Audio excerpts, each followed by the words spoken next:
At the graduation party, you were force-fed to the point of blackout. When you opened your eyes again, you found yourself as a monkey in a primitive forest, bound to a survival system. Your head throbbed, and the stench of decaying leaves and soil invaded your nostrils. You tried to push yourself up, but you were on all fours. Before you lay a pair of paws covered in short, light brown fur. You scrambled towards a puddle, and in the reflection was a terrified monkey face. Just then, a cold and unfamiliar mechanical voice boomed in your mind. Status panel activated. Soul-bound, you won. A stream of data glowed faintly blue, refreshing wildly on your retina, while distant beast roars sent chills down your spine. Chapter 1: The Emergence of the Monkey King. Yuan's last memory lingered in the cheerful laughter of his roommates. Drink, if you don't get drunk at graduation, life is a crime. Roommate Old Wu raised a beer bottle, his face as red as pork liver. Yuan, stop pretending to be dead, last drink. I really can't anymore. Yuan felt his stomach churning violently, and the ceiling seemed to spin in his vision. He remembered barely lifting his glass, the yellow liquid pouring down his throat, and then everything faded into darkness. When he opened his eyes again, his head hurt as if it would split. What time is it? He mumbled indistinctly, wanting to lift his hand to rub his eyes, but the feedback from his arms felt completely off. That's not right. The sensation was wrong, the weight was wrong. His fingers touched damp, cold moss, and the stench in his nostrils was a combination of decaying leaves and soil. And there was some strange floral scent. There was no noise from the air conditioning, no snores from his roommates, only birdsong. Layer upon layer, near and far, the songs of birds mixed with strange beast roars he had never heard before. Yuan suddenly opened his eyes wide. His view was very low, extremely low. What lay before him was not the patched ceiling of the dormitory, but intertwining green vines and towering trees. And light shining through the gaps in the leaves. He tried to push his body up. He was on all fours. This realization shook his mind. He looked down to see a pair of hands covered in short, light brown fur with distinct fingers, definitely not human, the palms. What the hell? I don't remember eating mushrooms? The sound that came out was a series of high-pitched chirps. An absurd feeling surged up, instantly dispelling the haze of a hangover. Yuan scrambled towards the nearest puddle, which was a stone depression filled with rainwater. The water reflected the distorted shadows of trees and the sky. And there was a face. A fuzzy face with big brown eyes and a flat nose belonging to a monkey. The monkey in the water was staring at him with the exact same terrified expression. What the heck? What is going on, buddy?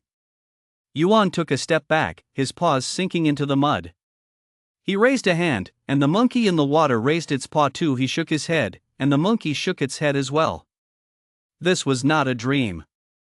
The hangover headache was too real. The damp touch of the moss was too real, and the mixed scent of flowers and decaying leaves in the air was also too real.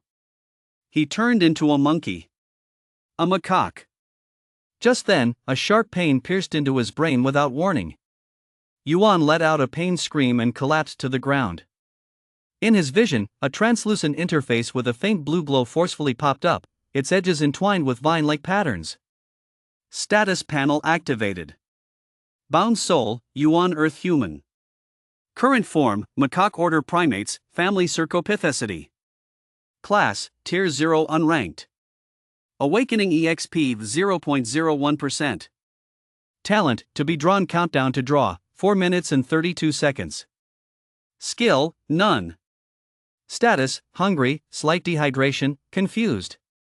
The text seemed to be etched directly onto his retina, clear and visible whether he closed his eyes or turned his head. Yuan forced himself to take a deep breath, lying on the ground, feeling the rise and fall of his chest, trying hard to recall the last fragments from last night. Graduation dinner, beer, a blackout. And then there was nothing that followed. Where is this place? He looked around. The towering trees were beyond imagination, soaring straight up into the sky, with trunks so thick they would require 10 people to encircle, and the bark was covered in glowing moss. The ground was covered with a thick layer of fallen leaves, accumulated over who knows how many years. Walking on it was soft and silent. Light streamed through gaps in the very high treetops, forming slanted beams of light, in which dust slowly floated. This is not any forest on Earth. At least, not any that he knows. Another interface flashed next to the status panel, resembling a chat window, scrolling through messages at an astonishing speed. Regional channel. Anonymous 357, wow, where did this guy come from? He's turned into an animal. Chuan Shantuhai, shut up upstairs, I didn't make a noise even after turning into a pangolin. Is anyone near the ancient tree area? Let's team up. Anonymous 882, there's a monster that looks like a wild boar but has 3 eyes. Ah. The last message abruptly cut off. Yuan's claws trembled slightly. He glanced at the right side of the message list, where a number read, Current Online 943-1000. In the brief span of less than 10 seconds that he was watching, the number flickered, 942-1000. Another message popped up. System announcement, welcome to the Valgario world. Welcome, travelers, you have entered the primary material plane. Survival is your first mission. Tip 1, killing mobs or humans will drop a loot box, which contains loot, materials, scrolls, and other items. Tip 2, there is a blood moon event every month and a mana tide event every season, please be prepared. Tip 3, you have acquired the local biological form and corresponding language abilities. Travelers can communicate through thoughts. Scrolling messages, the disappearing online numbers, unfamiliar terms. Yuan pinched his thigh hard with his palm, the pain causing him to grimace. It's not a dream, definitely not. He must stay calm. During his 4 years in university, he played countless survival games. What is the first thing you do at the start of each game? Of course, it's chopping down trees. But now, the situation is different. What needs to be done now is assess the environment, find a safe spot, and gather basic resources. Exactly. He glanced at the countdown, 3 minutes and 15 seconds. Talent extraction, this is the only predictable variable at the start. In a completely unfamiliar environment, a powerful talent could be the key to survival. He needs to find a relatively safe place to hide and wait for the extraction. Yuan looked around. He was currently in a relatively open clearing in the forest, surrounded by dense underbrush. The visibility was decent but not very concealing. The previous screams might have attracted attention, whether from beasts or something else. He looked towards the nearest giant tree. The tree trunk was entwined with thick vines, and its branches hung low. As a monkey, climbing trees should be instinctual. He tentatively lifted a forelimb and grabbed a dangling vine. His body was lighter than expected, muscle memory seemed to linger, and he leaped lightly. Claws gripped the bark tightly as he climbed up, quickly reaching a horizontal branch 20 meters off the ground. From this height, the view opened up a bit.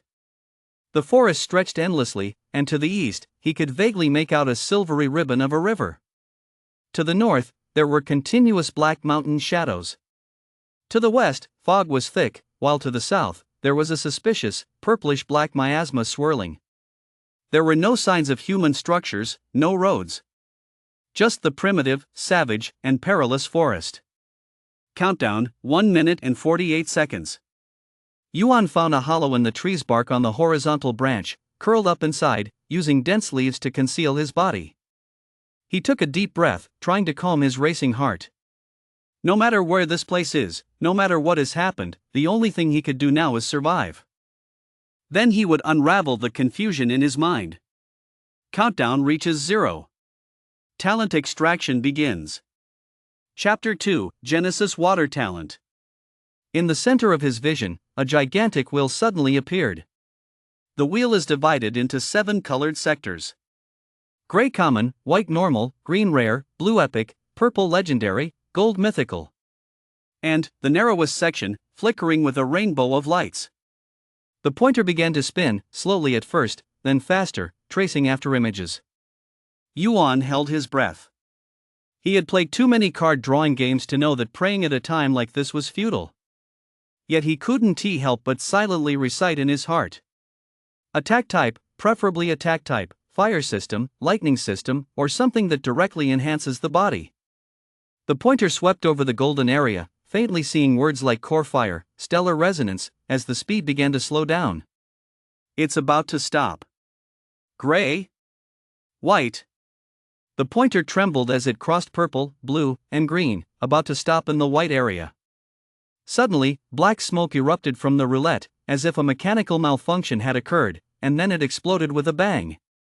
What is happening? Yuan was stunned. Although there was a minor accident, it didn't affect the drawing result. Congratulations! You have drawn a special talent, Genesis Water Talent.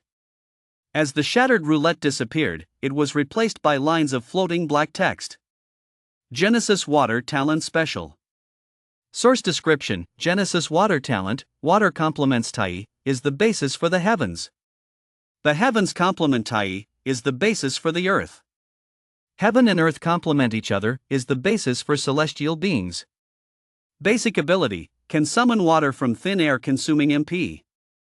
Talent 1, Water Affinity Passive. You have a natural mastery over water curse, elemental, life skills, enhancing your combat ability in water. Talent 2, Infinite Potential. This talent can unlock deeper capabilities as your level increases, and can merge with curse, elemental, life skills, etc., resulting in variants like holy water, poison water, icy water, cursed water, and more. Note: water is the source of curse, elemental, life skills, and also the tide of destruction. Those who use it well benefit the living, while those who misuse it bring disaster to the world. Yuan was stunned. Special talent? Water?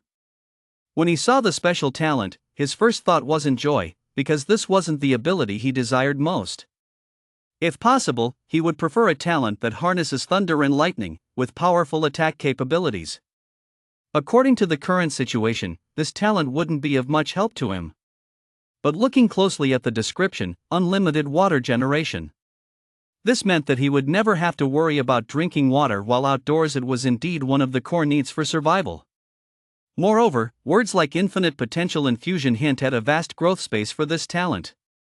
Though right now, it does seem a bit weak. He attempted to activate the talent.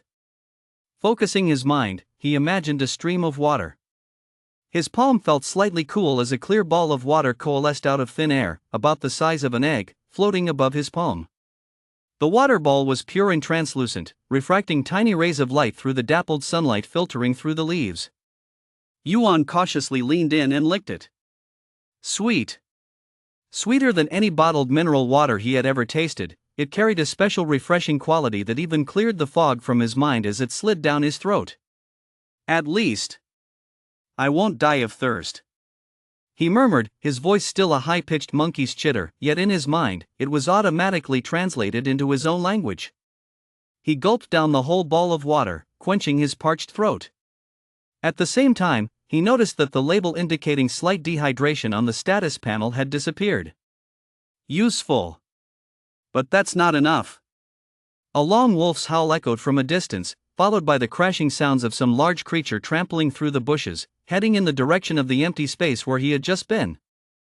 Yuan curled up, completely hiding himself in the shade of the leaves. Through the gaps, he saw 3 wolf-like creatures emerge from the bushes to the west. They were larger than Earth's wolves, standing at least a meter tall at the shoulder, with dark gray fur and ominous red eyes. They sniffed around the clearing, one of them approaching the spot where Yuan had just been lying. The creature lowered its head to sniff the traces on the moss, then looked up, its red eyes sweeping the trees. Yuan held his breath. The wolf stared for a few seconds, seemingly not noticing him high up, growled lowly, and moved south with the other 2. Only when the wolf shadows completely disappeared into the forest did Yuan slowly exhale. The crisis was temporarily averted, but the echoes of fear still trembled at his fingertips. He looked at his status panel. Awakening EXP 0.02%. It increased by 0.01%. Was it because of using the talent? Or was it because he drank that water? Not enough information. He needed more intelligence, needed food, and needed to understand the rules of this world. He needed to find other travelers and, if possible, form an alliance. But first, he had to survive today. Yuan peered out from a tree branch, scanning the surroundings once more. The river to the east was calling. There was usually more food around the water, but danger was also more likely to be encountered. The mountains to the north were too far away, the mist to the west was suspicious, and the south was filled with miasma. He decided to head east, moving along the relatively open gaps between the trees, towards the river. As a monkey, moving among the trees was safer than on the ground. He grasped the vines, swinging from one tree to another, gradually becoming more skilled. The wind rushing past his ears felt strange, and his view fluctuated with the motion. He saw the bushes rushing by below, and occasionally a small animal darting across, a squirrel.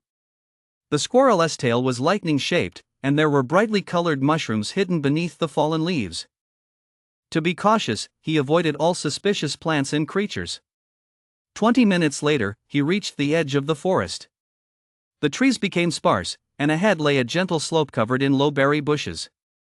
About 100 meters down the slope was the river marked as the Emerald River on the system map. The river was wide, with gentle currents, its surface reflecting the blue of the sky, indeed as clear as emerald. Yuan did not rashly descend. He crouched on a tree branch, carefully observing the riverbank. There were footprints on the riverbank. They were paw prints from some large feline, fresh, still damp with water. About 300 meters upstream, there were several creatures resembling deer but with crystal-like antlers drinking water. In the reeds downstream, a huge black shadow was faintly swaying. Danger was everywhere. But his stomach began to growl. Since waking up, he hadn't eaten anything. He looked at the berry bushes beside him.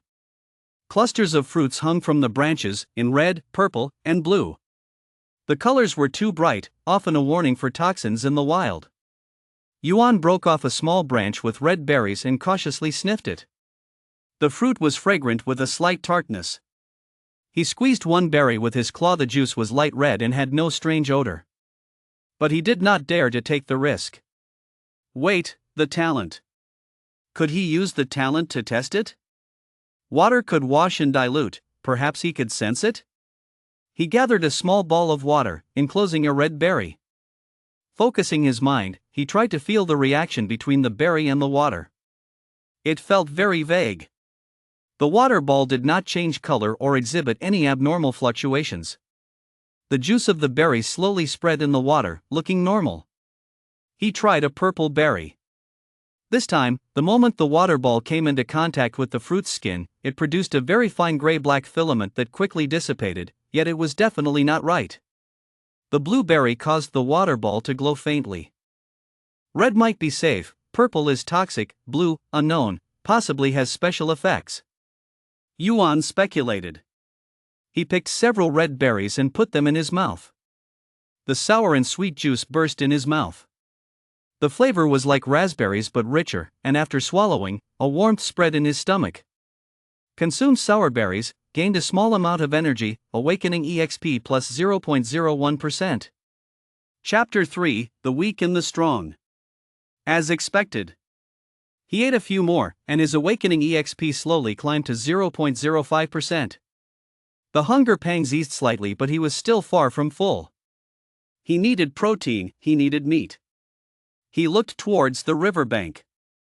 Those crystal deer were still drinking, but they were too far away, and the herd was alert, with the leading stag lifting its head from time to time to scan the surroundings.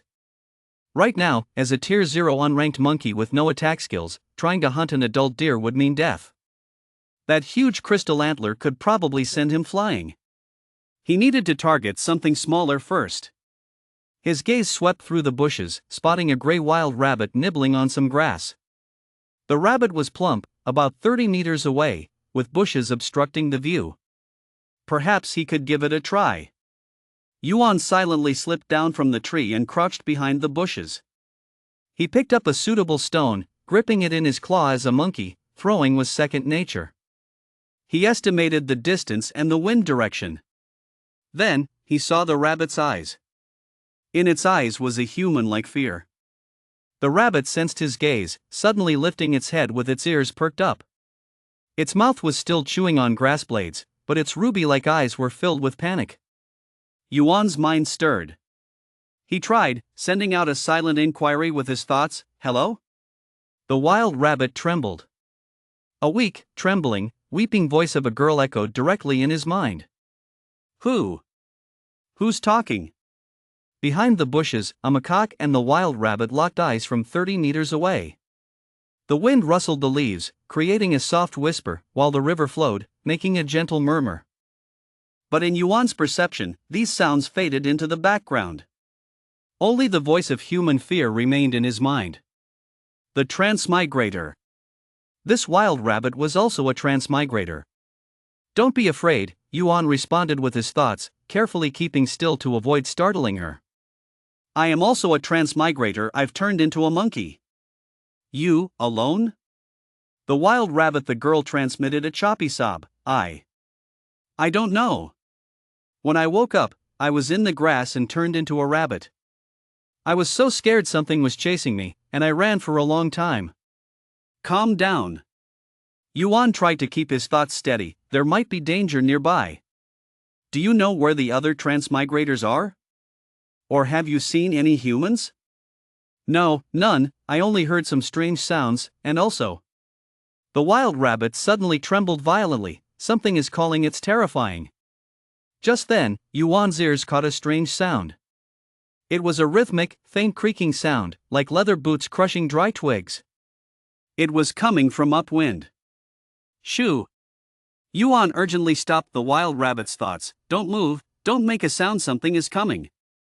The wild rabbit froze in fear, even stopping its chewing. Yuan pulled himself deeper into the shadow of the bushes, peering out through the gaps in the leaves. 30 meters away, near the grass where the rabbit was, 3 human figures quietly emerged from the forest. Humans!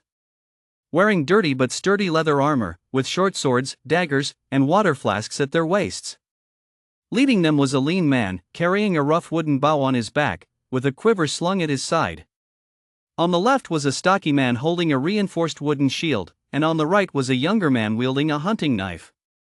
Their movements were skilled and cautious, their eyes scanning the surroundings, clearly on a hunt. Captain, there are tracks this way. The stocky man crouched down, pointing to the ground, where the wild rabbit had just left bite marks and footprints. The man with the bow. The captain squinted and examined. Fresh, the prey should not be far. The young hunter licked his lips. Looks like we'll be having extra tonight. They began to disperse, moving gracefully, clearly experienced hands. Yuan's heart sank. He looked at the wild rabbit. The girl turned rabbit seemed not to fully grasp the danger yet. She was just huddling in confusion. Should I tell her to run? That might just cause her panic, which would expose her faster. Or not tell her? Just watch her die? Yuan's claws dug into his palm. He quickly calculated in his mind, 3 adult men, armed, coordinated. And he was just a monkey who had just crossed over, with only stones to throw as an attack. Talent Genesis water talent. Now, aside from creating water, I can't do anything. I can't save her. This outcome sent a chill through him, but reason coldly told him, rushing out would only cost another life. He could only watch helplessly. The captain signaled. The young hunter moved around to flank behind the bushes, while the stout man with the shield advanced cautiously. The captain drew his bow, the arrowhead gleaming coldly, aimed at the patch of grass where the wild rabbit was hiding. The wild rabbit finally sensed something was wrong. It pushed off with its hind legs, trying to bolt. 3 arrows shot through the air. One pierced its neck, another lodged into its hind leg, and one went through its abdomen. The wild rabbit couldn't even let out a complete scream before being pinned to the ground, its limbs twitching, blood quickly staining the grass. Yuan saw those ruby-like eyes widen in sheer terror, the gray sky reflected in its pupils. The last fragments of its consciousness pierced his mind like broken violin strings. Mom, save, it hurts so much. And then, it was gone. TSK, a bit off, wasted a pelt. The captain stepped forward, pulled out the arrows, and casually snapped the rabbit's neck, ending its twitching. The stout man grinned. Tonight's stew will be nice. Lately, the rabbits have become dumb. They hardly run when they see people. The young hunter squatted down and started skinning it. Strange, this rabbit's eyes seemed quite sharp, not like a fool. Who cares? The captain slung the bow back over his shoulder. the pelt can sell for 2 copper coins, silver coins enough meat for a meal. Keep searching, there are plenty of reports of deviant mobs in this area. The higher-ups said, a skull awards copper coins, silver coins. Captain, is it really necessary to go through all this trouble? Aren't they just some slightly smarter beasts? The young hunter asked while skinning. The stout man snorted, haven't you heard what the mage, priest, and high sage classes said? The church's mage, priest, and high sage classes prophesied that the souls from another realm would invade and erode our world. These abnormalities, mobs that set traps, must be purified. Just talking nonsense that I don't understand, the young hunter shrugged. As long as I'm paid, that's all that matters. They quickly processed the rabbit, putting the fur and meat into their leather bags. He checked his surroundings again before heading south, gradually disappearing among the trees. It was only after their footsteps had completely faded away that Yuan slowly emerged from behind the bushes. He walked up to the patch of grass stained with blood. The corpse of the wild rabbit was gone, leaving only a small pool of dark red blood and a few tufts of gray fluff stuck to the grass blades. A faint smell of blood lingered in the air. Yuan squatted down and gently pushed aside the grass with his paw. At the edge of the bloodstain, he discovered a flattened red berry, the last food the rabbit had been eating before its death. The berry was stained with blood, its color striking. He was silent for a few seconds, picked up the berry, put it in his mouth, chewed, and swallowed. It was still sweet and sour, but mixed with the taste of blood. Consumed sour berry contaminated with a trace of spiritual blood, gained a small amount of energy, awakening EXP plus 0.05%. Awakening EXP 0.1%. It seemed that his strength had slightly increased, his grip felt a little stronger. But this increase came with a churn in his stomach and a feeling of tightness in his throat. This is not a game. There are no resurrection points, no saves. The girl who turned into a rabbit might have been a student, or perhaps a working adult. She might have just graduated like him, filled with confusion or anticipation about the future. Now she is dead, skinned and dismembered, turned into chunks of meat and copper coins, silver coins in the pockets of human adventurers. And he himself could become that way at any moment. Yuan raised his head and looked toward the direction where humans had disappeared. He remembered the captain's face, slim, with a scar on his left cheek, and sharp eyes. He also recalled their words, deviant mobs, the church's prophecies, purification, bounty. Humans in this world are not NPCs. They have organizations, beliefs, driven by interests, and view travelers as anomalies that must be eliminated. The difficulty of survival has escalated from combating nature to battling civilization. Chapter 4, Dodo Bird. I must grow stronger faster, to have the power to protect myself in this survival of the fittest world. Yuan turned and walked toward the river. This time, he did not try to hide the hunting he just did might have frightened off nearby predators, making this a relatively safe window. He needed water to wash off the blood from his claws and mouth, and also to test how his talent applied in natural bodies of water. The riverbank was made of fine sand mixed with pebbles. The river was clear, allowing him to see the swaying water plants and small fish swimming. Yuan crouched in the shallow area, scooped up a handful of river water, and took a sip. This is really terrible. It was slightly astringent and gritty, far worse than the pure water generated by his talent. He decided to activate his talent and directly condense a ball of clean water near his mouth, drinking it. The refreshing, sweet taste alleviated the discomfort in his throat. Then, he tried to dip his claws into the river, focusing his mind to feel the water flow. Something wonderful happened. When he concentrated, the river water seemed to no longer flow unconsciously but became an extension of his body. He could feel the shapes of the pebbles at the bottom, hear the subtle sounds of water flowing around obstacles, and see a fish about 10 meters ahead wiggle its tail as it swam by. The range was not large, he could vaguely sense a body of water with a radius of about 5 meters. But that was already astonishing. He tried to manipulate the river water. It was quite exhausting. Like trying to push a heavy wet cloth with his mind. He focused his spirit, causing a small section of water in front of him to rise slightly, forming a wave the height of his palm, and then pushed it toward the shore. The wave left a wet mark on the sandy ground before dissipating. It consumed quite a bit of energy. Just that small movement left him feeling slightly fatigued, as if he had run a short distance. Controlling water requires practice, and stronger MP as well. Yuan thought to himself, increasing awakening EXP should enhance MP. My immediate priority is to raise my awakening EXP quickly. He looked at the surface of the river. The fish was still swimming leisurely. Maybe he could try to catch a fish. As a monkey, he had no fishing net, no spear. But if there is water... He focused his mind again, aiming at the spot where the fish was, mentally gripping that small body of water. The fish was suddenly seized by an invisible hand, flailing in panic as it tried to escape. Yuan gritted his teeth and held on, attempting to pull the fish out of the water.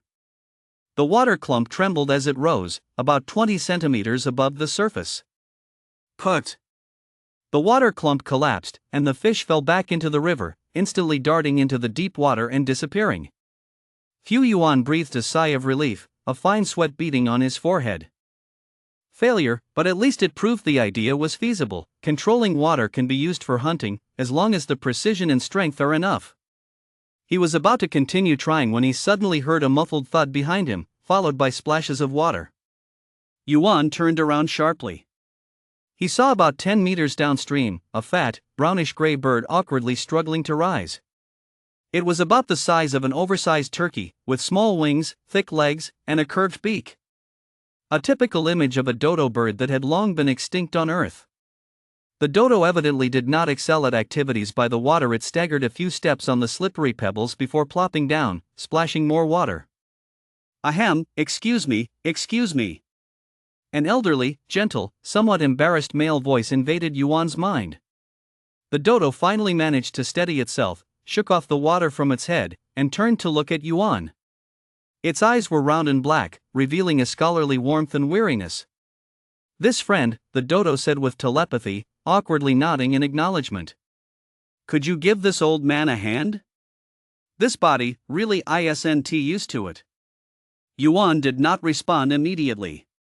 He took half a step back, keeping a safe distance while observing the other. The dodo had no wounds, its feathers were a bit ruffled but intact, and its eyes were clear, showing no signs of beastly ferocity. Most importantly, the tone and choice of words used could not be those of a native creature. "Who are you?" Yuan asked back telepathically, quietly tightening his grip on a pebble. "I am Dor," the dodo said, fluffing the feathers on his chest with his wings, adopting a comically composed pose. "I was a professor of history at Peking University, specializing in paleobiology and the history of civilizations. Now, as you can see, I'm just a dodo with no offensive capabilities." Yuan remained on guard. "Prove it." Dor seemed to have anticipated this question. He scratched the sand with his beak, writing a few Chinese characters in a squiggly manner. Beijing North University, then thought for a moment and added, Boya Tower, Weiming Lake. The writing was distorted, but it was indeed Chinese characters. Yuan relaxed slightly, but still did not approach. "How did you find this place?" "I didn't find it, I escaped here." Dor forced a smile. "I've been awake for 3 days, hiding in a thicket to the northwest, surviving on grass seeds and berries. Yesterday I saw a fox trying to communicate with humans, but it was burned to ashes by a fireball from a mage, priest, or high sage class. I was so scared I ran east, but this body couldn't run fast. I tripped over a tree root and rolled down just now." There was a lot of information here, indicating that everyone wakes up at different times. And what state are we in when we regain consciousness? Is the soul replacing the original owner? Or is it some kind of mechanism? It's still unclear, and it seems this guy doesn't know either. Yuan probed further. "How many humans have you seen, and what equipment do they have?" "At least 5 teams, operating separately. They wear leather armor. Weapons include bows, swords, and shields, with the leader carrying a staff." Dor recalled, "I overheard them talking. They call this place the Endless Forest Sea, which belongs to some eastern continent. Humans have outposts on the borders and regularly eliminate mobs. Also, every month there is a blood moon event when the mobs go berserk, making it very dangerous. The blood moon event has been mentioned in system alerts." "What else do you know?" Yuan took 2 steps forward, still maintaining a 3-meter distance. Door displayed its status panel, sharing some information telepathically. Name, Dodo form. Talent, ancient knowledge epic. Effect, can identify most ancient texts, runes, plants, minerals, and the information of civilizational ruins. No combat power boost. I've been observing you for a while, Door continued, its dark eyes fixated on Yuan. You were testing the water quality by the river, being very cautious, which is good. In this world, being cautious is key to survival. What is your talent? Water related? Yuan hesitated for a second, deciding to be partially honest. My name is Yuan, and I can tentatively manipulate water. Names aren't particularly important in this world, revealing it isn't a big deal, and besides, this Dodo seems harmless. It also doesn't have particularly strong offensive capabilities, so I can safely consider it a temporary companion. Yuan, that's a nice name. Door nodded. Our meeting is fate, young man. What do you think we should do next? Yuan didn't answer directly. Instead, he countered, Professor Door, from your historian's perspective. What type of transmigration script are we currently in? Door seemed to appreciate this question. It puffed out its chest, despite a Dodo's round and unimposing appearance. Based on the current information, all species have crossed over, surviving in another world. With a status panel system and an advancement framework, human civilization is hostile, and there are periodic natural disaster events. This fits the mixed template of survival evolution and mob competition. Referencing Ark, survival evolved as the framework, but with more elements of opposing civilizations, curses, elemental aspects, and life skills added. So, what is the primary principle of survival? Information, resources, and allies. Door replied without hesitation, information determines the correctness of decisions, resources guarantee the foundation of survival, and allies share risks and increase efficiency. So, Yuan slowly said, we can travel together for the time being. But let us agree on 3 rules. First, do not withhold critical danger information from each other. Second, during unavoidable dangers, prioritize self-preservation. Third, loot and resources will be distributed according to contributions. Do you agree? A glimmer of surprise flashed in Door's dark eyes, followed by approval, clear logic, a clear spirit of contract. I agree. So, young Yuan, what should we do now? Yuan replied seriously, what else could we do? Of course, we should find a place to hide. Let us deal with tonight first. There will be predators roaming at night, so it's not a good time to be active. Chapter 5, Understanding Information. Let us first find a place where we can speak. Yuan surveyed the riverbank. It's too open here. The earlier commotion might attract other creatures. Professor Door agreed. It clumsily turned around, its Dodo body stumbling on the slippery pebbles. It nearly fell over again but steadied itself, pointing with its beak towards a pile of rocks downstream. Over there. The gaps between the rocks will provide cover, and visibility is relatively open. Yuan nodded. He moved along the riverbank first, his steps light, stopping every few steps to listen carefully, while using vapor to sense the area ahead. This was a habit he developed while playing in the forest, always assuming there could be an ambush ahead, and always leaving a retreat route for himself. The pebbles on the stone beach vary in size. Some are covered in moss, making them slippery to walk on. As a monkey, his sense of balance is quite good, and the pads on his feet provide excellent grip. But Professor Door had a much tougher time. The Dodo's feet are suited for walking on soft ground, and navigating the pebbles was a disaster. It staggered around like a drunken sailor struggling on deck, taking each step cautiously and occasionally flapping its short wings to maintain balance. I apologize, truly, I do. The professor's mind was filled with embarrassment. The design of this body clearly did not take complex terrain into account. Do you need help? Yuan asked. No need, I can still. Before he could finish, the professor stepped on a loose pebble, and his whole body tilted to the right. Yuan instinctively reached out with a claw to help, but he was too far away. Just as the professor was about to fall, he suddenly flapped his wings vigorously against the ground, barely managing to steady himself, though he ended up splattered with mud. Cough cough, how embarrassing. The professor exhaled, a hint of helplessness flickering in his dark eyes. In my younger days, I did archaeology in the wild, climbing mountains and wading through water as if it were flat ground. But now we all have to learn how to walk again. Yuan interjected, a hint of self-deprecation in his mind. At least you can still stand. I woke up earlier lying on the ground and couldn't get up for half the time.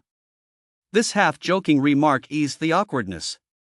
The professor shook off the droplets on his feathers and continued to move forward with difficulty. 3 minutes later, they reached a pile of rocks. This was a natural stone formation created by riverbank erosion, with a chaotic heap of about a dozen gray-black rocks standing at half a person's height and several gaps and depressions in between. The largest depression was about 2 meters deep, obscured from above by stone blocks, resembling a small natural rock shelter. Yuan first circled the stone pile for inspection. He noticed fresh droppings in the stone crevice on the west side, with undigested fish bones inside. Some kind of carnivorous animal, not very large. There were claw marks on the eastern ground pointing towards the river. Something used this place as a temporary stronghold, he communicated to the professor. But the evidence isn't dense, so it shouldn't be a long-term nest. Is it safe? The professor asked. Safer than being exposed, Yuan replied as he crawled into the rock shelter. The space wasn't large, about 3 square meters, with dry sandy soil on the ground and a few scattered bird feathers and dried fish bones in the corners. There were no signs of living creatures. He gestured for the professor to come in, then moved a few smaller stones to stack at the entrance, leaving only a gap large enough for a monkey to pass through. A makeshift shelter, Yuan explained. It can block most small predators' direct approach and also give us some warning time. The professor awkwardly squeezed inside, finding a relatively flat spot on the inner side of the rock shelter, finally able to sit down and rest. He sighed deeply. Although the dodo's breathing was light, weariness was evident in his thoughts. Well then, the professor said, ruffling the disheveled feathers on his chest with his beak, we can now study our system at ease. Yuan nodded. He sat down opposite the professor, leaning against the rock wall, and brought up the system status panel. A light blue screen unfolded in his field of vision, the vine-like patterns at the edges seeming clearer than before. Status panel. Name, Yuan. Race, Macaque Tier 0 unranked. Talent, Genesis Water Talent Special. Awakening EXP 0.1%. Skill, none. Curse, Elemental, Life Skill Status, Mild Hunger, Fatigue. Equipment, none. Inventory, 110 slots current, Sour Berries 3. 0.1%. Yuan stared at this number. Eating the bloodstained berries raised it by 0.05%, indicating that under special circumstances, awakening EXP boosts might accelerate. But normal eating efficiency is too low. He must find other means. He clicked on the world channel beside him. The information flow was still scrolling, but the content was even more chaotic than before.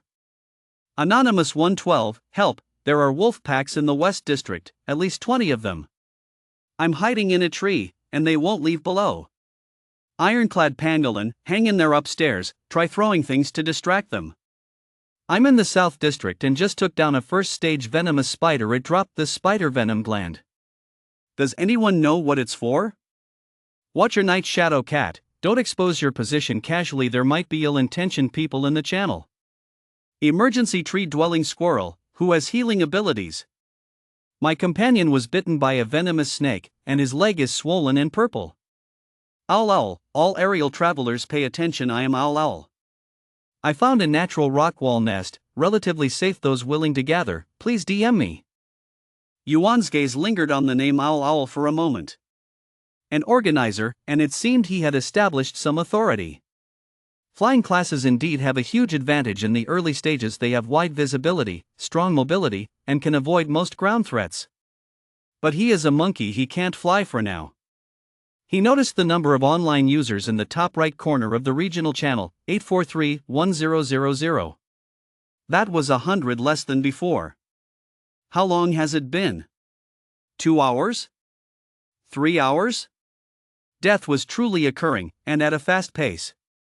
System announcement, user Ancient Giant Lizard has died. System announcement, user Anonymous 224 has died. System announcement, user wandering in the forest has died. Every few minutes, a death notice popped up, cold, concise, with no details. 157 Curse, Elemental, Life Skills. Professor Door suddenly spoke, his black eyes staring into the void. Clearly also looking at the status panel. At this rate, within 3 days, the travelers in this area will be cut in half.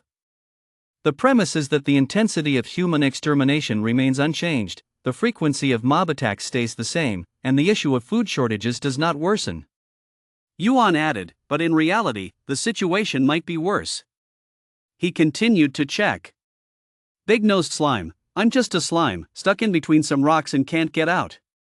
Is there anyone passing by who can help me? I'm on the north slope of the Sighing Mountains in the eastern continent. Anonymous, the slave traders from Black Iron City are buying living intelligent mobs for a high price, but don't believe them.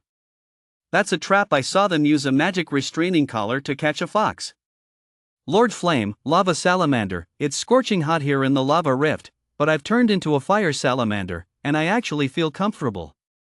Are there any brothers with fire talents? Let us team up to farm flame crystals. Prophet Crystal Ball, prediction, water and fire will disrupt the continent. I dreamed of a monkey standing atop towering waves, with burning cities underneath its feet. The last one made Yuan's heart skip a beat. Another monkey? More water? Coincidence? Or some sort of prophetic ability? He looked at his talent, Genesis water talent. If this world truly has a prophetic mechanism, it's not impossible for it to point to him. Don't overthink it, the professor seemed to sense his emotional fluctuations. Predictions are often vague and open to interpretation. Besides, even if it is you, that essay matter for the future. Right now, we need to focus on the present. That's right. Yuan turned off the channel and started examining the inventory. Focusing on the inventory icon on the status panel, 10 squares unfolded. In the first square was an icon of sour berries, with a tiny 3 in the bottom right corner. The other 9 squares were empty. He tried to take out one berry. Locking his intent, he imagined taking it out. With a sinking feeling in his palm, a red berry appeared out of nowhere. Spatial storage, the professor observed with interest. It's a very practical ability, but I wonder how much each square can hold? Based on what I know from games, it should be 99 or 100, but I can't be sure. Taking and placing requires concentration. That's enough, the professor nodded. At least we don't have to carry loot, materials, and scrolls around. After studying the basic functions of the system, Yuan looked at the professor. With your ancient knowledge talent, what can you see now? Professor Door closed his eyes. Moments later, a soft white glow emanated from him, and a virtual thick book appeared, floating in front of him. The pages flipped automatically to a certain page. Chapter 6, Human-Shaped Radar. Let me take a look. The professor's dark eyes fixated on the text and illustrations appearing on the pages, content that Yuan couldn't see, clearly from the unique perspective of a talent holder. The location we are currently in is referred to on the ancient map of Valguero as the Jade River Basin, downstream impact zone. This forest is indeed called the Endless Forest, extending about 3,000 kilometers. It is the largest primordial forest in the eastern continent. Those mountains to the north, the professor looked up and pointed his beak at the distant black mountain shapes. Are the foothills of the Sighing Mountains? The main ridge is further north, where ancient battlefield ruins and slumbering high-tier mobs are said to exist. To the east, he turned towards the river upstream. The Jade River originates from the glaciers of the Sighing Mountains. After flowing through here, it converges with the Misty Lake about 500 kilometers downstream, then continues eastward, ultimately draining into the Storm Sea. The miasma to the west, the professor paused, his tone growing serious, is likely the spreading edge of the corrupted marsh. That's a land of death. It is said that ancient curses remain there, the mobs mutate, and the environment is extremely toxic. And the south? Yuan asked. The map indicates the south as the Black Iron Hills, the domain of the human city-state Black Iron City.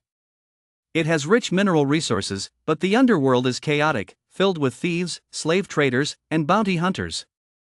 After the professor finished speaking, the white light on him dimmed, and the phantom book disappeared.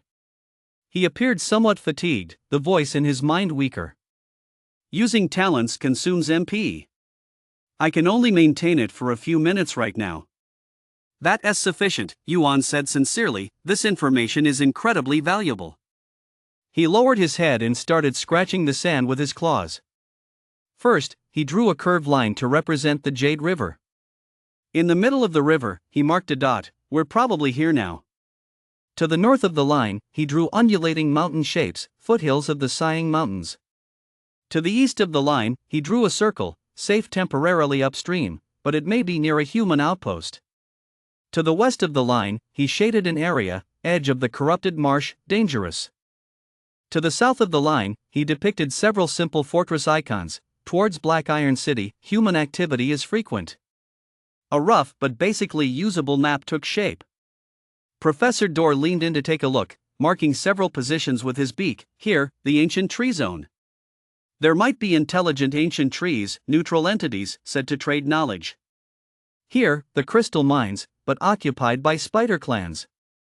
And here, Crescent Bay. The riverbank is gentle, rich in fish resources, but it is also a drinking spot frequently visited by predators. The map became increasingly detailed. Yuan stared at the sand drawing, his mind racing. He majored in marketing in college, with a minor in psychology, but he had played countless survival games and read numerous post-apocalyptic novels. Those virtual experiences at this moment became his most treasured wealth. We need a plan, he said slowly, phased and prioritized. The professor nodded. You speak, I will supplement. Phase 1, short-term goal, establish a secure base, stock up on basic survival loot, materials, scrolls, familiarize with the surroundings, and avoid conflicts with humans and large mobs. Yuan circled a nearby area on the map with his claw tip. Look for it around here. Requirements: concealment, easily defendable, close to a water source but not on the water's edge, based on the lesson learned just now. Phase 2, mid-term goal, raise awakening EXP to 100%, find methods to advance. This requires fighting, consuming high-energy substances, and possibly special opportunities. Phase 3, long-term goal, understand the power structure of this world and the distribution of forces. Find other reliable traversers to establish alliances, striving to gain a foothold in this world. He paused, adding, the premise for all stages is, to survive. All actions prioritize survival above all else. That makes sense, the professor remarked, but how specifically will this be implemented? First, food. Yuan looked at the 3 berries in the inventory. The energy from the berries is too low, we need protein. Fish is an option, but my water control ability is still too weak, I need more practice. Next, water. I have the talent, pure water is not a problem, but I need to test the generation speed and consumption. Third, a safe point. This rock shelf is just a temporary resting place, we need a more permanent base. Fourth, information. Continuously monitor the regional channel to learn about human movements and updates on other traversers. After finishing, he looked at the professor. Your talent can identify plants and minerals, which is crucial for finding food and resources. Additionally, your knowledge of history may be very useful in interpreting ruins and understanding the world's background. Clear division of labor, the professor agreed. I will handle information analysis and resource identification, while you take charge of combat, scouting, and decision-making. Quite fair. At this moment, the sky began to darken. The lighting in the forest was already dim, and it was becoming increasingly dark. The birds' chirping gradually ceased, replaced by the rustling sounds of nocturnal creatures and distant wolf howls. Night was approaching. We'll take turns keeping watch, Yuan said. You take the second half of the night, I'll take the first half. Any problems with that? No problems. The professor curled up inside the rock shelf, covering his body with his wings. But are you sure you don't need to rest first? You look tired too. Yuan really was tired. Since waking up, he had been mentally tense, although his body, being a monkey, was more resilient than humans. The psychological fatigue was very real. I can hold on, he said. Also, I can practice my talent a bit. Yuan moved closer to the entrance of the rock shelf, leaning against the stone with his back to it, facing outward. This way, he could observe the situation outside and react quickly if attacked. He closed his eyes and began trying to manipulate his talent more precisely. The first task was to create water. Focusing his mind, he imagined water flowing from nothingness. Above his palm, water droplets began to coalesce at first very slowly, like dew gradually increasing on the leaves in the morning. But as he continued to concentrate, the speed began to increase. 1 drop, 2 drops, merging into a thin stream. The stream twisted in the air, forming a water mass the size of a fist. Yuan felt the depletion of MP. It was like continually doing mental arithmetic, and his brain felt a slight heat but not uncomfortable. He maintained the water mass. After about 3 seconds, the water mass had grown to the size of a basketball. The generation speed is increasing, he mused. Is it due to proficiency? Or is it a hidden boost from the increase in awakening EXP? He continued to maintain it for a minute, and the water mass had become quite large, enough to fill a 1.5 meter tall barrel. The MP consumption was noticeably increasing, and he began to sweat on his forehead. He stopped generating and let the water mass float in the air. Then came the water control. Trying to change its shape. With focused intention, the water mass began to reshape, elongating and narrowing into a thin stream of water. Water arrow. Yuan aimed at a pebble 3 meters outside the rock shelf, imagining the water stream shooting out like an arrow. The water arrow trembled as it left the main water mass and flew forward. 1 meter, 2 meters.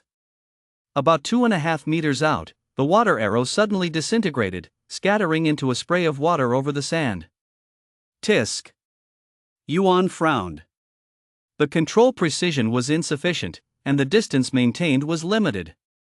Water itself has no hardness, it relies purely on speed and impact, but the current speed was too slow to penetrate even a rabbit's skin. He thought of a different approach. Not aiming for attack, but first practicing control over the range. He allowed the water mass to spread, turning it into a thin film of water, like a transparent shield blocking in front of him. Maintain it. The water film rippled slightly but remained mostly stable. Defense might be more practical than attack, he thought. At least it can block arrows or strikes, or disrupt visibility. Next, he attempted to sense the surrounding moisture. He closed his eyes, abandoning his sight, relying completely on the sensations brought by his talent. The world turned into a blurred image outlined by the distribution of moisture. The stones of the rock shelf were dry, but there was moisture in the crevices. The surface of the outer sand was dry, but 0.5 meter below there were underground water veins. The direction of the river had intense moisture, like a huge, flowing blue halo. Closer in, behind a stone 5 meters away, there was a small puddle of rainwater accumulated from last night. Among the leaves of the bushes 10 meters away, the moisture within the cells was slowly flowing. 15 meters beneath the ground, an earthworm was wriggling in the moist soil. Within a radius of about 30 meters, all places where water existed left a blurred impression in his perception. This ability. Yuan opened his eyes, his heart racing. It's not sight, nor hearing, it's a completely new way of perceiving based on water, curse, elemental, and life skills. In the forest, there are hardly any places that are absolutely dry. This means that as long as a moving creature is within his perception range, it will disturb the distribution of water vapor around, thus revealing its location. Of course, it's still quite vague now. He can only sense that there is water here and there is movement in the water, but he can't differentiate exactly what it is. However, with talent development, the accuracy will definitely improve. It's practically a humanoid radar. Chapter 7: The Rainstorm Crisis. Yuan sat leaning against the cool stone wall inside the rock overhang, his eyes half closed. As a macaque, his night vision is much better than that of a human. But in such thick darkness, he can only barely make out the outline of pebbles within 3 to 5 meters outside the rock overhang. Further away, the continuous sound of flowing water comes from the direction of the Emerald River.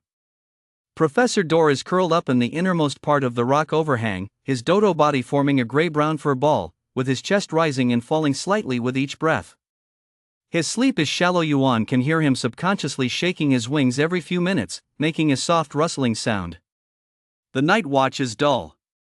But Yuan cannot afford to relax. He periodically mobilizes his water vapor perception, using his talent to scan the environment within a 30-meter radius. First scan, calm.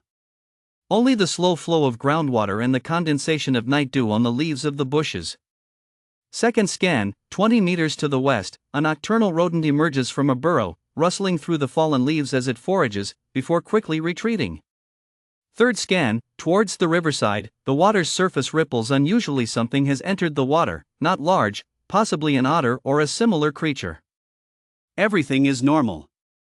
Yuan slightly relaxes his taut nerves and begins to review today's experiences. From turning into a monkey after waking up from a drunken stupor, to witnessing the death of a wild rabbit girl, and then encountering Professor Dodo to form a temporary alliance. Each step was fraught with danger. If he hadn't quickly climbed the tree, he might have become dinner for those 3 red-eyed wolves. If he hadn't controlled the impulse to save the wild rabbit, he probably would also have turned into a victim of the human adventurer's arrows. If he had shown more hostility towards Professor Dodo, he would now be struggling alone in this darkness. Caution, more caution. He silently reminded himself. This is not a game. There are no save and reload opportunities. Every choice could lead to death. He looked at his status panel. Awakening EXP 0.1%. This number is pitifully small, but it truly is tangible growth. Eating special items, using talent, and possibly combat can all increase awakening EXP.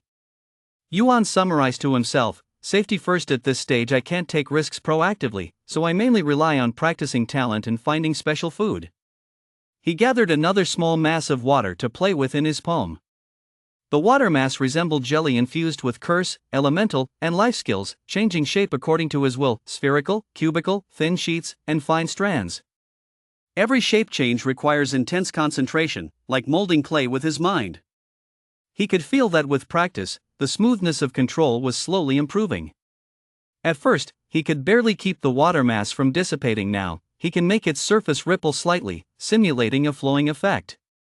If I continue to develop this, maybe I really could form skills like water arrows or water shields. Yuan imagined, a high-pressure water arrow piercing a beast's eye, or a flowing water shield deflecting an arrow. That would require stronger MP, more precise control, and faster generation speed. There's still a long way to go. He retracted the water mass and prepared for the next environmental scan. At that moment, an unusual wind swept through from outside the rock overhang. It wasn't the gentle night breeze he experienced before, but a flow carrying a damp, chilly air, along with fallen leaves and dust.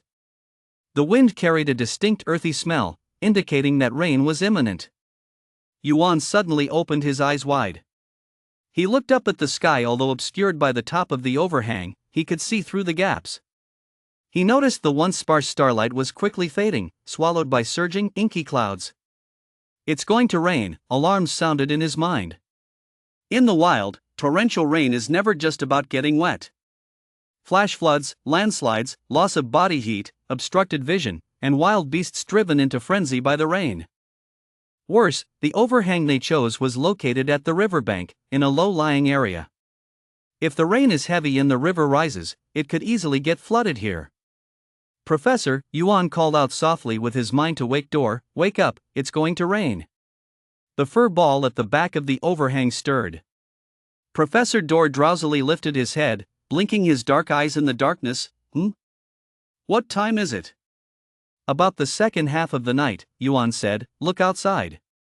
The professor awkwardly moved to the entrance of the rock overhang, looking in the direction pointed by Yuan's claw. The sky was completely covered by dark clouds, with distant flashes of lightning flickering in the depths of the cloud layer. The wind grew stronger, rustling the bushes on the riverside. We're in trouble. The professor's sleepiness disappeared entirely, replaced by anxiety. Looking at the thickness of the clouds and wind direction, it seems it's not going to be a light rain. This overhang is too low if the river rises. Before he could finish, the first raindrop came crashing down. Slap! It landed on the stone atop the overhang, the sound sharp and piercing. Then came the second, third. And then, a torrential downpour fell without warning. It was not a light drizzle or gradual increase. It transformed in an instant from nothing to a curtain of rain connecting heaven and earth, a white, misty veil. The raindrops fell thickly, like countless pebbles crashing down from the sky. They struck the pebble beach with a sharp crackle, while hitting the rock ledge above turned into a dull thud. His vision was instantly deprived. 3 meters away became a blur. He could only see the gray-white curtain of rain twisting wildly. The sound of the river changed, from a gentle flow to a deep roar, the water level rising at a visibly rapid pace. Not good. Yuan dashed out from under the rock ledge, only taking a quick peek before pulling back. In just a few seconds, his hair was already soaked, and rainwater streamed down his cheeks. On the edge of the riverbank, the previously dry pebble area had already been submerged by murky river water, and the water's surface was less than 10 meters from the entrance of the rock ledge. And it was still advancing. We have to get out of here.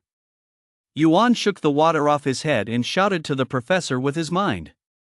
The water level is rising too fast. It'll be flooded here in at most 10 minutes. Professor Dor tried to stand up, but the dodo's body seemed even clumsier in the damp environment. Its webbed feet slipped on the slick surface of the ledge, flapping around several times before managing to stabilize itself. Old man. I'm not good with water.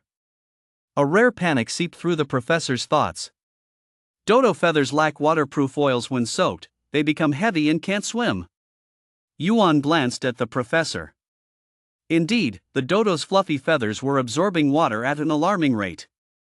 Its once round body was collapsing, feathers clinging to its skin, looking pitiful and fragile. If it got submerged, the professor would surely die.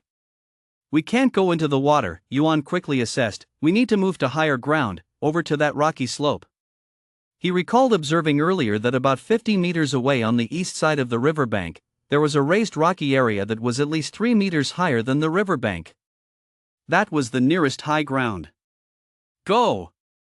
Yuan was the first to dash out of the rock ledge. The torrential rain immediately engulfed him.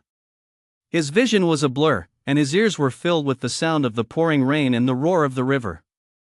The pebbled beach beneath his feet had already turned into a shallow water zone, with murky river water rushing past his ankles, and the force of the current making it hard for him to stand. He looked back and saw Professor Dor staggering out after him.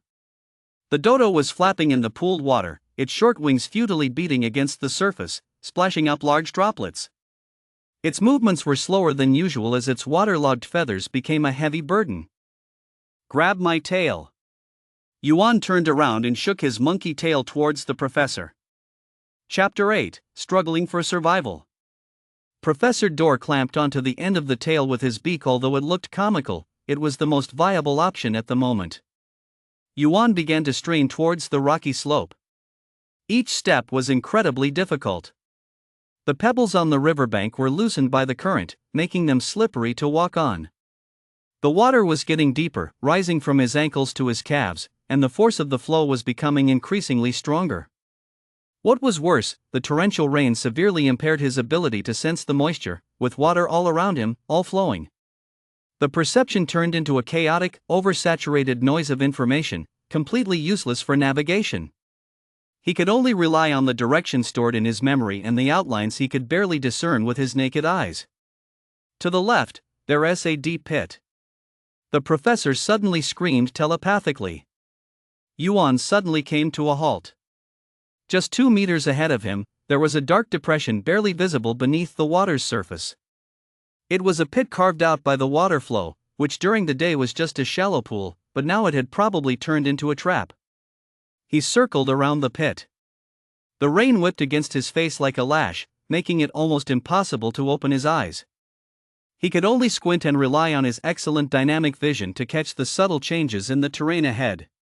Where the surface of the water rippled abnormally, where the flow of water suddenly accelerated. 20 meters. 30 meters. The outline of the rocky slope gradually became clearer through the rain, revealing a large expanse of dark gray, exposed rock layers. The slope was about 40 degrees, its surface gleaming from the rain. But just about 10 meters from the rocky slope, Yuan suddenly felt an emptiness beneath his feet. Oh no! As soon as the thought crossed his mind, his entire body started to sink. It wasn't a pit, but a completely submerged, deeper river channel. The murky river water instantly rose to his chest, and the force of the current pulled him downstream. Professor Dor, frightened, released his grip and flailed helplessly in the rapid waters. Yuan struggled in the water, using his hands and feet to stabilize his body, but the current was too strong, and the riverbed was slippery with silt, leaving him with no grip. Just as he was about to be swept away, a thought flashed through his mind like lightning. Control the water. Isn't he able to manipulate water? Although he was still weak and had never tried controlling it in a rapid flow. But this is the only chance. Yuan forced himself to calm down, closed his eyes, completely relinquishing his sight, and focused all his consciousness on his talent. The perception of moisture became extraordinarily clear in such close proximity and in such a dense body of water. He could see the direction, speed, and force of every current around him. He could see the turbulence and whirlpools forming around his body. He could see the area ahead towards the rocky slope, where the water surface was relatively calm. Change it. Yuan gritted his teeth and frantically channeled MP into his talent. Like pulling apart curtains with his hands, like stirring a pond with a stick. He used his mind to grab the main current rushing toward him and forcefully pushed it to the left. Splash! A miracle happened. Although it was just a subtle change, the force dragging him downstream really shifted just a little. Just that tiny bit allowed his body to escape the most turbulent core area, pushed to the edge by the current. Yuan seized the opportunity, using his hands and feet desperately, paddling toward the rocky slope. 3 meters, 2 meters, 1 meter. His claws finally touched the hard rock. "Professor," he shouted, turning his head. Professor Dor was still struggling in the rapids, and the Dodo's body had already been swept downstream by 5 or 6 meters, about to disappear into the curtain of rain. Without a moment's thought, Yuan activated talent again. This time it wasn't about guiding the water flow, but creating an obstacle. He forced a wall of water to rise in front of the professor. In fact, it only made the water surface bulge half a meter high, forming a temporary and fragile barrier. The barrier lasted only 2 seconds before it collapsed. But it was during those 2 seconds that Professor Dor managed to grip a rock protruding above the water with his beak and claws, stabilizing himself. "Climb up," Yuan said, leaning over the edge of the rocky slope and extending his claws. The professor climbed up with all his might, awkwardly struggling. The Dodo's claws were not suited for climbing, and it slipped repeatedly on the wet rock, trying again and again. In the end, it was Yuan who wrapped his tail around one of its feet and forcibly pulled it up the rocky slope. The two of them, or rather, a monkey and a bird, collapsed on the high ground of the rocky slope, gasping for air. The downpour was still pouring down, but at least they were 3 or 4 meters above the riverbank, safe for the time being. Yuan was almost exhausted. Activating talent twice in rapid succession consumed far more MP than usual practice. He felt as if his head had been emptied, dizzy and painful, with spots flashing in front of his eyes. But he forced himself to sit up and looked at Professor Dor. The Dodo was in worse condition. Its feathers were completely soaked, sticking to its body, making it look like it had lost a whole circle of weight. It lay on the ground, its chest heaving violently, beak slightly open, as if it were silently gasping. Professor?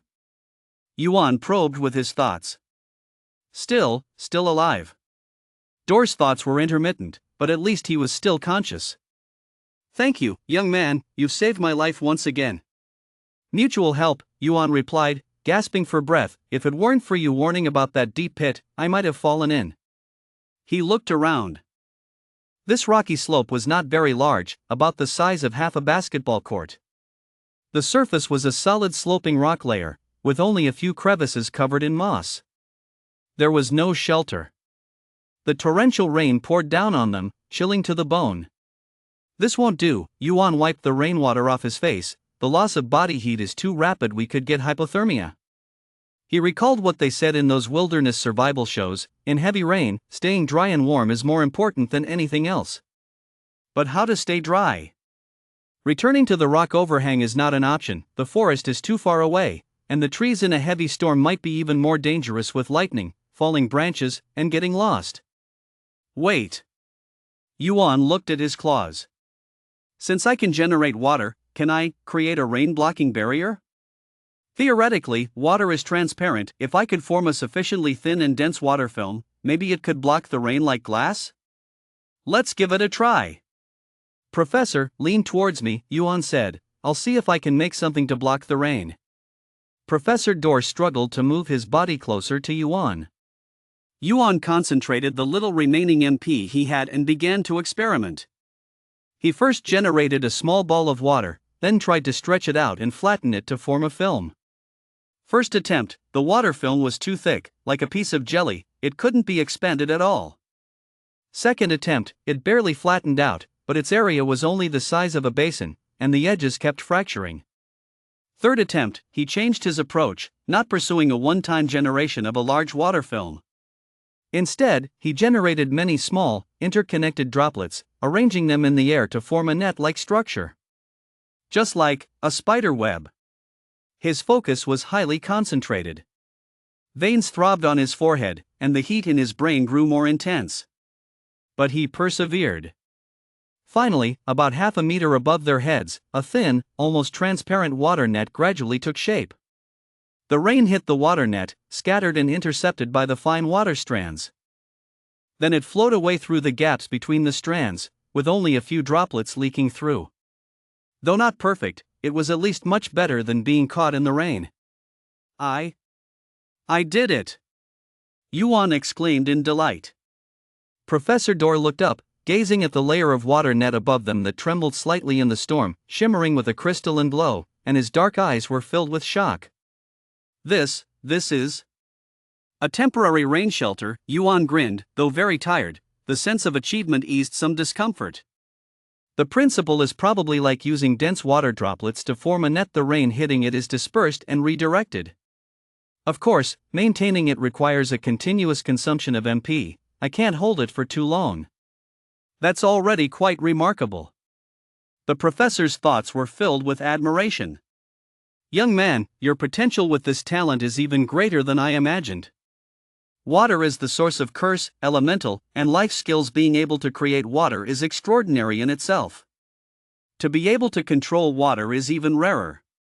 Mastering water is like controlling the initiative for survival.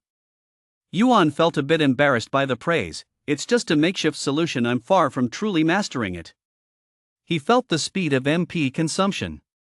Maintaining this layer of water net consumed an amount of MP equivalent to generating 50 liters of water each minute. In his current state, he could hold on for at most another 10 minutes. Chapter 9, The Wolf is Coming. I must find a way to reduce consumption, or change my approach. Yuan looked at the pouring rain around him. Since I can control the water I generate, can I control the natural rainwater? This thought made his heart race. If feasible, there would be no need to consume MP to generate a water film. He would just need to guide the falling rainwater to change direction, skirting around their location. He took a deep breath and began to try. He extended his perception of water vapor to a range of 2 meters above his head. There, thousands of raindrops were falling, and each drop left a clear trail in his perception.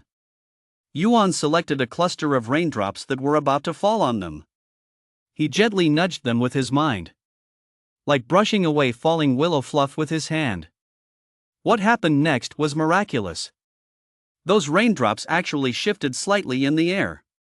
They changed their trajectory from falling straight down to slanting, brushing against the edge of the water net and landing on the adjacent ground. Although it only affected a few dozen raindrops and covered less than 1 square meter, it had indeed altered their trajectory. Professor, look! Yuan exclaimed excitedly. Professor Dor looked in the direction he was pointing. Right above them, a strange area without rain appeared. The rain seemed to hit an invisible slanted wall, all sliding off to the sides. And below that area was precisely where they were standing. This is simply... The professor was so shocked he could hardly speak. But still quite unskilled, Yuan panted, I can only guide a small area, and it takes a lot of focus. But the principle works. I don't need to generate water to block the rain, I just need to ensure that the rainwater doesn't fall on us. He continued to try, expanding the control range from 1 square meter to 2, 3. But the consumption was also growing exponentially. Once expanded to 5 square meters, he already felt dizzy, a sign of MP exhaustion.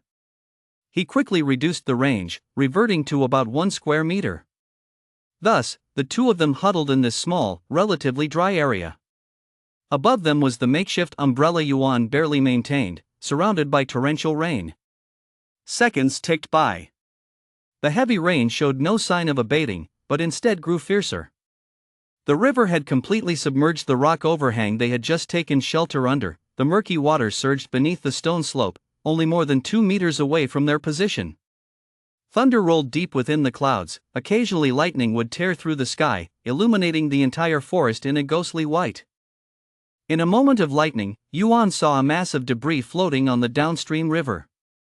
Broken branches, a carpet of moss, and even the corpse of some unidentified beast. The power of this storm far exceeded his expectations. "Young man," Professor Dorr suddenly communicated telepathically, his voice barely a whisper. "Did you hear anything?" Yuan listened intently. Apart from the sounds of rain, thunder, and rushing water, there was another sound. Deep and prolonged, it penetrated through the rain curtain. It was the howl of wolves. And not just one. "It's a pack of wolves," Yuan said, his face darkening. "I don't know why, but they're coming this way." He immediately intensified his perception of moisture.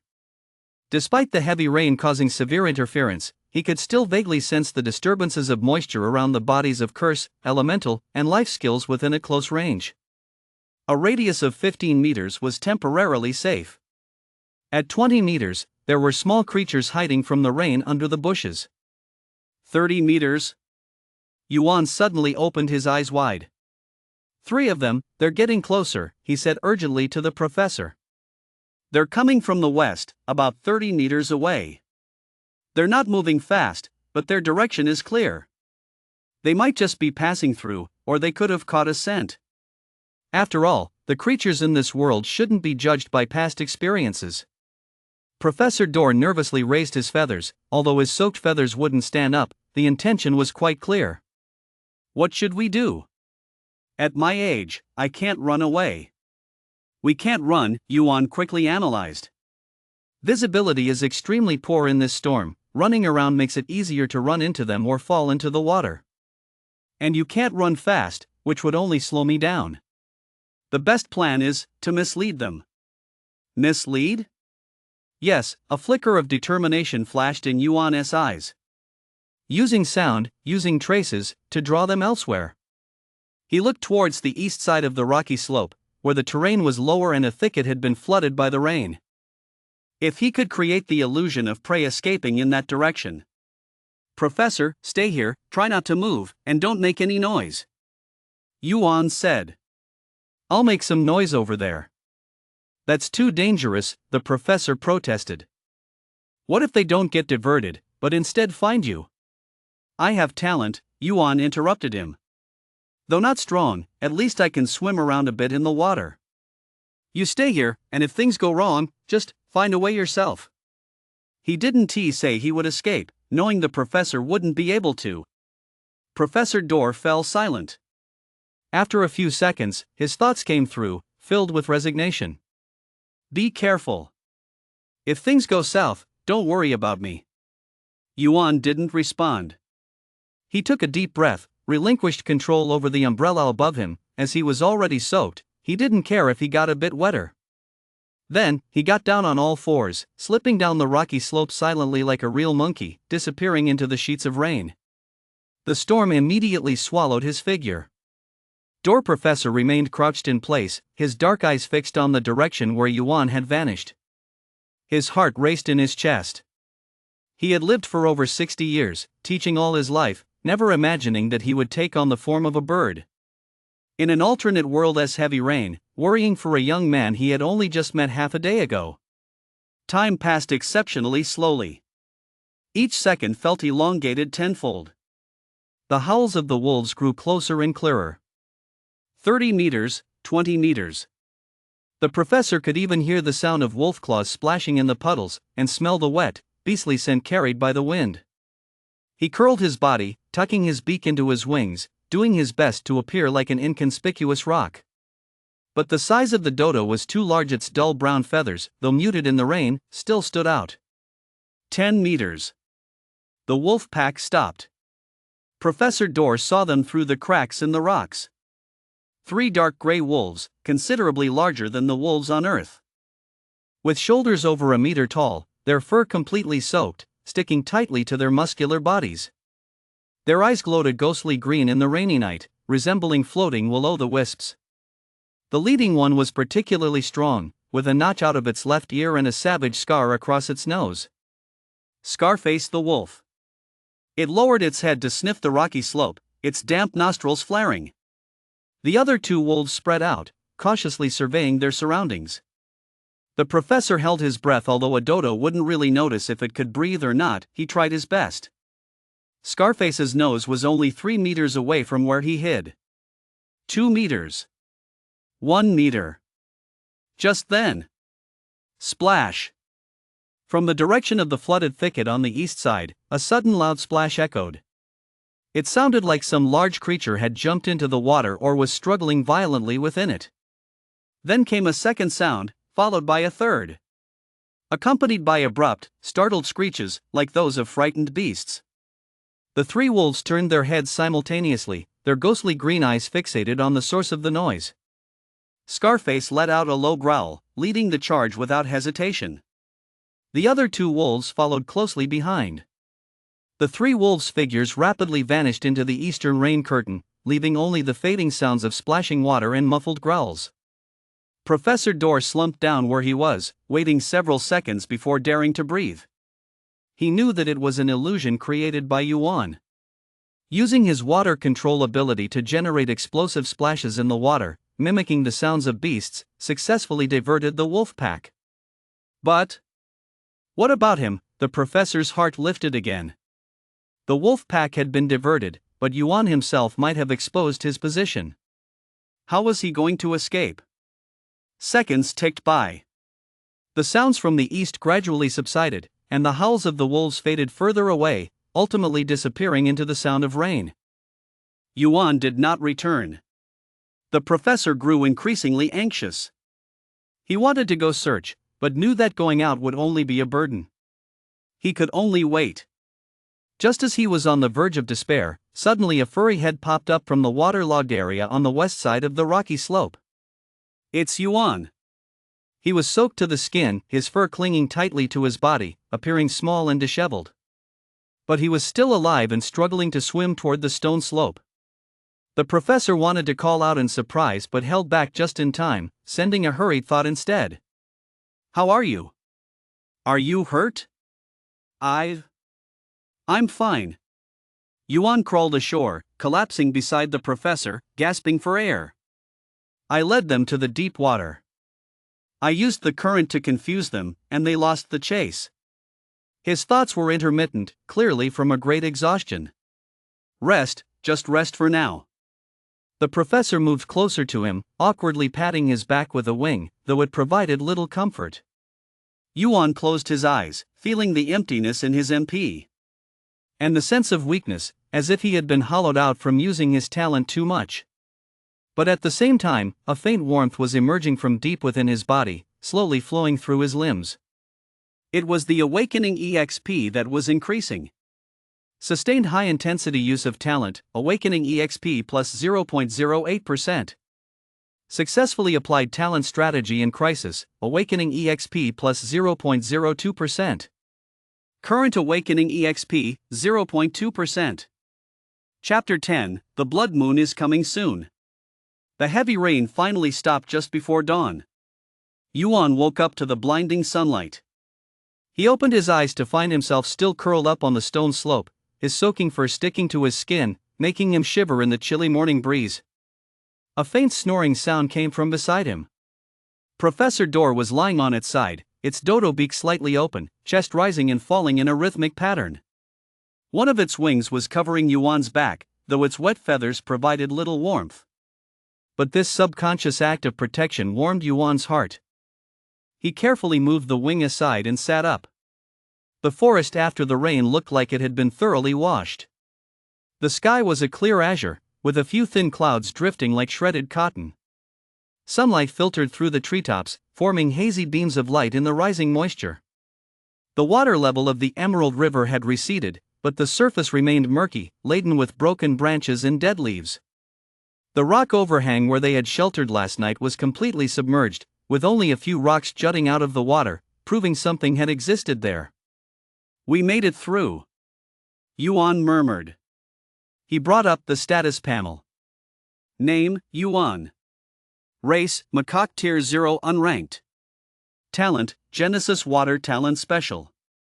Awakening EXP 0.2%. Skill, none. Status, slightly fatigued, wet, hungry. Inventory, 110 slots Tart Berry X3. 0.2%.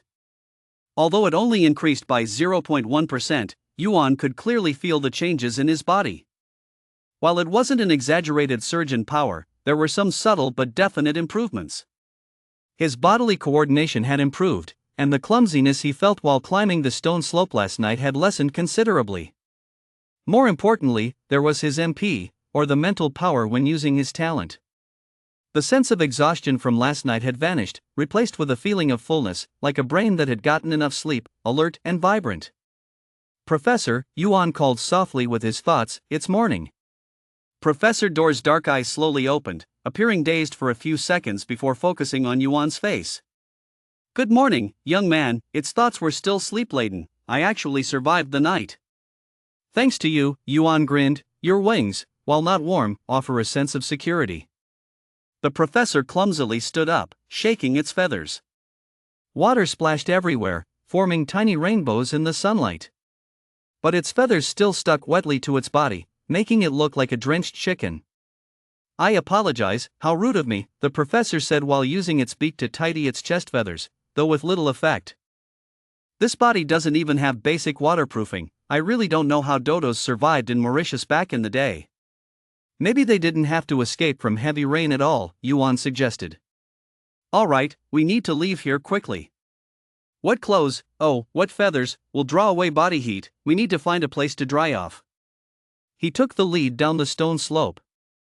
After a night of heavy rains, the riverbank's terrain had subtly changed.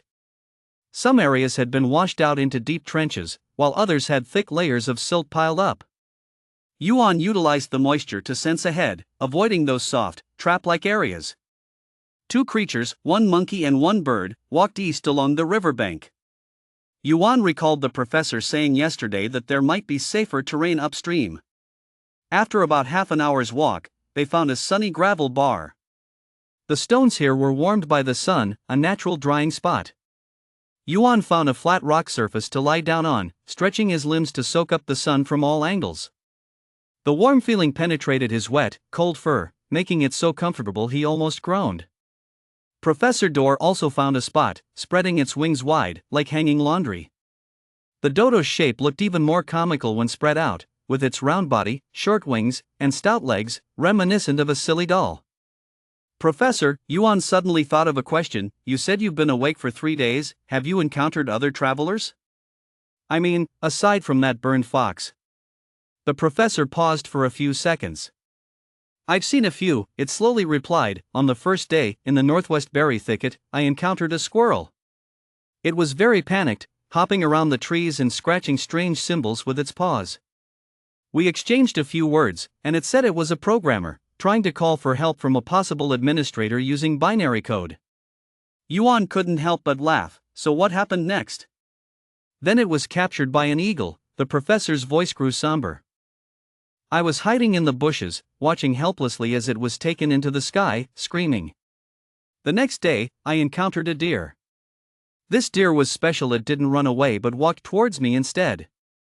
It said it was a member of a wildlife protection organization and felt quite natural after transforming into a deer. It invited me to migrate deeper into the forest, saying there was less human activity there. I refused because my body couldn't move fast enough." "What happened later?" "Then," the professor sighed, I saw its corpse by a small stream, its neck pierced by an arrow, its skin already stripped away. The atmosphere grew heavy. The sun was still warm, but Yuan felt a chill in his heart. The mortality rate of travelers, I fear, is even higher than the numbers displayed on the status panel. Every name that disappears from the channel represents a life abruptly cut short. We have to grow stronger. Yuan sat up, his gaze firm. Only by growing stronger can we survive and protect those we want to protect. You're right, the professor nodded, but how do we grow stronger? Have you found a way to increase your awakening EXP? I frequently used my talent during last night's heavy rain, and it increased by 0.1%. Yuan said, fighting, using talent, and consuming special items should all help increase it. Before he could finish his sentence, the area channel in his vision suddenly started flashing wildly. A bold, blood-red system announcement popped up in front of all online players. Emergency announcement. Due to the unusual fluctuations from the Mana Tide event, this month's Blood Moon event will be moved up to occur 3 days from now. During the Blood Moon event, the efficiency of acquiring Awakening EXP will increase by 100% for all mobs, but they will enter a Berserk state attack power plus 300%, sanity 80%. It is advised that all travelers find a safe haven in advance to avoid exposure in open environments during the Blood Moon. The announcement was repeated 3 times. Then, the entire channel went completely haywire. Anonymous 447, what the hell? Blood Moon event? Mobs going berserk? Mickey the Shire, are we starting with a boss fight right after arriving? I can't even beat a dog. Night Raid Widow Village Goblin, everyone calm down, the announcement says to look for safe shelter, not that we must fight. Shadow Cat, safe shelter?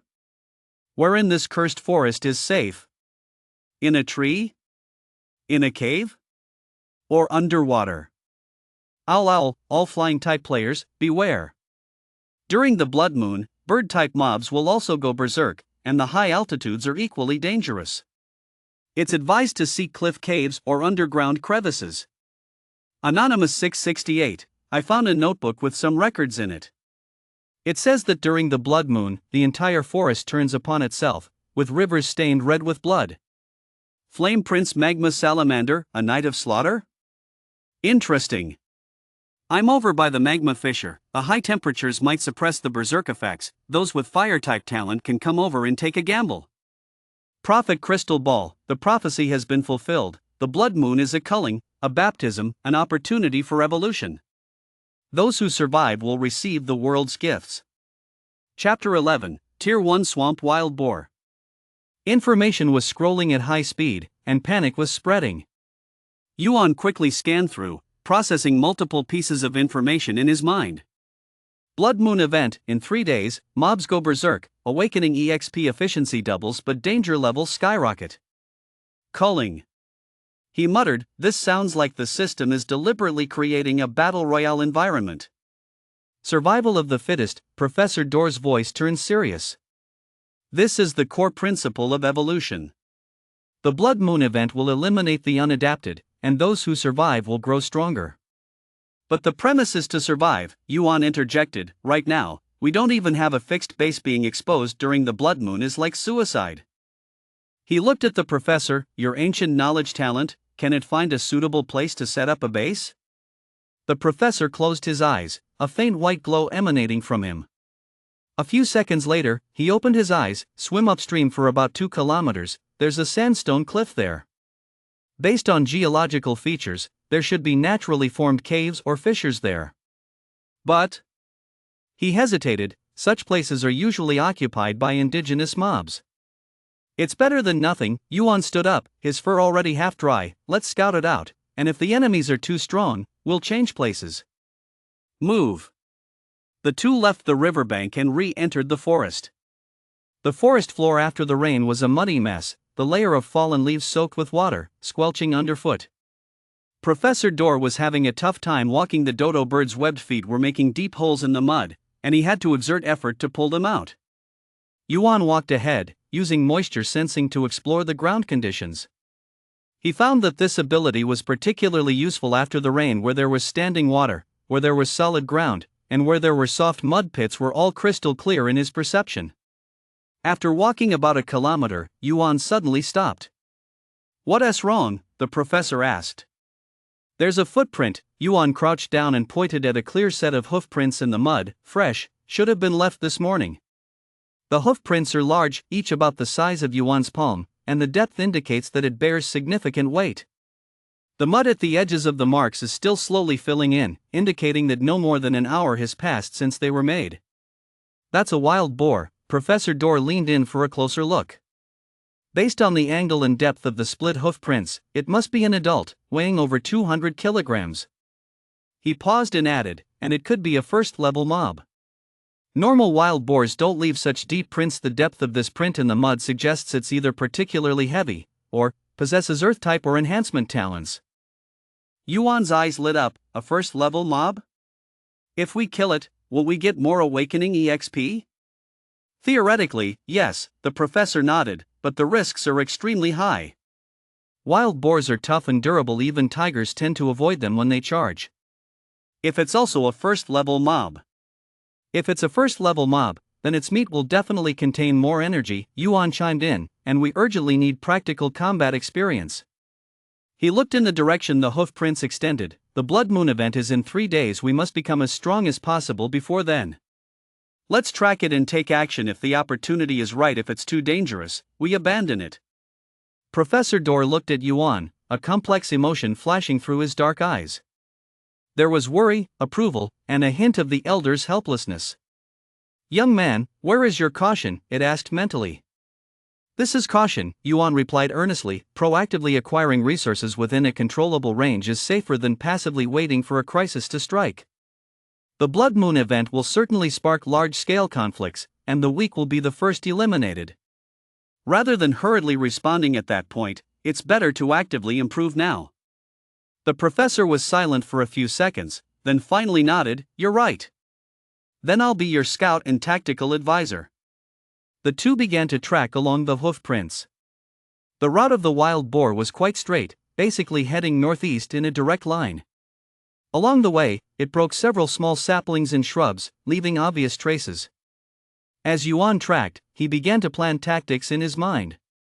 If they were to confront a first-level wild boar, a head-on clash would be suicidal. "We must use traps, utilize the environment, and apply wisdom." As a monkey, his strengths are flexibility, tool usage, and talent. The advantage of a wild boar is its strength, defense, and charging power. Thus, the tactical core should be restrict movement, create opportunities for attack, and strike decisively. After walking for about 20 minutes, they arrived at a sunken area in the woods. The soil here was noticeably muddier, and the air was filled with the smell of humus and mud. In the middle of the depression was a mud pit about the size of half a basketball court, the murky mud bubbling with tiny air bubbles. The hoof prints here became chaotic, with large areas showing signs of being rooted through at the edge of the pit. "It's foraging," Professor Dorr whispered. "Wild boars like to search for plant roots and insects in the mud." Yuan hid behind a large tree, quietly peeking out to observe. On the other side of the pit, a colossal creature was digging its snout into the mud. It was a true giant. Shoulder height over 1.2 meters, body length at least 2.5 meters, covered in bristly black-brown fur. Fangs jutted from the corners of its mouth, curving upwards, exceeding 20 centimeters, the tips gleaming with a yellowish-white shine in the sunlight. The most striking feature was its eyes, not the small eyes typical of wild boars, but rather an amber-like orange-yellow, with a glimmer of an intelligence that didn't belong to a beast, faint yet very present. Yuan concentrated, trying to use the reconnaissance feature of the status panel. A line of translucent data appeared in his view. Swamp Wild Boar Tier 1. Awakening EXP, about 35%. Talent, mud armor common, can cover the body with a layer of hardened mud, increasing physical defense. Threat level, high against Tier 0 unranked creatures. Notes, tough skin and dense flesh, impressive charging power, weaknesses at the eyes and soft areas like the anus. Tier 1, 35% awakening EXP, talent is defense-oriented. Yuan quickly assessed, direct confrontation has no chance of victory. That fur plus mud armor would likely make it difficult to even cut through with blades. But the weaknesses were evident: the eyes. If he could strike the eyes and penetrate the brain, no matter how strong the defense, it wouldn't help. The question is, how to approach? How to create opportunities? He looked around. On the east side of the pit was a gentle slope, about 30 degrees, with several boulders as tall as a person at the top. At the bottom of the slope was the edge of the pit, where the wild boar was foraging. A plan gradually took shape in his mind. Professor, Yuan communicated mentally, do you see that slope? Professor Dor turned to follow his gaze, I see it. Do you want to use a rolling stone? Yes, Yuan nodded, but wild boars aren't stupid, they won't just stand there waiting for stones to drop. So we need bait. Can your call mimic that of a young one? The professor's black eyes widened, I am a dodo bird, not a wild boar. Moreover, a dodo's call is a clucking sound, while a wild boar grunts. How can I imitate that? It doesn't have to be perfect, Yuan explained, as long as it sounds like a wounded small animal, that's enough. Wild boars are omnivorous, they will prey on small animals if given the chance. You call a few times and lure it down the slope while I push the stone to crush it. And then, the professor asked, even if it is hit, wild boars have formidable toughness with curse, elemental, and life skills, the rolling stone will likely just anger it. So there is a second step. Yuan looked towards the pit. Did you notice that the mud at the edge of the pit is particularly thin? Professor Dor took a closer look. Indeed, it appears to have been stirred up repeatedly by the wild boar. What if I pour more water into it? A glimmer flashed in Yuan's eyes. Diluting the mud would make it even thinner, the wild boar's hooves would sink in, limiting its movement. Then I can attack its eyes with a sharpened wooden spear from the side. The professor pondered for a few seconds. The plan is feasible, but the margin for error is low. If any link goes wrong, we could die. So we need to coordinate perfectly. Yuan looked at the professor. Are you willing to take the risk? Professor Dor was silent for a moment. It looked at the gigantic wild boar at the edge of the pit, imagining what it would be like to be charged. Then, it looked at Yuan. This young man whom he'd known for less than a day had cautiousness and calculation in his gaze, but also a youthful sharpness and decisiveness. I have lived for 62 years, the professor said slowly. I've taught countless students and written piles of papers. But I never expected the most exhilarating adventure of my life would happen after turning into a bird. I'm in. Yuan grinned widely. Great, let's start preparing. Chapter 12, Kill the Swamp Wild Boar. Step 1, Create a weapon. He found a hardwood branch as thick as his wrist nearby, about 1.5 meters long, with one end naturally sharpened. Using stones, he sharpened the tip further, completing a simple wooden spear. Step 2, Set up the rolling stones. Yuan climbed the gentle slope, where 3 appropriately sized rocks, each weighing about 100 pounds, were located at the top. He used vines to bind the 3 stones together, creating a makeshift rolling stone formation, then found a long stick to use as a lever. When pushed down, the 3 stones would roll together, covering a small area. Step 3, Mark water levels. Yuan selected several points on the edge of the pit and scratched marks with his claws. These are the water level lines, used to gauge the dilution of the mud. Everything was ready. Yuan hid behind the bushes at the top of the slope and signaled to Professor Dor in the grass below. The professor took a deep breath, although a dodo's lung capacity is not large. Then, it started to call. Cluck cluck cluck cluck cluck. The sound isn't loud, but it's deliberately prolonged, trembling, imitating the pitiful cries of a wounded animal. The wild boar at the edge of the swamp suddenly raises its head, its orange-yellow eyes scanning the surroundings warily. It stops rooting for food, ears upright, nostrils flaring. Cluck cluck cluck cluck cluck. The professor calls out again, this time his voice even weaker, like a dying struggle. The wild boar moves. It slowly turns around and walks towards the source of the sound. 1 step, 2 steps. Its heavy hooves sink into the mud, leaving deep footprints. Yuan holds his breath, resting his hand on the lever, his eyes fixed intently on the wild boar's movement. 30 meters, 20 meters, 15 meters. The wild boar walks slowly, very alert. It occasionally stops to glance around, clearly not a complete fool without any caution. 10 meters. It has reached the designated area. Yuan suddenly presses down on the lever. Creak. The vines tighten and then snap. 3 rocks bundled together begin to roll, initially slowly, but the slope accelerates them. Boom. The stones, along with dirt and debris, rush down the slope at an increasing speed. The wild boar senses the danger. It lets out a high-pitched grunt, pushing off the ground with its hooves, trying to jump sideways to evade. But at that very moment, Yuan activates talent at the top of the slope. Not to attack the wild boar, but to flood the area.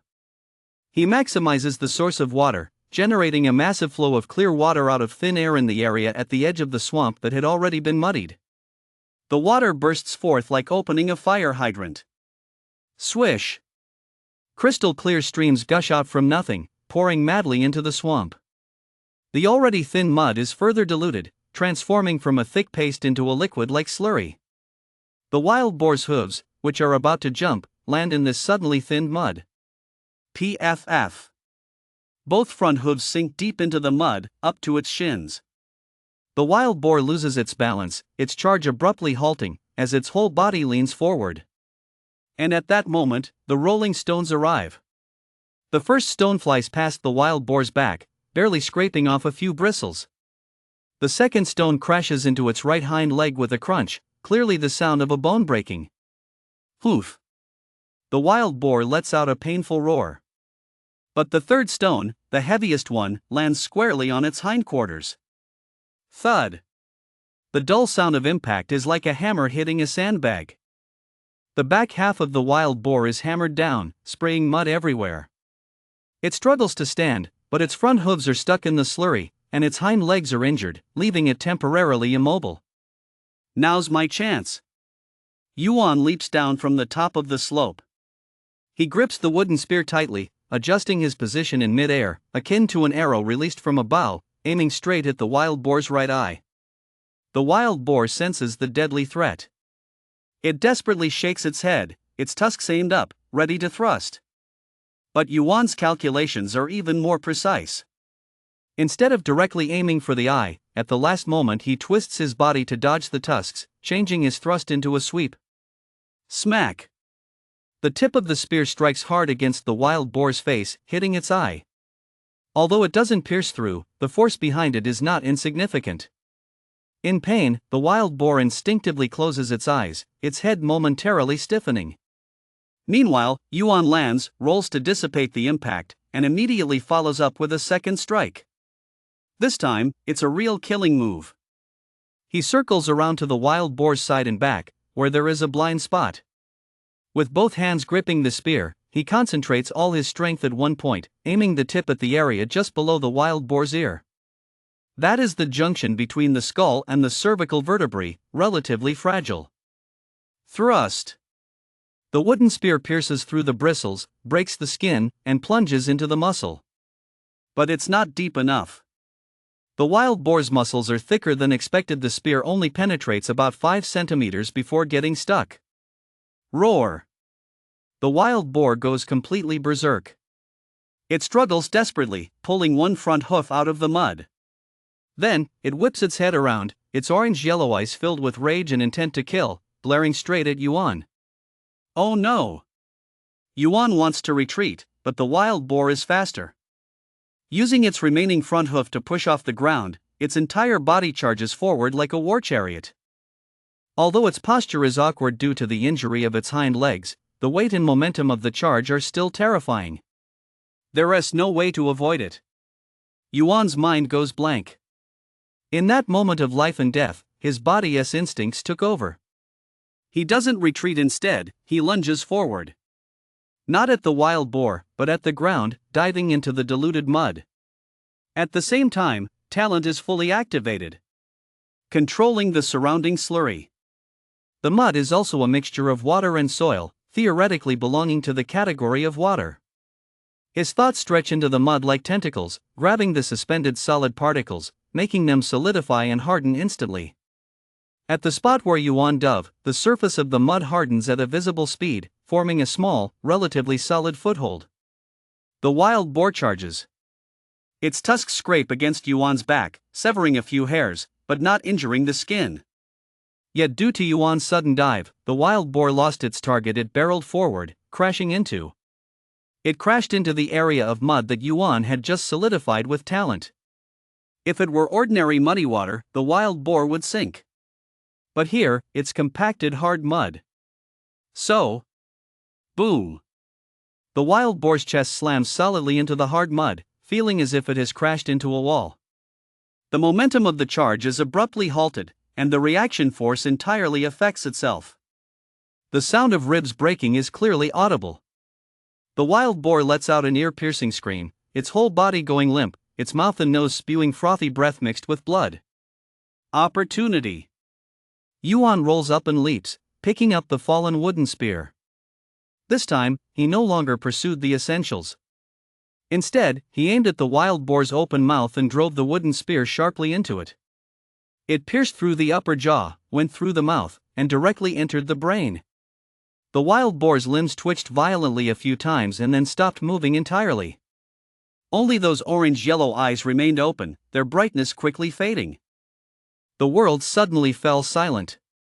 Only the rustling of leaves in the wind and Yuan's heavy breathing filled the air. He released his grip on the wooden spear, took 2 steps back, and sat down heavily on the ground.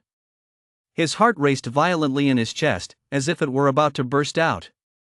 His hands trembled, not from fear but from the physiological response to a surge of adrenaline. Is it over? Professor Dor stumbled out from the hidden bushes.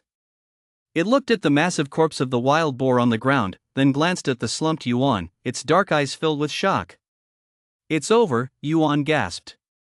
"We won."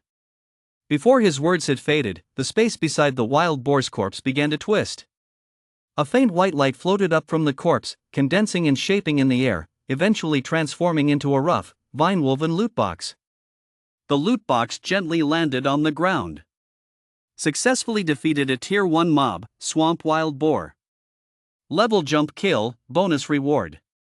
Awakening EXP plus 2.2%. Current Awakening EXP, 2.4%. The system's notification echoed in his mind. Immediately, a warmth, far more intense than any he had felt before, surged from within. This wasn't a subtle improvement but a clear, qualitative boost. Yuan felt his muscles warm slightly, his bones pop softly, and his vision became clearer. More noticeably, his MP, which had previously felt drained because of talent usage, was now completely refreshed. Instead, he felt a full, abundant sensation as if he could manipulate more water. He attempted to condense a water sphere. With a thought, a basketball-sized water sphere formed instantly, at least 3 times faster than before. Moreover, his control was more precise. He could create regular ripples on the surface of the water sphere and change its shape almost effortlessly. This feeling. Yuan clenched his claws, feeling solid strength. This is the change brought by the Awakening EXP boost. Congratulations, Professor Dor walked over. Although the Dodo's face was expressionless, the joy in his thoughts was genuine. Level jump kill, the efficiency of the Awakening EXP boost surpasses that of eating. And it looked at the vine loot box, the spoils of war. Yuan stood up and walked towards the loot box. The loot box was not locked, only secured with a simple vine clasp. Chapter 13, Advanced Loot, Materials, Scroll Fragments. Yuan crouched in front of the loot box, not opening it immediately. He first gently touched the surface of the box with his claw. It was cold but not as hard as metal, rather having the unique slight elasticity of plant matter. Next, he listened closely to confirm that there were no signs of life inside the box, nor any mechanical clicking. Better to be careful, Professor Dor reminded him telepathically from 3 meters away. Some worlds have loot boxes that are booby-trapped, especially those that are reward based upon kills. I know, Yuan nodded. He had seen too many loot box traps in those games and novels. Although the system indicated this was a kill reward, in this brutally real world, anything could happen. He glanced around and picked up a 2-meter-long branch. Stepping back 5 meters, he used the tip of the branch to poke at the vine clasp on the box lid from a distance. On his first attempt, nothing happened. The vine clasp was more secure than it looked. On the second try, he applied more force. Crack! A faint snapping sound emerged as the vine clasp was pried open. The box lid slowly revealed a gap. No poisonous darts shot out, no toxic mist spewed forth, and no monsters leapt from the box. Everything was calm. Yuan waited another 10 seconds, then cautiously approached and fully lifted the box lid with the branch. Inside the box, there was no dazzling gold, nor a mountain of treasures. Only a few items were neatly arranged. On the left were neatly stacked, cut pieces of dark red meat, each about the size of a cutting board, totaling 20 pieces. The surface of the meat glistened with oil, and faint energy waves emanated from it. On the right were 2 curved, yellowish-white tusks, each over 30 centimeters long. The base was as thick as a wrist, and the tip was sharp enough to pierce steel. Beside the tusks lay an intact wild boar hide, blackish-brown with stiff bristles, displaying natural magical patterns on its surface. In the middle was a small pile of circular coins showing signs of verdigris, a total of 15, each about the size of a coin, featuring a relief of crossed shields and swords in the center. And at the very top of all the items, floated a palm-sized, thin as a cicada's wings, deep purple fragment. The fragment was in an irregular polygonal shape, with star-like silver light points flowing on its surface, and fine runes flickering at the edges. At the moment Yuan clearly saw the items in the box, system notifications popped up one after another. Acquired, wild boar meat 20, tier 1 mob meat, high energy, edible. Acquired, wild boar tusks 2, tier 1 loot, materials, scrolls, high hardness, can be made into weapons or used as auxiliary loot, materials, scrolls for advancement. Acquired, complete wild boar hide 1, tier 1 loot, materials, scrolls, good defensive performance, can be made into armor. Acquired, copper coins, silver coins 15, universal currency of Lv.0, minted in human city-states. Acquired, level 1 random advancement loot, materials, scrolls fragment 1, collect 10 pieces to synthesize a complete loot, materials, scrolls. Inventory has automatically stored items. In his field of vision, the inventory icon flashed a few times. Yuan opened the inventory interface with his mind. 6 of the 10 slots are now occupied. First slot, sour berry 3. Second slot, wild boar meat 20. The icon shows a piece of red meat with bone, with a small 20 at the bottom right. Third slot, wild boar tusks 2. Fourth slot, wild boar skin 1. Fifth slot, copper coins, silver coins 15. Sixth slot, advanced loot, materials, scrolls fragment 1 deep purple fragment icon, with a label 110 below. I've made it. Yuan murmured. It's not just about material gain, but more importantly, it's about information. The inventory will automatically collect items that are dropped upon killing, he summarized. Moreover, it will automatically classify and stack, saving the trouble of transportation. The currency system does exist, copper coins, silver coins, and there should also be gold coins. The most crucial part is this, he said, staring at the deep purple shard in the 6th slot, advanced loot, materials, and scroll shards. Collecting 10 pieces can synthesize a complete loot, materials, scrolls. This should be one of the key items for tier 0 unranked to break through to the next level. Professor Dor walked over and bent down to inspect the already emptied loot box. The box began to wither rapidly after the items were taken, the vines turning gray-brown, the surface patterns dimming, and finally transforming into a pile of ashes, blown away by the morning breeze. The drop quality of tier 1 mobs roughly corresponds to this level, the professor analyzed. Meat, loot, materials, scrolls, currency, and most importantly, items related to advancement. It seems that to advance, besides reaching 100% awakening EXP, we also need loot, materials, scrolls and loot, materials, scrolls. The wild boar tusks and skin might be the auxiliary loot, materials, scrolls needed for certain races to advance.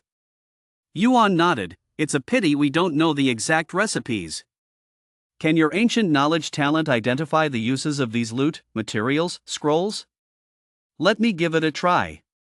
Professor Dor closed his eyes, a soft white glow emanating from him. That ethereal thick book reappeared, its pages flipping automatically and stopping at a certain page. The professor stared at the page for a few seconds, then opened his eyes. Wild boar tusks, Tier 1 Earth-type loot, materials, scrolls. With medium to high hardness, suitable for crafting knife blades or spearheads, or grinding into powder as auxiliary training loot, materials, scrolls for certain Earth-type talents. Wild boar skin, Tier 1 defensive loot, materials, scrolls, has good physical resistance and slight resistance to Earth-type magic. It can be tanned to create simple leather armor or cut to be used as the base material for talismans. He paused and added, as for the fragments of loot, materials, scrolls, the information displayed by the talent is quite vague. It only mentions fragments containing the secrets of advancement, which need to be collected to reveal the complete information. That's enough, Yuan said, at least we know these are not trash. He looked at the pile of wild boar meat, his stomach growled. Since waking up, he had only eaten a few berries, endured escape, heavy rain, and life and death struggles. His physical stamina was depleted. Tier 1 mob's meat is rich in energy, which can not only fill his stomach but also increase awakening EXP. Let's eat first, Yuan decided, make a fire and grill the meat. We need to be full before we can travel on. He gathered dry twigs nearby. Although the rain was heavy, there were always branches in the forest shaded by tree canopies that hadn't been soaked. He also found some fine dry bark and dead grass as kindling. Then, he began the skill every wilderness survivor must master, drilling wood for fire. Finding a piece of hardwood about wrist thick as the drilling board, he carved a shallow groove on it with a flake of stone. Then, he found a straight thin stick as the drill rod, sharpening one end. He placed the tip of the drill rod against the groove on the drilling board, clasped the drill rod with both hands, and began rubbing quickly. Creak, creak. Wood shavings flew out from the contact point, landing on the dry bark he had prepared. Once, twice, 3 times. Yuan's hands began to heat up quickly, and the friction-generated heat made the wood emit blue smoke. But the smoke never turned into fire. Not enough temperature, he stopped, shaking his sore wrists, or not enough pressure, or insufficient oxygen. Professor Dorr watched from the side and suddenly said, "Young man, try using your talent." Talent? Yuan was taken aback. How can water start a fire? It's not about starting a fire, but assisting, the professor explained. You can control water, but can you control air? Fire needs oxygen. If you can create a swirling air current around the drilling point to increase the oxygen supply, it might ignite more easily. Yuan's eyes lit up. Right. The air also contains water vapor. Although thin, it should theoretically be within his control. He gripped the drill rod again this time. While rubbing, he divided part of his intention to feel the movement of the water vapor in the surrounding air. Then, he tried to guide it, creating a mini swirling airflow around the drilling point that converges toward the center. It was like blowing air onto an impending spark, but even more precise and sustained. Creak, creak. Wood chips flew, and the smoke grew thicker. Suddenly, a faint spark flickered in the smoke. Yuan immediately stopped drilling the wood, carefully scooping up the wooden board covered with dry bark, and gently blew on the spark. Put! The orange-red flame finally leaped up, igniting the dry bark, which then spread to the dry grass and beyond to the thin branches. It's a success!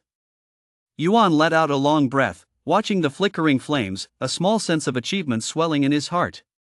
Chapter 14 Ironback Lizard. Although it was just the most primitive way of starting a fire, in this strange and dangerous world, this little flame represented warmth, cooked food, and a hint of civilization. He skewered a piece of wild boar meat on a twig and placed it over the fire. The meat quickly changed color under the flames, glistening with oil and sizzling. The rich aroma of the meat drifted through the smoke. It had a mix of a fatty char and a strange spiced aroma reminiscent of pine, perhaps the unique flavor of Tier 1 mob's meat. Professor Dorr crouched beside the fire, eagerly watching the roasted meat, with the Dodo's beak slightly ajar. A faint gurgling sound came from its throat. "Professor, do you eat meat too?" Yuan asked. "Theoretically, Dodos are omnivorous," the professor said somewhat shyly, "and I'm so hungry I could eat a whole cow. I'm not picky." The meat was ready. Crunchy on the outside and tender on the inside, it had a layer of enticing caramelized crust. When cut open, the meat was a light pink, juicy, and full of flavor. Yuan first cut a small piece and tasted it himself. The texture was astonishing. It wasn't as greasy as regular pork, instead, it had a certain delicacy and elasticity similar to top-grade Wagyu. The flavor was rich, with the wild game meat's distinct wild aroma, but without any strong fishy or gamey smells. As he swallowed, a warm current surged in his stomach, quickly spreading to his limbs. Consuming Tier 1 mob's meat grants a large amount of energy, awakening EXP plus 0.3%. Current awakening EXP, 2.7%. A one-time boost of 0.3%. That's 30 times the berries. Yuan's spirits lifted, and he immediately handed a large piece of the remaining meat to the professor. Professor Dor picked up the chunk of meat with his beak, clumsily tearing and swallowing it. Although his eating was awkward, he wasn't slow. Consuming Tier 1 mob's meat grants energy, awakening EXP plus 0.2%. Although the professor's status panel wasn't shared, Yuan could tell from the sudden glimmer in his eyes that the effect was also significant. A monkey and a bird sat quietly by the campfire, eating quickly. Sunlight filtered through the treetops, casting mottled patches of light, while the morning breeze gently blew in with the unique freshness of the post-rainforest. If it weren't for the danger they were in, this could almost be considered a pleasant picnic. But Yuan remained vigilant. He ate while continuously scanning the surroundings using the moisture sensing. Within a 30-meter radius, it was temporarily safe. Only a few small birds flitted about on the branches, and a squirrel was curiously peering from a distance. 40 meters, 50 meters. Suddenly, he detected something unusual. About 60 meters to the northeast, behind a thicket, there was a noticeable, rhythmic disturbance in the water vapor. It wasn't a point but a line. Some larger creature was moving slowly towards their location. Moreover, the distribution of water vapor around that creature was very strange, with an extremely low moisture content on its surface. It was almost as dry as a rock, yet it had plenty of moisture flowing inside. Something's coming, Yuan whispered to the professor telepathically, to the northeast, 60 meters, approaching. Professor Dor immediately stopped eating and raised his head in alertness. What kind of creature? How big? Not sure, but it should be sizable, moving slowly, and very cautious. Yuan slowly lowered the meat in his hand, while quietly gripping the makeshift wooden spear with his other hand. Let's hide first and see what it wants. The two acted quickly. The professor dragged the remaining chunk of meat behind a nearby rock. Although the dodo's size made it hard to hide completely, at least it could reduce its exposed area. Yuan jumped up onto a nearby tree, hiding among the dense foliage, maintaining a high vantage point, while focusing his moisture sensing to lock onto the approaching target. 60 meters, 50 meters, 40 meters.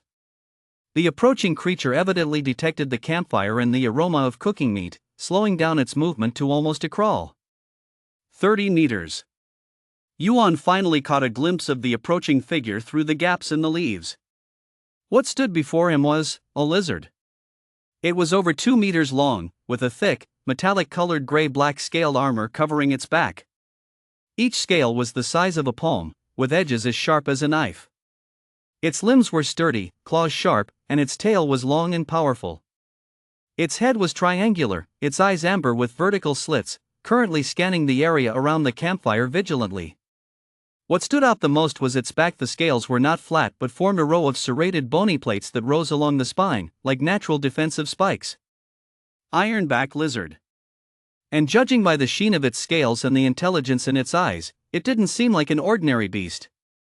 Yuan tightened his grip on the wooden spear, his muscles tense, prepared to attack or retreat at any moment. But at that moment, the ironback lizard suddenly stopped. It raised its head, flaring its nostrils and taking a deep sniff of the aroma of the roasted meat in the air. Then, a rough, hearty thought with a distinct northeastern accent burst into Yuan and Dor's minds. Wow, that smells amazing.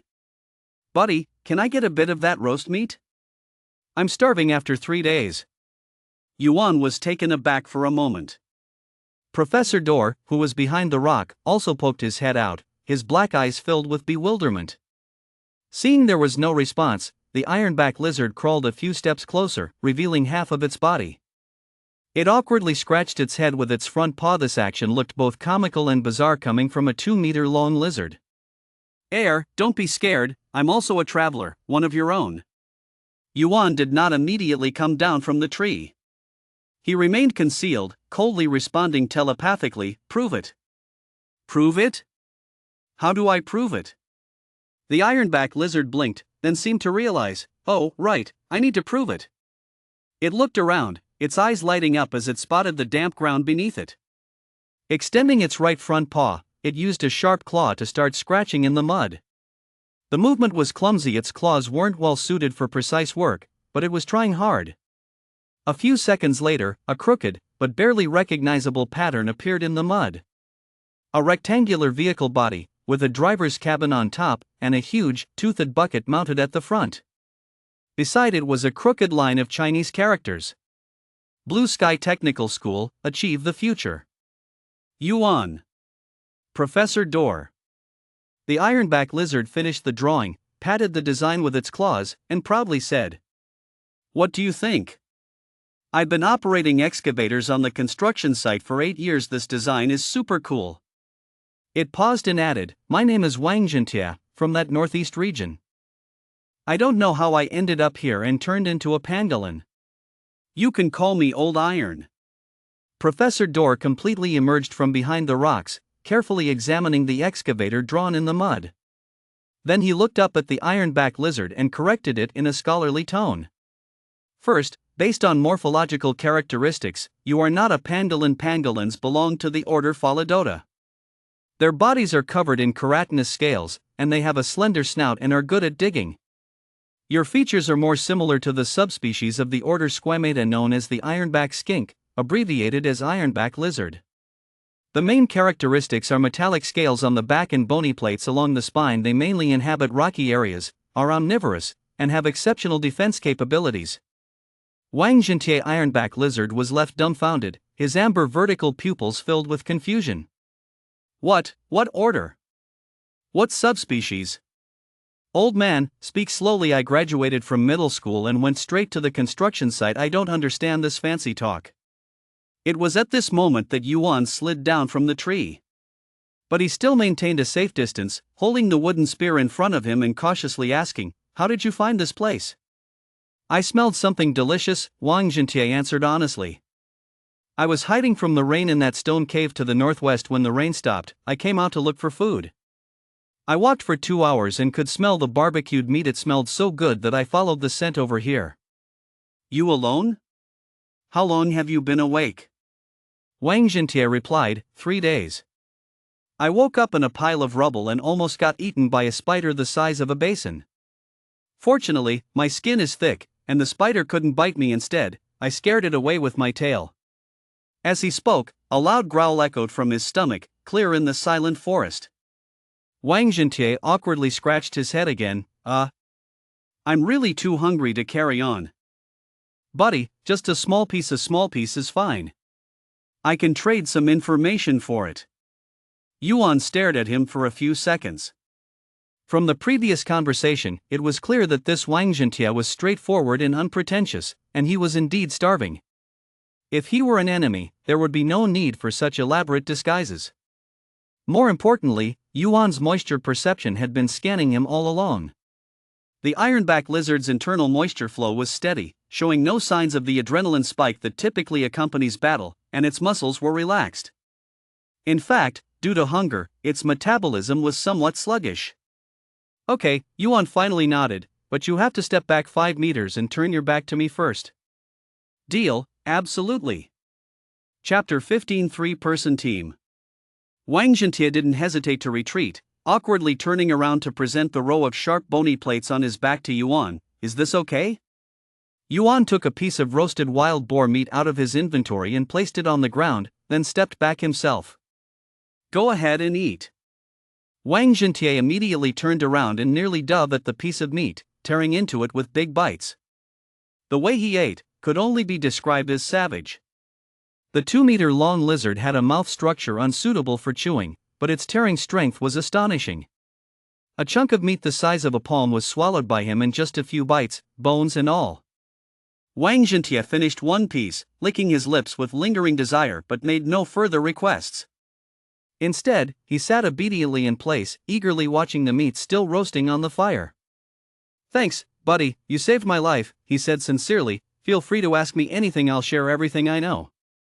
Yuan sat down by the campfire, but still kept the wooden spear close. First, tell me what you've experienced and seen over the past 3 days. Go! Wang Zhentai cleared his throat. Although lizards can only produce hissing sounds, the tone in his mind was very vivid. On the first day, I woke up in a pile of rubble. I was dazed for quite a while before realizing I had turned into this thing. At that time, I was so hungry that my stomach was touching my back. I searched everywhere for food. I tried gnawing some moss. It was terrible, bitter and astringent. Later, I found a nest of bird eggs in a crack in the rocks, swallowed them whole, and finally started feeling a bit better. The next day, I wanted to walk towards the river, but halfway there, I ran into a group of humans. Wang Zhentai's tone became serious. 5 of them, some with bows, some with swords, including one in a robe, likely mage, priest, or high sage classes. They were in the process of hunting a deer. But the deer was acting strangely. Instead of running away when surrounded, it stood up on its hind legs and started drawing circles on the ground with its front hooves. It even seemed to express a desire to be released. Of course, it was the sound of a deer, but I could understand the meaning. Those humans clearly noticed something was off. The mage, priest, and high sage said it was a polluted variant, and then one fireball turned the deer to charcoal. Yuan and Professor Dor exchanged glances. Another case. Human efforts to eradicate intelligent mobs are indeed systematic. On the 3rd day, which was yesterday, Wang Zhentai continued, I encountered other travelers in the southwest. It was a makeshift team, perhaps 4 or 5 of them. Some could transform into wild boars, others into porcupines, and there was even one that turned into a hedgehog. They invited me to join, saying that more people meant safety. I initially wanted to agree, but I stayed cautious and observed from a distance first. Guess what happened next? Wang Zhentai thought back with trepidation. Those few started fighting among themselves. They fought over a glowing stone, and the wild boar ended up killing the hedgehog. The porcupine pierced the wild boar's neck with its quills. The last one standing ran away with a rock. There were 3 corpses left on the ground. It shook its head, saying, since then, I decided that unless it's someone truly trustworthy, I'd rather be alone. Internal strife. Under the pressure of survival, the dark side of human nature, or rather animal instincts, was laid bare. Yuan fell silent for a few seconds and asked, what other useful information do you have? About human movements or other dangerous areas? I've only seen that group of humans. After that, I just avoided them. Wang Zhentai thought for a moment. As for dangerous areas, you can't go west. There's a canyon in the west. I took a look from afar, and it's filled with purple-black mist. It looks sinister. There are many bones stacked at the canyon's entrance. Some belong to animals, and there are what look like humanoid ones. East is this direction, relatively safer, but I heard it's getting closer to a human outpost. North is the mountain, too high, my body can't climb up there. I haven't been south. The information was limited, but at least it confirmed the danger of the corrupted swamp to the west and the areas of human activity. Yuan asked a few more questions, and Wang Zhentai answered honestly. Finally, Yuan looked at it. What is your talent? You just said the skin is thick and the spider can't bite through it. Shouldn't be ordinary defense, right? Oh right, my talent is actually amazing. Wang Zhentai suddenly perked up, puffing out his chest to show off the metallic gleam of the bony plates on his back. It's called copper skin and iron bones, a rare type. The passive effect is that my defense is tripled. Ordinary swords and blades can't even scratch my scales. There's also an active skill called hardening. When activated, I'm immune to secondary physical damage for 10 seconds. But the cooldown time is a bit long. It takes 1 hour. As he spoke, it actively activated its talent. A faint earthy yellow glow emerged from its surface. The gray-black scales instantly became even thicker, with the edges radiating a cold metallic sheen. The bony plates on the back stood straight, their tips glinting with a cold gleam. Yuan could clearly feel that the moisture around Wang Zhentai was being forcefully pushed away, making his surface extremely dry, as if covered by an invisible force field. How is it? Hard or not? Wang Zhentai asked with pride, then suddenly recalled something and hurriedly added. But it can only defend against physical attacks. I can't say anything about magic. If that fireball hit me yesterday, I'd probably be cooked. 10 seconds later, the earthy glow faded, and Wang Zhentai returned to his original state, looking a bit fatigued. It consumes stamina, it explained while catching its breath, and it can't be used continuously after one use, it needs a long break. A very practical talent. Defensive type, rare level, providing great survival assurance in the early stages. Yuan assessed internally, if Wang Zhentai joined, the team would have a reliable front line. Combined with my water control talent and Door's knowledge support, the chances of survival would greatly increase. But there are also risks, just getting to know him, not understanding his background. What if he betrays us at a crucial moment? He looked at Professor Door and communicated telepathically. Professor, what do you think? The professor was silent for a moment. This person has a straightforward personality, no guile, but he clearly lacks experience in the wild. From his proactive display of talent and the information he reveals, he appears quite trustworthy. But we must remain cautious. I suggest we invite him to temporarily form a team, establishing clear rules and a contribution mechanism.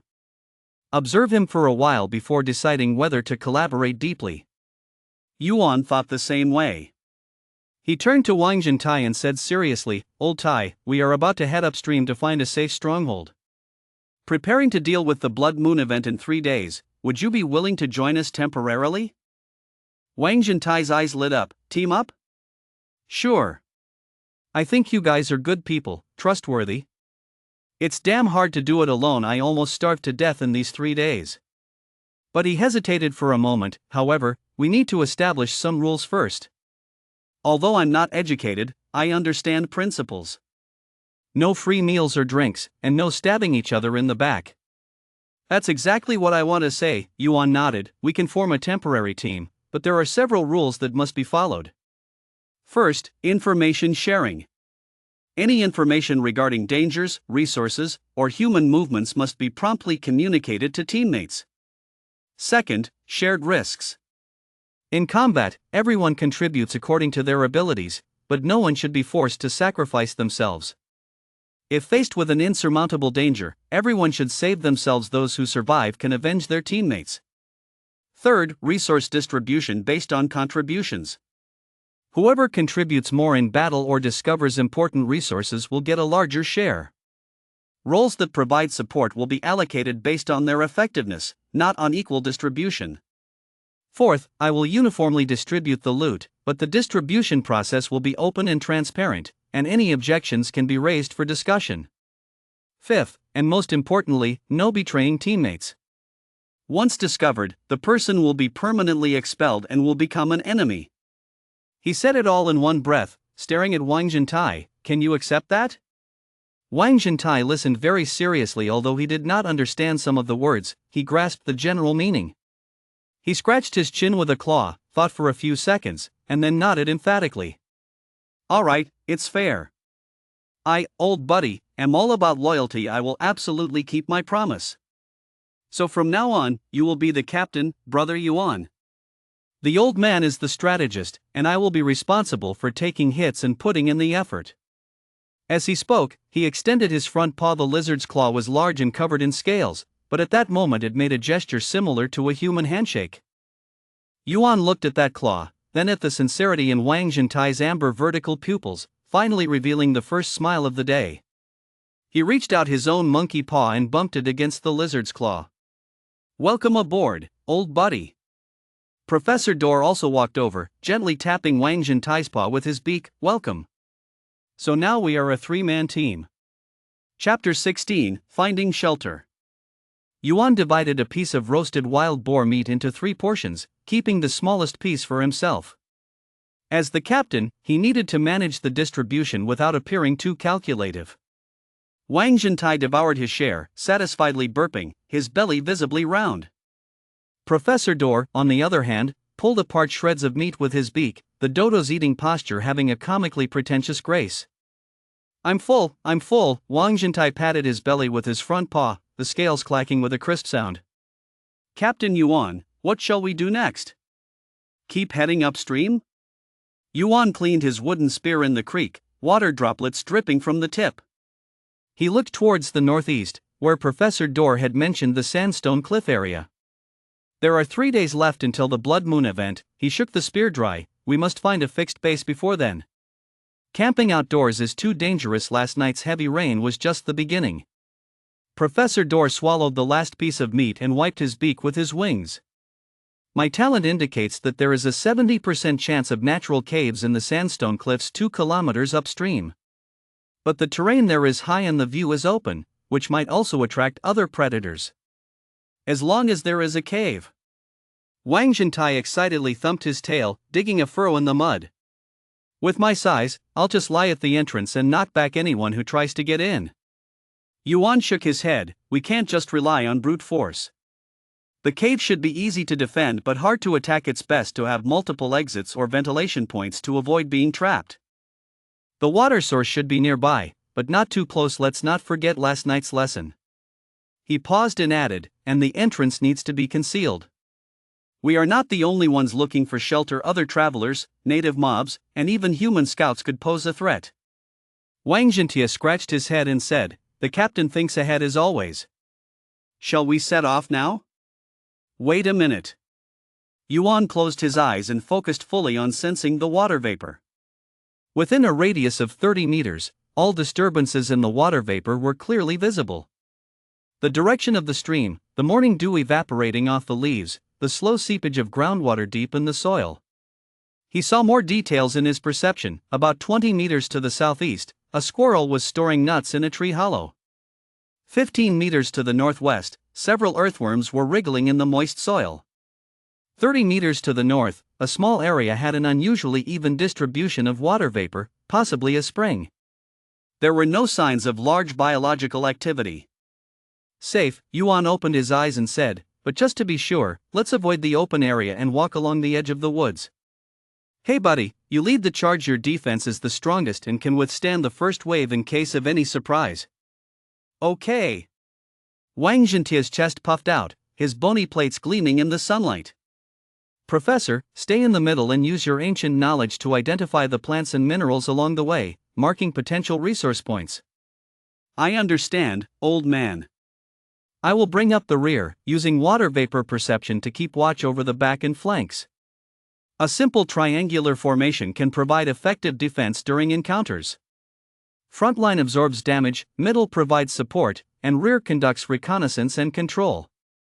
This is the most basic tactic Yuan learned from those team-based competitive games. He never imagined it would be used in such a way in another world. The 3 beasts set out. Wang Zhentai's way of clearing a path was quite brutal.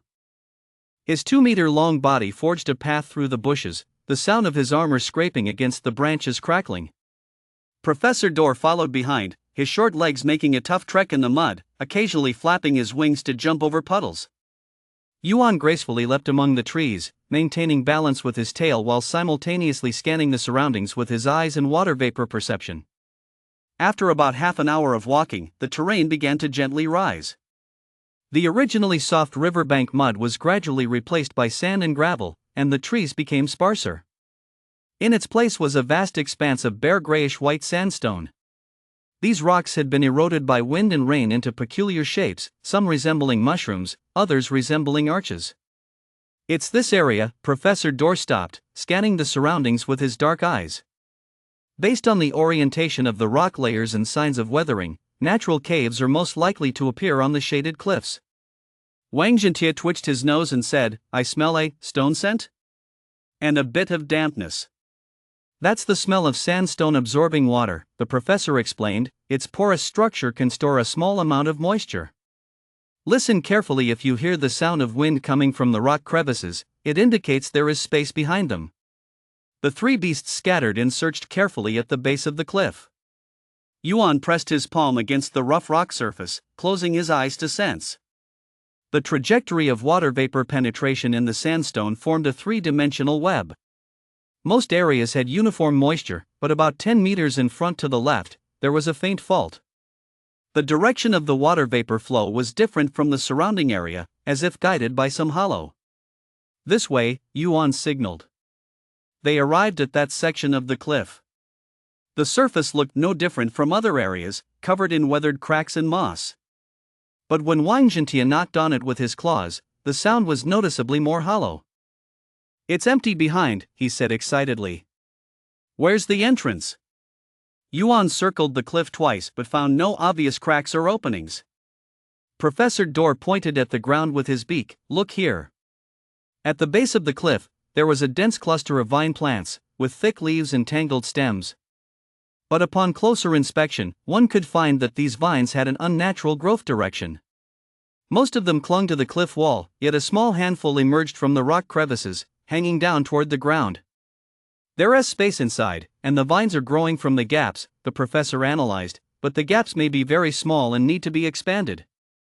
Wang Zhentia rubbed his claws together and said, "Let me handle it, I'm a pro at this digging stuff, I'm not bad at making holes either." He took a few steps back, took a deep breath, and raised the bony plates on his back. Then he charged forward. Boom! The dull sound of the impact echoed between the cliffs. Rubble fell like rain, and the vines shook violently from the shock. But the cliff only cracked a few fine lines. "Hard," Wang Zhentia shook his somewhat dazed head and said, "but no worries, I'll just charge a few more times." "Wait," Yuan stopped him, "the noise is too loud and will draw attention. And if we shake the entrance shut, it will block us off instead." He approached the cliff, placing his palm on the area where the vines were densest and activated his water vapor perception. His consciousness followed the path of moisture penetration into the rock crevice. The internal image gradually became clearer. It was a narrow, sloping gap. The width was just enough for a monkey to pass sideways, but the deeper inside it was more spacious.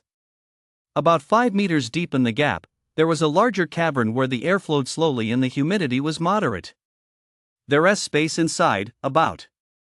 Yuan estimated the range of the water vapor distribution, around 30 square meters, with a height of over 2 meters. "The entrance is indeed very small and needs to be expanded, but we cannot use brute force." He looked at Wang Zhentia. "Hey buddy, can your claws dig through this kind of sandstone?" "Sandstone? Piece of cake." Wang Taizhu lifted his front paw, the sharp tips of his claws shimmering in the sunlight, saying, "This stuff doesn't work for blasting through mountains or chiseling stones. Digging soft rock is like digging tofu." "Alright then, you're in charge of digging, but take it slow, peel it off layer by layer, and try not to make too much noise. Professor, you keep an eye out for danger around us. I'll use my perception to monitor the rock structure and prevent it from collapsing while digging." The division of labor was clear. Wang Zhentia squatted by the cliff, extending his right front paw and pressing the claw tip against the base of the vines. He didn't use brute force to scrape it. Instead, like a sculptor, he used careful strength to carve it out little by little. The sandstone is indeed soft, and each time the claws dig in, a large piece comes away, with debris falling to the ground. Yuan perceives everything with his eyes closed. In his view, the stress distribution within the rock body resembles a glowing web. With each dig, Wang Zhentia causes the stress in that area to redistribute. He needs to guide, 3 centimeters to the left, there's a weak layer, good. Now go down 2 fingers in depth, slowly, stop. There's a crack on the right side, go around it. Professor Dor stands on a boulder 5 meters away, his dark eyes scanning the surroundings vigilantly. He occasionally lowers his head to draw markings in the sand with his beak, identifying nearby plants using ancient knowledge. Bloodroot with serrated leaf edges can clot blood when crushed. Numbing vine purple stem, its juice can temporarily paralyze small creatures. Glowing moss grows in shaded areas, emits a faint green light at night. The excavation lasted nearly an hour.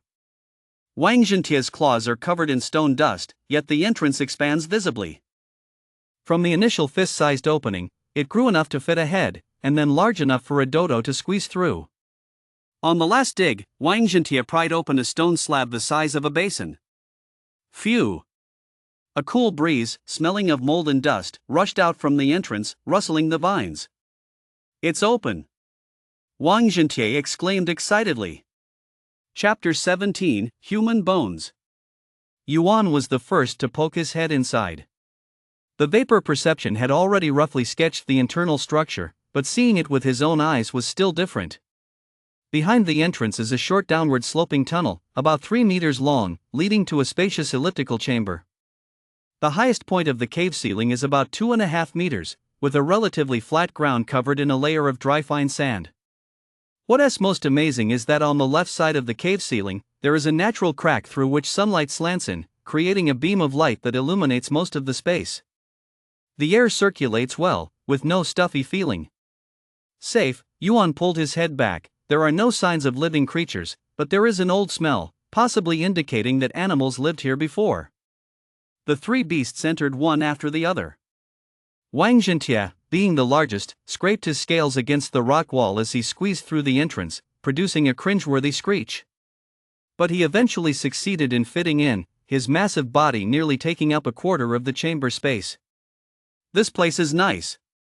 He looked around, his amber vertical pupils shining in the dimness, spacious enough, well hidden, and with a wall at the entrance, no one can get in. Professor Dodo began his professional examination. He walked around the chamber, tapping the rock walls with his beak, listening to the echoes, and then lowered his head to observe the composition of the sand on the ground.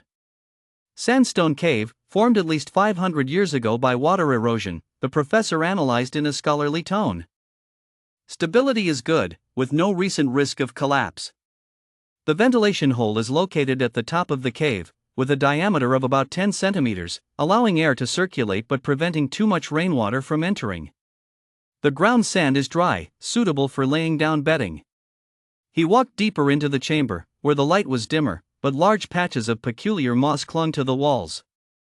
Each piece resembled miniature ferns, with a soft, firefly-like green glow on the surface. Glowing moss, the professor's eyes lit up. A natural light source at night, although weak, is enough to avoid complete darkness. And it pecked carefully at a small piece with its beak, tasting it in its mouth. Containing trace amounts of spiritual energy, long-term exposure may have a minuscule promoting effect on awakening EXP. Yuan began to plan functional areas. In his mind, he divided the cave into several zones, placing simple obstacles at the entrance as a defensive buffer zone. The dry area on the left would serve as the storage area. The right side, just below the ventilation outlet, would be the living area, where the air is best. The deepest part is the darkest, designated as an alternative emergency escape route. He sensed a faint flow of moisture behind the rock wall, possibly indicating a crack. First, let's do 3 things. Yuan brushed dust off his claws. First, reinforce the cave entrance. Hey, go find some suitably sized stones. We'll build a low wall at the entrance, leaving an observation hole. Sure, I'm good at this. Wang Zhentia turned and squeezed out, and soon the sound of stones being moved could be heard outside. Second, let's secure a water source. Professor, see if there are any natural depressions inside the cave. I can directly generate water for storage. Professor Dodo walked around the cave, using his claws to dig through a pile of loose sand in one corner. It revealed a natural stone basin about the size of a face basin, with a flat bottom. This will do. But the capacity is too small, it's not enough for the 3 of us. No problem, I can fill it several times. Yuan stepped in front of the stone basin and pressed his hands above it. Concentrating his thoughts, Genesis water talent activated. This time, he deliberately controlled the generation speed. Like turning on a tap, clear water flowed steadily out, filling the stone basin. Swish! The sound of running water echoed in the cave.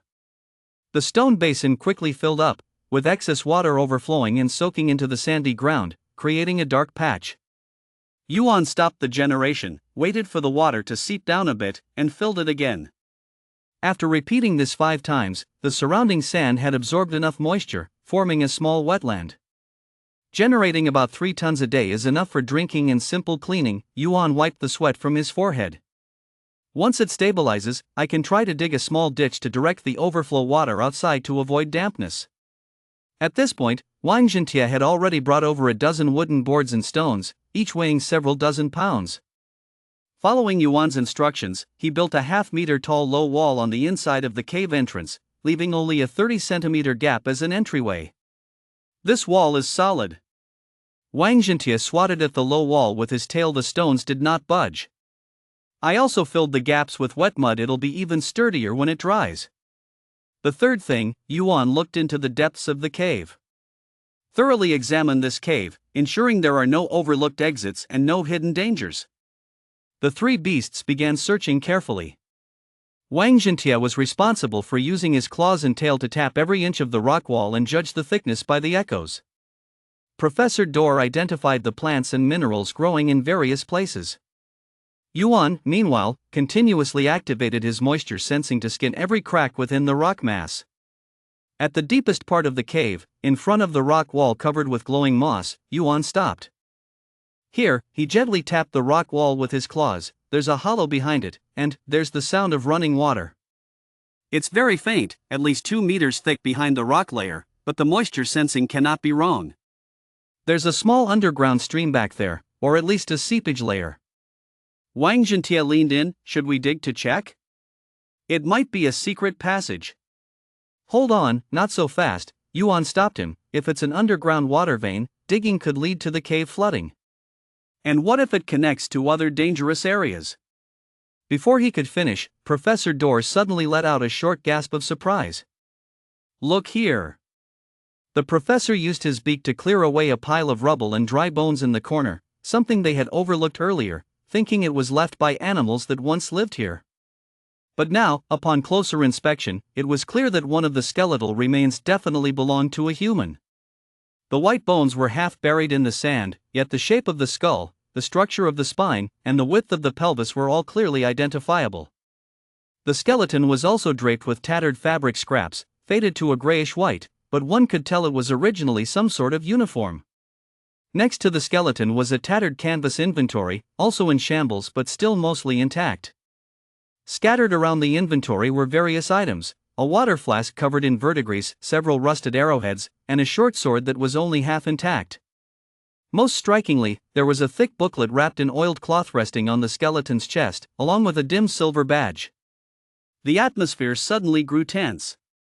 Wang Zhentia whispered, "Humans, how long have they been dead here?" From the degree of skeleton weathering, at least 3 years, Professor Dor carefully opened the oilcloth covering. Revealing the booklet inside, it was a notebook made from some kind of animal hide, the edges worn, but the inner pages mostly intact. And judging by the uniform fragments and badge style, it should belong to a soldier or a scout. Yuan squatted down, not directly touching the remains. First, he used moisture sensing to scan the entire skeleton, confirming there were no lingering toxins or magical traps, before carefully picking up the badge. It was silver, with a pattern of a shield crossed with a long sword embossed on the front, the sword pointing downward, and the shield bearing a lion head emblem. Chapter 18, Explorer's Diary. The back is engraved with a line of small text. Silver City 3rd Reconnaissance Team. Number 047. May the holy light protect us as we move forward. Silver City. Yuan muttered, so they're indeed their scouts. Professor Dor had already opened the diary. The handwriting on the hide paper was written with charcoal, neat but slightly hasty, with some parts blurred by water stains. The professor's dark eyes quickly scanned the text, while mentally translating the content in real time for Yuan and Wang Taizhu. New calendar year 97, frost month 12. On a mission deep into the southeastern region of the Endless Forest, investigating the recent surge in reports of abnormal mobs activities. The team consists of 5 members: me the captain, the archer Ryan, the shield guard Gal, the scout Mia, and the apprentice mage, priest, high sage classes, Colt. Supplies are sufficient and morale is decent.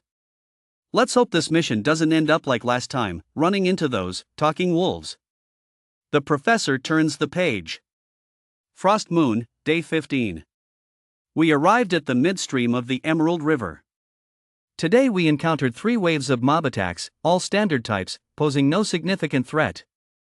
But Mia discovered some strange traces and traps while scouting, and they were sophisticatedly designed traps.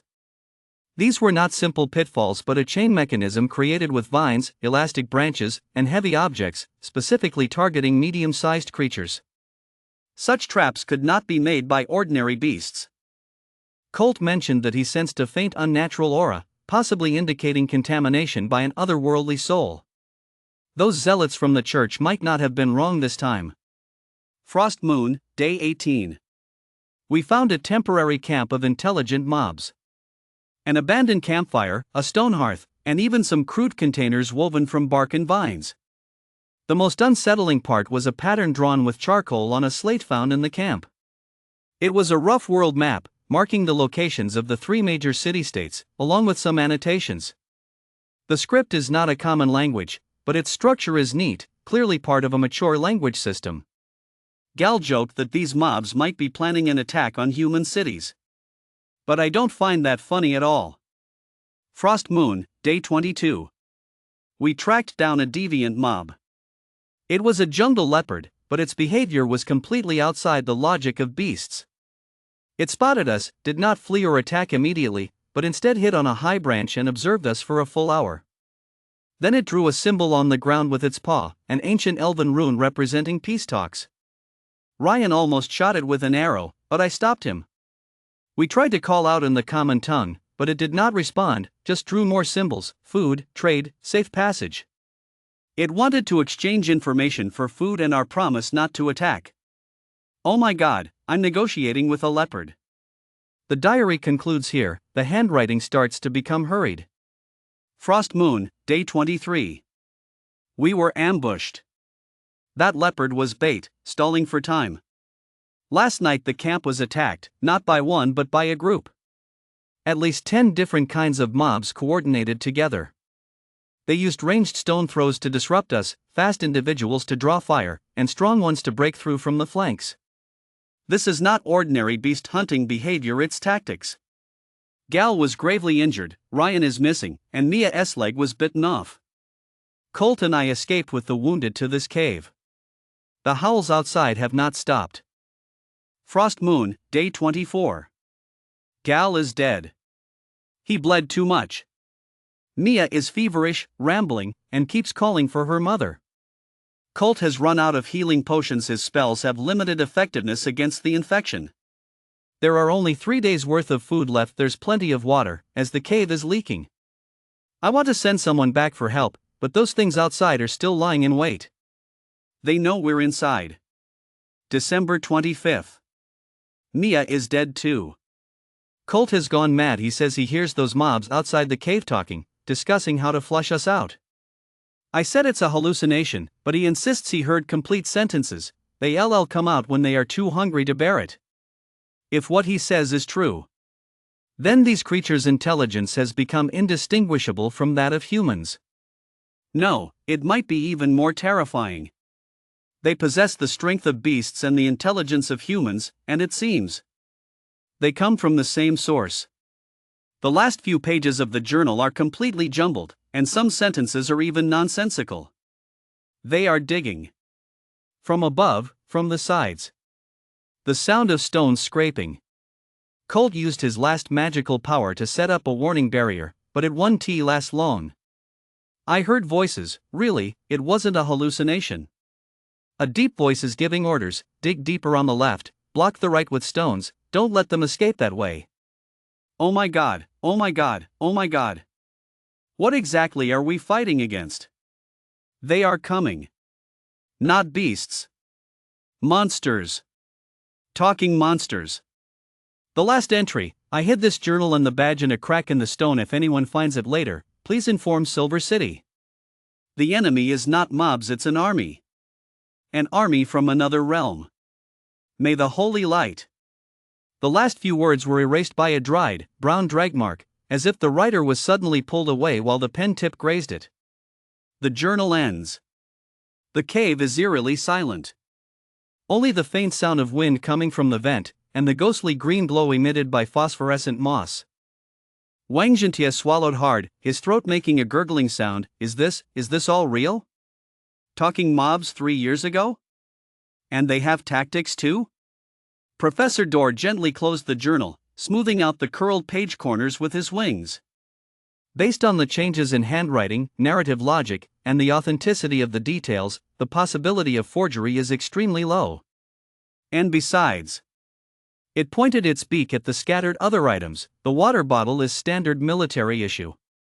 The degree of rust on the arrows also matches the 3-year timeline. These are certainly the relics of a scout. Yuan silently flipped through the last few pages of the journal. Those jumbled scribbles, the increasingly shorter sentences, and the abruptly cut off ending. He seemed to see 5 young human soldiers hiding in this cave. Listening to the sound of rocks being dug outside, hearing those talking monsters communicate with tactical language, drawing nearer. When the last line of defense was breached, did the captain, who kept a diary, get dragged away? Or did he fight until the very last moment? Code 047. Yuan caressed the silver badge, the cold touch transmitted from his fingertips. He wasn't able to send the intel back. But now we know, Professor Dorr said solemnly. The higher-ups of humanity noticed the existence of intelligent mobs 3 years ago, or even earlier.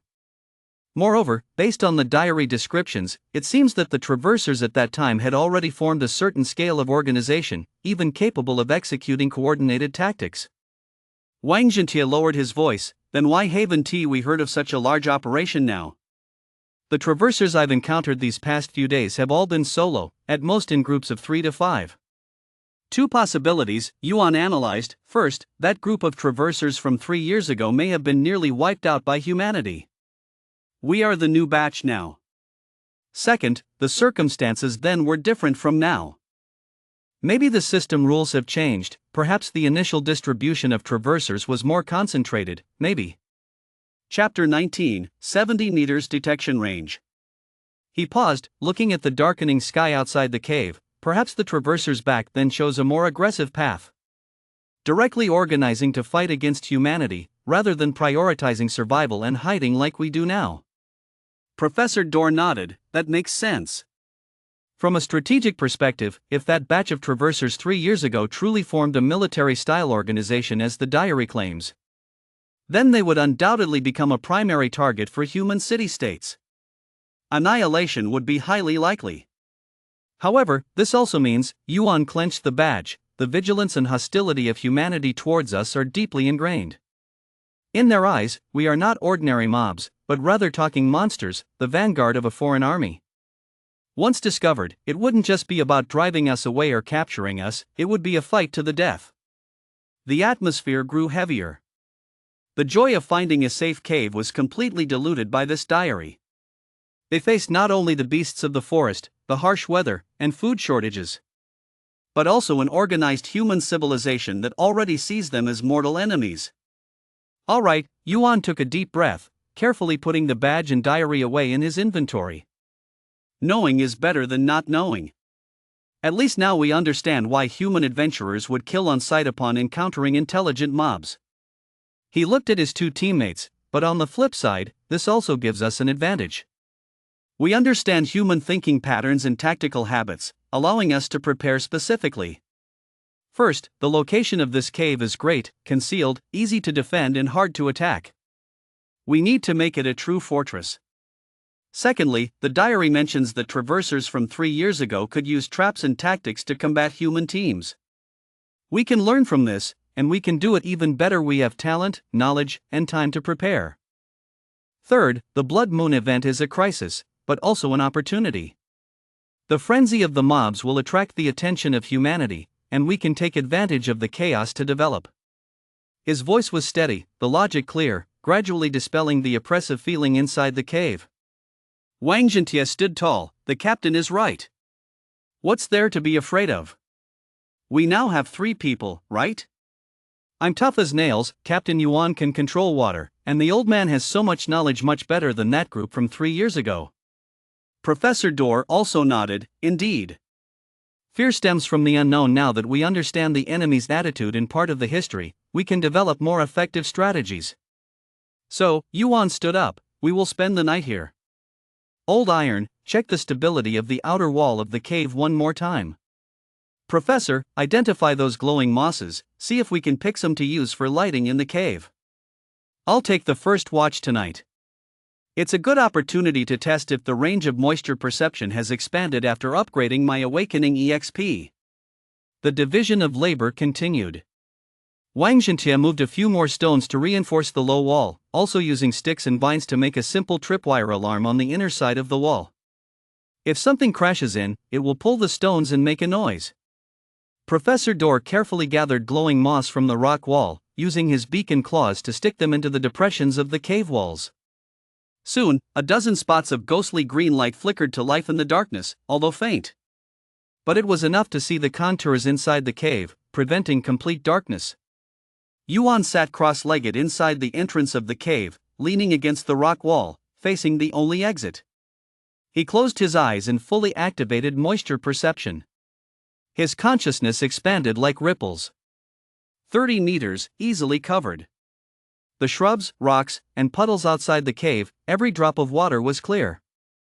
40 meters, a bit strenuous, but still able to perceive the general moisture distribution. To the west, there was a patch of damp ferns, and to the east, a capillary water vein beneath the ground. 50 meters, this was his previous limit. But this time, Yuan gritted his teeth and continued to extend. His MP felt like a taut string, emitting a faint hum. A burning sensation seeped from deep within his brain, but he could still endure it. 55 meters. 60 meters. At 65 meters, the perception began to blur, like seeing the world through frosted glass. But the outlines were still there. It was a low-lying area where last night's heavy rain had formed a temporary pond, and the water level was now slowly receding. 70 meters, this was his limit. Going further, the perception turned into a mass of noise, unable to discern any useful information. But 70 meters is more than double the previous 30 meters. Yuan slowly retracted his awareness, opened his eyes, and let out a long breath. Although he felt tired, he was reassured. With an awakening EXP of 3% and the experience gained from 2 life and death battles, his MP intensity and control precision had significantly improved. Now, he could provide early warnings for most threats within a 70-meter radius, giving the team valuable reaction time. The night deepened. From outside the cave came the nocturne of the forest, the soft hoots of owls, the fluttering of insects, and the occasional howls of unknown beasts in the distance. Wang Zhentian and Professor Dor had already set up simple bedding deep inside the chamber. Using dry moss and dead grass to make cushions, it was humble but at least better than sleeping directly on stone. Wang Zhentian was nearly asleep as the lizard's deep and powerful snores echoed in the cave. Professor Dor lay on his side, his dodo bird body curled into a ball, breathing lightly. Yuan kept watch. Every 15 minutes, he activated his vapor perception to quickly scan the 70-meter radius. After confirming safety, he closed his eyes to rest and conserve his strength. This cycle continued. In the dead of night, around 2 or 3 in the morning, strange sounds suddenly came from outside the cave. It was footsteps. Very light, very cautious, the deliberate crunching of dried leaves underfoot. Yuan instantly opened his eyes, every muscle in his body tense. He didn't wake his teammates immediately. Instead, he held his breath to listen carefully while initiating vapor perception to pinpoint the source of the sound. Southeast, about 50 meters away. A medium-sized creature, walking on 4 legs, weighing between 50 and 80 kilograms. It moved slowly, stopping and starting, seemingly searching for something. The vapor perception outlined a vague silhouette, a slender body, well-proportioned limbs, a smaller head, and a long tail. Is it a canine? Or a feline? Yuan quietly moved behind the low wall of the cave entrance, peering outside through a gap. The moonlight was obscured by clouds, and the forest was dim. But thanks to the faint glow of the bioluminescent moss, he could still see something faintly. A pair of eerie green eyes flickered in the bushes 50 meters away. The creature stopped, as if it had sensed the gaze from the cave. The two sides faced off in the darkness. Moments later, the green eyes slowly retreated, disappearing deeper into the bushes. The footsteps faded away, ultimately vanishing completely. Yuan waited another 10 minutes, confirming that the entity had truly left, before slowly relaxing his tense body. He returned to his original position, leaning against the rock wall, but sleep was nowhere to be found. That pair of eyes, were they a wolf? A fox? Or something else? The key question is whether it was just passing by or if it discovered the cave. If it's the latter, then this place might have been exposed. But in any case, it should be safe for tonight. Chapter 20, Team Training. The first ray of morning sunlight slanted through the crevice at the top of the cave. Yuan was awakened by the thunderous snores of Wang Zhentai. The 2-meter-long ironback lizard lay on its side in the center of the chamber, its thick tail curled up, and its chest rose and fell rhythmically with each breath. Each snore resonated in its nasal cavity, creating a slight echo in the sandstone cave. Professor Dor, on the other hand, was awake early. The dodo bird was already squatting next to the lookout, its black eyes warily scanning the increasingly bright forest outside through the stone crevice. After a night of rest, its feathers looked a bit ruffled, but at least they had regained some fluffiness. Yuan sat up, rubbed the stiffness from his neck, and the macaque's body sleeping on the moss cushion felt decent, but it still couldn't compare to a proper bed. He brought up the status panel. Awakening EXP, 3.0%. From yesterday until now, it has increased from 0.2% to 3.0%, which is a significant growth. But Yuan knew very well that this slight improvement is still far from enough in the face of the upcoming Blood Moon event. He needs to systematically strengthen himself and turn this scattered growth into a sustainable training system. He needs to meld 3 individuals of different races and talents into a team capable of enduring tough battles. This isn't just playing a game and forming a party. When you die, you can't just respawn. This is real survival at stake. Are we all awake? Yuan spoke in the shared channel among the 3, a new feature they discovered last night. As long as they are within close proximity, they can establish a small-range telepathic communication network, which is much more efficient than transmitting thoughts individually. Wang Zhentai's snoring abruptly stopped. It suddenly lifted its head, sleepiness still lingering in its amber vertical pupils. Is it dawn? It's been dawn for 2 hours, Professor Dor replied without looking back, using his thoughts. There are 2 squirrels fighting to the east, and a wild rabbit passed by in the bushes to the west. It's safe for now. The professional scout's qualities. Yuan silently admired. He stood up and walked to the center of the cave, scratching the ground with his claws. Fine sand was quickly scooped into several sections. Everyone come over, let's hold a morning meeting. Wang Zhentai clumsily rolled over and crawled up, the sound of its armor scraping against the ground echoed in the cave. Professor Dor also moved over from the cave entrance. The dodo's short legs moved slowly, but its demeanor was calm. The 3 beasts gathered around the sand table. There are 2.5 days left until the Blood Moon event. Yuan got straight to the point. You all know what happened last night. The Diary of a Human Scout, the Wise Mobs organization from 3 years ago, and those haunting green eyes outside the cave. Our situation is very clear. We are seen as deadly enemies by humans. We are regarded as prey by other predators and also have to deal with periodic natural disasters. The only way to survive is to get stronger, and quickly. Wang Zhentai scratched its chin with its claws. Captain, whatever you say, I'll do it. Professor Dor nodded. Systematic training is indeed needed. I've observed that our 3 talents and racial abilities can actually complement each other very well. Be more specific. Yuan looked towards the professor. First is you, Yuan. The professor pointed to a mark on the sand table with his beak. From the macaque race, your strengths are flexibility, the ability to walk upright, and your claws can grip tools.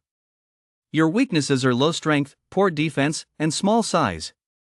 The talents currently displayed are creating water, basic water manipulation, and moisture perception.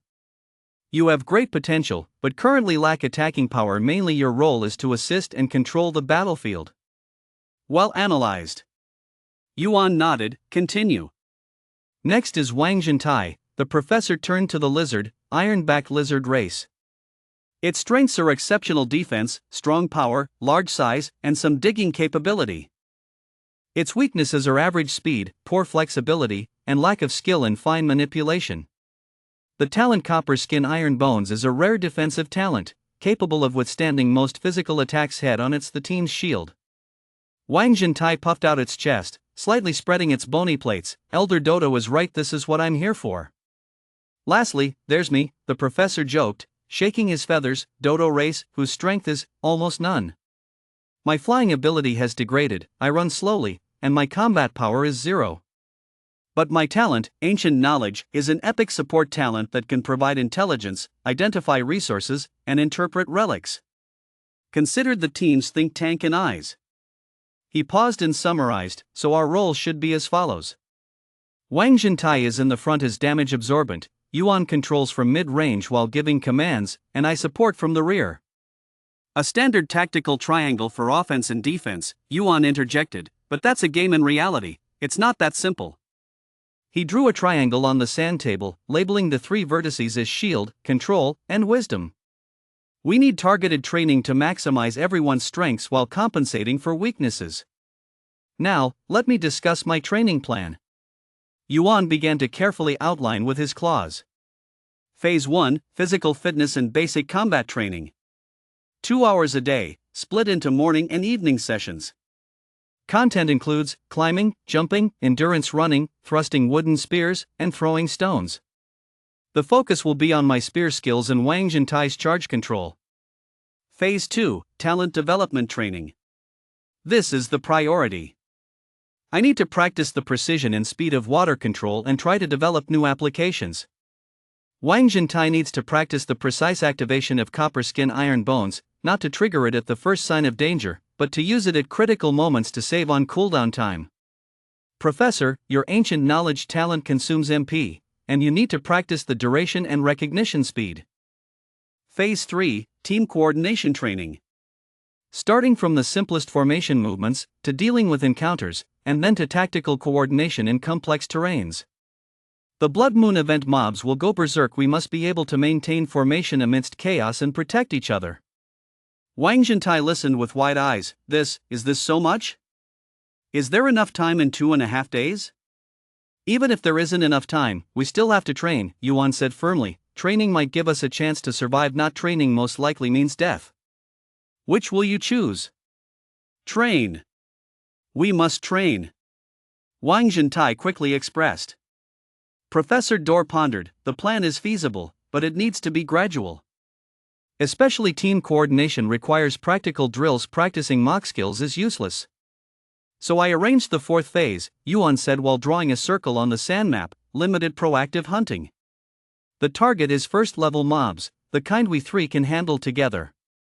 This way, we can gather food and gain awakening EXP while also training practically.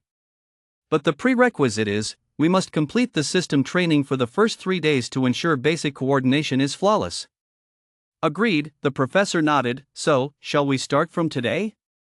From today on. A relatively flat clearing in the woods outside the cave became the temporary training ground.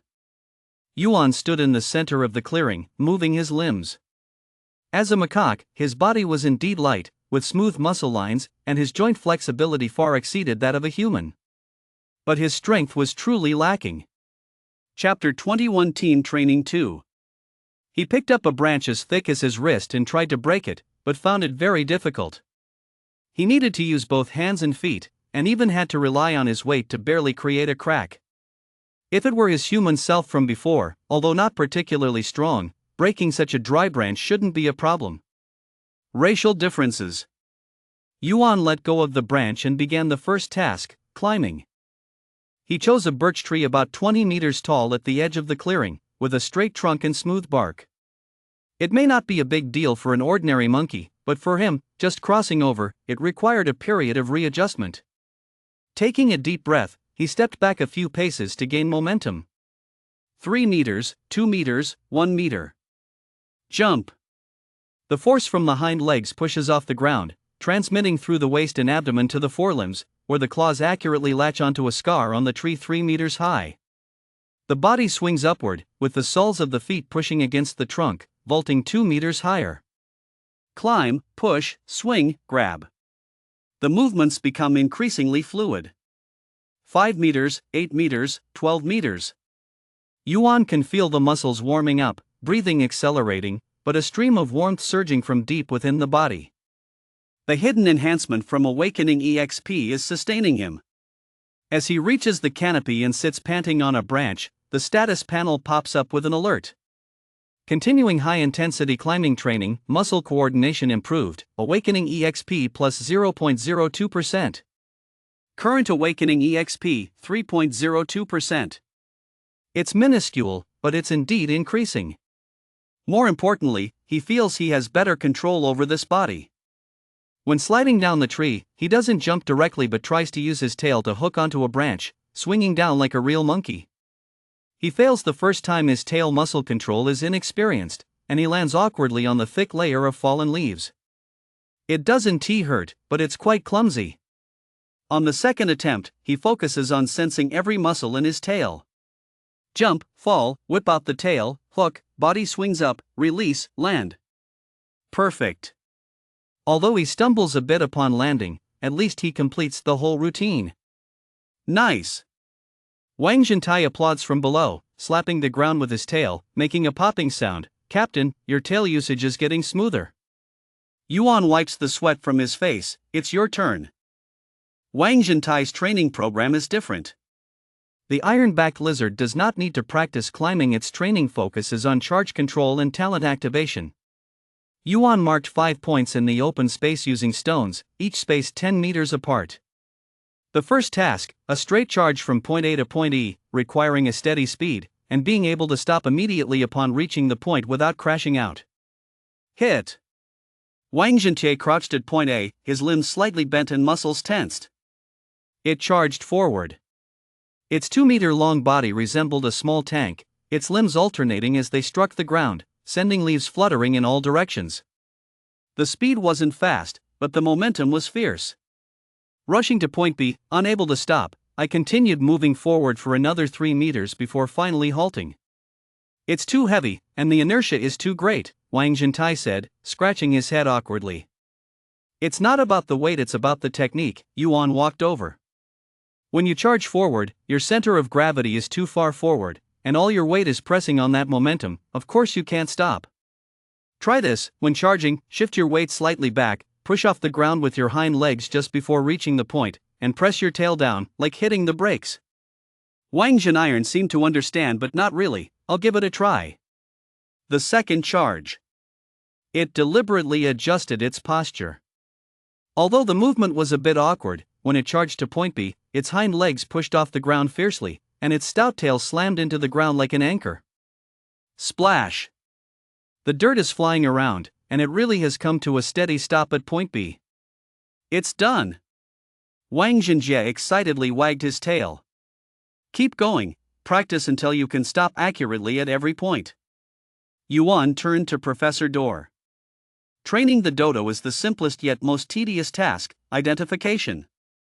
Yuan laid out more than 10 items on the open ground, 5 different colors of berries and 3 herbs with uniquely shaped leaves. 2 differently colored stones, a bone with bite marks, and a scrap of fabric picked up near the skeleton. Professor, use your talent to quickly identify the names of these items, their talents, and possible uses. A glimmer of focused light flashed in Professor Dor's dark eyes. It closed its eyes, and a soft white glow enveloped its body. An illusory heavy tome unfolded before it, the pages turning on their own as if by a gust of wind. Red berries, scientifically known as sour berries, are edible and slightly sour, containing trace amounts of vitamins and spiritual energy. Long-term consumption can mildly enhance one's tolerance to soreness. Purple berry, scientifically known as poison shadow fruit, is highly toxic. Consuming 3 of them can be lethal. However, when diluted, the juice can act as an anesthetic. The blueberry, scientifically known as the fluorescent berry, is edible and its flesh contains a faint luminescent substance.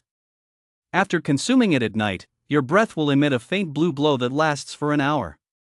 No special effects, but it can serve as a signal marker. Herb A, hemostatic herb, when the leaves are crushed and applied externally, can accelerate blood clotting. Herb B, paralyzing vine, its juice can temporarily incapacitate small creatures. Herb C, calming flower, the smoke after burning has a calming effect and may have a slight suppressive effect on the frenzy of the blood moon event. Or A, iron ore, has a medium iron content and needs to be smelted and refined. Or B, moonstone fragments, weak light-type loot, materials, scrolls, can be used for auxiliary advanced loot, materials, scrolls, or as a core for lighting tools. Bones, the shin bone of an adult wild boar, dense in quality, can be polished into bone spears or bone daggers. Fabric, fragments of the standard military uniform from Silver City, made from a linen will blend. It's durable but has poor breathability. There are tear marks on the edge, possibly torn open by claws. As he finished speaking in one breath, the white light surrounding the professor dimmed, and he appeared somewhat fatigued, his chest slightly rising and falling. Continuous use of ancient knowledge talent, MP control precision improved, awakening EXP plus 0.01%. Current awakening EXP 1.02%. Very good, Yuan recorded all the information. Take a 5-minute break, then we'll go for round 2. Second round? The professor was taken aback. In practice, there is no time for you to slowly distinguish, Yuan said seriously. You need to practice until you can achieve results at a glance, even identifying multiple items simultaneously. He presented 10 items again, this time mixing in more easily confusable varieties. The professor took a deep breath and closed his eyes again. The training is ongoing. Sunlight spills through the gaps in the treetops, creating moving patches of light on the forest floor. After completing her basic training in climbing and jumping, Yuan began practicing with the spear thrust. He used vines to tie a thick piece of tree bark to the trunk as a target and stepped back 10 meters. Grip the spear, run, thrust. The first time, the spear tip veered off by 3 inches, piercing the edge of the tree bark and leaving only a faint white mark. Not enough strength, and not enough precision.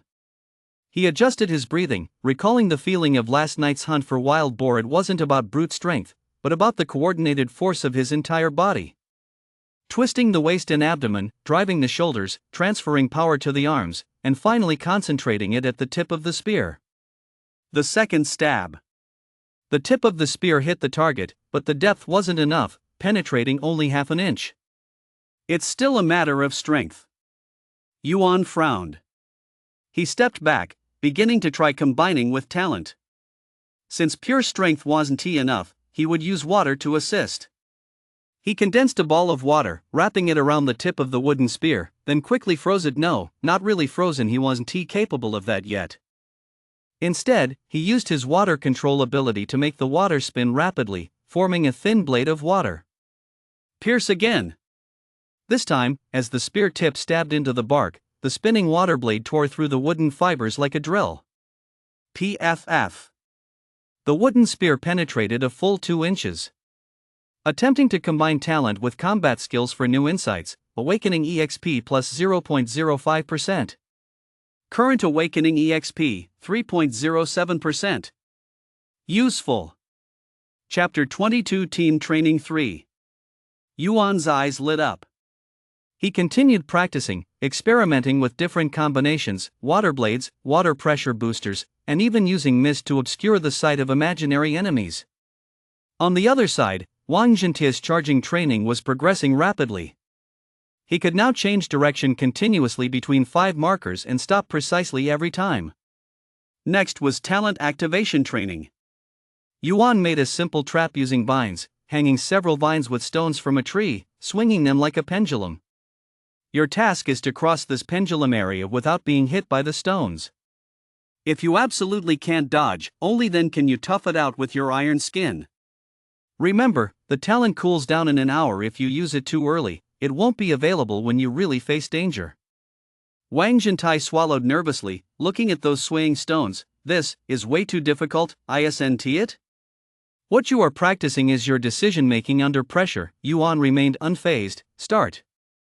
Wang Jintai braced himself and charged in. The first pendulum swung in from the left, and he ducked under it. The second came in from the right. He sidestepped. The stone grazed his scales, sending sparks flying. The third and fourth swung in from front and back at the same time, no way to dodge. Wang Jintai instinctively wanted to activate his talent but bit his lip and held back at the last moment. Instead, he lunged forward, using his back armor to absorb the impact from the stone behind him. Boom! The stone struck the armor and bounced off. Wang Jintai slid forward half a meter, but his scales weren't broken, just a bit sore. Didn't he activate talent? He got up, excitedly wagging his tail. I endured it.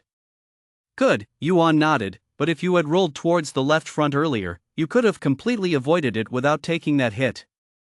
Keep practicing until you can get through without being injured. Training continued until noon. The 3 beasts were thoroughly exhausted, but they had made tangible progress. Yuan's awakening EXP reached 3.1%, significantly improving control over his body, and the power of his wooden spear thrusts increased by 30%. Wang Jintai learned to make minor adjustments while charging forward, and his decisions to activate talent became more precise.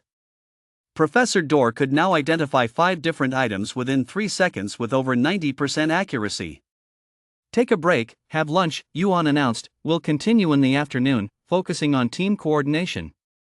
Lunch was yet again roasted wild boar meat.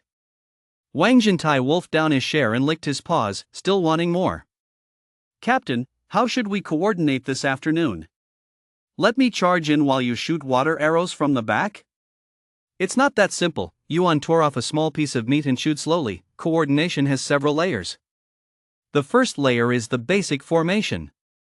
Who is at the front, who is at the back, how to maintain distance while moving, and how to quickly form a defensive circle when attacked. The second layer is skill synergy. When should I release my mist, when should you charge, and when should the professor use recognition? The third layer is tactical adaptability. Different enemies and terrains require adjustments to combat strategies. He looked at his 2 teammates. Let's start from the first layer. After a half-hour break, training continued. This time it was all 3 beasts together. Yuan stood in the middle, Professor Dor was to his left and behind, and Wang Jintai was in front to the right, forming a triangle. Advance in formation, maintain this relative position, and walk 3 laps around the open area. It sounded simple, but in reality, there were numerous issues. Wang Jintai took long strides and ended up pulling ahead. Professor Dor took smaller steps and often lagged behind. Yuan had to constantly adjust his speed while using water vapor to sense his surroundings, multitasking. 10 minutes into the first lap, the formation broke apart 8 times. Stop, Yuan called out. Do you know what the problem is? Wang Jintai scratched his head. I was too fast? Not entirely, Yuan shook his head. It's because we do not have a unified rhythm. Professor, can you tell us the normal walking frequency of a dodo? Professor Dor was taken aback. I haven't calculated this before. But it's roughly 1 step per second, with a stride of about 30 centimeters. And you, old iron? Me? I can take more than a meter with 1 step, and if I go fast, I can take 2 steps in 1 second. So your rhythms are more than double apart, Yuan summarized. It has to be unified. When I call out commands, 1 2 1, follow my rhythm. When I call out 1, the left foot lands for 2, the right foot lands. Stick to this. Start again. 1 2 1 2. Yuan used his tail to keep the beat, and the 3 beasts moved in step. This time was much better. Although Wang Jintai needed to consciously shorten his strides and Professor Dor had to increase his frequency, at least the formation held together. After 3 laps, the formation only broke once Wang Jintai stumbled on a loose stone. Not bad, Yuan nodded. Next, we'll practice reaction to attacks. He had Wang Jintai and Professor Dor stand back to back while he stepped back 20 meters. Now let's assume an enemy is attacking from directly ahead. Old Iron, what is your first reaction? Charge at it. Wang Jintai answered without hesitation. Wrong, Yuan shook his head. Your first reaction should be to sidestep half a step, block the professor with your body, and yell out a warning. Why? Can't you just charge? Because you don't know how many enemies there are.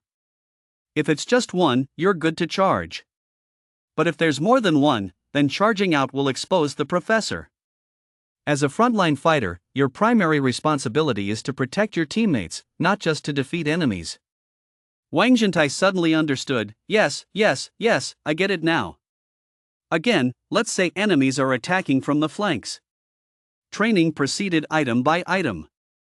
From basic formation movements to attack response, and then to simple skill synergy attempts. Yuan tried to create a small patch of mist in front of charging Wang Jintai to obstruct the imaginary enemy's line of sight, allowing Wang Jintai to rush out and launch a surprise attack. He also experimented with using water control to cover Wang Jintai's body with a layer of moisture. While it couldn't enhance defense, it could lower his body temperature. The temperature of an ironback lizard rises after prolonged activity, affecting its reaction speed. I also tried having Professor Dor identify the plants around the training area in advance, marking which could serve as temporary cover and which might be toxic and should be avoided. Every attempt has its failures, mishaps, and moments of humor. Once, Wang Jintai charged too aggressively, broke a small tree, and got pinned down by the fallen trunk. His scales were fine, but he couldn't crawl out for half a day. Once, when Professor Dor was too focused on identifying, he didn't pay attention to his feet and fell into a shallow pit. The sight of the dodo flapping in the pit made Yuan and Wang Jintai laugh for a long time. Yuan also made mistakes. During one attempt to control 3 streams of water simultaneously, the MP was unevenly distributed, and the 3 streams collided, drenching him. But after the laughter came a more serious summary and improvement. As the sun slanted to the west, Yuan felt signs of a breakthrough in his talent. An afternoon of high-intensity use improved both the accuracy and speed of his water control. The speed of raw water increased from initially 10 liters per minute to 300 liters per minute, and it could continue to accelerate. The range of water control expanded from 5 meters to 8 meters, and the volume of water he could manipulate doubled. Most importantly, his understanding of water was deepening. Water was not just a liquid, it was also water vapor in gas form and fog on the verge of condensation. And fog can be used to obstruct vision, conceal movements, and even. Yuan stood in the middle of the clearing, closed his eyes, and took a deep breath. He summoned all his MP, no longer pursuing the generation of large amounts of water, but allowing the water vapor in the surrounding air to begin to gather and condense. Chapter 23 New Skill Misty Fog. At first, it was very slow.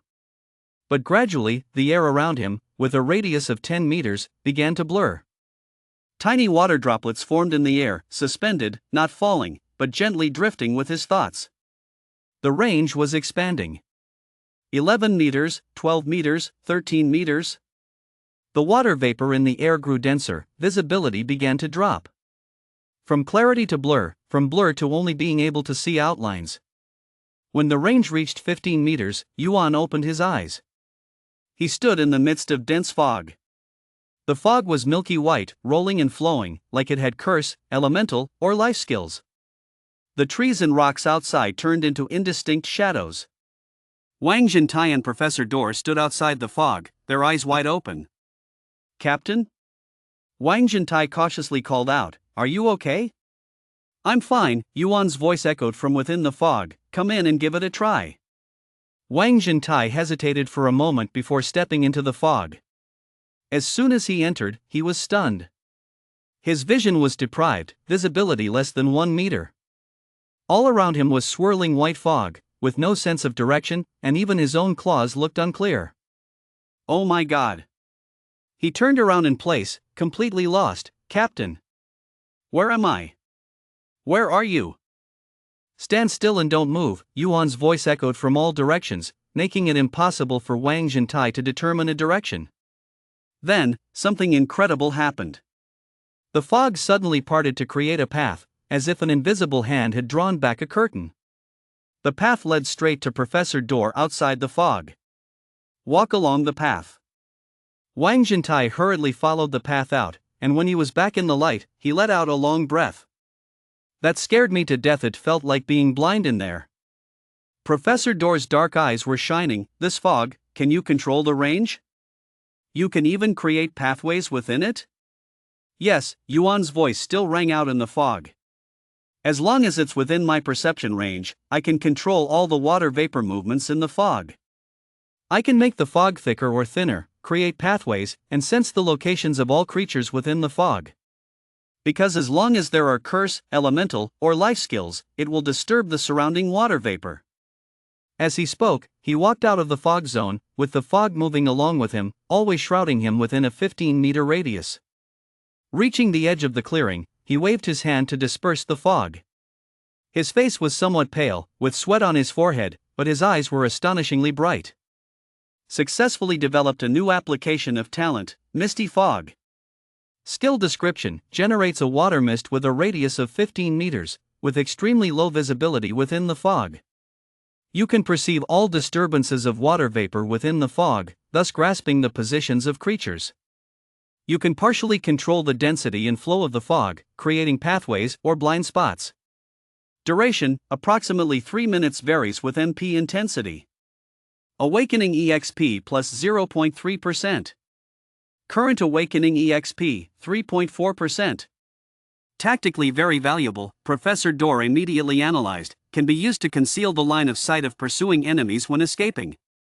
Can be used to hide our position during ambushes, and can interfere with the aiming of ranged attackers. It can even create illusions to mislead the enemy in the fog. Wang Zhentai excitedly wagged his tail. Then in a fight, Captain, you create the fog, and I'll charge through it. The enemy can't see me, but I can know where they are. Isn't that invincible? It's not that simple. Yuan wiped the sweat from his brow. The fog consumes a lot of MP right now. I can only maintain it for 3 minutes at most. And if there's wind-type talent or fire-type spells, it can easily disperse the fog. Additionally, while the enemy can't see us in the fog, we also can't see them clearly. Besides my ability to perceive positions, you guys are just as blind in the fog. So this trick should be used at critical moments, and you need to coordinate well with each other. I will guide you in the fog, and you will act according to my commands. Wang Zhentai nodded vigorously. Aye, Captain, whatever you say goes. Professor Door suddenly perked up his ears. Wait, there's a sound. The three beasts immediately fell silent. Yuan immediately activated the humidity perception. To the northeast, about 100 meters away, there was a loud sound of massive wings flapping, and, was that the smell of rotting flesh? It's a carrion vulture, the professor whispered. Listening to the frequency of its wing beats, it's a large one, possibly a tier 1. Before he finished speaking, a huge black shadow swept across above the treetops. The wingspan exceeded 4 meters, and the feathers were dark brown mixed with filthy white. Its bare neck and head skin were pink, and the beak was curved like a hook, the tip smeared with an unknown dark red stain. It circled the sky twice, its amber eyes sharply scanning the clearing in the forest. Then, it noticed Professor Door. The dodo bird is large among birds, its gray-brown feathers prominent in the clearing. More importantly, the dodo moves slowly, making it look like a ready-to-eat meal. The vulture let out a hoarse cry and swooped down. Its speed was incredible, like a brown cannonball, directly aimed at Professor Door. Professor, dodge! Yuan shouted. But the dodo's reflexes and movement speed were just too fast. With those claws, capable of tearing through beast skin, about to grab the professor. Mist of Zephyr. Yuan fully unleashed the skill he had just comprehended. A milky white dense fog erupted instantly, swallowing everything within a 15-meter radius. Professor Door happened to be on the edge of the fog area, half of his body shrouded in mist. The diving vulture plunged into the fog. Vision was instantly deprived, and it flailed in panic, trying to gain altitude, but the momentum of the dive was too strong to stop. In that brief moment of chaos, Yuan had already locked onto its position through humidity perception. Old iron, 10 meters straight ahead, charge. Wang Zhentai couldn't see where the enemy was at all, but he chose to trust the captain unconditionally. Activate talent? No, it's not time yet. He charged towards the direction indicated by Yuan with all his might.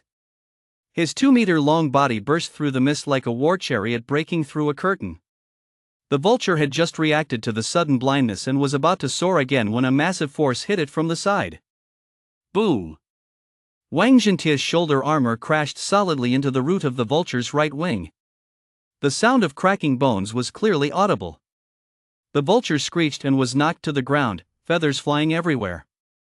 It struggled to stand up, but its right wing was twisted and deformed, preventing it from flying temporarily.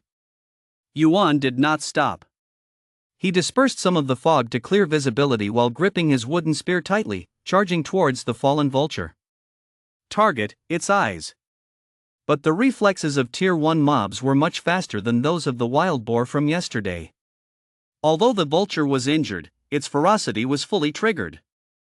It suddenly twisted its head, its curved beak pecking at the probing spear like a sickle. When the beak collided with the wooden spear, it produced a loud sound. Yuan felt numbness in his tigeress mouth. The spear nearly slipped from his grip. The hardness of the vulture's beak was beyond imagination. With one failed strike, the vulture immediately unleashed its talent.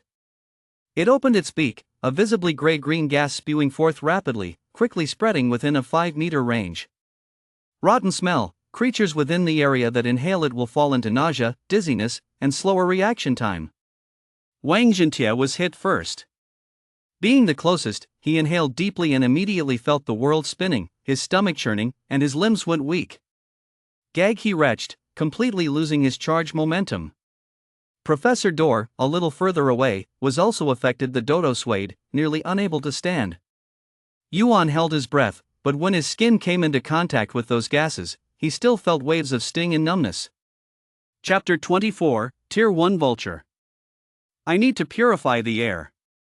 He quickly came up with an idea and fully activated his Genesis water talent, generating a massive, high-pressure water fountain.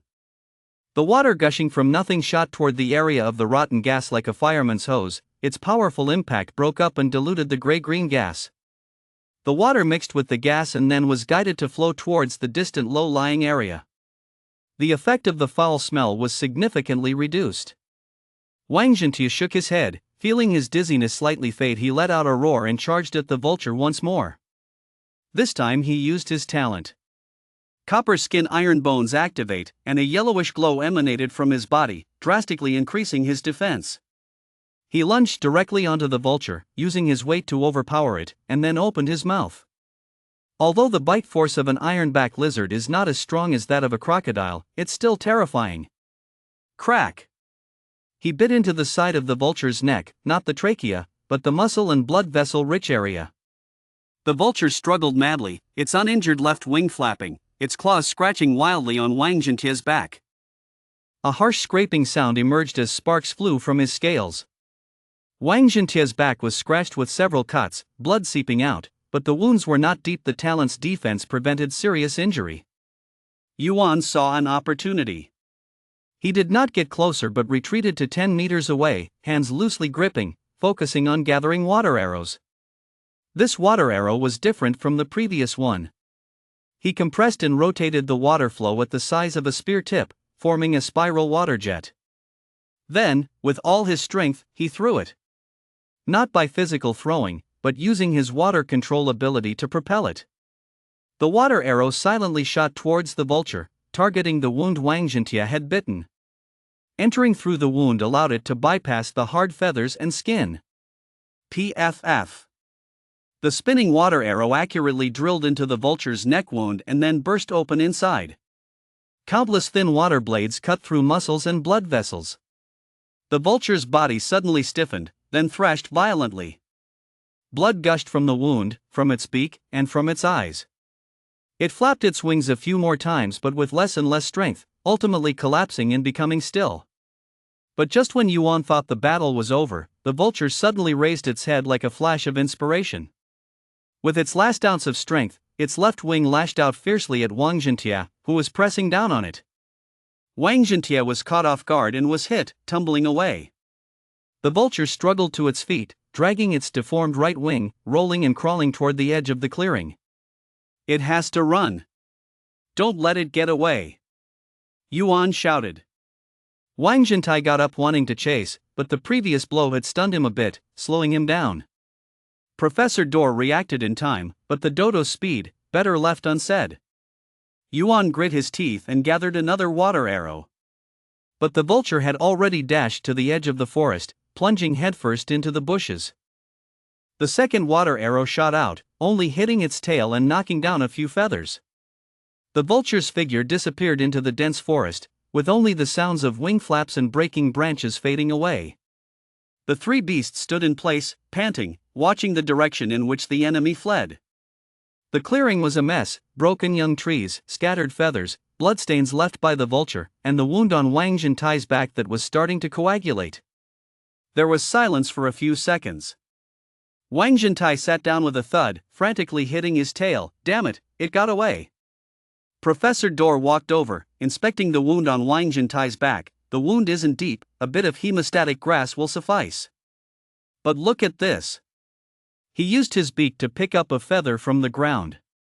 It wasn't an ordinary feather, but a flight feather that had fallen from the vulture's wing.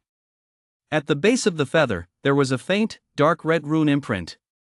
A mark of servitude, the professor said solemnly. This vulture is tamed, or at least it has been marked. Yuan's heart sank. So, it has an owner? Very likely. Although the carrion vulture is a low-tier mob, it has low intelligence. It rarely ventures this far from the nest alone. If it has a mark, it could be someone's reconnaissance pet. Then it will go back and report. Wang Zhentai tensed up. Not necessarily, the professor analyzed. The mark is very faint. It may have been placed a long time ago. The Beastmaster might not be alive anymore, but for safety's sake, we need to leave this area quickly. Yuan nodded. Pack up, let's head back to the cave. Old Iron, you need to treat your wound, and we have to review this battle. By the time they returned to the cave, the sky had already darkened. Yuan used his talent to generate clean water to wash Wang Zhentai's wound, while Professor Dor chewed up the hemostatic grass to apply it. The herb worked well. The bleeding stopped quickly, and the wound began to heal. The three beasts sat together in the dim light of the bioluminescent moss, starting a post-battle review. First of all, Yuan started affirmatively. It was the right decision to use mist as soon as we were ambushed. The mist successfully interfered with the vulture's dive, giving us reaction time. Old Iron's timing for the charge was excellent. Breaking its wing was key, taking away its mobility advantage. I used clean water to purify the stench. The idea was good, but the execution could have been better. If I had generated the water curtain earlier, it might have completely blocked the poisonous gas. Wang Zhentai scratched his head. I had a big problem. After the first collision, I shouldn't have been stunned. I should have continued the pressure. And at the last moment, I got blinded by the blow and couldn't stop it from escaping. Professor Dor sighed. I barely contributed throughout. Aside from identifying the mark at the end, I was a hindrance in the fight. No, Yuan shook his head. Professor, you provided critical information about the vulture's habits and the mark. That's your role. He paused, summarizing. This battle exposed several issues. First, our output isn't enough. My water arrows lack power. Old Iron can withstand in charge, but he lacks means for a kill shot. It's difficult to break through the defenses of tough and thick-skinned foes. Second, our control chain is incomplete. The mist only lasts 3 minutes. Once the enemy gets past it or has a way to disperse it, we lose our advantage. Third, we can't hold enemies down. Without slow, immobilization, or similar control skills, we can't stop them from escaping. Fourth, there's the professor's survival issue. The Dodo is too fragile. Once it gets close, it's nearly certain death. We need to find ways to protect you, or provide you with some life-saving options. The problem is quite realistic, but Yuan wasn't discouraged. Because this battle also proved that their cooperative strategy was correct. The combination of mist and charge talent was effective, and trust within the team had begun to build. Moreover, the rewards were substantial. He brought up the status panel. Participated in and commanded the defeat of a first-tier carrion vulture not killed, gaining combat experience. Awakening EXP plus 0.4%. Current Awakening EXP, 3.8%. Wang Zhentai's Awakening EXP rose from 3.5% to 5.5%, a one-time 2%, clearly showing that the benefits of direct combat are higher. Dor's Awakening EXP increased from 1.1% to 1.3%, though small, any growth is good news for a support role. Everyone rest up, Yuan finally said. We'll continue training tomorrow, but we'll need to adjust our focus. Old Iron, you need to practice biting and claw attacks. Charging alone isn't enough. Professor, see if you can use ancient knowledge talent to identify the enemy's weaknesses and remind us in real time during battles. I need to develop more aggressive water techniques. The power of the water arrows must be enhanced. The night deepened. Wang Zhentai quickly fell asleep again, but this time his snoring carried a bit more fatigue. Professor Dor curled up in the bedding, his black eyes glimmering faintly in the dark, clearly deep in thought. Chapter 25, Gathering Intelligence. The forest outside the cave welcomed the second morning. The frequency of death announcements in the regional channel was starting to numb people. Yuan sat cross-legged inside the cave entrance, leaning against the low wall, his eyes half closed. But his consciousness was completely immersed in the wildly scrolling chat window before him. Before going to sleep, it was current online, 843-1000. Now it is current online, 799-1000. In just one night, 44 more curse, elemental, and life skills are gone. Some death announcements are accompanied by brief cause of death notes, like a cold comment from the system. User Nimagu Centaur has died cause of death, fell off a cliff. User Digger Mole has died cause of death, cave collapse. User Anonymous 112 has died cause of death, poisoning. User Saint Thief Goblin has died cause of death, hunted by humans. More often than not, it's just the dry 3 words, dead. This death rate. Yuan muttered to himself as he closed the death announcement pop-up with his thoughts, but the flow of information in the regional channel continued to surge in front of him. Wang Jintai awkwardly sharpened a newly cut hardwood branch with his claws, trying to fashion it into a more useful spear. He heard Yuan's whispers, looked up, and a flicker of unease passed through his amber vertical slit pupils. Another one has died? 44 dead. Yuan's voice was calm, but his claws tightened unconsciously. At this rate, this area will lose a third of its population before the Blood Moon event. Professor Dorr stepped over from the depths of the cave, his dodo bird's black eyes reflecting the unique gaze of a scholar. This aligns with the death curve observed at the initial stages of large-scale population migrations. Early high mortality eliminates the unfit, while the survivors begin to form a new social structure. But this process, the professor paused, is paved with corpses. The atmosphere was somewhat oppressive. Yuan took a deep breath, forcing himself to redirect his attention to gathering intelligence.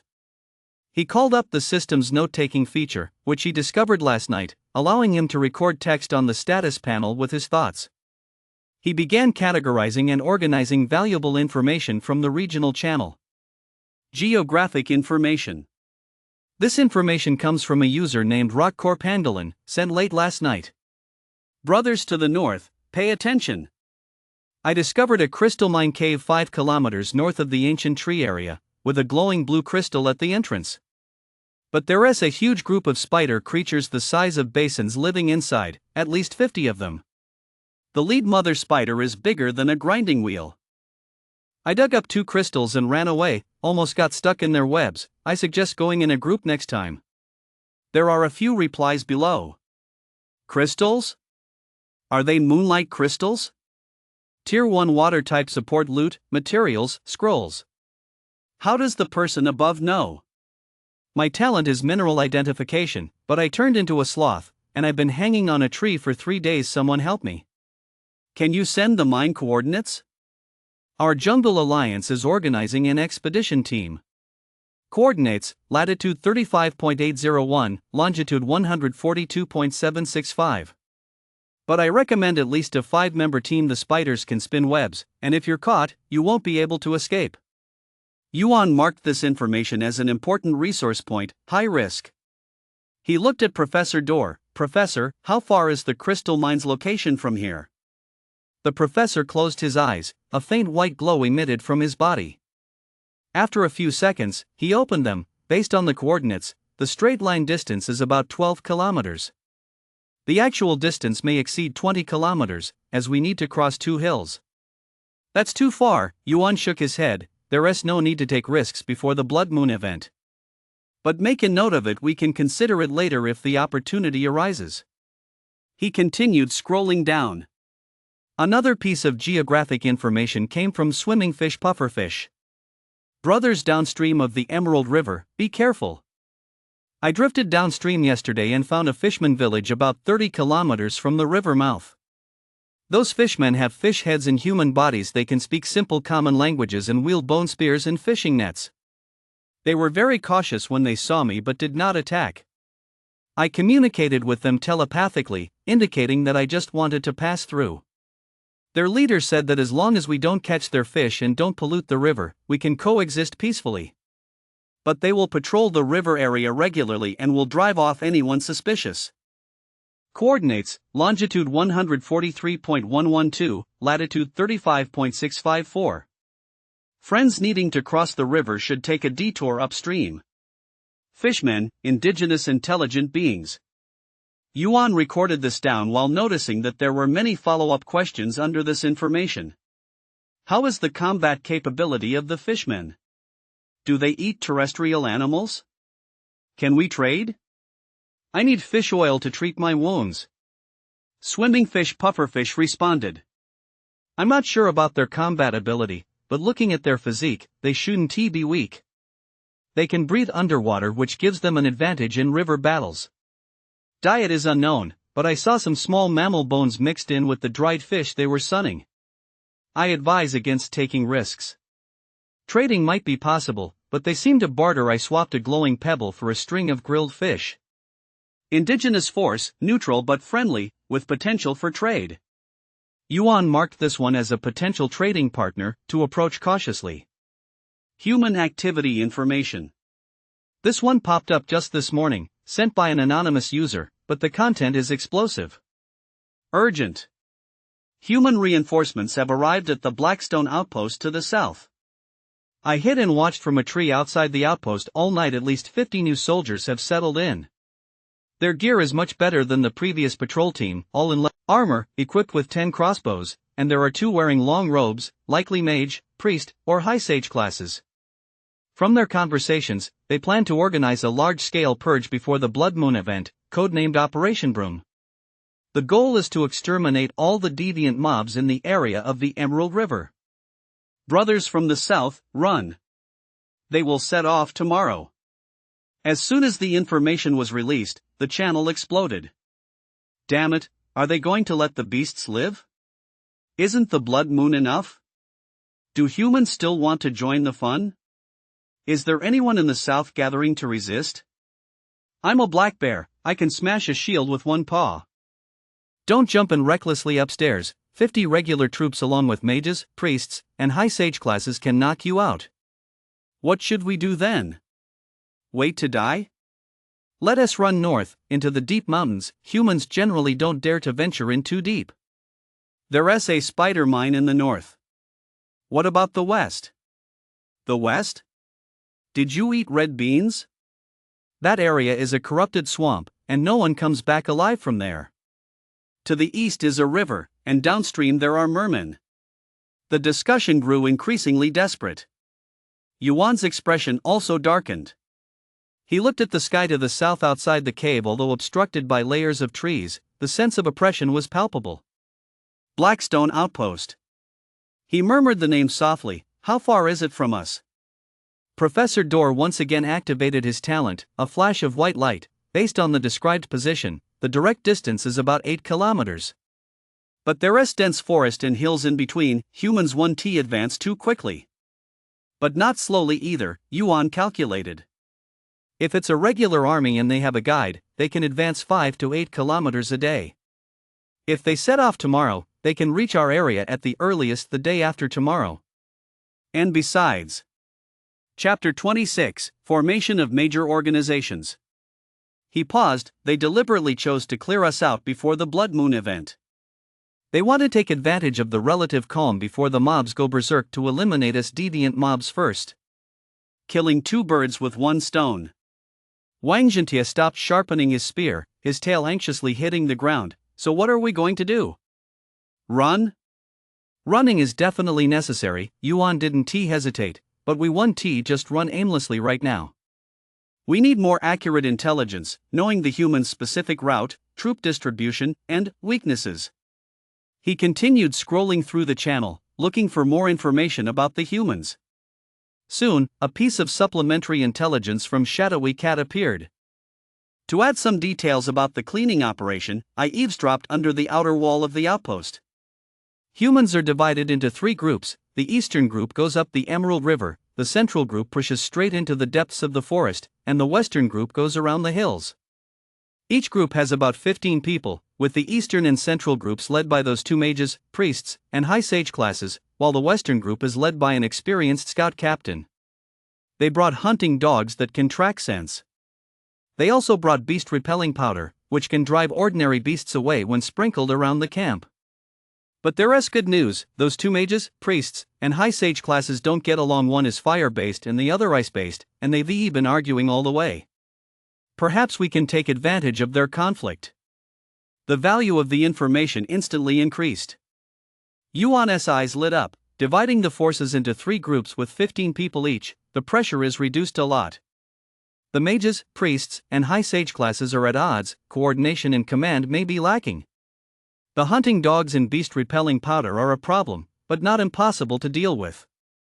He looked at Wang Zhentia. Old iron, can your copper skin and iron bones withstand crossbow bolts? Wang Zhentia thought for a moment. Ordinary crossbow bolts should be fine, but if it's enchanted or specially made.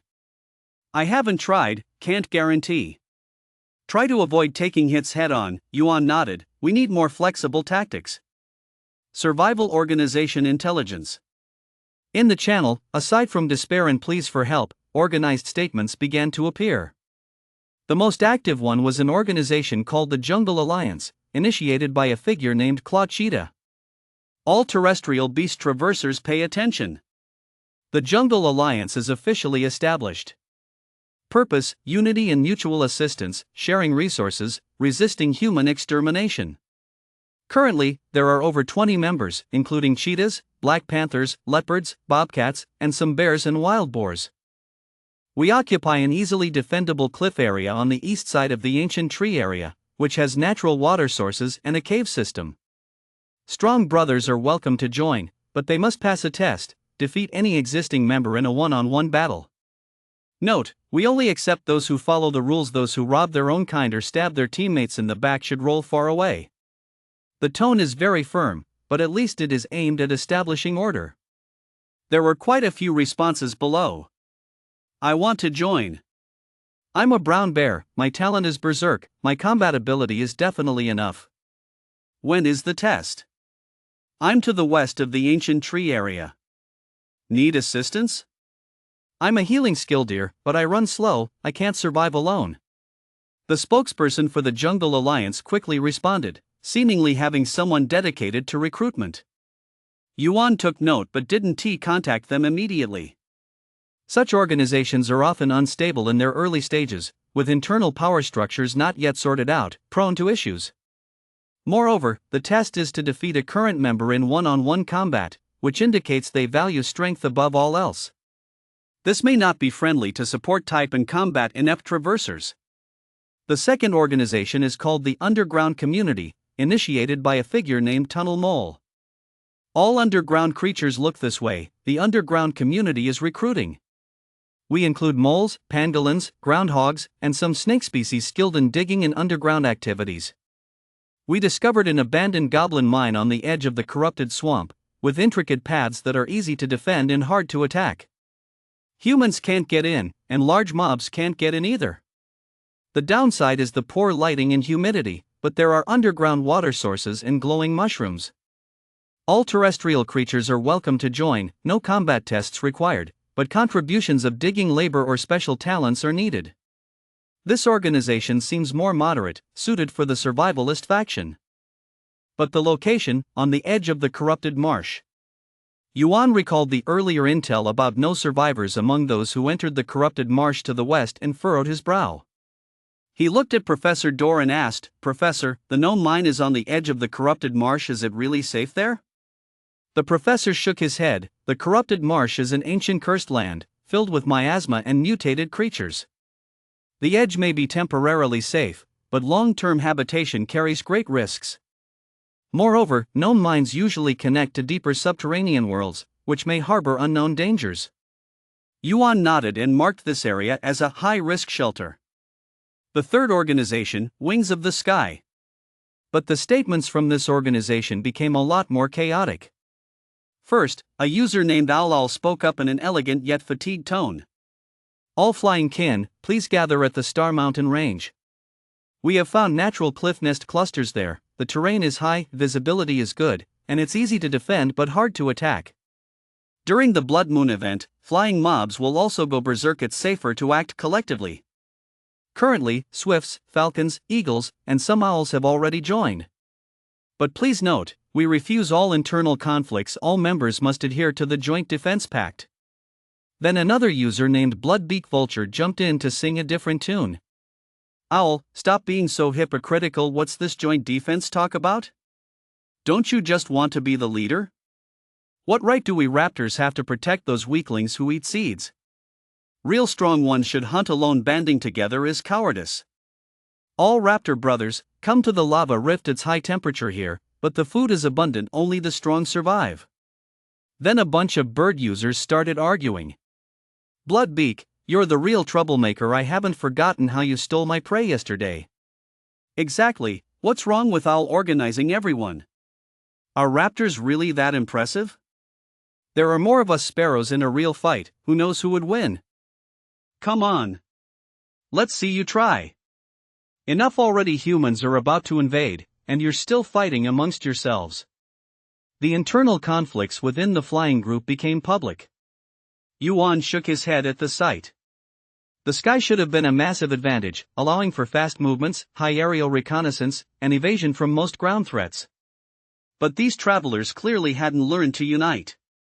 He particularly noticed the name Owl. He had seen her speak yesterday, and she seemed like a visionary organizer. But in the face of division, she also seemed overwhelmed. Conflict incident. In addition to external threats and survival organizations, the channel also recorded several internal conflicts among the travelers. The most serious incident involved a traveler named Mengnan Black Bear. Multiple users accused. Mengnan Black Bear robbed my food supplies. All the berries I gathered over 3 days were taken. He stole mine too. I'm just a raccoon and can't fight him. I saw him attack an injured moose in the west. That moose was also a traveler.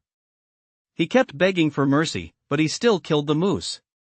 This guy is nothing but a bandit. Whoever gets close to him is in trouble. Later, some users organized a joint action. We, the Jungle Alliance, teamed up with several lone wolves and drove Mengnan Black Bear out of the ancient tree area. He ran to the south. He might be heading towards the human outpost. Hope he gets taken out by humans. Chapter 27, Spirit Flower. The jungle law of survival of the fittest also applies among the travelers. But at least, there emerged spontaneous behaviors for maintaining order. This gave Yuan a glimmer of hope. When chaos reaches a certain level, someone will always stand up to establish rules. Another piece of conflict information was about the human adventurer team, the Grey Wolves. This is a professional team for hunting intelligent mobs, having confirmed the kill of 17 travelers. The activity trajectory of the Grey Wolves was pieced together by multiple users. Yesterday, they ambushed an otter while it was swimming in the Emerald River. The otter can shoot water arrows, but it was caught in their net. The day before yesterday, we killed 3 foxes in the western hills. They tried to negotiate, but the Grey Wolf group just shot arrows. Their leader is a one-eyed dragon, with a scar on his face, and wields an enchanted battle axe. Standard team composition: a leader warrior, 2 archers, a scout, and a beast master with 2 hunting dogs. Tactically skilled, they work well together, specifically targeting lone or small groups of travelers. Reward: whoever provides accurate information on the Grey Wolf group's location, I will personally give them a fragment of moonstone. I'll chip in too. I have a bundle of paralysis vines, and they work like a charm. Bet +1, I have 3 healing berries. Gradually, a primitive reward system began to emerge in the channel. Exchange intelligence using loot, materials, and scrolls, and cooperate against common enemies. This is the prototype of civilization. Yuan recorded all this intelligence and sorted it into categories. By the time he exited the channel, the sun had already risen to the height of the treetops. Wang Jintai had already sharpened his spear and was doing stretching exercises at the entrance. Although the stretching of the iron-back lizard looks like just twisting its neck and flicking its tail. Professor Dor was busy organizing a simple map he had drawn in the sand with his beak. So, what? The professor asked when Yuan opened his eyes. Is there anything noteworthy? A lot. Yuan rubbed his swollen temples. Processing so much information had left MP a bit exhausted. Let me summarize. He used his claws to draw 4 areas in the sand. To the north, there are crystal caves, a resource point, but it's occupied by a spider clan. Best to avoid it for now. To the east, downstream of the Emerald River, lies a village of fishermen. Neutral territory. You can try to make contact, but it would be best to wait until the human conflict has passed. In the south, the human Blackstone outpost is increasing troops, and starting tomorrow, there will be a three-pronged sweep operation. The eastern route will follow the Emerald River north, possibly passing through our area. To the west, the decaying marsh, the death zone. The underground community is there, but the risks are too great, it's not advisable to go there. Then there is the organization. Jungle Alliance, might is supreme, located on the eastern side of the ancient tree area. They could become allies or rivals. Underground community, survival faction, found on the fringe of the corrupted marsh. The location is too poor. Wings of the Sky, internal division, conflict between raptors and seed-eating birds. Let's not consider it for now. Finally, the threat. The Grey Wolves, a professional hunting team, have killed 17 people. They're dangerous, but if our team coordinates well, we might be able to turn the tables. Giant Power, the Black Bear, a bandit-type traveler, has been driven to the south. He might run into a human extermination squad, or he could come our way. Wang Jintia was stunned and said, "Captain, how did you come up with that? You managed to sort out so much information all at once?" "It's just basic intelligence analysis," Yuan shook his head. In university, when we studied marketing, the first lesson was all about information gathering and data analysis. But he paused, looking outside the cave. Right now, the most important thing is how to deal with the human purge. Professor Dorr pointed at the map with his beak and said, "From a tactical perspective, dividing our forces into 3 routes is an opportunity. With only 15 people on each route, even if we have a mage, priest, and high sage leading the way, we still stand a chance. But the premise is, we cannot be surrounded by them, we cannot face them head on, we need to use the terrain and talent to conduct guerrilla warfare." Yuan nodded, "I think so too. But before that, we still have one thing to do." "What?" "Prepare for the Blood Moon event," Yuan said. "The human purge will happen the day after tomorrow, and the Blood Moon event is 2 days from now. If we get injured or are overly drained while dealing with humans, the Blood Moon event will be dangerous. We need something that can counter the frenzy state." He looked at Professor Dorr and asked, "Professor, in your ancient knowledge, are there any plants or minerals related to calming and tranquilizing?" The professor closed his eyes, and a white light emerged. After a few seconds, he opened his eyes and said, "Yes. There's a plant called Ningxinhua. The blades are silvery white, emitting a faint glow at night, and the floral fragrance has a calming and soothing effect. The smoke after burning can faintly suppress wild emotions, which may be useful for the Blood Moon event." But it hesitated for a moment and continued, "This plant typically grows in moonlit clearings in the forest. Moreover, there are often guardian mobs nearby, as many mobs also gather here before the Blood Moon." "What about the location?" Yuan asked, "Is there one nearby?" The professor closed his eyes again, this time for a longer period. About half a minute later, it opened its eyes, and a glimmer of certainty flashed in its black eyes. "There is. To the northeast, about 3 kilometers away, there is a sunlit gentle slope that meets the growing environment for the Ningxin flower. But my talent also sensed traces of dangerous creatures active there. Intensity, probably at the peak of the first level. A first stage peak, stronger than yesterday's decay vulture.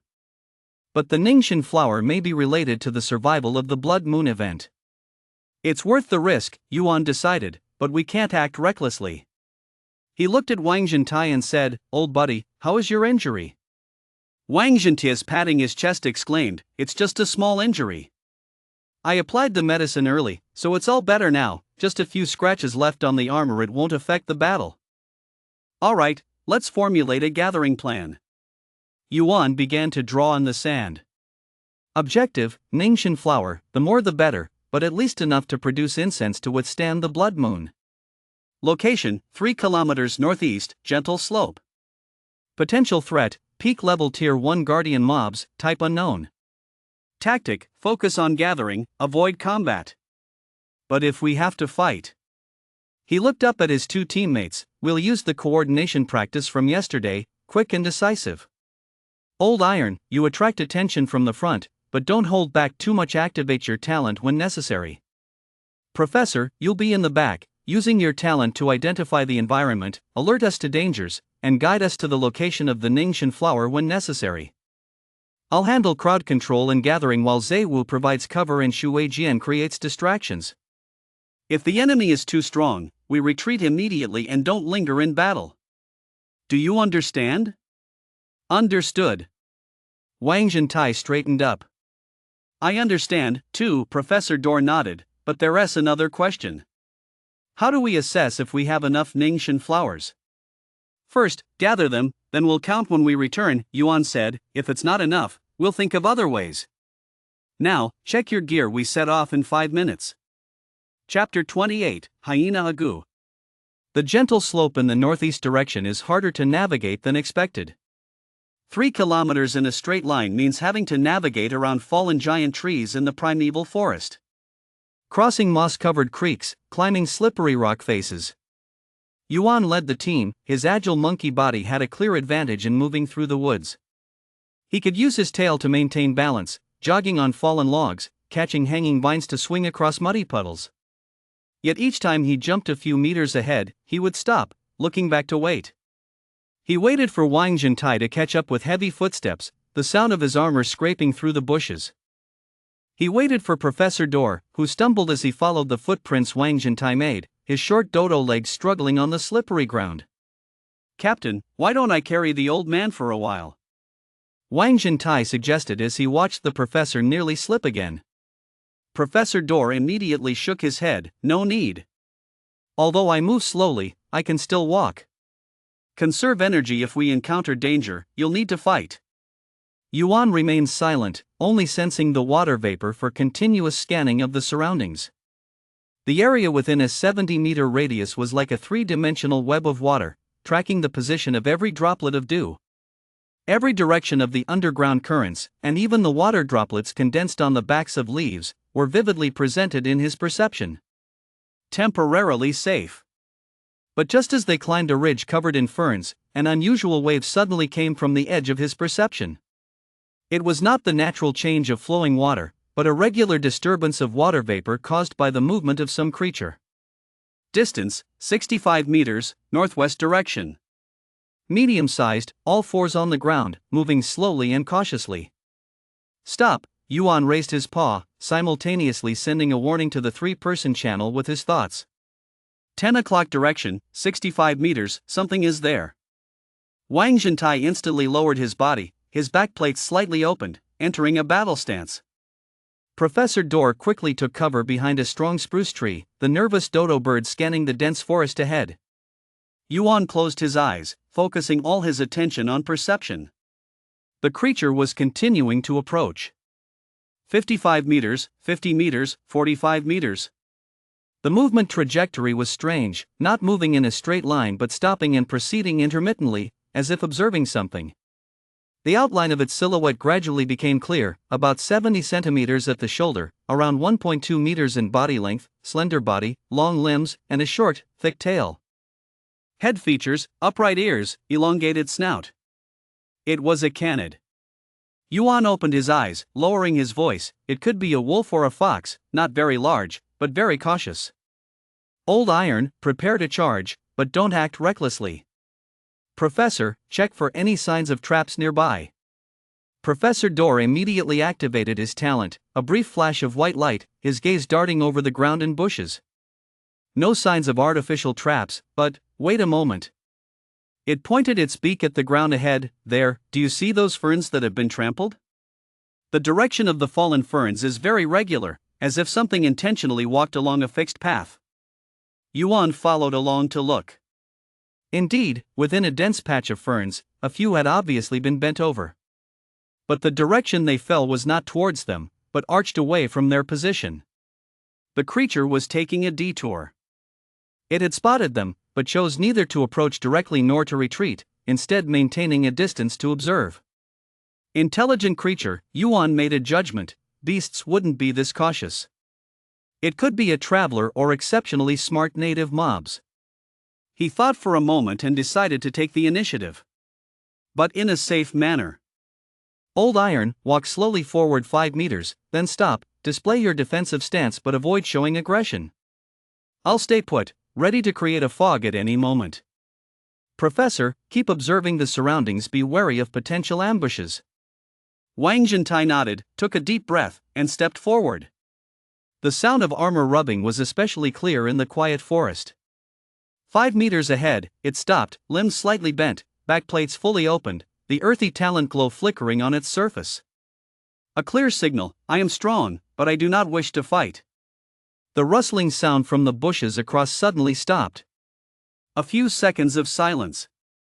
Then, a weak, trembling thought sound, clearly filled with fear, interruptedly transmitted over. Don't attack. I mean no harm. The voice came from behind the bushes 30 meters away. Yuan squinted, sensing the moisture in the air to lock onto that location. The creature was still there, trembling slightly, with a rapid heartbeat. Come out and speak, Yuan responded with his mind. Slowly walk out, so we can see you. Another moment of silence. Then, the leaves of the bushes began to rustle. A small animal cautiously poked its head out. Its grayish-yellow fur was mixed with dark brown spots, ears erect, and eyes bright amber, wide open in fear. With a longer snout, the corners of its mouth naturally drooped, giving it the appearance of a bitter smile. Slender in build, about 70 centimeters at the shoulder, it was indeed not very large.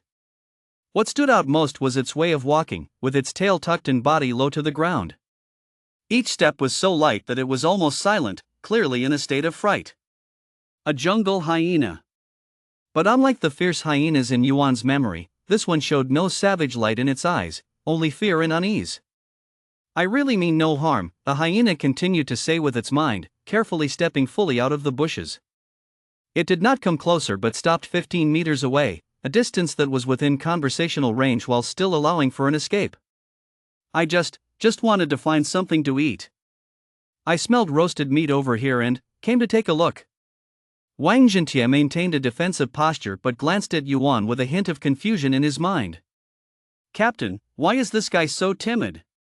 Aren't hyenas supposed to be fierce? Yuan did not answer but kept his gaze fixed on the hyena. From its behavior patterns, tone of speech, and cautious probing, it was indeed a transmigrator. Moreover, it was a relatively timid transmigrator. What is your name? Yuan asked. Go Site, the hyena said softly. I was a programmer before the transmigration, writing Java.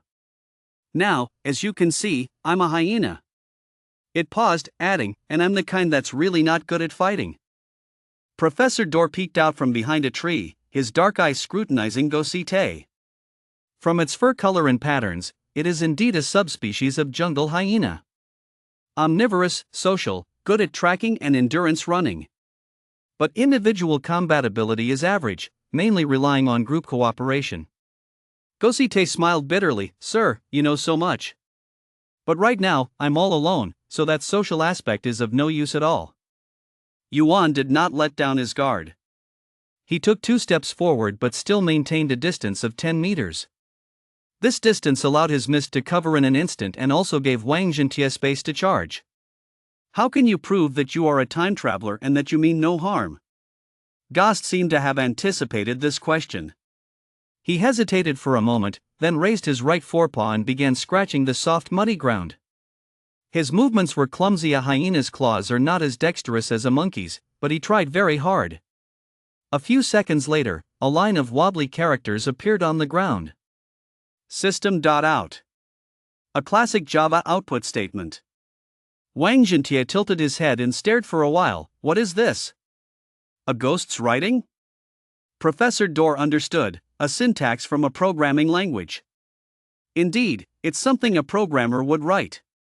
Gast added, I can also recite 50 decimal places of pi. 3.1415926. That's enough, Yuan interrupted him. Chapter 29, The Quartet. The proof was sufficient. A hyena who can write code and recite pi has no other explanation apart from being a time traveler. What is your talent? Yuan asked the crucial question. In this forest, talent determines survival value and threat level. Gast seemed to have been waiting for this question. He took a deep breath, his chest visibly rising and falling, and then closed his eyes. A few seconds later, he opened his eyes, and a faint silvery light flickered in his amber pupils. My talent is called Danger Smell, rare level. Ghost explained, his tone tinged with self-deprecation. It sounds impressive, but it's really just an alarm system. Passive effect, I can vaguely sense the lethal threats around me, their direction, approximate distance, and threat intensity. It's like a kind of sixth sense. If actively activated, it can precisely scout the threat level of a single target. I can tell roughly their level and what dangerous abilities they possess. But the cooldown time is long, it takes 30 minutes. As he spoke, he actively demonstrated the effects of his talent. You could say that, Ghost admitted freely. That's why I've been hiding alone for 3 days. I didn't dare approach other time travelers or hunt. The moment I sense a powerful threat, my legs go weak. How can I fight? Yuan was silent for a few seconds. He was weighing the options. Ghost's talent is indeed very useful, but he has a timid personality, and may not be reliable in battle. And they had just met, trust was at 0. But on the other hand, because of his cowardice, the risk of betrayal is also low. Such a person is more eager to find support than to take risks and harm others. More importantly, the intelligence value he brings. You said you came over because you smelled roasted meat. Yuan changed the subject. Where were you before? What did you see? As soon as this topic came up, Ghost's amber eyes lit up, and his fear was somewhat diluted by the urgency to share the information. I have been active in that hilly area to the east for the past 3 days. There's an abandoned badger den where I temporarily stayed.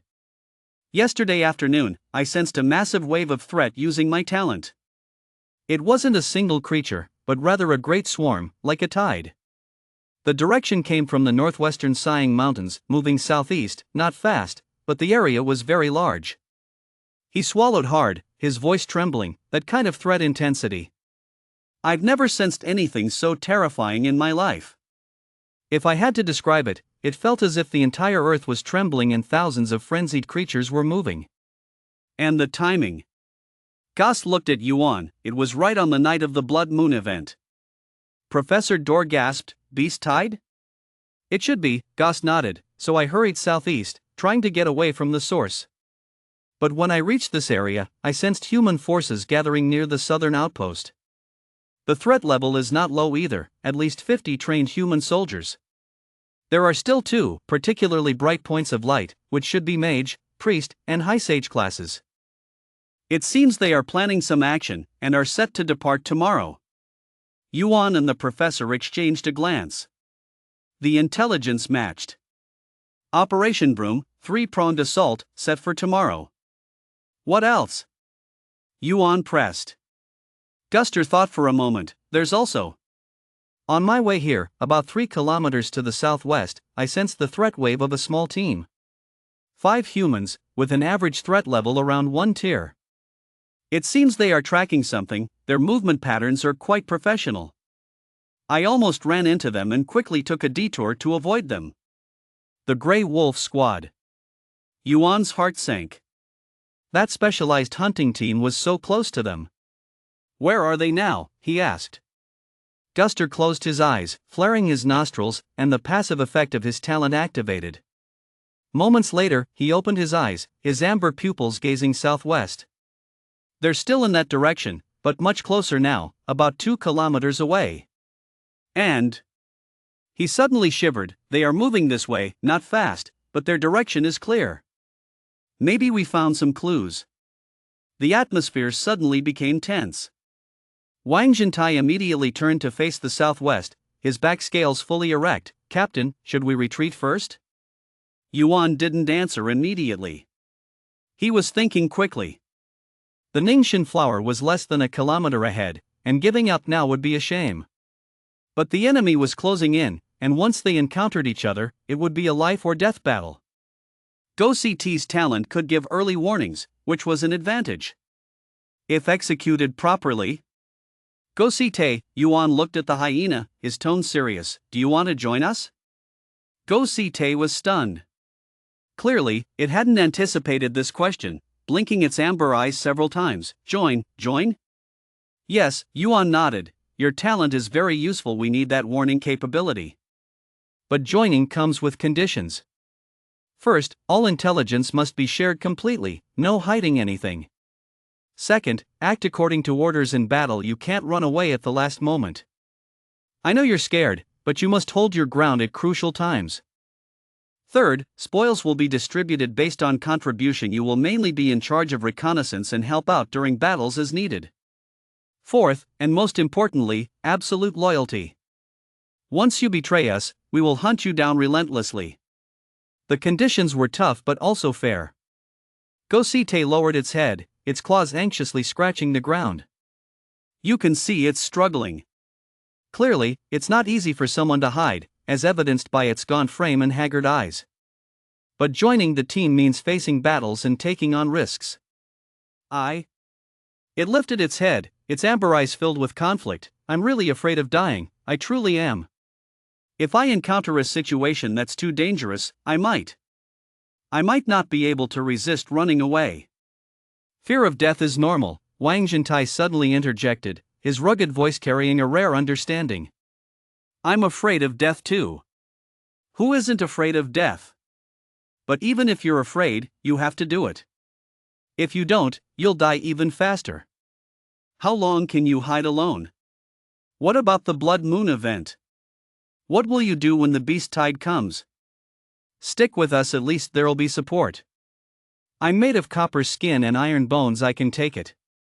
The captain can control the water and create fog. The old man knows so much. If you give us a warning, won't that cover everything? These straightforward words moved Ghost.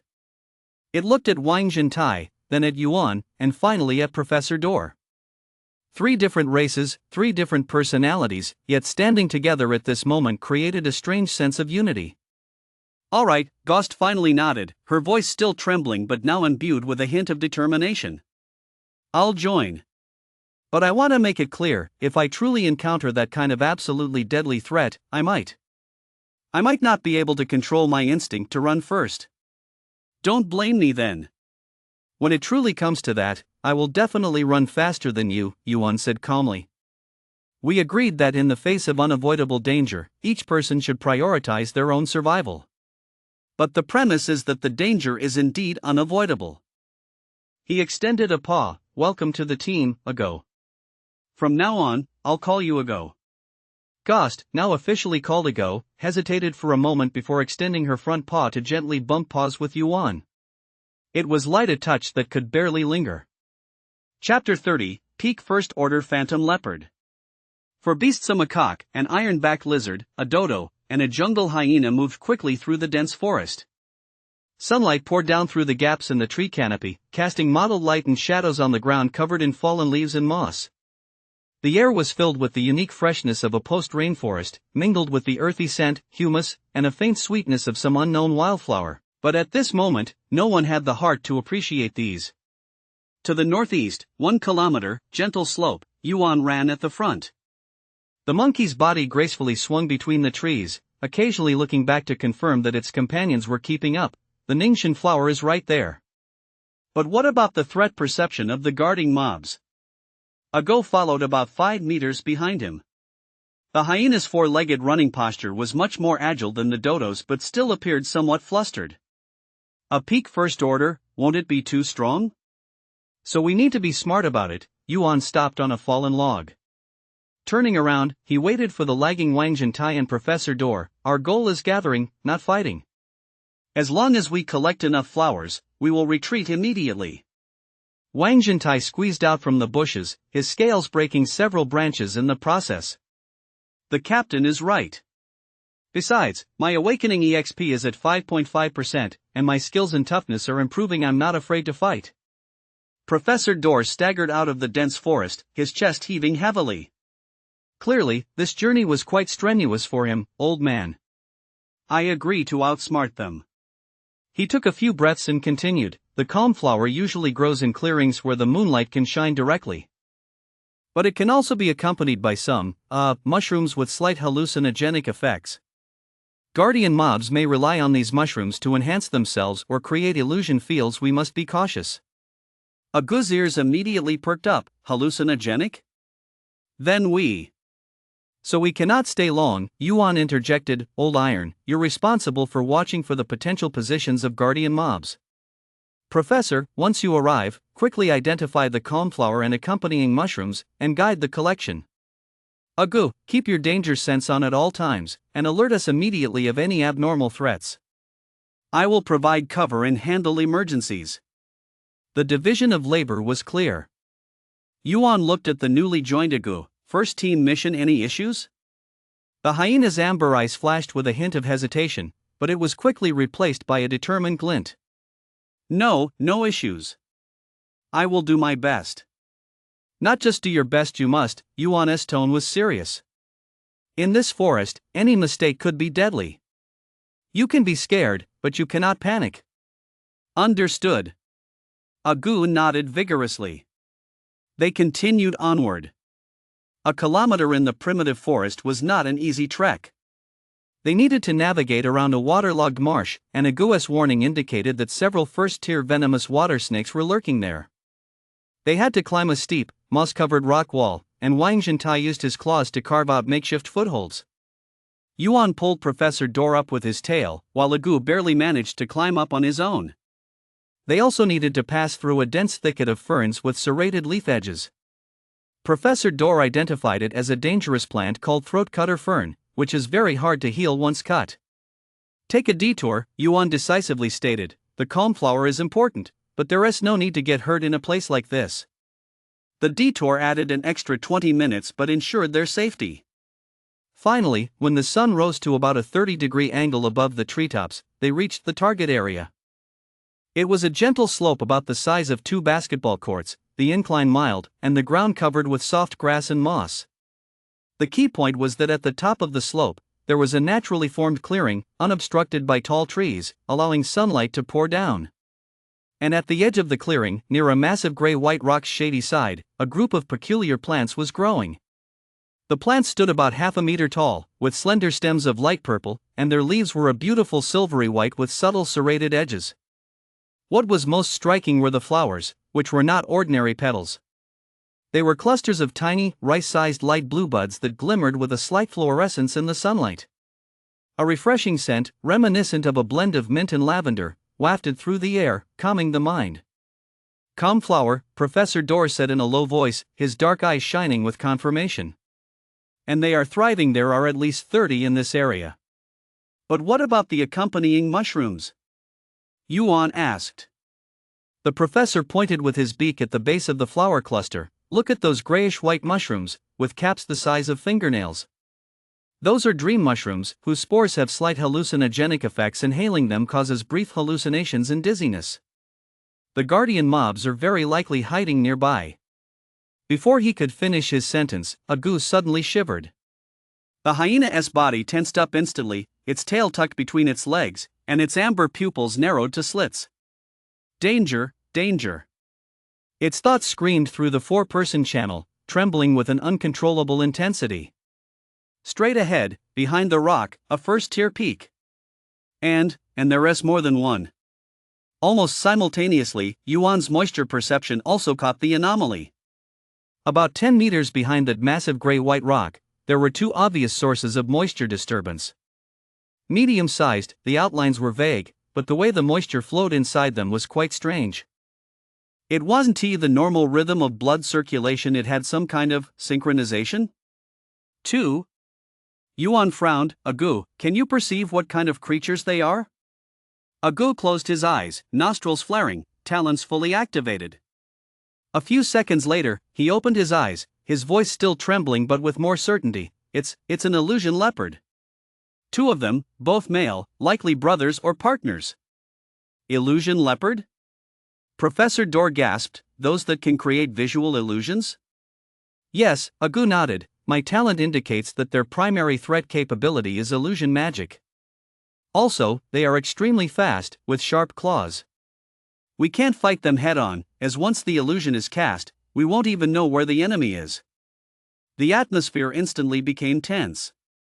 2 first-tier peak illusion leopards, skilled in illusion magic and speed, also benefiting from the terrain. Meanwhile, on their side, Wang Zhentai can take hits but is too slow to catch up. Yuan's mist might be countered by illusions, Door has no combat power, and Agu was already trembling. Captain, how about we retreat? The hyena's voice held a note of panic. 2 first-tier peaks that can use illusion, how can we fight them? Yuan did not answer immediately. He stared at the patch of calm flowers, his mind racing. Blood Moon event only has 2.5 days left, and the Ningxian flower is the only known means to combat the frenzy. If we give up now, it might be too late to come back next time. But forcing it is indeed asking for death. Chapter 31, Successfully Harvesting the Ningxian Flower. Then, outsmarting, he slowly began, his gaze becoming steadily firmer. We won fight, we only steal the flower. Steal? Wang Zhentai was taken aback. How do we steal? Those 2 leopards aren't blind. So we need to divide our tasks. Yuan started outlining the plan. Agu, can your danger sense accurately detect their positions? Even if they hide using illusions. I can, Aga nodded, the illusion affects vision. But the sense of threat is based on something more intrinsic. I can't quite explain it, but I can smell where they are. Alright, you handle the early warning.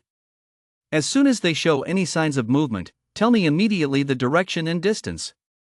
Stay here, buddy, don't move, and don't make any noise. Your task is to create a huge commotion to distract them if we get discovered. How do I create that? Use your talent. Once your copper skin and iron bones are activated, charge at that big rock with all your might. Yuan pointed to the gray-white boulder next to the flowers. The bigger the noise, the better. Then run in the direction we came from, but don't look back. What about you, Captain? Professor Door asked. The professor and I will go flower picking. Yuan looked at the Dodo. Professor, can you quickly collect the peace flower without touching the dream mushrooms? Professor Door carefully observed the layout of the flowers and nodded after a few seconds. I can. The stem of the peace flower is quite resilient. I will peck at the root with my beak, and you catch it. If we cooperate, we can harvest about 10 in a minute. That's enough, Yuan calculated. We only need 20, enough for 3 days of incense. Once we're done collecting, we retreat immediately. But how do we approach? Agu still looked worried. Those 2 leopards are right behind the rock. We'll be seen as soon as we step into the clearing. Yuan smiled. There was a certain cunning in the smile, as if a plan had succeeded. So we need a little, tiny cover. He extended a claw, focusing his mind. He didn't generate thick fog that would be too conspicuous. Instead, he controlled the moisture in the air already present in the clearing, slowly and naturally making it condense. There was no abrupt outburst of white mist, no obvious energy fluctuations. It was like a thin morning mist that is often seen in the woods, rising from the ground and gradually spreading. The mist was very light, visibility still over 20 meters, but enough to blur outlines and interfere with long-range precise observation. More importantly, this mist appeared natural and wouldn't trigger the phantom leopard's heightened alertness. It's perfectly normal for forests to fog up. Now, Yuan lowered his voice, Professor, let's go. A monkey and a bird silently glided down the gentle slope into the clearing. The mist swirled around them, turning their figures into 2 moving shadows. Agu crouched behind a bush at the top of the slope, eyes tightly closed, fully concentrating on his talent perception. Left front, 15 meters, right side of the rock, the one is napping. Right front, 18 meters, left side of the rock, the one is licking its paws. His thoughts were being broadcast live in the channel, the voice still trembling, but stabilizing significantly. Wang Zhentai's muscles were tense as he crouched beside Agu, ready to charge at any moment. In the clearing, Yuan and Professor Door had already reached the edge of the flower patch. The professor carefully avoided the gray-white dream mushrooms and gently tapped at the root of a peace flower with his beak. Crack! A faint cracking sound. Yuan immediately reached out to catch the fallen plant and quickly stuffed it into his inventory. The first plant secured. Continue, Yuan urged telepathically. The professor sped up, accurately snapping the roots of the flowers with his beak, plucking them one after another. Yuan was in charge of support and vigilance, activating his moisture perception to monitor the movements of the 2 phantom leopards behind the rocks. Everything was going smoothly. Fifth plant, sixth plant, seventh plant. The flower thicket thinned at a visible rate. Just then, a goose warning suddenly exploded in the channel. It's moving, the one on the left is moving. It's there, it's looking towards you guys. Yuan's heart tightened. Through the moisture perception, he indeed felt the phantom leopard on the left lift its head. Amber eyes pierced through the mist, seemingly staring in the direction of the flower thicket. But it hadn't fully realized yet. Continue, Yuan gritted his teeth, speed up. The professor also gave it his all, his beak pecking at an almost afterimage speed. 10th plant, 11th plant. It stood up. A goose voice cracked with emotion, it's coming this way. 10 meters, 8 meters. Captain, it has noticed. From behind the rocks, a long-bodied leopard with dark silver fur and faint purple spots slowly emerged. Its eyes were amber, currently narrowed, fixed on the direction of the flower thicket. The mist blurred the vision, but it clearly sensed something was off. The flower thicket was moving, something was stealing its flowers. Roar! The leopard let out a roar. Another phantom leopard also peered out from behind the rocks. Old iron. Yuan growled low in the channel. Understand. Wang Zhentie suddenly stood up from the top of the slope, his copper skin iron bone talent instantly activating. A yellow-brown light enveloped him, the spines on his back standing erect, reflecting a metallic sheen in the sunlight. Then, he began to charge. Charging towards that massive gray-white rock.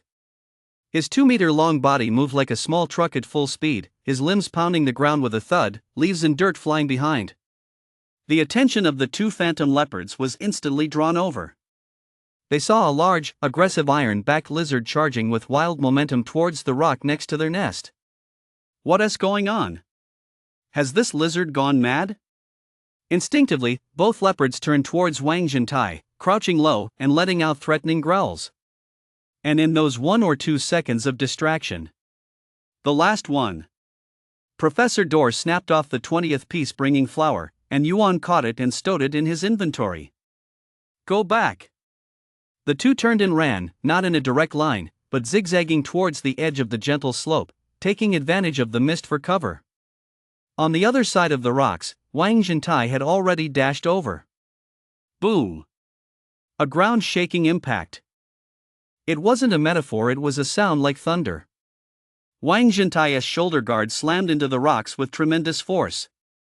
It made the massive gray-white boulder, estimated to weigh over 10 tons, shake slightly. Debris flew, dust rose. The two shadow leopards were startled by the sudden loud noise and vibrations, instinctively stepping back.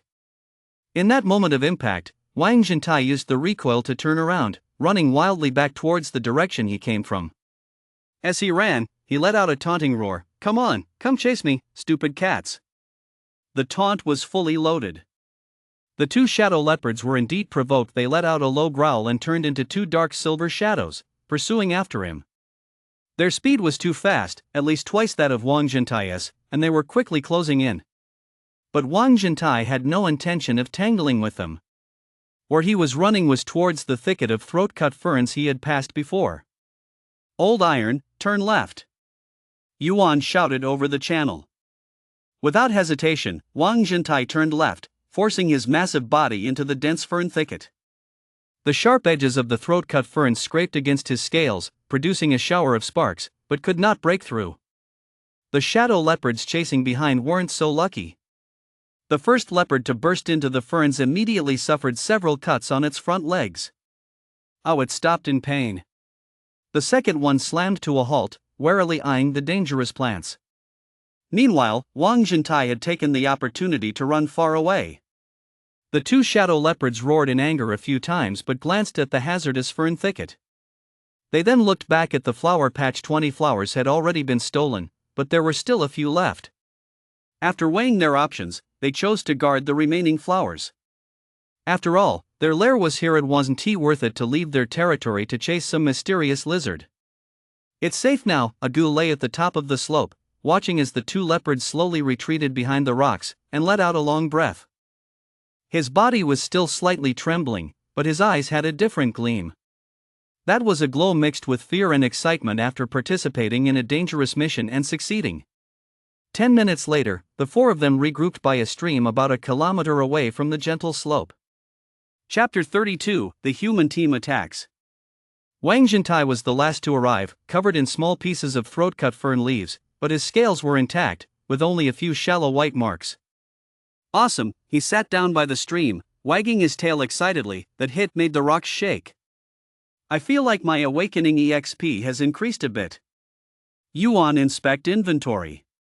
20 pieces of comb fern were neatly stacked in one compartment, with the icon being a beautiful light blue flower, marked with 20 in the bottom right corner. That's enough, he sighed. This is enough for us to make at least 30 incense sticks. The blood moon event should be manageable. Professor Dor lay exhausted to one side, his dodo bird's chest rising and falling. But his black eyes were filled with satisfaction. Old man has at least contributed a bit. A goose squatted by the stream, carefully licking his front paws. He had been too nervous earlier, and his claws had scratched the ground, causing blood to flow. He raised his head, looking at Yuan with amber eyes. Captain, I didn't mess up, did I? Yuan looked at him, and after a few seconds, nodded seriously. You did a great job. The warning was timely and accurate, and you didn't panic at the crucial moment. After a pause, he added, and even though you were terrified, you still completed the mission. That's harder than not being afraid of death. Agu's eyes lit up. He lowered his head, continuing to lick his paws, but his tail instinctively wagged a few times. That was a sign of happiness in canines. All right, let us take a 5-minute break, then head back to the cave. Yuan stood up. We need to handle these flowers as soon as possible. Making them into incense will take time. 5 minutes later, the team set out to return. With the experience from their journey here, the way back was much smoother. Yuan was still at the front, fully extending his water vapor perception. Agu followed behind, with his danger sense passively active, acting like a living radar. Wang Zhentai was in charge of bringing up the rear, his massive body able to block most sudden attacks from behind. Professor Dor was placed in the safest position in the middle of the team. Everything seemed to be going smoothly. Until they were about a kilometer away from the cave. Agu suddenly tensed up. This tremor was more intense than any before. The hyena's 4 legs trembled like chaff, its amber pupils dilated, and it let out an uncontrollable whimper from its throat. Captain! Captain, its thoughts nearly broke over the channel, southeast direction, 1 kilometer away. Strong threat. 5 humans are approaching. Yuan immediately stopped, closed his eyes, and focused on extending his water vapor perception. 1 kilometer was too far, exceeding his limit range of 70 meters. But from Agu's descriptions and directions, he could roughly gauge the location, which was near where their cave was. Specific intel. Yuan forced himself to stay calm. Levels? Equipment?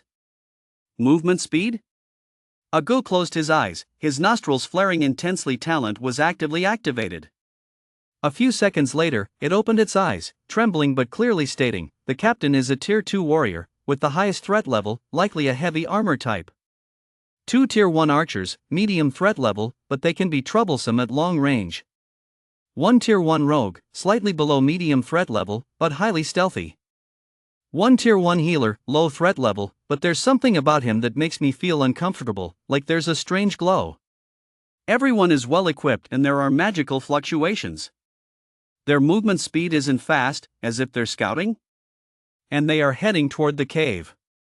We can't let them discover the cave. Yuan immediately made the decision. That's our only stronghold. If it's exposed, during the blood moon event, we won't even have a place to hide. What do we do then? Wang Zhentai lowered his voice. Fight? 5 humans and 1 Tier 2. We can't afford a head-on confrontation. Yuan shook his head. A Tier 2 warrior plus 4 Tier 1 professionals, they work well together. Our chances of winning in a direct fight are less than 50%. Then, let's outsmart them. Yuan's eyes flashed with a sharp light. Don't they enjoy hunting intelligent mobs? Then let's show them what true intelligence looks like. Everyone, speed back to the cave. We must be prepared before they arrive. The 4 beasts began to run wildly. This time they no longer cared for stealth and proceeded at full speed. Wang Zhentia crashed through the bushes up front, forcefully creating a path. Yuan leapt between the trees, the fastest among them, returning to the cave area first. He didn't go directly inside but quickly scouted around the perimeter first. His water vapor perception was fully activated. There were no anomalies within a 70-meter radius. But through Agu's continuous alerts, he could feel those 5 humans slowly and steadily approaching. Distance, 800 meters, still closing in. Old Iron, Professor, Agu, hurry! Yuan urged through the channel with his mind. Wang Zhentai and Professor Dor arrived one after the other, with Agu rushing into the cave last and collapsing on the ground, panting. Now, Yuan spoke rapidly, listen to me, we have about 15 minutes to prepare. These humans are a professional hunting squad, they won't rashly enter unfamiliar territory. I judge they will camp about 300 meters outside the cave, scout, and make a plan. And what we need to do is give them a plan. Professor Dor's black eyes sparkled. Are you saying, a counter-trap? Yes, Yuan nodded. Agu, your talent can roughly determine the direction of their threats. I need you to keep warning us, as soon as they stop, let me know their location immediately. Understood. Agu stood up with difficulty. Professor, you immediately start processing the serenity flower to make simple incense. No need for delicacy, it just needs to release calming smoke when burning. I need time. 10 minutes, do as much as you can. Old Iron, Yuan looked at the ironback lizard, your task is the heaviest. Go to the soft soil area on the west side of the cave, dig a shallow pit, not too deep, just 1 meter. But it needs to be large, at least 3 meters square. Cover the bottom of the pit with sharp wooden stakes, the stakes need to be pointed, but not too obvious, they should look like naturally broken branches. Although Wang Zhentai didn't understand the intent, he replied without hesitation, okay, I'll go right now. Wait, Yuan called him back, after digging the pit, sprinkle this around the pit. He took out a few plant leaves from the inventory, which he had specifically gathered along the way. This is cover grass, the juice from crushed leaves can mask the scent of the digging marks in fresh soil. Sprinkle it around the pit, not too thick, make it look natural. Got it. Agu, come with me, Yuan grabbed Agu, we need to listen in on their conversation to gather more intelligence. Ha? Go listen in? Agu's legs felt weak again, isn't that too dangerous? So be careful, Yuan insisted, your danger sensing can give us a warning in advance, and my moisture perception can help us avoid being seen. As long as we are cautious, we won't be discovered. Moreover, we need to know their specific tactics. Agu looked into Yuan's eyes, where there was no coercion, only trust that conveyed I need your help. A few seconds later, he gritted his teeth, alright, I'll go. Let's go. A monkey and a dog silently slipped out of the cave and merged into the dense forest. Following Agu's warning direction, they stealthily advanced southeast for about 300 meters. Then, Yuan signaled to stop. The moisture perception had already detected something unusual. About 70 meters ahead, in a relatively open area among the trees, 5 humans were active. 2 archers were clearing the bushes around the campsite to open up the view. One stalker leaned against a large tree, scanning the surroundings warily. The healer was taking out rations and cooking utensils from the inventory. And the leader, a tall man at least 1.9 meters, wearing half-body armor. Carrying a huge shield and a 2-handed sword, he crouched on the ground, examining the ground's traces. This is the spot, Agu said with a trembling voice through his thoughts, they've stopped and are camping. Can you hear what they're saying? Yuan asked. 70 meters away, it would normally be inaudible. But Yuan had a way. Chapter 33, The Plan for Ambush. He closed his eyes and focused his mind. Not controlling water, but manipulating the moisture in the air to form an extremely subtle, directional sound conductive channel. The principle was like connecting their ears to the campsite with an invisible tube, allowing the sound to flow along the moisture. It was challenging, but feasible. Intermittent voices began to enter his mind. The common language sounded a bit strange, but understandable. Boss, is it really necessary to be this cautious? A younger archer complained. They're just some clever beasts, can't we just go directly after them? The leader's voice was low and hoarse, like sandpaper scraping. Ryan, you didn't participate in the hunt for that fox a couple of days ago. That thing can set traps, can heal with herbs, and even drew begging symbols on the ground with its claws before it died. That's not a beast, it's a monster. Another voice, presumably from the stalker, interjected ominously. The prophecies from the church are becoming more and more accurate. The souls from other realms invade, possessing mobs, stealing our world. These deviant mobs must be purified, not a single one spared. The healer sighed, his voice gentler. The holy light guides us, purifying filth is our duty. And he paused. According to intel, this area has been unusually active recently.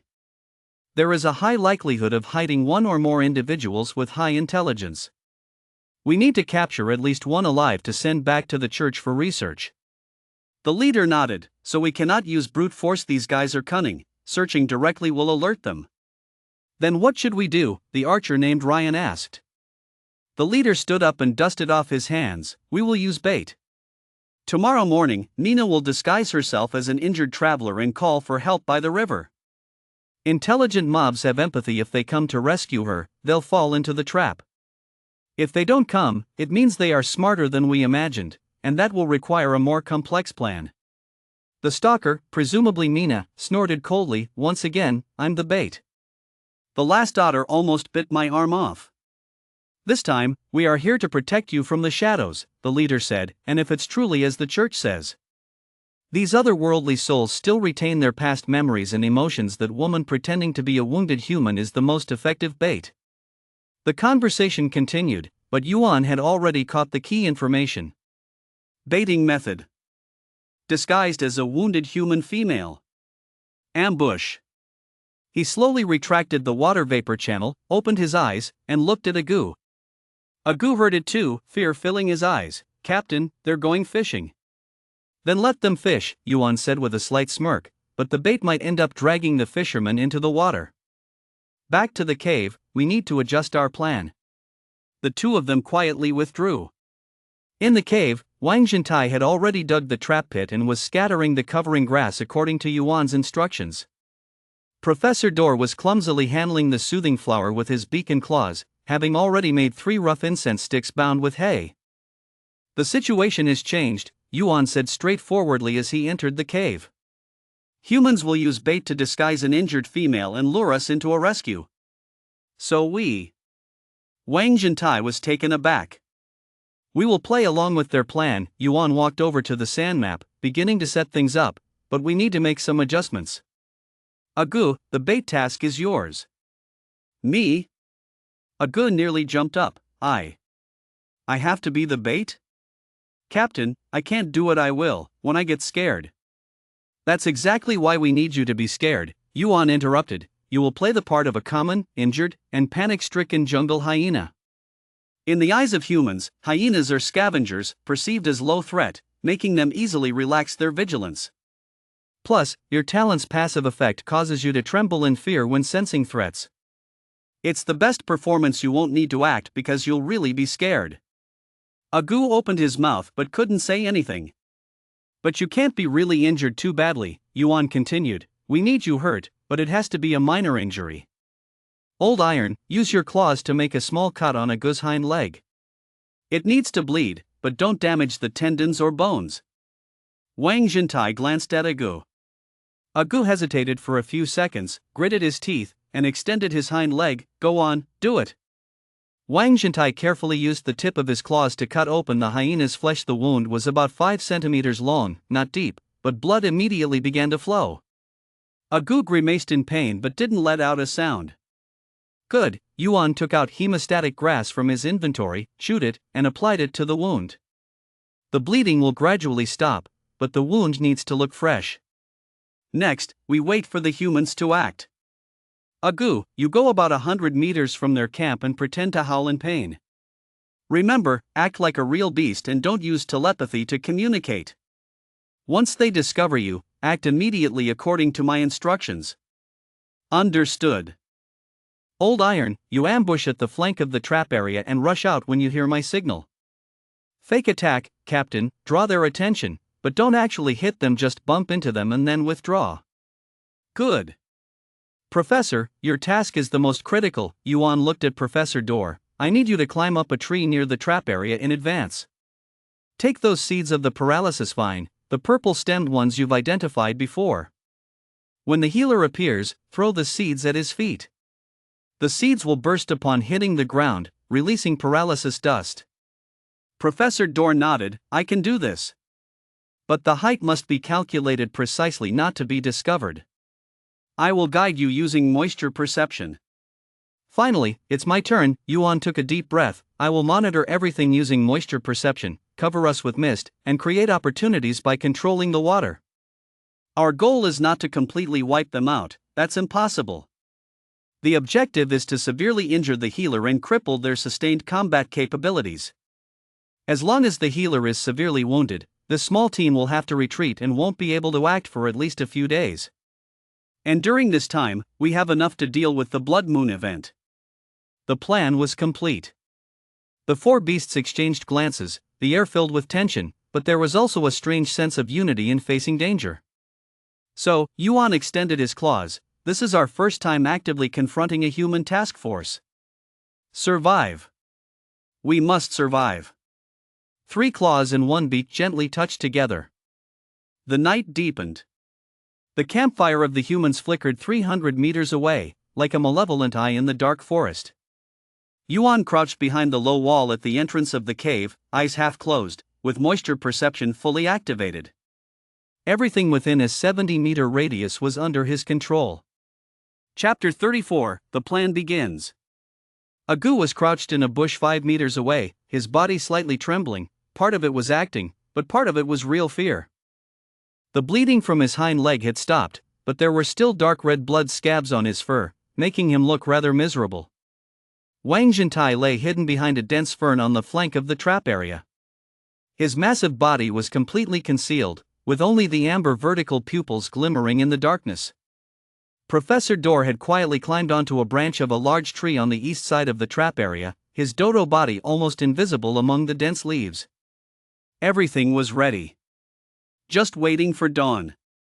Seconds ticked by. The night in the forest was not quiet. The sounds of insects, animal roars, and the rustle of the wind through the treetops intertwined into an eternal background noise. Yuan maintained absolute focus. The moisture perception was like an invisible net, continuously scanning every inch of the surrounding space. He could see a nocturnal mouse digging beneath the layer of fallen leaves 50 meters away. He could see a droplet slowly falling from the underside of a leaf 30 meters away. He could see, at the edge of perception 70 meters away, 5 clusters of curse, elemental, and life skills bodies that were obviously drier than the other creatures at the human camp. The warrior's bodily moisture flowed steadily and powerfully. The archer was relatively light. The rogue was almost motionless, like a stone. The healer was strange. The moisture within his body radiated a faint, warm glow, as if it had been infused with some kind of energy. Is this the holy light? Yuan silently noted this characteristic. Finally, the sky began to brighten. The darkness in the woods gradually faded into a hazy gray-blue. Sounds began to emerge from the human camp. The campfire was extinguished, with the sounds of equipment clashing and low conversations. They were about to start moving. Agu, prepare, Yuan whispered in the channel, according to plan. Wait for the stealthy Nina to head off towards the river before you make your appearance. Understand. A few minutes later, the feeling of moisture sensed the movement of the dry curse, elemental, life skills body belonging to the stealthy one. She left the camp, heading toward the direction of the Emerald River to the north, stepping lightly and making almost no sound. The bait has been cast. Then the remaining 4 should either wait at the camp or begin searching the surrounding area. Sure enough, the captain began assigning tasks. Ryan, Carl, you 2 search east, within a radius of 500 meters, and mark any suspicious traces. Hans, stay at the camp and prepare to heal loot, materials, scrolls. I'll search west. The 4 of them split into 3 groups. The archers Ryan and Carl teamed up to head east, right towards the trap area. The healer Hans stayed back alone at the camp. The captain set off west by himself. A good opportunity. Yuan's eyes lit up. The healer was alone, and less than 200 meters from the trap area. Argo, move, he commanded immediately, go 100 meters south of the camp and start howling. Remember, sound like a genuinely injured beast, don't expose your intelligence. All right. Argo took a deep breath, dragging its injured hind leg, limping out of the bushes towards the south side of the human camp. Its movements were very convincing, a combination of the hyena's instincts and deliberate performance. It looked just like an ordinary beast that had been accidentally injured while foraging in the early morning, panicked and confused. 100 meters, it stopped and crouched in the grass. Then, it began to howl. Woo woo. The sound was mournful, filled with pain and fear, carrying far in the quiet morning forest. The human camp immediately reacted. The healer Hans stood up alertly, gripping a short staff, looking in the direction of the sound. The captain also stopped his steps westward and turned back to look at the camp. Hans, what's going on? The captain's voice came through the vapor channel. Sounds like an injured beast, Hans frowned. It sounds like a hyena or a wild dog. Should we deal with it? The captain hesitated for a moment. In the past, he might not have cared about an injured beast. But this mission was special, no anomalies could be overlooked. I'll go take a look, he said. You stay at the camp and remain vigilant. Yes. The captain changed direction, walking toward Argo's location. But just then, a shout came from the archer Ryan's side. Boss, we have a discovery over here. What? Fresh digging traces, and something buried. Has the trap area been discovered? No, it's not a trap pit, it's a clue deliberately left by Yuan. A few stones, intentionally half buried and marked with claw scratches, point towards the direction of the trap. The captain's steps faltered. He glanced at the injured hyena moaning on the south side and then at the digging marks reported by the archer on the east side. He weighed his options for a few seconds. Carl, go check on that hyena, he ordered. If it's just an ordinary beast, drive it away. If it's abnormal, you know what to do. Ryan, come with me to inspect the digging marks. Hans, stay at the camp, but be ready to assist at any moment. The division of labor has changed. It was the archer Carl who went to check on Agu, not the captain. And the captain and Ryan headed towards the trap area. The healer remained behind. Plans need adjustment, but the core objective, the healer, remains unchanged. Agu, prepare to face the archer, Yuan said immediately in the channel. He'll try to shoot you from afar, but I'll cover you with mist. Follow the original plan and retreat towards the trap area, but do so slowly, making it look like you're severely injured. Understood. Sure enough, the archer Carl, bow in hand, cautiously approached Agu's location. Distance, 80 meters, 70 meters, 60 meters. He stopped, drew his bow. Aiming. It's now. Mist of Zephyr. Yuan activated his skill from a distance. But it wasn't a large area of thick fog that would be too obvious. It was a precise, thin mist that only cloaked the area around Agu within a 10-meter radius. The mist rose from the ground, instantly blurring Agu's figure. The arrow shot by Carl disappeared into the mist but veered off, grazing Agu's back and embedding itself in a tree stump behind. Something's off. Carl immediately retreated while shouting, "Boss, this mist isn't right, it's magic."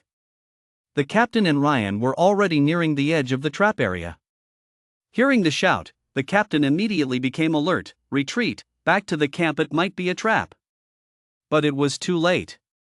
Agu began to run towards the trap area as planned. Limping, moving slowly but with a clear direction. And the captain and Ryan happened to be right in its escape path. "Captain, that hyena is coming towards us," Ryan shouted. The captain squinted. Injured hyena, strange mist, coupled with the digging marks they had just discovered. All these linked together to form an obvious bait and trap logic. "It's a trap set by intelligent mobs," he sneered, "trying to lure us into an ambush?" Unfortunately, it's too obvious. He raised his hand, signaling Ryan to stop. Don't pursue. We go back to the camp and regroup with Hans. We'll think of a long-term plan. What about Carl? Let him retreat on his own. The plan seemed to be failing. Humans are too cautious, they won't fall for it at all. Chapter 35, the plan succeeds. But Yuan had anticipated this long ago. Old Iron, he whispered in the channel, it's your turn. Charge from the side and feign an attack on the captain. Remember, just hit and run, don't linger in battle. Hit! The ferns on the side of the trap area suddenly exploded. Wang Jintia's 2-meter-long body burst out like a cannonball, covered in a yellowish talon glow, charging at the captain. Enemy attack! Ryan exclaimed, drawing his bow to shoot. The arrows hit Wang Jintia's scaled armor with a clang and bounced off without leaving a mark. The captain reacted quickly, raising his giant shield instantly to block in front of him. Boom! Wang Jintia's charge slammed into the shield. The tremendous force caused the captain to stagger back 3 steps, leaving a noticeable dent in the shield, but he steadied himself and did not fall. Meanwhile, Wang Jintia turned and ran away using the recoil, charging into the dense forest on the other side without looking back. Chase, the captain roared. But at that moment, the healer Hans's voice came from the camp, full of panic. Captain! There's something around the camp, I can't see it. Is it the stealthy Mina? No, she's still by the river. What is that? The captain's face changed. Return to the camp, protect Hans. He and Ryan immediately abandoned the chase and turned back towards the camp. And at that moment, Yuan moved. He had been waiting for this opportunity, for the captain to leave the trap area and return to the camp. And the healer Hans, due to the alarm about something around the camp, had left the relatively safe center of the camp and moved to the edge to check. Only less than 50 meters away from the trap area. Professor! Yuan shouted low in the channel. Professor Dor on the tree immediately picked up a few purple paralysis vine seeds with his beak, aimed them at the ground under healer Hans's feet, and released. The seeds fell freely. Hans heard a noise above his head and instinctively looked up. The seeds landed beside his feet. A slight popping sound. The purple dust exploded instantly, enveloping a 3-meter radius around Hans. Cough cough cough. Hans inhaled the dust and immediately felt a numbness in his limbs. His movements became sluggish. It's poisonous. He tried to retreat, but his legs wouldn't respond. And just then, Yuan unleashed his control over water with all his might. He manipulated a nearby underground capillary water vein, causing the water to surge violently, washing away the soil under Hans's feet. Splash! The ground where Hans was standing suddenly collapsed. It was just a shallow pit, but it was enough to make him lose his balance. And the direction he fell was exactly into the pit that Wang Jintia had dug. Hans! The captain's eyes widened with rage as he sprinted at full speed. But it was too late. Hans stumbled back a few steps and stepped into empty space. Thud! He fell into the trap. The sharp wooden stakes at the bottom of the pit, while not deadly, pierced through his thigh inside. Ah! A chilling scream. What was worse was that the paralysis vine juice smeared on the stakes swiftly seeped into his bloodstream through the wounds. Hans's struggles quickly weakened, and his body began to stiffen. Retreat, protect the healer. The captain rushed to the edge of the pit and, along with Ryan, pulled Hans out. Hans was already in a semi-comatose state, blood gushing from his thigh, the wound turning purple, clearly poisoned. "Carl, cover us," the captain shouted. Archer Carl ran back from a distance, firing arrows in the direction where there might be an ambush, but all were blind shots. Yuan had already taken a gu away. Wang Jintai also ran far away. Professor Dor slid down from the tree and quietly slipped away. The entire ambush process took less than 3 minutes from start to finish. By the time the captain dragged Hans back to the camp, Hans's face was already pale and his breathing faint. Antidote, quickly! The captain fished through Hans's inventory and found 2 bottles of healing potions, pouring them all in. The potions were effective. The bleeding stopped, and the wounds began to heal, but the paralysis effect lingered. Hans would need at least a few hours to regain his mobility. And their squad had lost its only healer. Boss, what do we do now? Ryan's face was pale. The captain's face was ashen as he looked at the eerily silent forest around them. He knew those cunning mobs were watching them from nearby. They had been played. A perfect bait trap. The objective was not to kill them but to incapacitate the healer. Without continuous healing, any injury could be fatal in this dangerous forest. Not to mention having to carry out a clearing mission. Retreat, the captain gritted his teeth, return to the outpost. Hans needs proper healing. And we need to report that the deviant mobs in this area are smarter and more organized than we imagined. That mission. Mission suspended. Wait for Hans to recover, wait for reinforcements. 4 of them, actually 3, could still move, and 1 was being carried, began to tidy up the camp, preparing to leave. And all of this was being watched by 4 pairs of eyes from a distance on the hillside. We did it, Agu lay next to Yuan, his voice still trembling but now with a hint of excitement. We really did it. Wang Zhentai flicked his tail. Of course, that hit crushed that big shield. Professor Dor, exhausted but pleased, said, the effect of my paralysis mind seeds is quite good. Yuan said nothing, quietly watching the human squad retreat in disarray. In his hands, he held 2 items.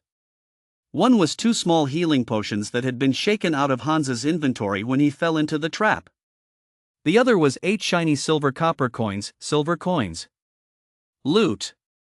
But more importantly, successfully designed and executed a tactic, heavily wounding the human practitioner's squad, forcing them to retreat. Awakening EXP plus 2.1%.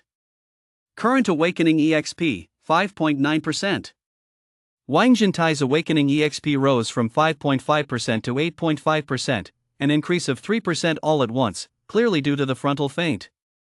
Agu went from 1.2% to 3%, gaining 1.8%, demonstrating the notable effects of warning and baiting. Professor Dor increased from 1.2% to 1.7%, although it was only 0.5%, it was a significant boost for a support character. The 4-person squad, all members grew. Captain, Agu suddenly whispered, I just peed myself. It lowered its head in embarrassment. It was just when that brother rushed out it was too terrifying, I couldn't hold it. Wang Zhentai burst out laughing, it's okay, I almost wet my pants on my first fight too. Professor Dor couldn't help but smile, biological instincts, we can understand. Yuan laughed as well. He patted Agu's shoulder and said, but you didn't run.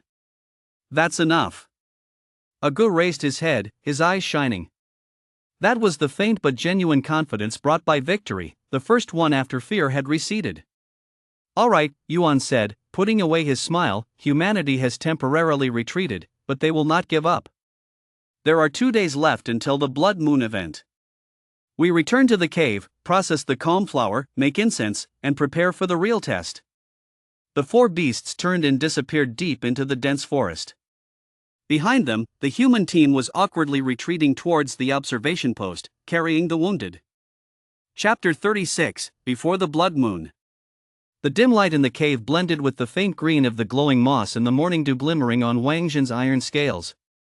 Yuan squeezed through the gap of the low wall, casually placing a spare stone slab to obscure the entrance, leaving only a narrow slit for breathing and observation. After finishing all this, he finally relaxed, leaning against the rock wall and sliding down to sit on the ground, releasing a long sigh of exhausted breath. His nerves, which had been tense for nearly 10 hours, felt like a bowstring that had finally been released after being overstretched, buzzing with the remnants of stress, unleashing an overwhelming wave of fatigue. Finally, you've come back. Wang Zhentai lay on the ground, limbs spread out, chin resting on his front paws, making a satisfied grunting sound.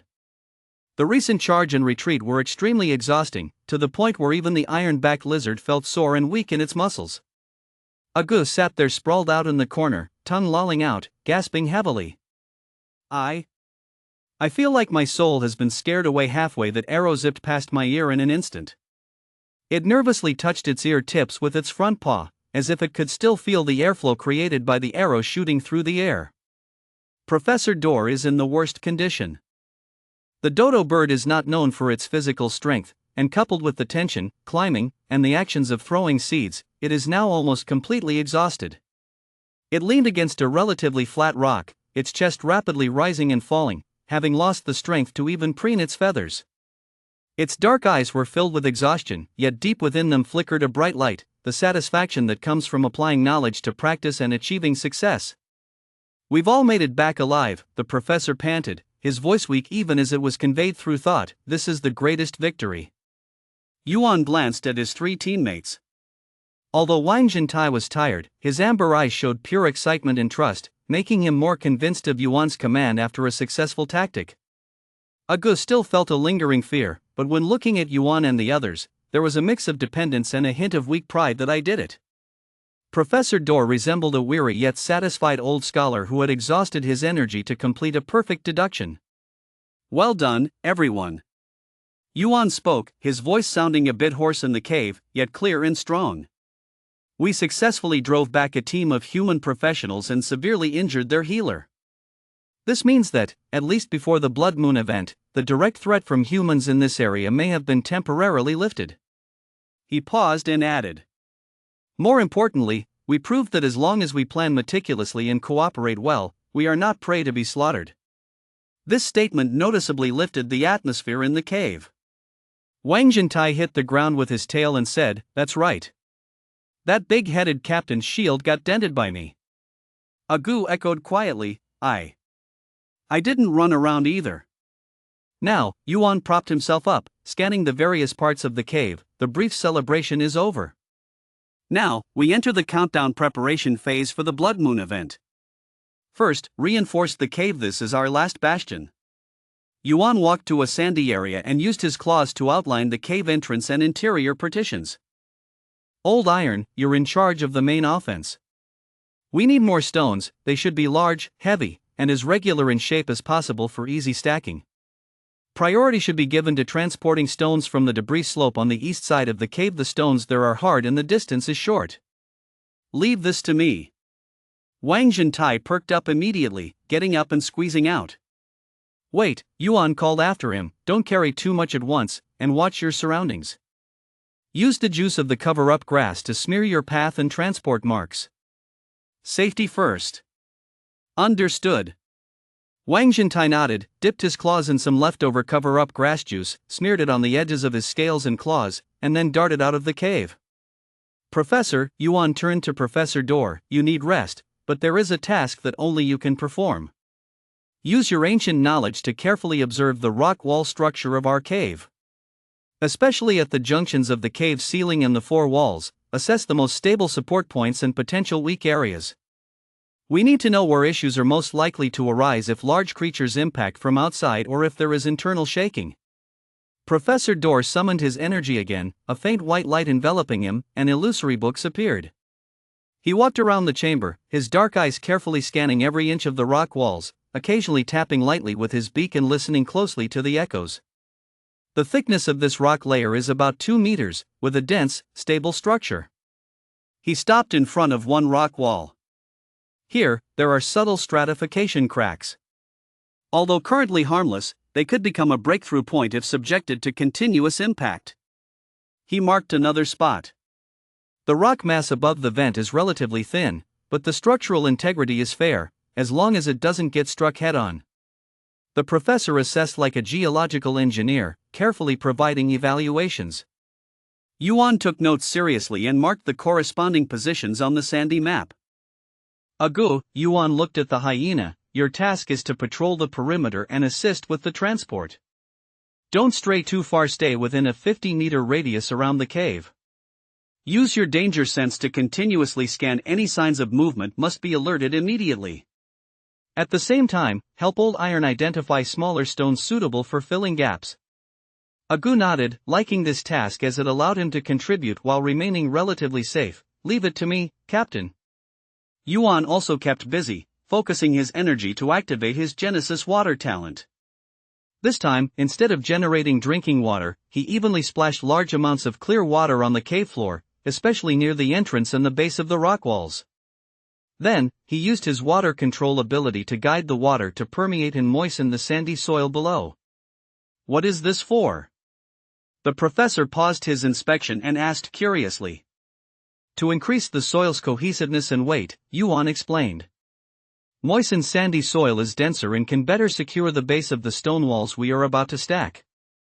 It also increases the overall structure's stability. Moreover, if any enemies try to dig in from below, moist, compact soil is harder to excavate than dry, loose soil. Very thoughtful, the professor praised. Preparations were proceeding in an orderly manner. Wang Zhentai quickly shouldered the first half-human high-flat stone slab and dropped it with a thud on the inner side of the cave entrance. Next came the second slab, then the third. He was strong and very efficient. Yet he was careful each time, trying not to leave obvious drag marks.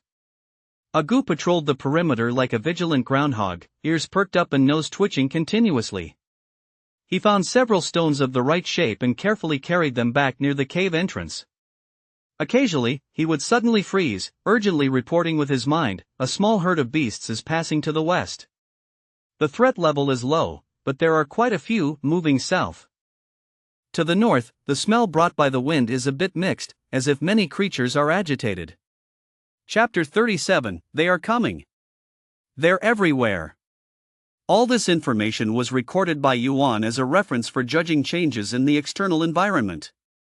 The stones piled up more and more. Yuan directed Wang Zhentai to stack based on the structural points noted by Professor Dor. It was not just simple stacking, they used a staggered interlocking method, like building a wall, to enhance overall integrity and impact resistance. Larger slabs served as the base and main supports, while smaller stones and a mixture of a small amount of clay and water dampened by Yuan's talent were used as cement.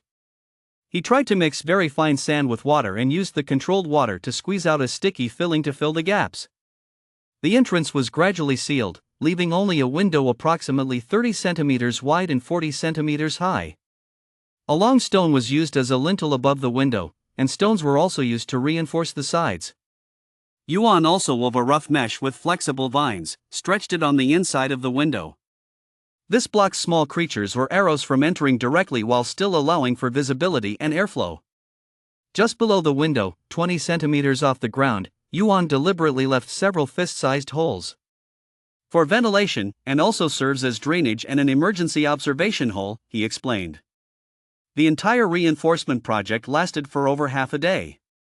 When the last stone was snugly embedded into the top of the wall, the cave entrance had turned into a solid stone wall nearly half a meter thick and about 1.80 meters in height. Only the window with the vine grid and a few small holes remained connected to the outside world. Inside, Yuan directed Wang Zhentai to build a simple support frame on the inside of the stone wall using stones and rough wood, forming a triangle to brace against the stone wall and cave wall for additional security. Now, unless you use a battering ram or a high-level spell, you won't be able to easily break through the wall. Wang Zhentai tapped the stone wall with his claws, pleased to hear the dull echo. Yuan also carefully checked it again. The stone wall was sturdy, the support frame stable, the view from the window was good, and the airflow in the ventilation holes was smooth. He activated his moisture perception to scan the structural stress behind the stone wall, confirming there were no obvious weak points. The main structure of the fortress is complete, Yuan announced. Next, survival loot, materials, scrolls. Food is the top priority. There are still over a dozen pieces of wild boar meat in the inventory, but that is raw meat, which is hard to preserve long term. We should smoke it, Yuan decided.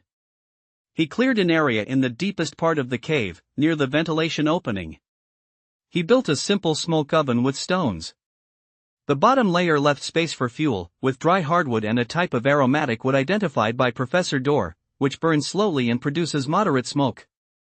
The upper layer was built with clean and shaved sticks. Wang Zhentai contributed his spark, a piece of flint that had been carefully preserved and wrapped in dry moss. Yuan demonstrated the fire by friction again, this time with much more skill, igniting the smoke oven. The heat should be low, the smoke should be continuous, and there must be no open flames. Yuan hung strips of wild boar meat on a rack, with fragrant wood and hardwood burning below, creating delicate wisps of blue smoke. Wang Zhentai was entrusted with the important task of managing the fire, lying next to the smoking furnace. carefully fanning the air with his tail to control the airflow, ensuring the smoke evenly enveloped the strips of meat. This is a technical job, Wang Jintia muttered, yet worked very seriously. Back at the construction site, I was also an expert at grilling meat. My co-workers would scramble to eat it. Agu and Professor Dor were responsible for sourcing. The professor identified several types of food in the cave that could be harvested in abundance and stored well. One was a hard-shelled brown nut that grows in shady spots, which the professor named iron-shelled fruit. It needs to be cracked open to eat and is rich in oil. The other is a cluster of purple berries that cling to rocks. Honey vine fruit, which is sweet, can be sun-dried, and there are several tuberous plants. Agu, relying on his relatively keen sense of smell and speed, quickly gathered these fruits and tubers from the nearby safe area. He was very careful, only gathering a portion from one place each time, never stripping everything clean. And he used the juice of concealment grass to cover his scent and the traces of his harvesting. Yuan was also busy. He needed to process the biggest find of this trip, the calming flower. Under Professor Dor's guidance, 20 calming flowers were carefully decomposed. The silver-white leaves were picked and laid on a clean stone slab to dry in the shade. The light blue clusters of flowers were carefully separated, and the professor used his beak to crush the flower cores and some petals. A small amount of sun-dried powdered drowsy mushroom was mixed in, and the professor strictly controlled the dosage. And reminded that this mushroom is hallucinogenic and must be used cautiously. Then he added the pure, high-purity clear water generated by Yuan, mixing it into a light blue viscous paste. This is the essence of the calming fragrant paste, the professor explained. When burned, the smoke produced from the blend of flower fragrance and trace amounts of drowsy mushroom components has the best effect on calming the mind and resisting frenzy. Yuan was responsible for packaging. He found a large amount of dry, flexible grass leaves and evenly coated the fragrant paste onto them. Then he rolled them up to the thickness of a pinky finger and tied them with thin grass stems. A total of 20 bundles were made, each capable of burning for about 2 hours. 20 bundles, if burned in rotation, will last for 40 hours, Yuan calculated. The blood moon event usually lasts all night, and even if it is extended, it will be enough. Besides the calming incense, Yuan also used extra leaves of the calming flower and several types of dried grass that have mild calming effects. He created some simpler scent pouches and distributed them to each member. Keep them on hand, they might be useful. There was no need to worry about the water supply. Yuan generates a large amount of clean water daily and stores it in that stone basin and several small temporary pits he dug. He covered the top with clean large leaves to prevent contamination. Each task was completed one by one. The smoked meat strips gradually turned an enticing deep red, with fat oozing out, and the aroma mixed with the smoky scent filled the cave. Nuts and berries were piled into small heaps. The incense was neatly stacked, and there was enough dry fuel stored in the cave along with emergency herbs like bleeding grass and paralysis vine. As night fell once more, the cave had transformed into a fortified shelter with ample loot, materials, and scrolls. On the third day. In the morning, Yuan organized a brief defense drill, simulating how Wang Jintia would block the window immediately when under attack. How Yuan would use the window and holes for water arrow disruptions or to release swamp mist. How Agu would warn of threats from different directions, and how Professor Dor would provide real-time intelligence support. The drill was rough, but at least it clarified each person's position and basic actions. In the afternoon, Yuan began to practice his talent diligently. After the awakening EXP increased to 5.9%, he felt his control over water had significantly enhanced. The generation speed was faster, and almost at a thought, a water ball the size of a basin could form instantly. The precision of his water control also improved. He could make a stream of water trace complex spirals in the air, or manipulate 3 fine streams to do different things at the same time. He focused on practicing the variant applications of swamp mist, trying to generate a wall of mist that was smaller in range but higher in concentration for local concealment. Attempting to create moving mist clouds to simulate biological movement and confuse enemies. Even trying to combine water vapor perception with mist to see farther distances within the fog. Each attempt consumed a lot of energy, but the increase in proficiency and slight growth in awakening EXP made him feel grounded. Wang Zhentie was also adapting to the changes brought about by the increase in awakening EXP. An 8.5% awakening EXP made him feel a significant boost in strength, with his scales seeming a bit thicker. The activation speed of copper skin and iron bones seemed to have quickened just a little. He repeatedly practiced short-distance explosive charge and sudden stops, trying to turn flexibly even within the confined cave. Agu's awakening EXP reached 3%, and its sense of danger seemed to sharpen. It could catch vague feelings of threats earlier. It struggled to control the fear brought by the talent, attempting to discern the smells of different threats. Professor Dor was repeatedly memorizing those key pieces of knowledge and trying to quickly identify items using a more MP-efficient method. Everything seemed tense yet orderly until evening.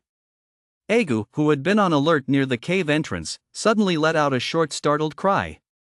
Rolling and crawling back into the cave, trembling violently, more intensely than ever before. Agu? Yuan immediately stopped practicing and rushed to the window. It's coming, it's here, something's changed. Agu babbled, eyes filled with unprecedented terror. The north, that huge source of threat from the north, it's spreading. No, it's not spreading, it's bursting. From all directions, everywhere. There's a sense of threat, everywhere. It crouched down, its claws digging into the ground as if that would provide some sense of security. Chapter 38: The Calm Before the Storm. Before, it was just pressing in from one direction in the north, like a tide. Now it feels like the entire forest has come to life. There's a sense of restlessness, rage, and hunger coming from every direction. They're really coming. Professor Dor strode over. The precursor to the beast tide has begun. When the frenzy builds to a peak, it will indiscriminately provoke all the mobs. No distinction between areas, no distinction between races, it will trigger a widespread chaotic impact. Yuan looked out the window. The afterglow of the sunset painted the forest in blood-red hues, but it was eerily silent between the trees. Even the usual hum of insects had vanished, as if all things were holding their breath in anticipation. In the air, there was a pervasive oppressive atmosphere. The prediction is accurate, Yuan said in a low voice. The beast tide will indiscriminately impact all areas. There are no safe zones, only relatively sturdy shelters. Our cave is our shelter. He turned and looked at his three teammates. Let's do a final check on all loot, materials, scrolls, and ensure weapons are within reach.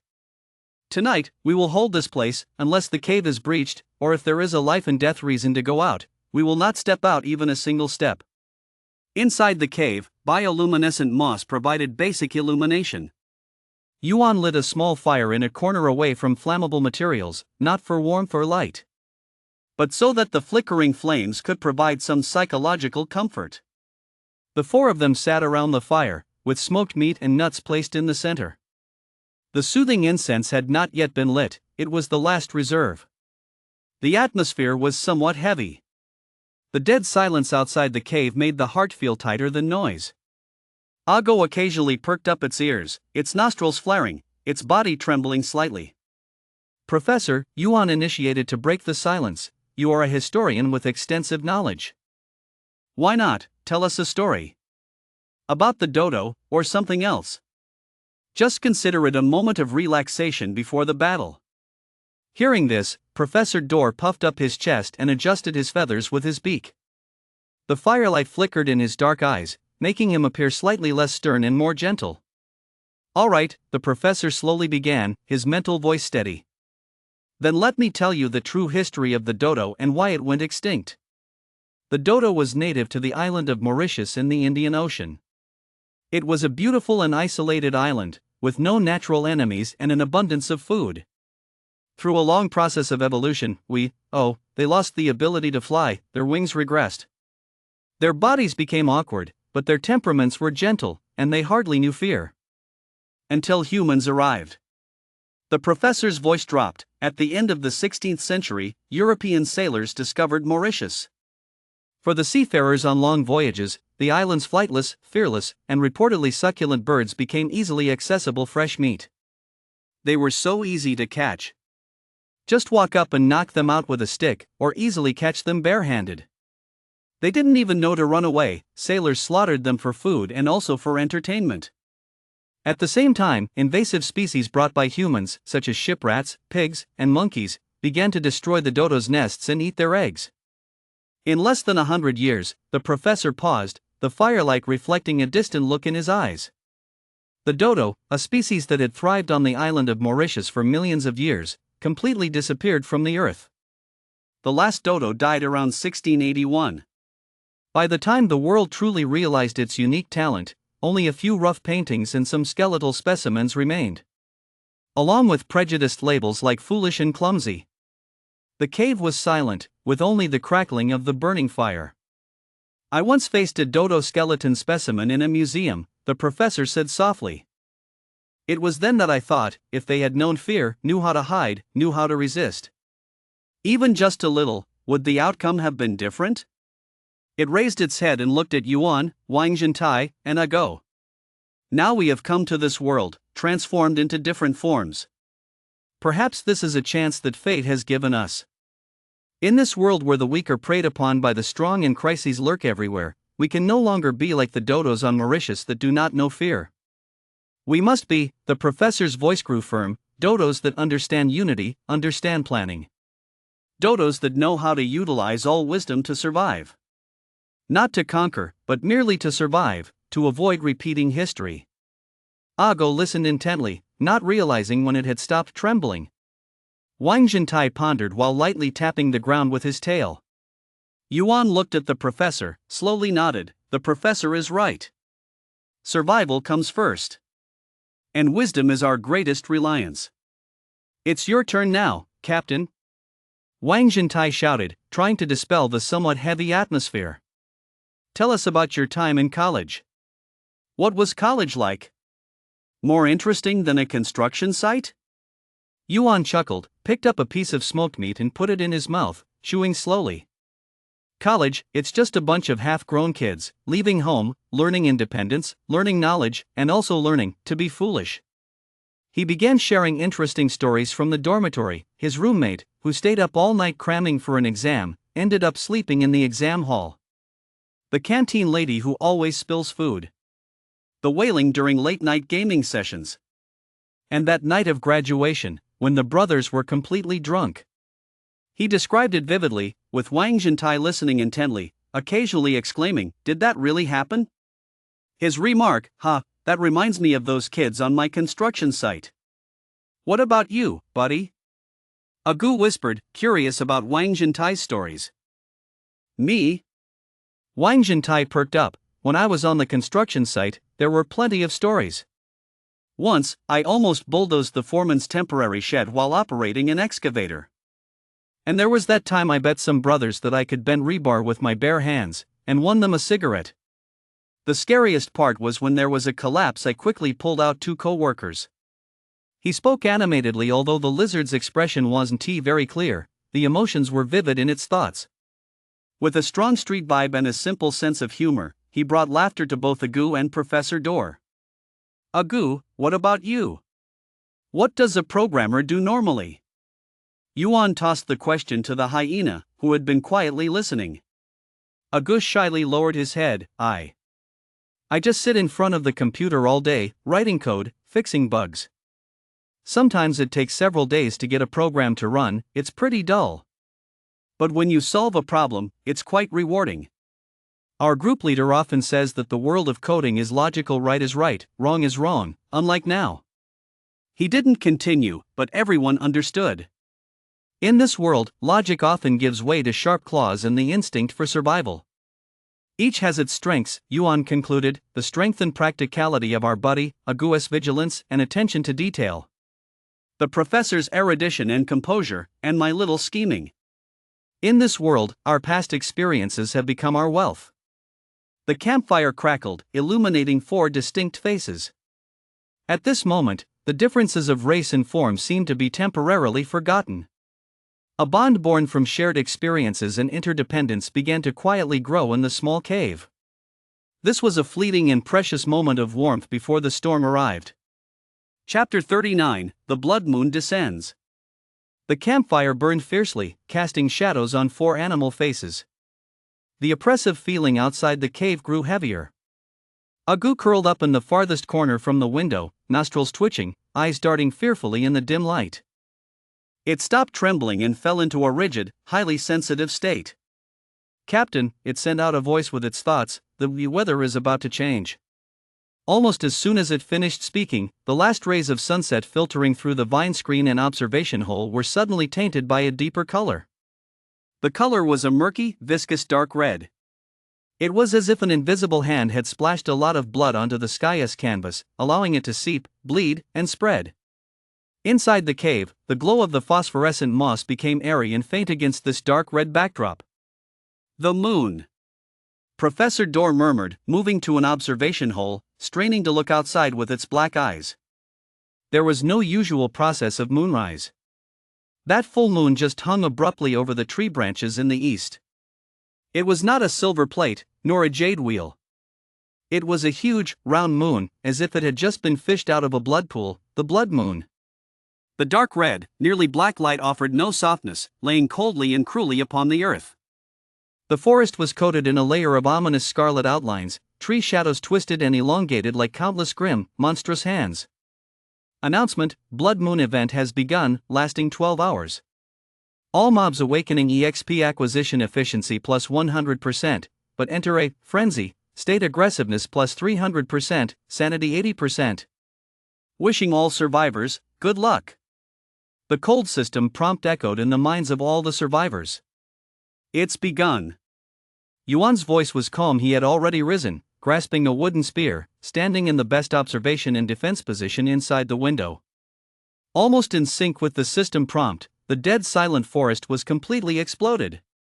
The terrifying roar, hissing, and screaming of numerous mobs mixed together. The sound was filled with pure violence, suffering, and a desire for destruction, completely losing the restraint of reason. My God! Even Wang Zhentai, bold as he was, felt a chill run from his tailbone up to his head at that moment.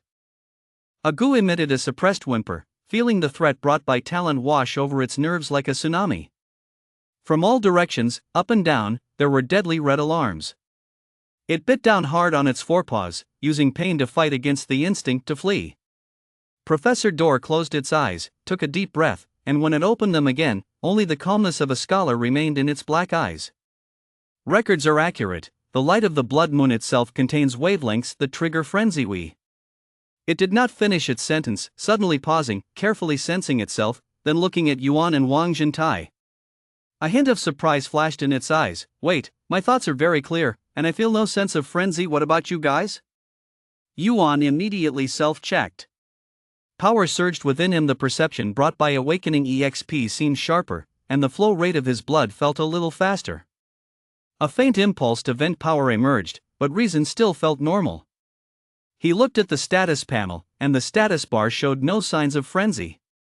"I'm fine too," Wang Zhentai shook his head, "just feeling a bit stronger. It seems like I could smash the stone wall with my tail, but I know I can't." Agu nodded. "I'm scared to death, but my mind is clear."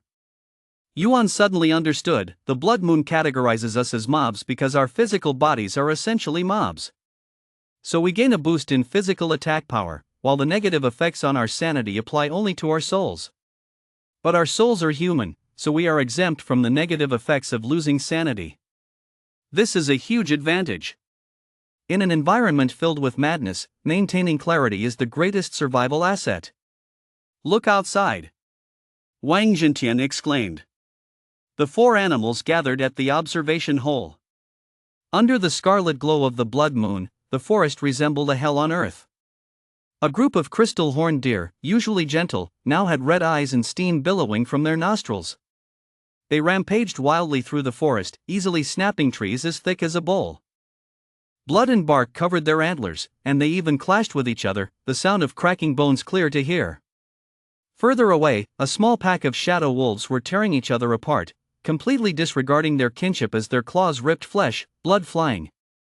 They fought over a bloody beast's leg that was torn from who knows where. In the sky, countless birds flew chaotically like uncontrolled arrows. Some crashed directly into rocks, making a popping sound as feathers and blood scattered. Some crazily attacked any living creature in sight, including other birds. Chaotic, bloody, indiscriminate attacks.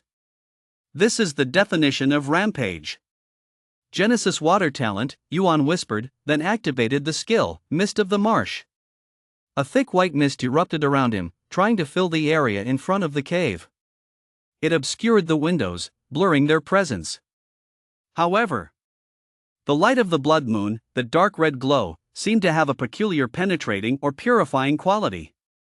Under the illumination of the bloodlight, the thick mist quickly became thin and transparent, like snow remaining in the sunlight. In just a few seconds, the freshly formed mist wall dissipated by more than half, leaving only a faint layer of water vapor, hardly able to conceal anything.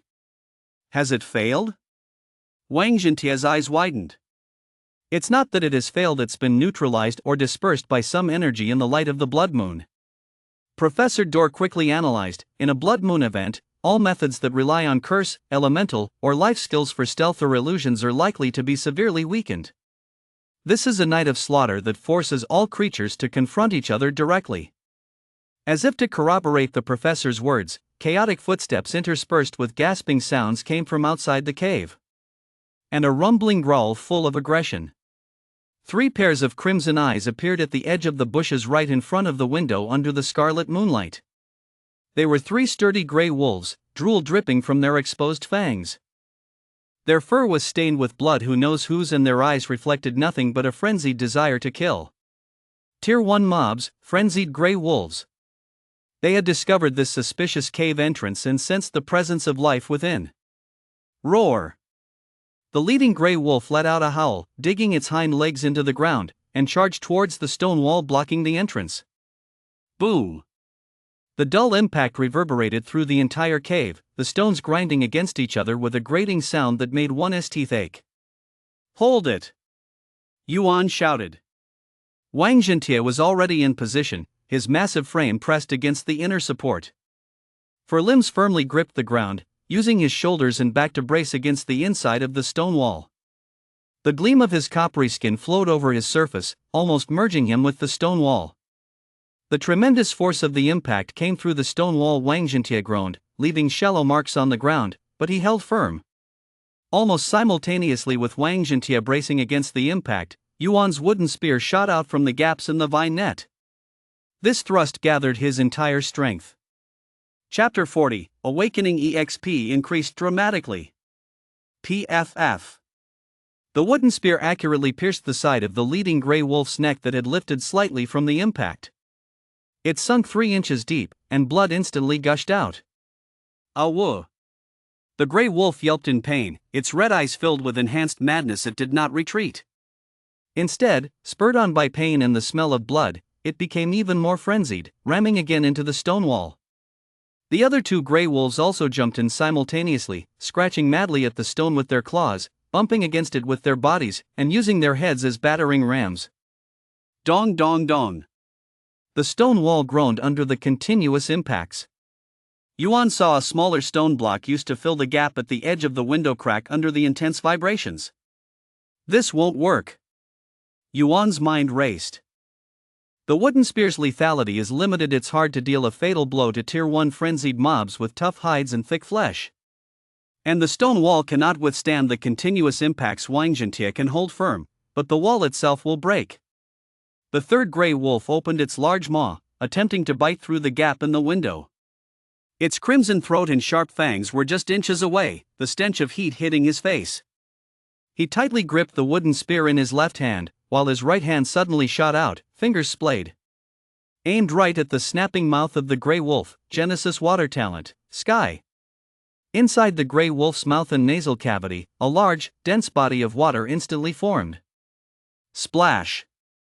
It was as if an invisible fire hydrant was shoved directly into the gray wolf's throat and nostrils.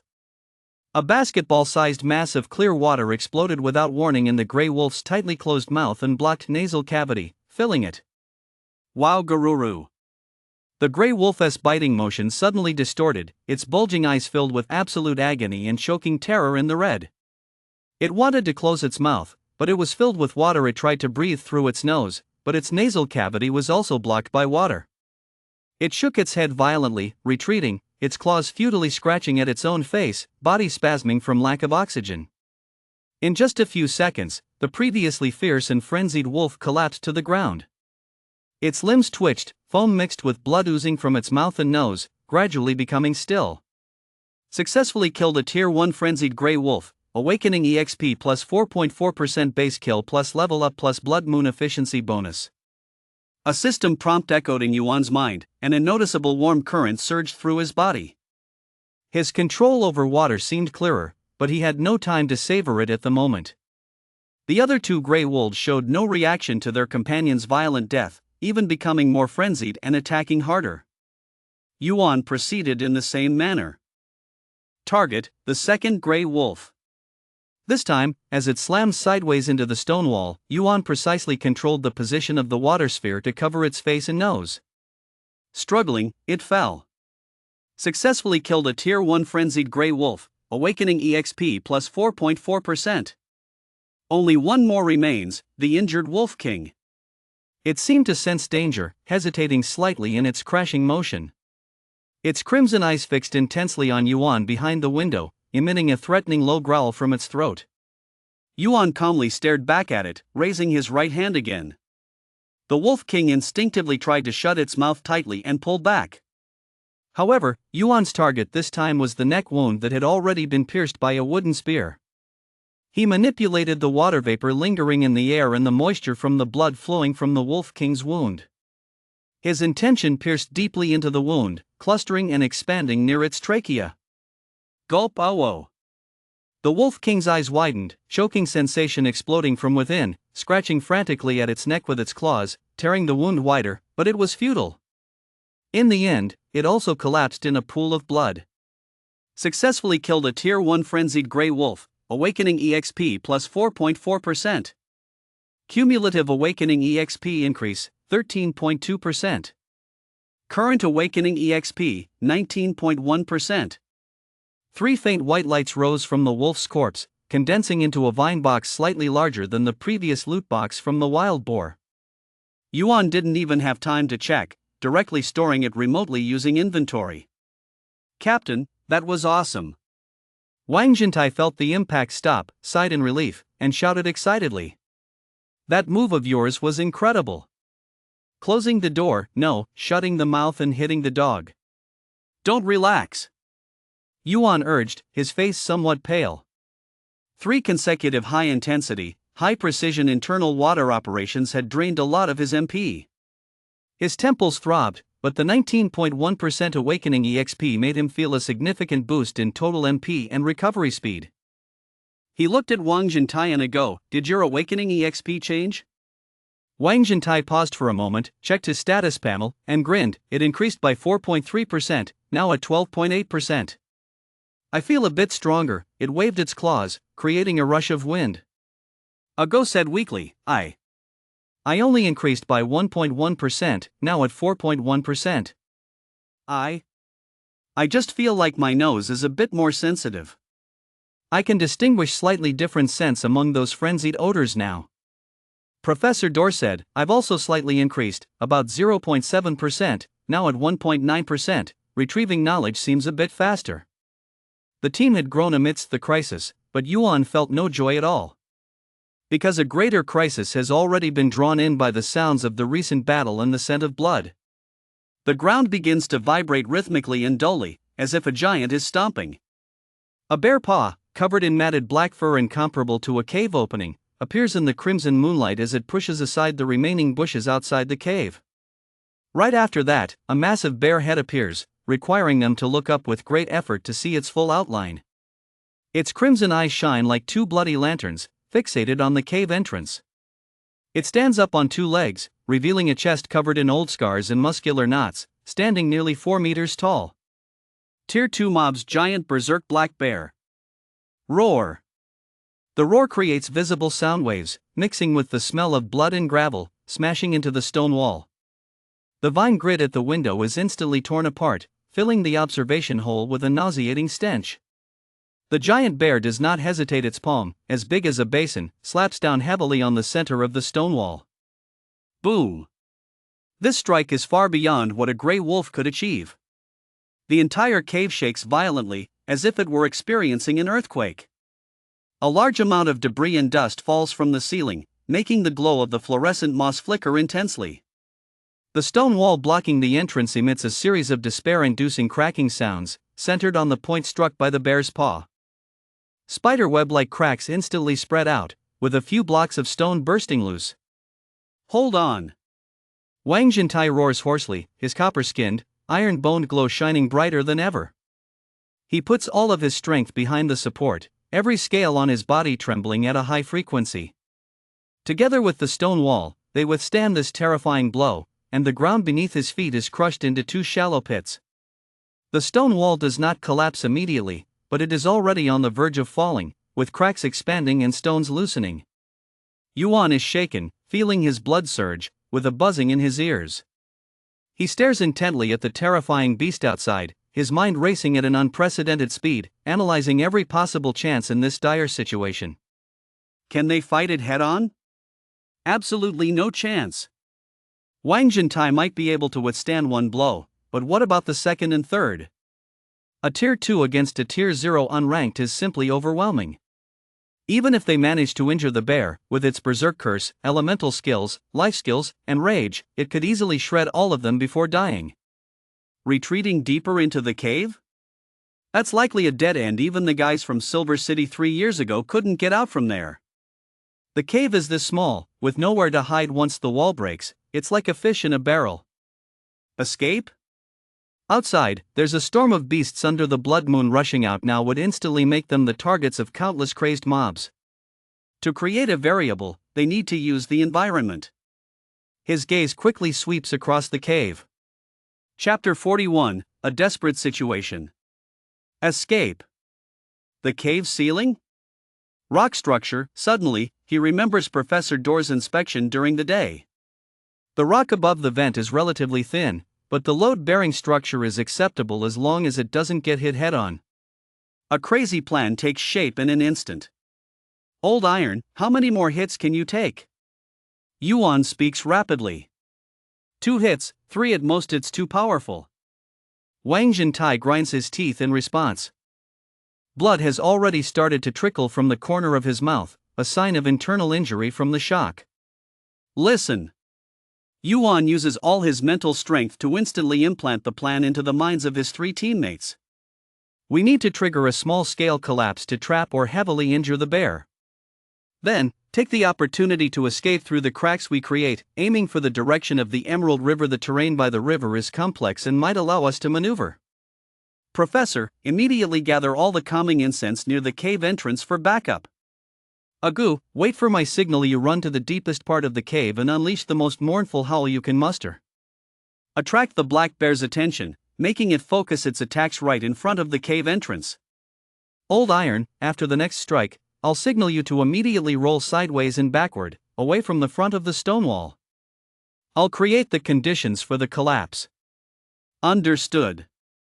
Professor Dor immediately uses his beak and claws to drag the 20 bundles of incense.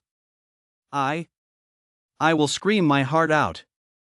Agu, though terrified, knows this is their only chance and nods vigorously. Leave it to me. Wang Jintai growls low. Just then, the giant bear's second paw strikes down with even more force than before. It seems angry for not being able to smash the stone clump with one blow. Boom! The stone wall groans under the pressure, large cracks appearing, with the center visibly dented inward. A stone slab as big as a basin falls completely away, revealing Wang Jintai's back, covered in soil-colored shining scales. It's now! Agu, howl. Ow!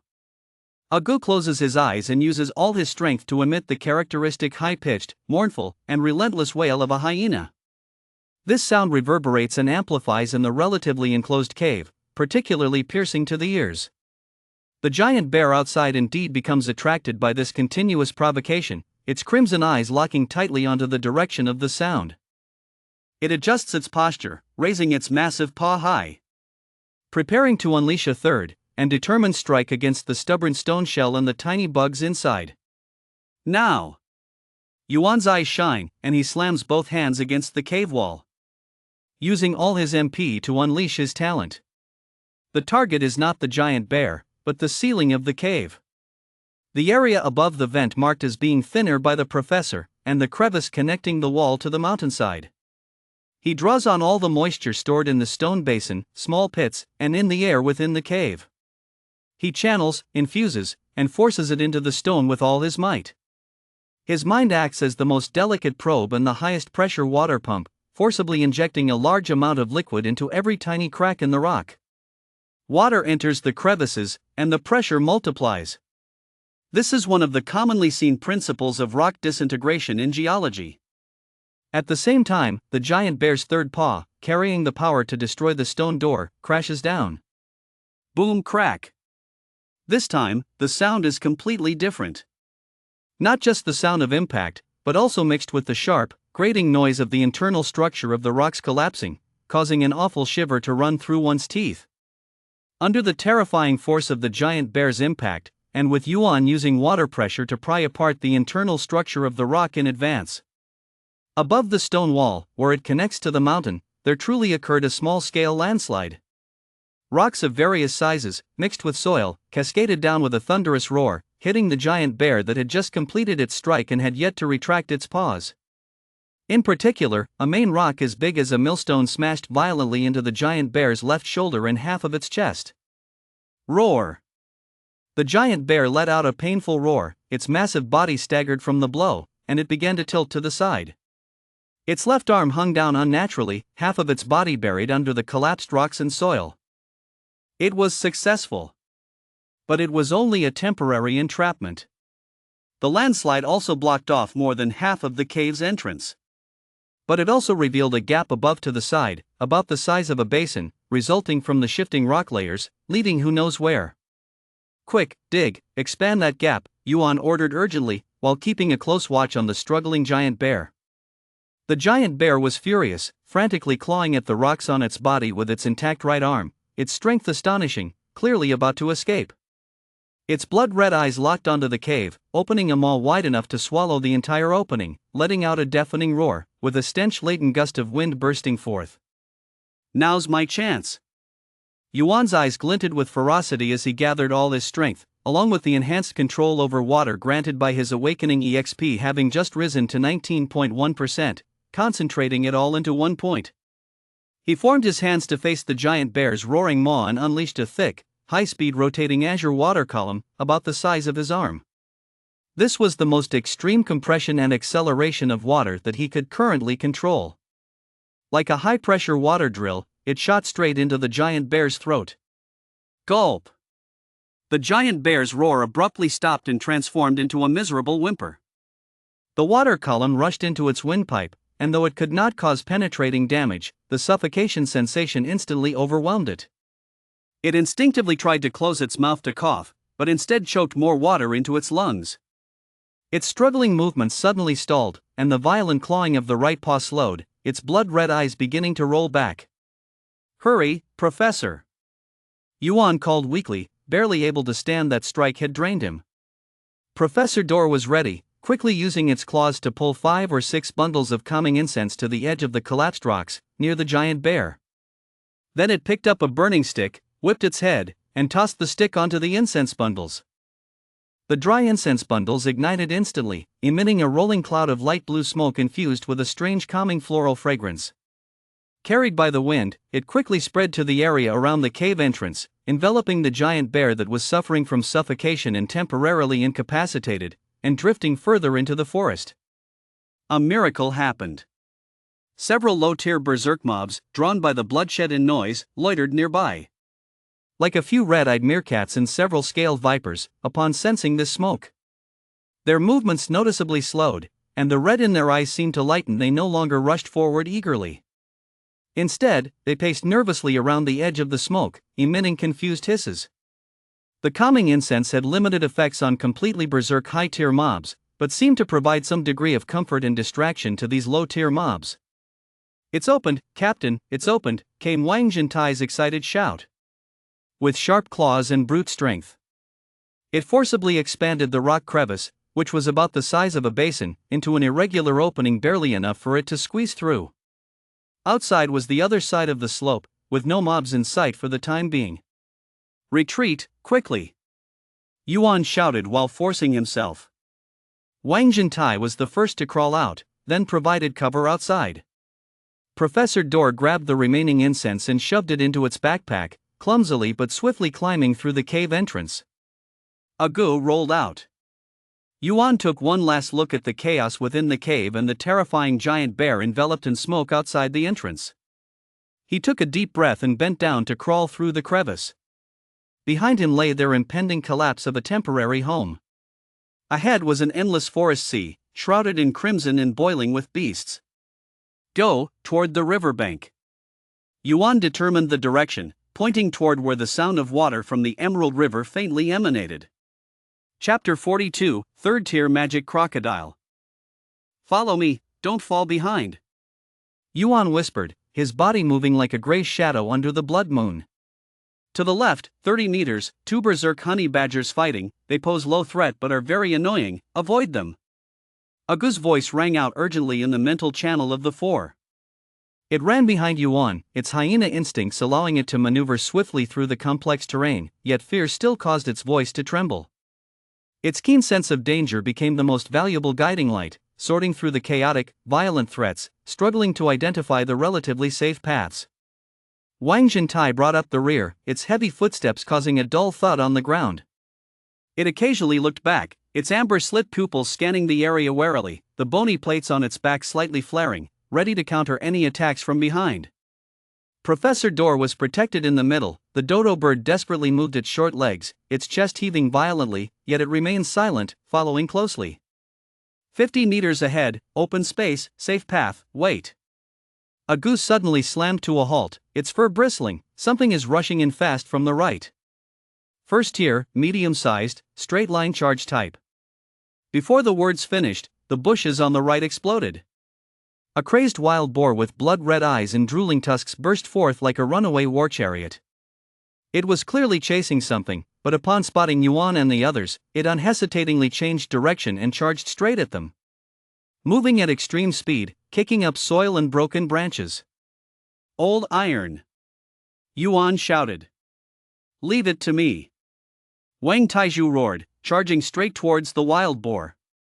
At the moment of collision, Wang Jintai slightly tilted his body, accurately aligning the hard shoulder armor, glowing with a soil-yellow brilliance, against the wild boar's side.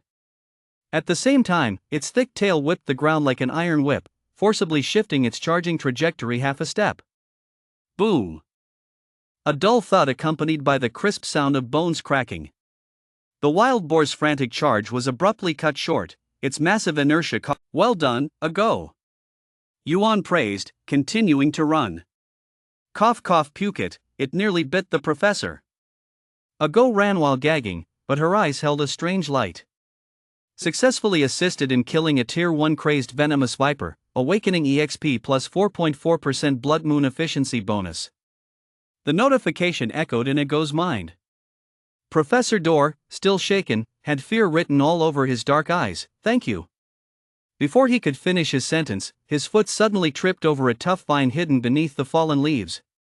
Ouch, the professor exclaimed, his round body losing balance and tumbling forward. Just as he was about to fall hard, Yuan focused his energy, and the pooled water on the ground surged upwards. Forming a soft water cushion, it safely supported his falling body, then slowly dissipated. The professor staggered to his feet, avoiding potential injury. Watch your step, Yuan reminded, feeling a stir in his heart. That water control rescue just now was far more effortless than before, consuming less energy as well. The 19.1% awakening EXP brought not just a quantitative increase but also a deeper understanding of the essence of water and a leap in control precision. He felt that his connection to the surrounding water's curse, elemental, and life skills had grown closer, as if they had become extensions of his body. The escape continued. The forest under the blood moon looked like a boiling pot filled with spikes and sharp teeth. They avoided the wolf pack tearing each other apart, dodged the crazed deer that charged into trees, and startled a few small predators with eyes as red as coal. With Ago's warnings and Wang Jintai's brute force clearing a path, combined with Yuan's increasingly deft vapor sensing and micro-manipulation, they surprisingly forged a way out of their dire situation. Finally, familiar sounds of flowing water reached their ears, the moisture in the air suddenly thickening. The Emerald River had arrived. Bursting through the last patch of shrubbery, the four of them stepped into clarity. A wide emerald river lay before them. The river water, illuminated by the blood moon, was no longer the clear green of old. Instead, it flowed with a thick, dark red that resembled molten iron. The river's surface reflected the bizarre blood moon in the sky, shimmering invitingly and adding an air of the uncanny. The riverbank was just as chaotic, with several crazed otters chasing and biting each other, while feathered waterfalls squawked and flew in disarray. "It's temporarily safe. The threat density by the river is lower," Ago reported, panting, her nose twitching furiously as she tried to discern more information from the strong smell of blood and ferocity. "Let us move upstream along the riverbank." Before Yuan could finish his thought, his gaze suddenly narrowed. Just downstream, about 100 meters away, a massive, suffocating shadow was slowly breaking the blood-red surface. The outline resembled a section of moving, tumor-covered rotten wood, but it was over 8 meters long. The shadow glided silently beneath the water surface, scaring even the chaotic otters and waterfowl to flee in terror as if facing a natural enemy. Then a head, comparable in size to a small car, broke the surface. Its rough, rock-like gray-green scales, long snout filled with dagger-like interlocking teeth. A pair of cold, cruel, yellow-brown vertical pupils, completely unfazed by the blood moon frenzy, coldly scanned the riverbank. Tier 3 mobs, the Emerald River Crocodile. Chapter 43, Successful Escape. Just a glance brought a suffocating feeling, crushing like layers of curse, elemental, and life skills. Agu collapsed directly to the ground, limbs twitching, unable to even whimper. Its talons sent out an almost off-the-charts, death-like warning of threat. Wang Zhentia's scales bristled, instinctively shielding those around him. But even it could feel that against such a presence, its copper skin and iron bones could only be kneaded like dough. Professor Dor's breath caught, his dark eyes filled with despair. Behind them, the rampaging beast horde could catch up at any moment, especially that huge bear that might break free in front of them was the river's overlord. Desperation. Yuan's heart raced wildly, but the more desperate the situation, the clearer his mind became. His gaze swept swiftly across the river's surface. Under the blood moon's red light, the river surged, and murky waves crashed against the rocky shore. Suddenly, he saw not far upstream, in the middle of the river, several thick logs and tangled water plants, rising and falling, swirling, being swept downstream by the current. The longest and thickest of those logs looked like half of an ancient tree trunk, more than 4 meters long, with a diameter of over a meter, relatively stable. A crazy plan takes shape in an instant. Get on the log and go downstream. Yuan almost shouted, "Old Iron, get ready to jump." "Professor, Agu, hold on to me." "What? Jump into the river?" Wang Zhentia was taken aback, looking at the huge shadow in the water, his scalp tingling. "There's no time to explain, trust me." Yuan spoke rapidly, pushing forward with both hands, aiming at the largest log. He manipulated the water around the log, generating a gentle yet sustained massive thrust.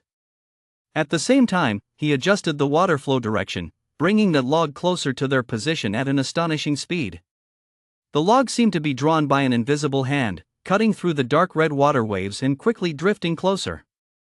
The Emerald River Crocodile clearly noticed the activity and unusual water disturbances.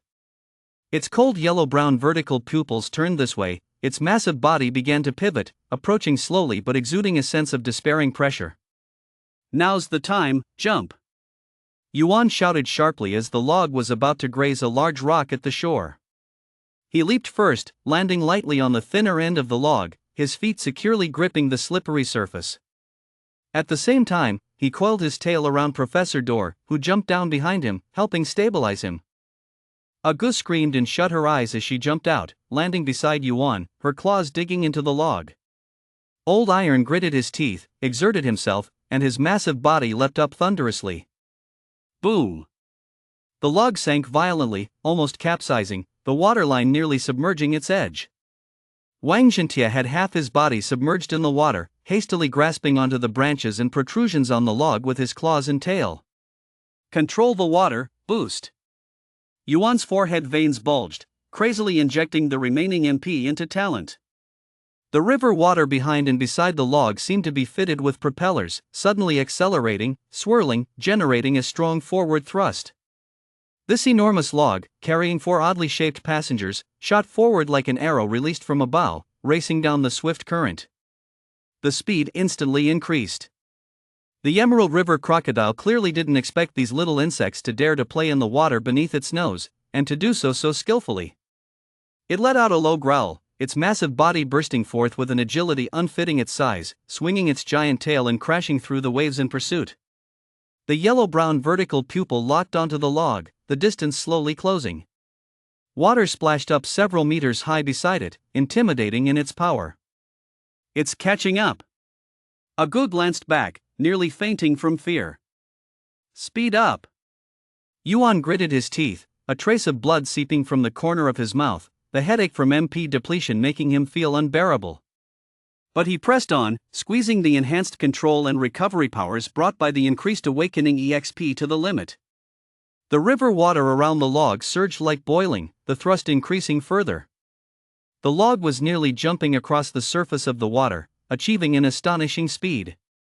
The Emerald River crocodile chased for about a kilometer, and the distance between them was actually widening. It seemed to assess the consumption versus reward, and a glimmer of predator's judgment flashed in its cold vertical pupils. Finally, it slowed down, gazing at the rapidly retreating log, letting out a deep, thunder-like low roar, and slowly sank into the dark red water, giving up the chase. For a Tier 3 mob, consuming too much energy for a few Tier 0 unranked small creatures during the Blood Moon event wasn't wise. There were far easier prey to capture in the river. Did we shake it off? Wang Jintie, half submerged, looked back in a daze. For now, we're safe. Yuan slumped weakly on the log, gasping heavily, his vision swimming. His MP was nearly drained, but a new strength was slowly nurturing itself from the depths of his fatigue. Successfully escaped deadly threat, completed a high-difficulty strategic relocation under the Blood Moon, awakening EXP plus 2% Blood Moon efficiency bonus. Current awakening EXP, 21.1%. Warmth spread throughout his body, not only alleviating the pain of overexertion but also elevating his perception and affinity for water to the next level. Agu's awakening EXP reached 8.5%, Old Iron's 13.1%, and Professor Door's 2.6%, each gaining something amid the crisis. Under Yuan's faint guidance in his semi-conscious state, the log continued to drift with the swift river. The Blood Moon's glow remained crimson, but on the river surface, that pervasive slaughter from land had at least temporarily ceased.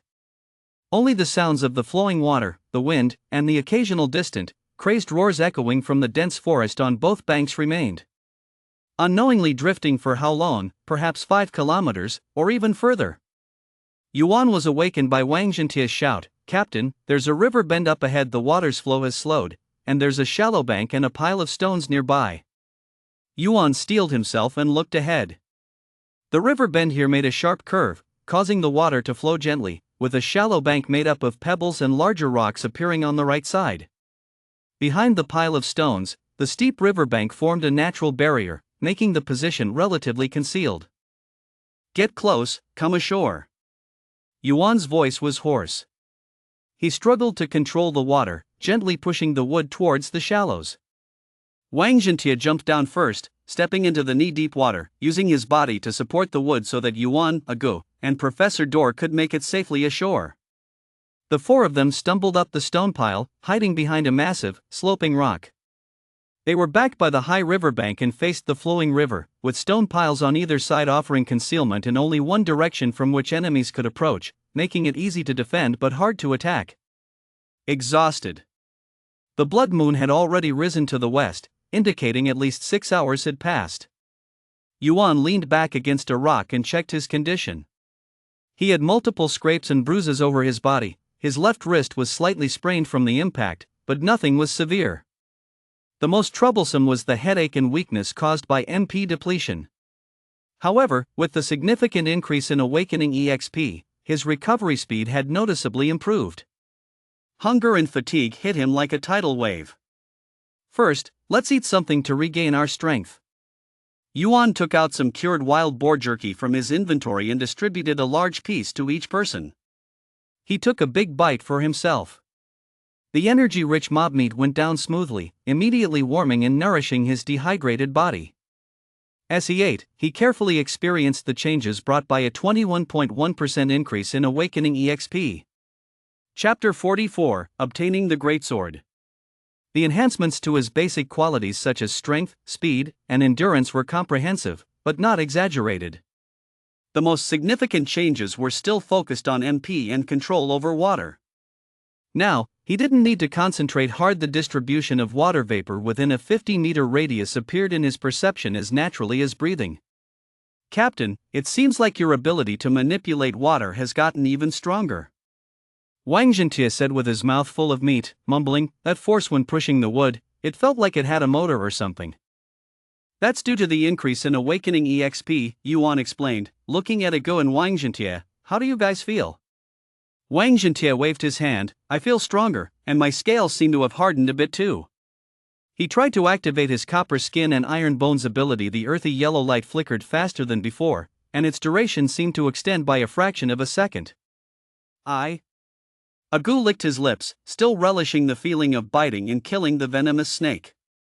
My nose seems more sensitive now. I can detect a wider variety of threatening smells. Earlier, when it jumped out to bite that snake, I wasn't as scared as I thought I'd be. That's because you've become braver, Professor Dor said gently, pecking at the shredded meat. Though tired, his gaze returned to the wisdom of a scholar. Courage often stems from responsibility and bonds. After resting for a moment, his strength was slightly restored. Yuan remembered the loot box dropped by the 3 frenzied gray wolves he had killed earlier but hadn't had a chance to check. He opened his inventory, found the vine box that was slightly larger than the boar's loot box, and chose to open it. The box materialized before him, its lid popping open automatically. A flash of light revealed the items inside.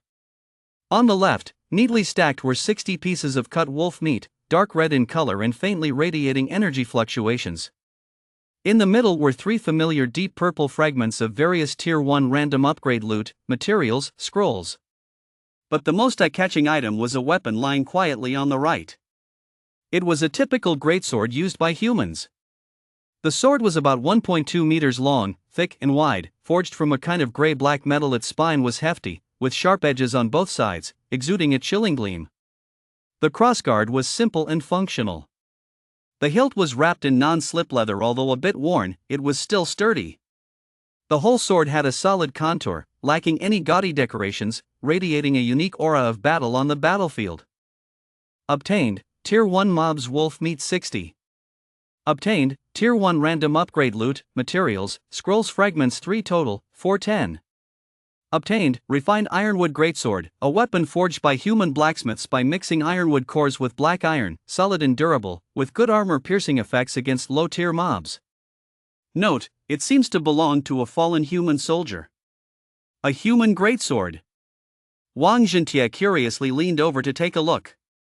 Agu was also a bit surprised. From the wolf? A human weapon dropped from it? It should be the relic of a member of some human team, killed by the Grey Wolf. The item was repackaged into the drop upon the wolf's death due to the system. Professor Dor analyzed. Under the rules of this world, the killer inherits some of the wealth of the killed, which might include such equipment. Yuan reached out and grasped the sword's hilt. It felt heavy in his hand, but for him now, with his awakening EXP increase and enhanced physical condition, the weight was just right. He swung it a couple of times. The blade sliced through the air, producing a sharp ringing sound, much more comfortable and powerful than the wooden spear. Just what I need, a decent weapon. A look of joy flashed in Yuan's eyes. The wooden spear was too strenuous against tough-skinned enemies, while this greatsword offered devastating power whether slashing or stabbing. He stored the greatsword in wolf meat, loot, materials, and scroll fragments in the system's inventory. Their combat power received a substantial boost.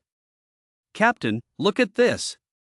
Agu suddenly whispered, pointing with his nose towards the gaps in the pile of stones where they were hiding.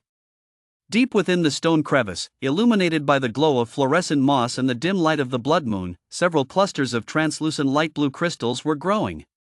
The crystals were elongated and prismatic, huddled together, with a flowing sheen inside that shimmered beautifully. Professor Dor immediately stepped forward, his eyes gleaming with excitement. Moments later, he exclaimed happily, "It's tide crystals! A Tier 1 water-type support loot, materials, and scrolls, usually found along riversides or lakesides rich in water curse, elemental, and life skills. These crystals naturally attract and resonate with water curse, elemental, and life skills. They can be used to craft water-type artifacts, assist in training water attribute talents, or serve as auxiliary loot, materials, and scrolls for certain water advancement rituals. Exercise caution while collecting them and try to preserve the crystals intact for better efficacy." Hearing this, Yuan carefully used the tip of his great sword to gently pry at the crevices in the rocks. Wang Zhentie also helped by clawing at the loosened stones. In the end, they harvested a total of 4 clusters of tide crystals of varying sizes, each cluster containing several crystal pillars. Acquired, tide crystals 4, Tier 1 water-type loot, materials, and scrolls. "Nice find," Yuan said as he tucked them away. They might aid him in further developing his Genesis water talent. Food, weapon, loot, materials, scrolls, loot, materials, scrolls fragment. Although they had lost the cave, the frantic rush of the night had surprisingly yielded a bountiful harvest. "What should we do next?" Wang Zhentie looked at Yuan. "We probably can't return to that cave, and even if it hasn't collapsed, the bear and other threats might still be nearby." Yuan turned to Professor Dor and Agu. "Professor Agu, what do you think? Upstream or downstream?" Professor Dor pondered. "Upstream is closer to our original activity area, but the human outpost is in that direction. And after the beast tide, the situation is unclear. The downstream area is more unknown, but we just encountered a river crocodile." "I'll use my talent to sense it out," Agu said, closing his eyes and flaring his nostrils as he activated his dangerous sense of smell. After a while, he opened his eyes and said uncertainly, "In the upstream direction, there's a moderate sense of threat. But it feels stable, like a fixed area of danger, not moving. In the downstream direction, the sense of threat is much stronger, and it's moving. It seems like there are many powerful entities active there." Yuan contemplated for a moment and made a decision. "Let's go upstream." "Why?" Wang Zhentie asked. "The downstream threat is strong and mobile. It could be a higher-level mob territory or a chaotic war zone. We're not in good shape and shouldn't venture in there. The moderate, stable threat upstream might indicate a dominion, but stability means there's a pattern to follow. Perhaps we can avoid or utilize it. Moreover, we're relatively familiar with the geography upstream. Let's find a spot to rest and wait until the blood moon passes." Everyone nodded in agreement. Yuan looked up at the sky. The light of the blood moon seemed slightly dimmer than at its peak. The mad roars from the forest, while still intense, now hinted at some exhaustion. The blood moon event should be nearing its end. The most chaotic and dangerous outbreak period seemed to be passing, but the darkness before dawn was often equally deadly. "We'll take turns resting for 2 hours. I'll keep watch with Lao Tai first." Yuan instructed. "Professor Agu, please take this time to recover. After 2 hours, we'll set off upstream along the riverbank to explore for new refuge points." Chapter 45, Frogmen Tribe. Yuan and Wang Zhentie stood back to back on watch. One used steam perception to scan the water surface and the gravel shore. The other used rare vertical pupils to survey the opposite shore and upstream and downstream. The light of the blood moon was no longer so blinding, but the madness in the forest hadn't ceased. Agu and Professor Dor were busy recovering. Agu curled up in a dry spot, his body no longer trembling violently, but his ears and nose still twitched slightly, indicating that his talent was still operating passively. Professor Dor, on the other hand, closed his eyes to rest. The Dodo's breathing gradually became stable and the rise and fall of his chest eased.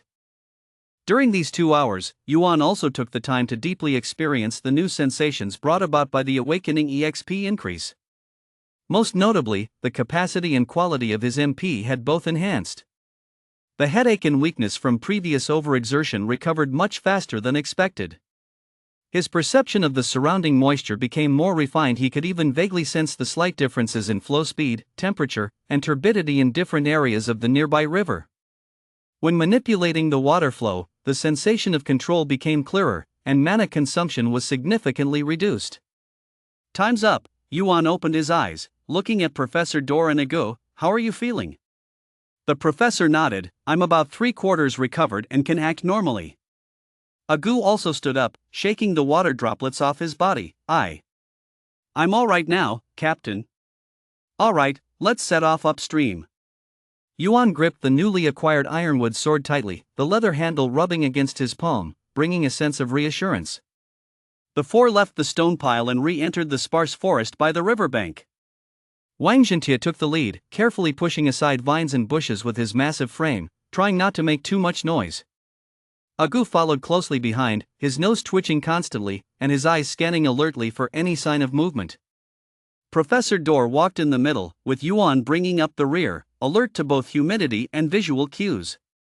Though the light of the blood moon was dim, visibility in the forest remained quite low. Light filtered through the twisted shadows of the trees, casting mottled, eerie dark red patches on the ground. Scattered sounds of fighting, chewing, and dying moans occasionally echoed around them, but the large-scale chaos of the beast tide seemed to be drawing to a close. Those who survived were either hiding deeper or licking their wounds in some corner. They advanced upstream along the Emerald River bank. After walking about 3 kilometers, the sound of water ahead changed. It no longer flowed smoothly, as if the sound of rain was approaching. A waterfall, Professor Dor deduced. Sure enough, after passing through a dense thicket of reeds, they were met with a clear view. The river narrowed here, and the riverbed dropped, forming a waterfall about 15 meters high. The white water flowed under the light of the blood moon, resembling molten lava cascading into a sizable deep pool below. Water splashed, and mist rose from the surface of the pool, appearing somewhat surreal under the dim red moonlight. And just on the edge of the deep pool, near the side where the waterfall's curtain had less impact, Yuan noticed signs of artificial, or rather intelligent, activity. There were several makeshift huts built from stout reed stalks, broad watergrass leaves, and mixed mud. The huts were semicircular, about 1 person high, with low entrances. Their primitive structure was neat, clearly built with care. Scattered around the huts were some polished stone chips, wooden tools, and strings of dried fish laid out on a rack. There are people. Yuan immediately signaled his teammates to stop and hide in the reeds. Almost as soon as they hid, the entrance of the largest hut had its watergrass curtain lifted. 3 figures cautiously emerged. Their appearance took Yuan by surprise. Humanoid in shape, walking upright, about 1 meter tall. Their skin was a varying shade of dark green or moss green, smooth and moist, seemingly covered in slime. With long limbs, they had distinct translucent webbing between their fingers and toes. Their heads were proportionally large, with round, protruding eyes like 2 spotlight beams reflecting a hint of light in the dimness. They had no prominent ears, only gill-like slits on the sides of their heads. Their mouths were wide and tightly shut at that moment. They wore skirts or belts woven from some kind of watergrass and held white bone spears, sharpened at the top and bound with vines. The name Emerald Water Frogs naturally surfaced in Yuan's mind, seemingly as a basic identification provided by the system. Most importantly, the eyes of these 3 frog people. Though they were full of vigilance, even a bit of fear, their pupils seemed normal and their gazes lively. There was no sign of the frenzied crimson brought on by the blood moon. They retained their rationality. Quack quack. The foremost frog person, slightly sturdier in build, had a natural dark red ring pattern on its head. It raised its bone spear, pointing towards the direction of the reeds where Yuan and the others were hiding, making urgent calls. That voice wasn't loud against the backdrop of the waterfall's crashing sound, but curiously, Yuan, Wang Zhentie, Agu, and Professor Dor all understood its meaning. It wasn't a common language, it was a more direct expression of mixed sound and thought. As if it were a basic communication privilege shared among all non-human intelligent beings.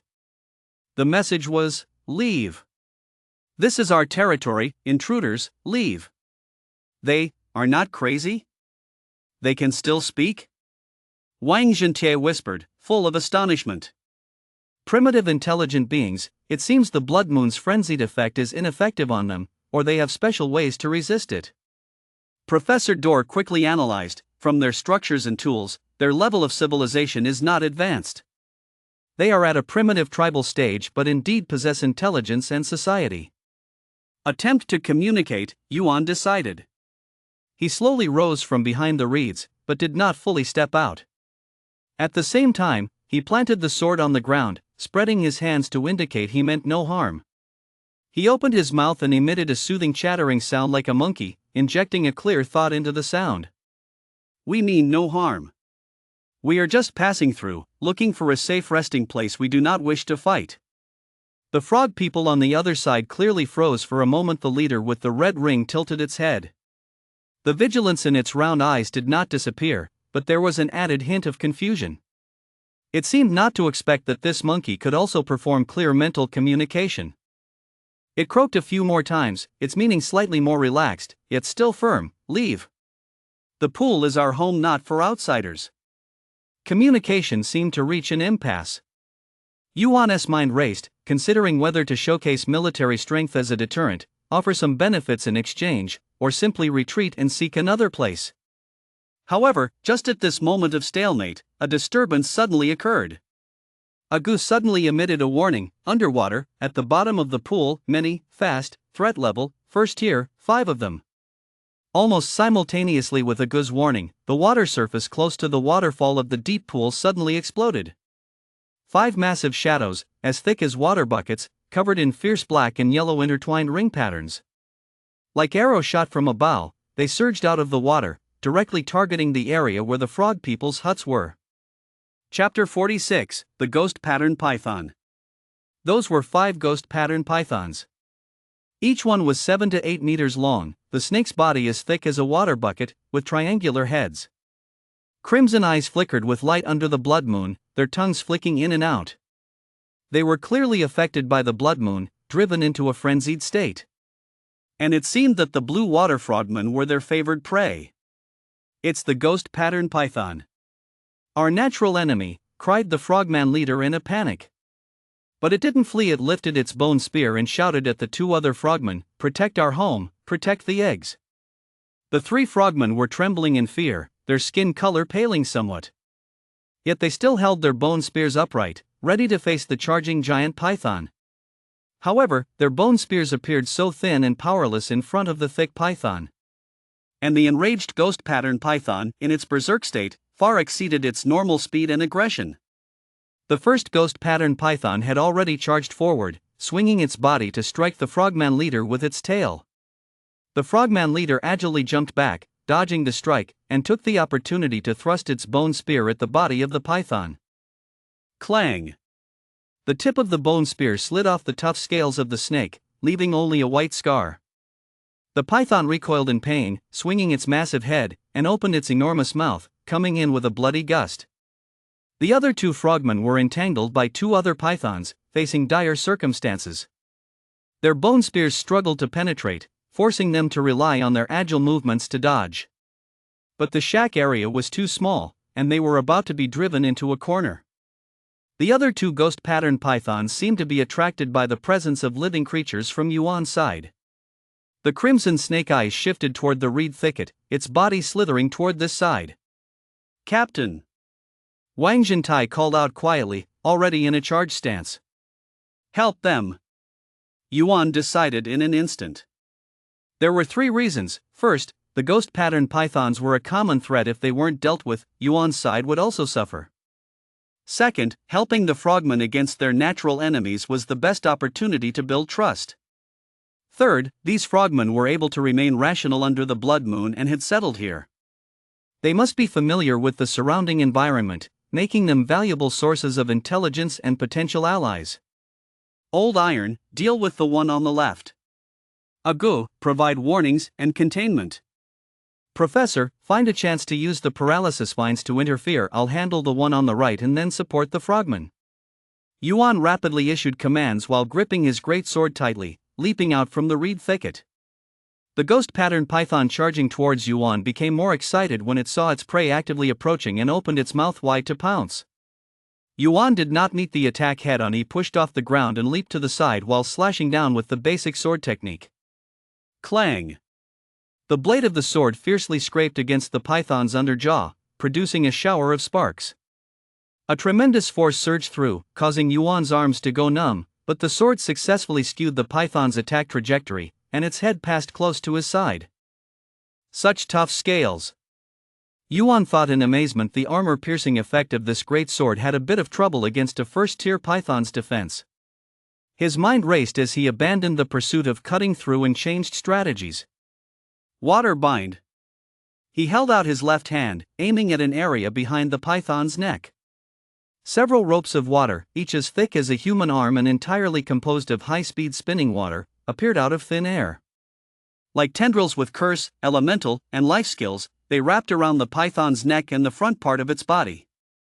The water ropes continuously tightened, the swirling water slicing through the scales, producing a harsh grinding noise. Although they couldn't break through immediately, they greatly limited the python's head's agility and force. The ghost-patterned python angrily twisted its body, trying to break free, but the water ropes were extremely resilient and coiled to adapt, making it difficult to escape. On the other side, Wang Jintai had already clashed with another ghost-patterned python. It chose not to bite instead, it lowered its head and struck forcefully with its hard head, covered in a copper and iron sheen, against the open mouth of the python. Boom! A dull thud resounded. The python's head was knocked back, and Wang Jintai was also pushed back a step by the recoil. But it did not stop. Its thick tail followed up with a sweeping strike.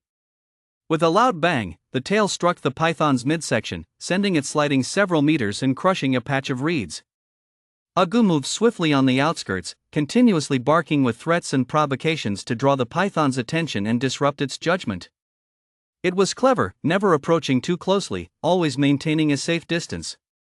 Professor Dor set his sights on a ghost-patterned python that was trying to entangle a frogman. He picked up a small pouch of paralysis vine powder that had been prepared earlier, gauged the wind direction and distance, then suddenly whipped his head to throw the pouch.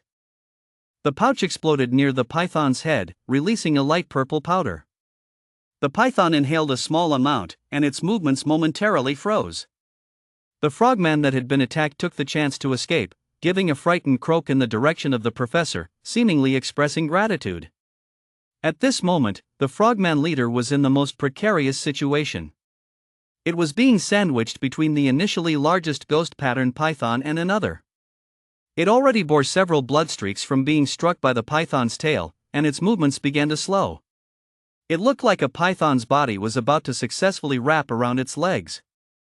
Seeing this, Yuan knew that the python on his side was temporarily restrained by the water ropes. He suddenly thrust his great sword into the soft earth beside him to anchor it and freed his hands. He extended both palms towards the ground beneath the frogman leader and the shallow water area nearby, activating talent. Surging spring quagmire. The ground beneath the frogman leader instantly became extremely slippery and muddy, resembling a swamp. Simultaneously, the nearby shallow water surged up in two muddy columns. These doused the heads of the two pythons, temporarily obscuring their vision. The frogman leader slipped beneath its feet and narrowly avoided a fatal entanglement. It reacted swiftly, rolling to the side and creating some distance. Leader, catch! Yuan shouted loudly, sending a telepathic message, and simultaneously pulled out the great sword, hurling it towards the frogman leader. The great sword flipped in the air, tracing an arc. The frogman leader instinctively leaped up and accurately grasped the hilt of the sword. It felt heavy in its hand, but having lived near the water for years, its arm strength wasn't weak, and it was able to barely hold on. Though it had no swordsmanship, it instinctively gripped the sword with both hands and, with all its might, delivered a no-frills vertical slash against the boa constrictor, whose eyes were blinded by the water, and came at it again. PFF. This time, the sharp blade of the iron greatsword, powered by the survival strength of the frogman chief, struck mercilessly into the junction of the boa's skull and neck. Although it did not sever the head, it sank deep, and dark red blood burst forth. The ghost-patterned python let out a pained hiss, its body thrashing wildly. The frogman chief gripped the sword hilt tightly, being thrown around left and right, but refused to let go. Yuan seized the opportunity and launched a final strike against the python bound by the water rope. He concentrated all his MP at the python's mouth as it tried to bite through the water rope. In an instant, a highly compressed, rapidly vibrating water explosive was generated. The water sphere exploded violently within the sealed mouth of the snake. Chapter 47, Killing the Ghost-Patterned Python. The python's eyes bulged suddenly, filled with blood vessels, then drooped limply, its massive body crashing down to the ground, twitching slightly. Successfully killed a first-stage ghost-patterned python raging, awakening EXP plus 4.4% blood moon efficiency bonus plus cooperative kill bonus. Almost simultaneously, good news came from Wang Jintai's side. It withstood several strikes and constrictions from the python, its scales cracked, but it was not severely injured. Finally seizing the opportunity, it used its front paw to tightly grip the scale seam located at the python's vital point, lowered its head, and bit down hard. With the biting force of the iron-backed lizard combined with the reinforcement of its copper skin and iron bones, and the python's scales having been loosened from repeated impacts by Wang Jintai. Crack! The sound of bones cracking echoed. The python's struggles quickly weakened. The kill prompt echoed in Lao Tai's ear. Successfully killed a first-stage ghost-patterned python raging, awakening EXP plus 4.4%. The python that Agu had restrained, along with the one affected by Professor Dor's paralysis vines, sensing danger, wriggled its body and tried to escape back to the pool. Don't let them get away. Yuan waved both hands, sending several spinning water blades flying close to the ground, slashing at the tails or the hind sections of the escaping pythons. Though he couldn't stop them, he still inflicted deep wounds, slowing down their speed of escape into the depths. On the Frogman Chief's side, the python embedded with the greatsword struggled for several seconds before finally going still. The other two surviving frogmen, after Yuan and the others had borne most of the pressure, also gathered their courage. They stabbed at the last python, which was affected by the paralysis vines and moving slowly, targeting its eyes and other soft spots, ultimately killing it. The battle ended. Out of the 5 incoming ghost-patterned pythons, 3 were killed, while 2 injured ones escaped into the deep pool. The riverbank was thick with the smell of blood mixed with the distinct fishy odor of snakes. The 3 frogmen were exhausted, almost on the verge of collapse, especially the chief, whose hand clenching the greatsword was still trembling slightly. Looking at the corpse of the python on the ground, their round eyes were filled with fear and disbelief. Yuan quickly walked over to the python's corpse.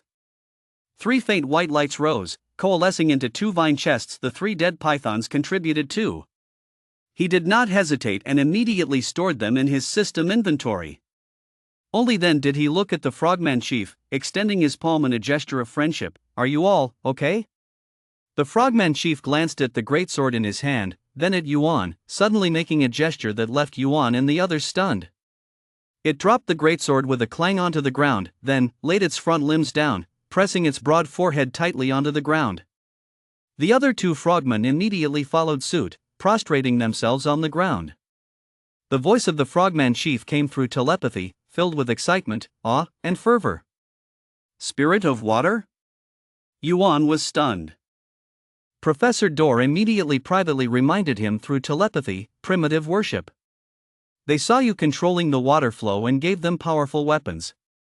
They may have taken you as the deity or messenger in their belief that governs water, curse, elemental, life skills. This is an excellent opportunity to establish a relationship, but be cautious, do not deceive them, or the backlash from their worship will be severe. Yuan understood instantly. He took a deep breath, choosing not to immediately help them up, but instead responded as calmly and sincerely as possible. "Please get up, I am not the spirit of water messenger you speak of." The Frogman Chief raised its head, confusion filling its round eyes. "But, you control the flowing water. Only a messenger possesses such power to grant sharp blades." "I'm just a traveler with some ability to wield water." Yuan weighed his words carefully. "My companions and I passed by here and encountered danger. We helped each other, that's all. This sword was just borrowed for your use temporarily." He walked over, picked up the greatsword from the ground, and returned it to the system inventory. This action slightly diminished the awe in the Frogman Chief's eyes, but gratitude remained. "Whether you are a messenger or not, you saved me and my tribe, rescuing our home." The Frogman Chief stood up, gesturing. "I am Hong Huan, the leader of the Green Algae tribe. They are my clansmen." The other 2 frogmen also stood up, bowing respectfully. "My name is Yuan. They are my companions, Lao Tai, Agu, Professor Dor." Yuan also introduced his side. "Yuan. Sacred." Hong Huan repeated the pronunciation, seeming to find it a bit awkward, but he carefully remembered it. Respected traveler, why have you come here? The blood moon event, it's very dangerous outside, Hong Huan inquired, his tone now much friendlier. Our homeland was destroyed, and we are searching for a new place to settle. Yuan calmly said, seeing the pond and waterfall here, I wanted to check if it was safe. But instead, I ran into you guys, and those pythons. Red Ring looked at the messy shelter area and then at the deep pond, feeling a bit scared. The ghost-patterned python is our nemesis. Usually, they lurk in the caves at the bottom of the deep pond, and the blood moon drives them insane. They actively come ashore to attack. Thankfully, you're here. He paused, his round eyes showing sincerity. If you have nowhere else to go, you can temporarily stay near our tribe. You are powerful warriors and also guardians of the water. Our binge-worthy tribe is willing to share food and water with you. Professor Door's voice echoed in Yuan's mind, an opportunity, but conditions must be clear to avoid disputes later. They may not be very strong in battle, but they're familiar with the waters and might have special resources or information. Yuan nodded and said to Red Ring, Thank you for your kindness, Chief Red Ring. We do need a safe place to rest, but we also don't want to accept gifts without giving something in return. Perhaps we can make some trades? Trades? Red Ring blinked, seeming unfamiliar with the term. It's about helping each other and getting what we each need. Yuan explained, for example, I can generate pure, unpolluted water. As he spoke, he extended his palm, and a clear, sparkling sphere of water appeared out of thin air, slowly spinning. Seeing the water sphere, the eyes of the three frogmen whitened instantly.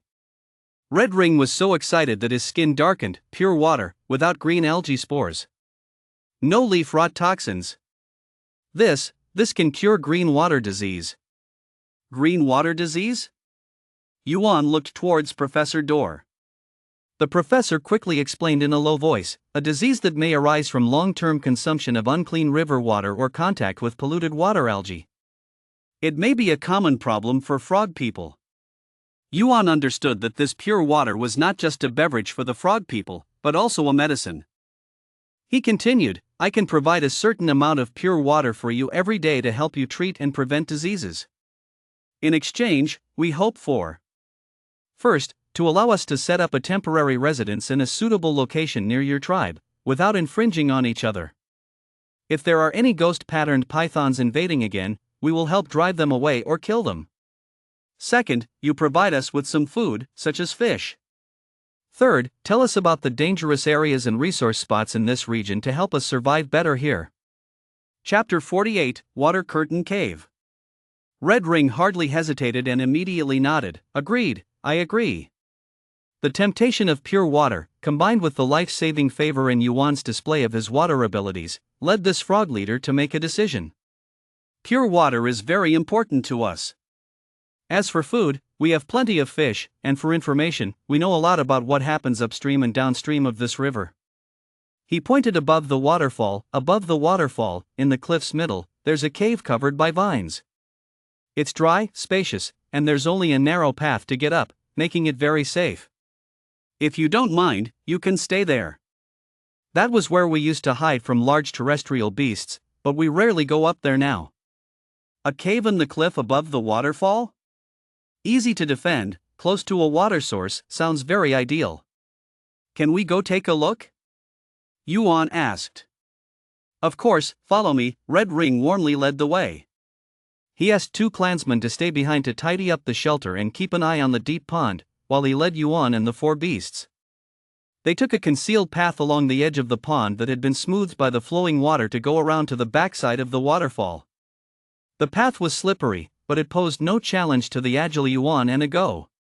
Wang Jintai needed to be careful, while Professor Door was assisted by Yuan using his water control ability to create relatively stable footholds beneath him, barely allowing him to keep up. They went around the waterfall's curtain, and behind it was a steep cliff covered with moss and ferns.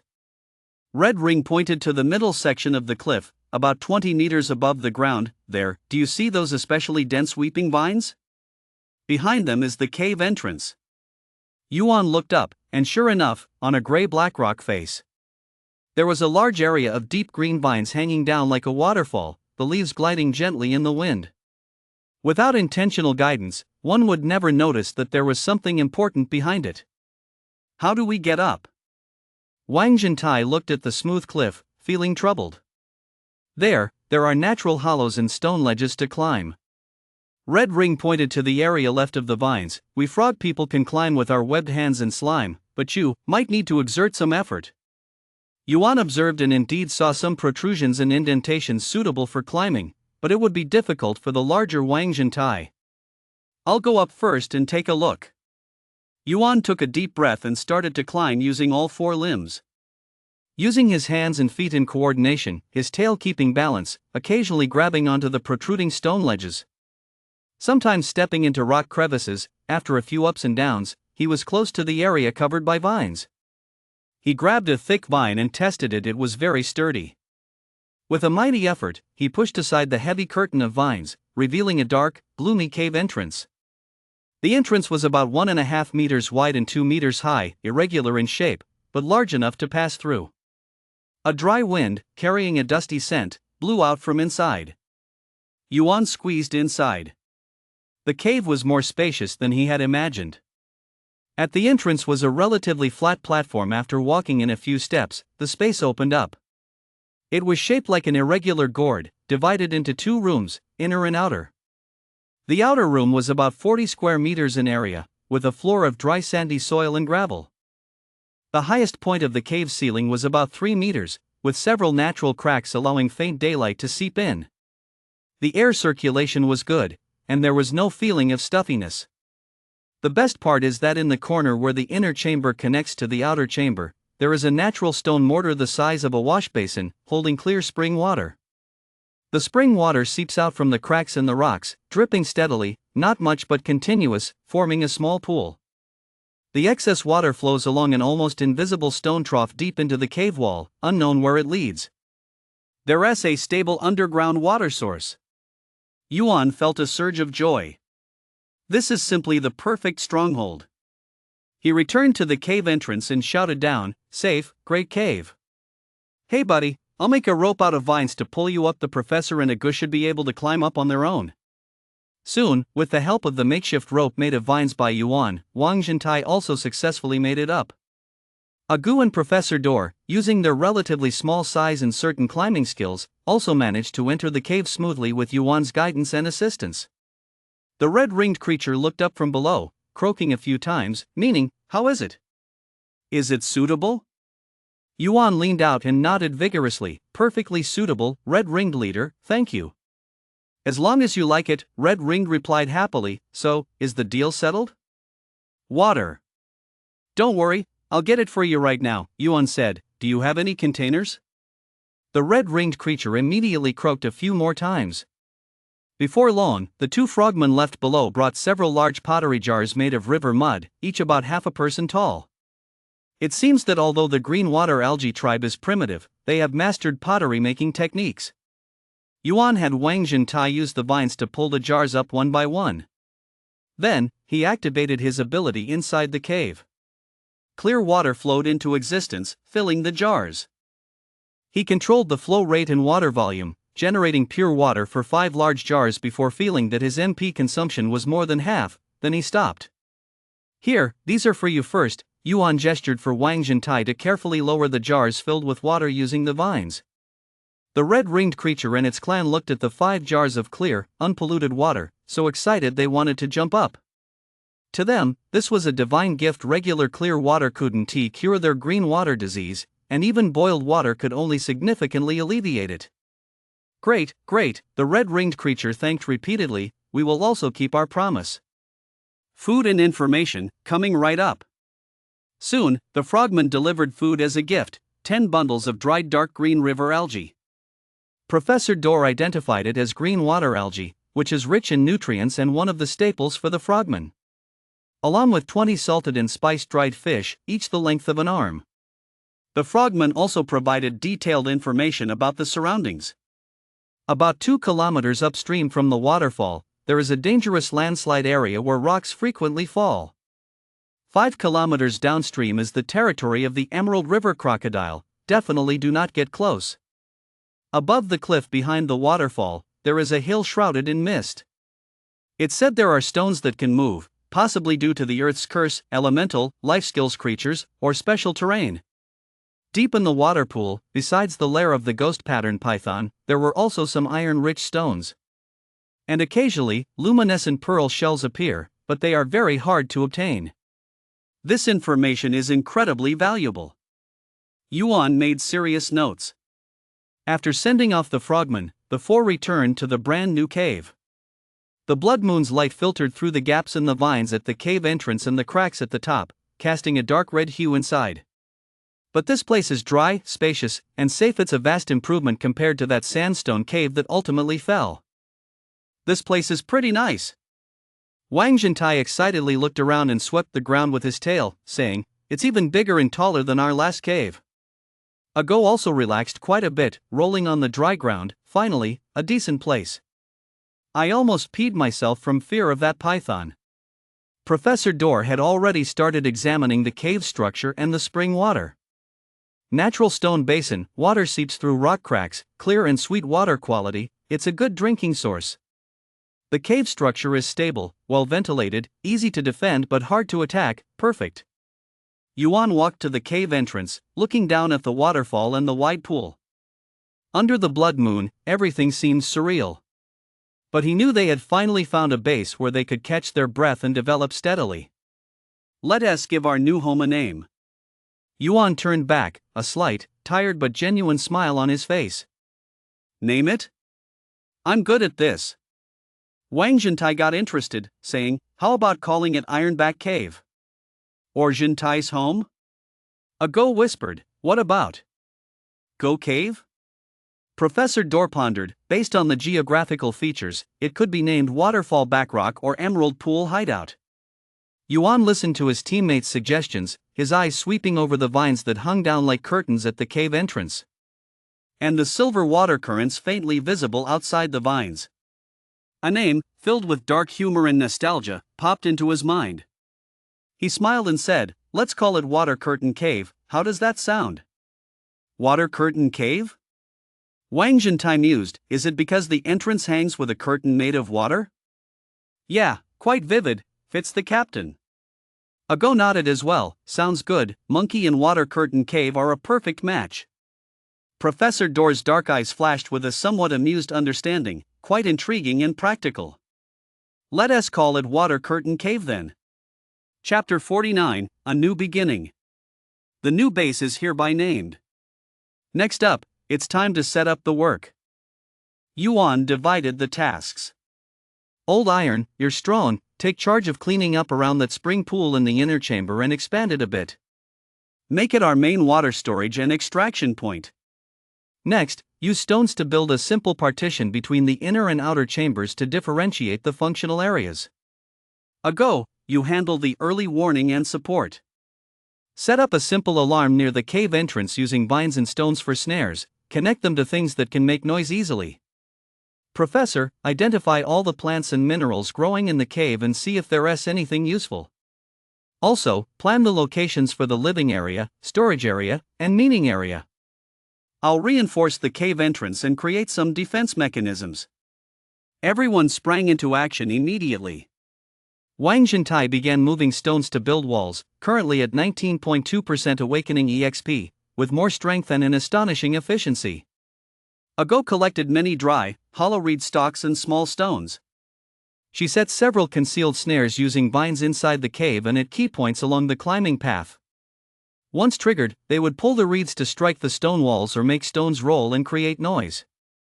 Professor Dor was like a little detective, carefully surveying inside the cave.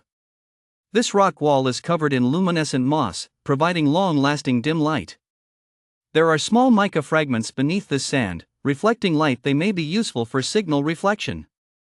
Bat droppings have accumulated in the corner of the inner chamber. They need cleanup, but they indicate there's a tiny ventilation path leading outside.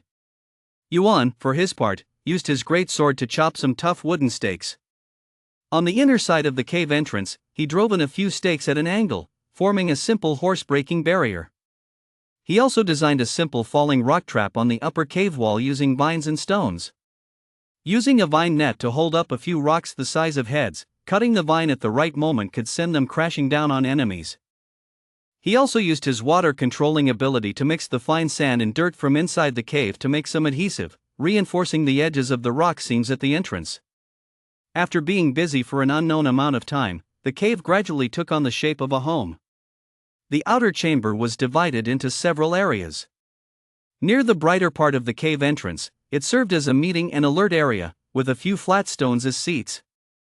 The middle part was the living area, laid with dry moss and grass as mats.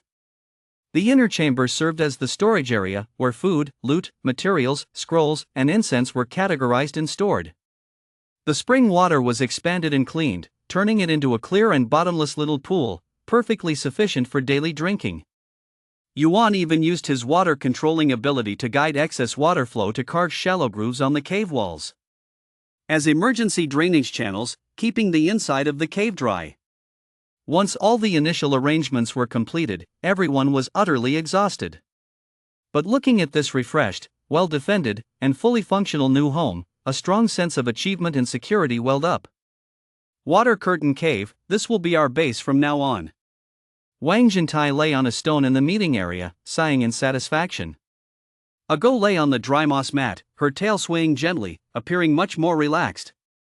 Professor Dor carefully sorted the aqua algae and fish jerky gifted by the frogman. At that moment, the thick, dark red haze that had enveloped the world suddenly began to recede like a tide. The sky revealed its original deep blue, dotted with stars. The bright silver moon quietly replaced the blood moon. The frenzied roars and screams that echoed throughout the forest ceased abruptly, as if a stop button had been pressed. All that remained was the silence of survival and the occasional, pained wails. Announcement: Blood Moon event has ended. All mobs have returned to normal state, awakening EXP acquisition efficiency restored. Congratulations to all survivors for weathering the first Blood Moon. Survival continues. The system's notification tone calmly announced the end of a perilous night. Almost simultaneously, the regional channel was inundated with countless messages as if a boulder had been thrown into water. Insect Slayer Earth Sloth, I survived. I survived, boo-hoo.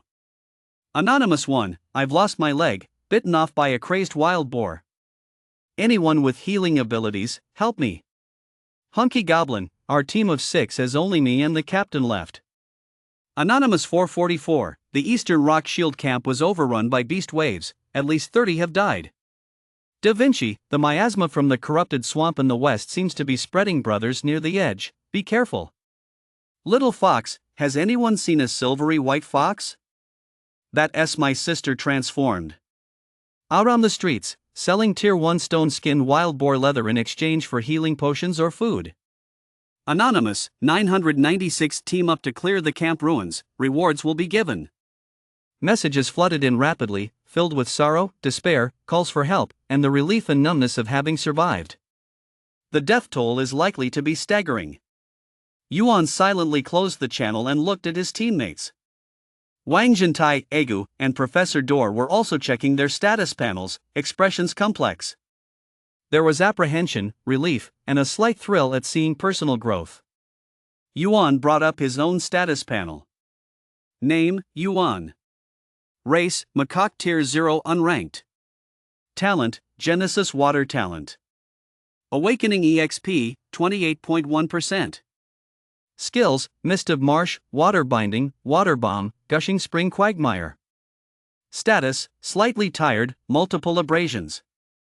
28.1%. It surged from 5.9% before the blood moon to now 28.1%.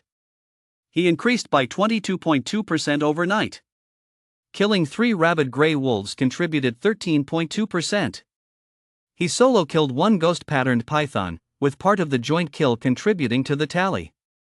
About 6%, plus the miscellaneous gains from eating and ability usage. He could clearly feel an unprecedented power surging within him. His total MP and control precision had made a qualitative leap, with understanding and affinity for water reaching new levels. Operations that were once difficult now seemed much easier to accomplish. Wang Jintai's awakening EXP reached 19.2%. Ego reached 12%, an increase of about 8%. Professor Dor reached 4.1%, an increase of about 2%. Everyone had a significant boost. We all survived, and we've all gotten stronger, Yuan said slowly, his voice clear in the silence of the cave. He looked at the three trusted companions who had shared life and death. We withstood the most chaotic and dangerous first wave of attacks. Now, we have a new, safer stronghold, and local allies who can provide food and information. The blood moon has passed, the beast waves have receded.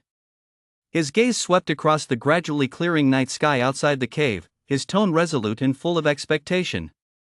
Next, we will steadily develop and explore this world. And ultimately, establish a foothold. Chapter 50, Dividing the Spoils. The first rays of sunlight in the morning streamed through the gaps in the hanging vines at the cave entrance. Yuan was awakened by the sound of water dripping from the stone ceiling. He opened his eyes, instinctively activating his water vapor perception, which spread like invisible tendrils toward the cave entrance and beyond. The radius had already expanded to about 80 meters, with improved accuracy. He could clearly see the morning dew collecting on the vines at the entrance slowly sliding down. He could hear the faint sounds of fish swimming in the deep pool below and the subtle ripple of water. He could even vaguely sense the moist vapor disturbances from the frogmen beginning to stir in the aqua algae tribe's hut area further away. Yuan had a faint feeling that once he reached a certain level, he could even freely traverse through these water vapors. No abnormalities, no danger. He slowly sat up, stretching his stiff neck and limbs. The 28.1% increase in awakening EXP brought about comprehensive and lasting changes. It was not just the leap in MP and water control abilities during battles, even his basic physical qualities were being subtly elevated. His muscles had become firmer, bones tougher, senses sharper, and even the healing speed of wounds had significantly increased. The bruises from last night were now just faint marks. Not far away, Wang Zhentai lay sprawled on the thick moss mat he had laid out. His snores were loud, with drool glistening like snot at the corner of his mouth under the sunlight. Agu was curled up in a dim corner a little further from the cave entrance, seeking security as is instinctual for canine creatures. He slept uneasily, with his ears and nostrils twitching now and then, and occasionally his front paws would unconsciously scratch at the ground. It was clear that the madness of the previous night and the battle with the python had left an imprint in his subconscious. Professor Dor had already woken up, crouched by the small spring inside the cave, carefully grooming the slightly messy feathers on his chest with his beak. The dodo's black eyes appeared serene and wise in the morning light as he tidied his appearance. At the same time, he observed the flow and clarity of the spring water, like a meticulous butler checking his own water source. "Wake up, everyone," Yuan sent a thought through the four-player channel. "It's dawn, we should take stock of our haul." The old iron's snoring suddenly stopped, and he abruptly raised his head, still drowsy in his amber vertical pupils. Is it morning? Haul? Right, loot box." He rolled over to get up, his tail excitedly thumping the ground, making a cracking sound.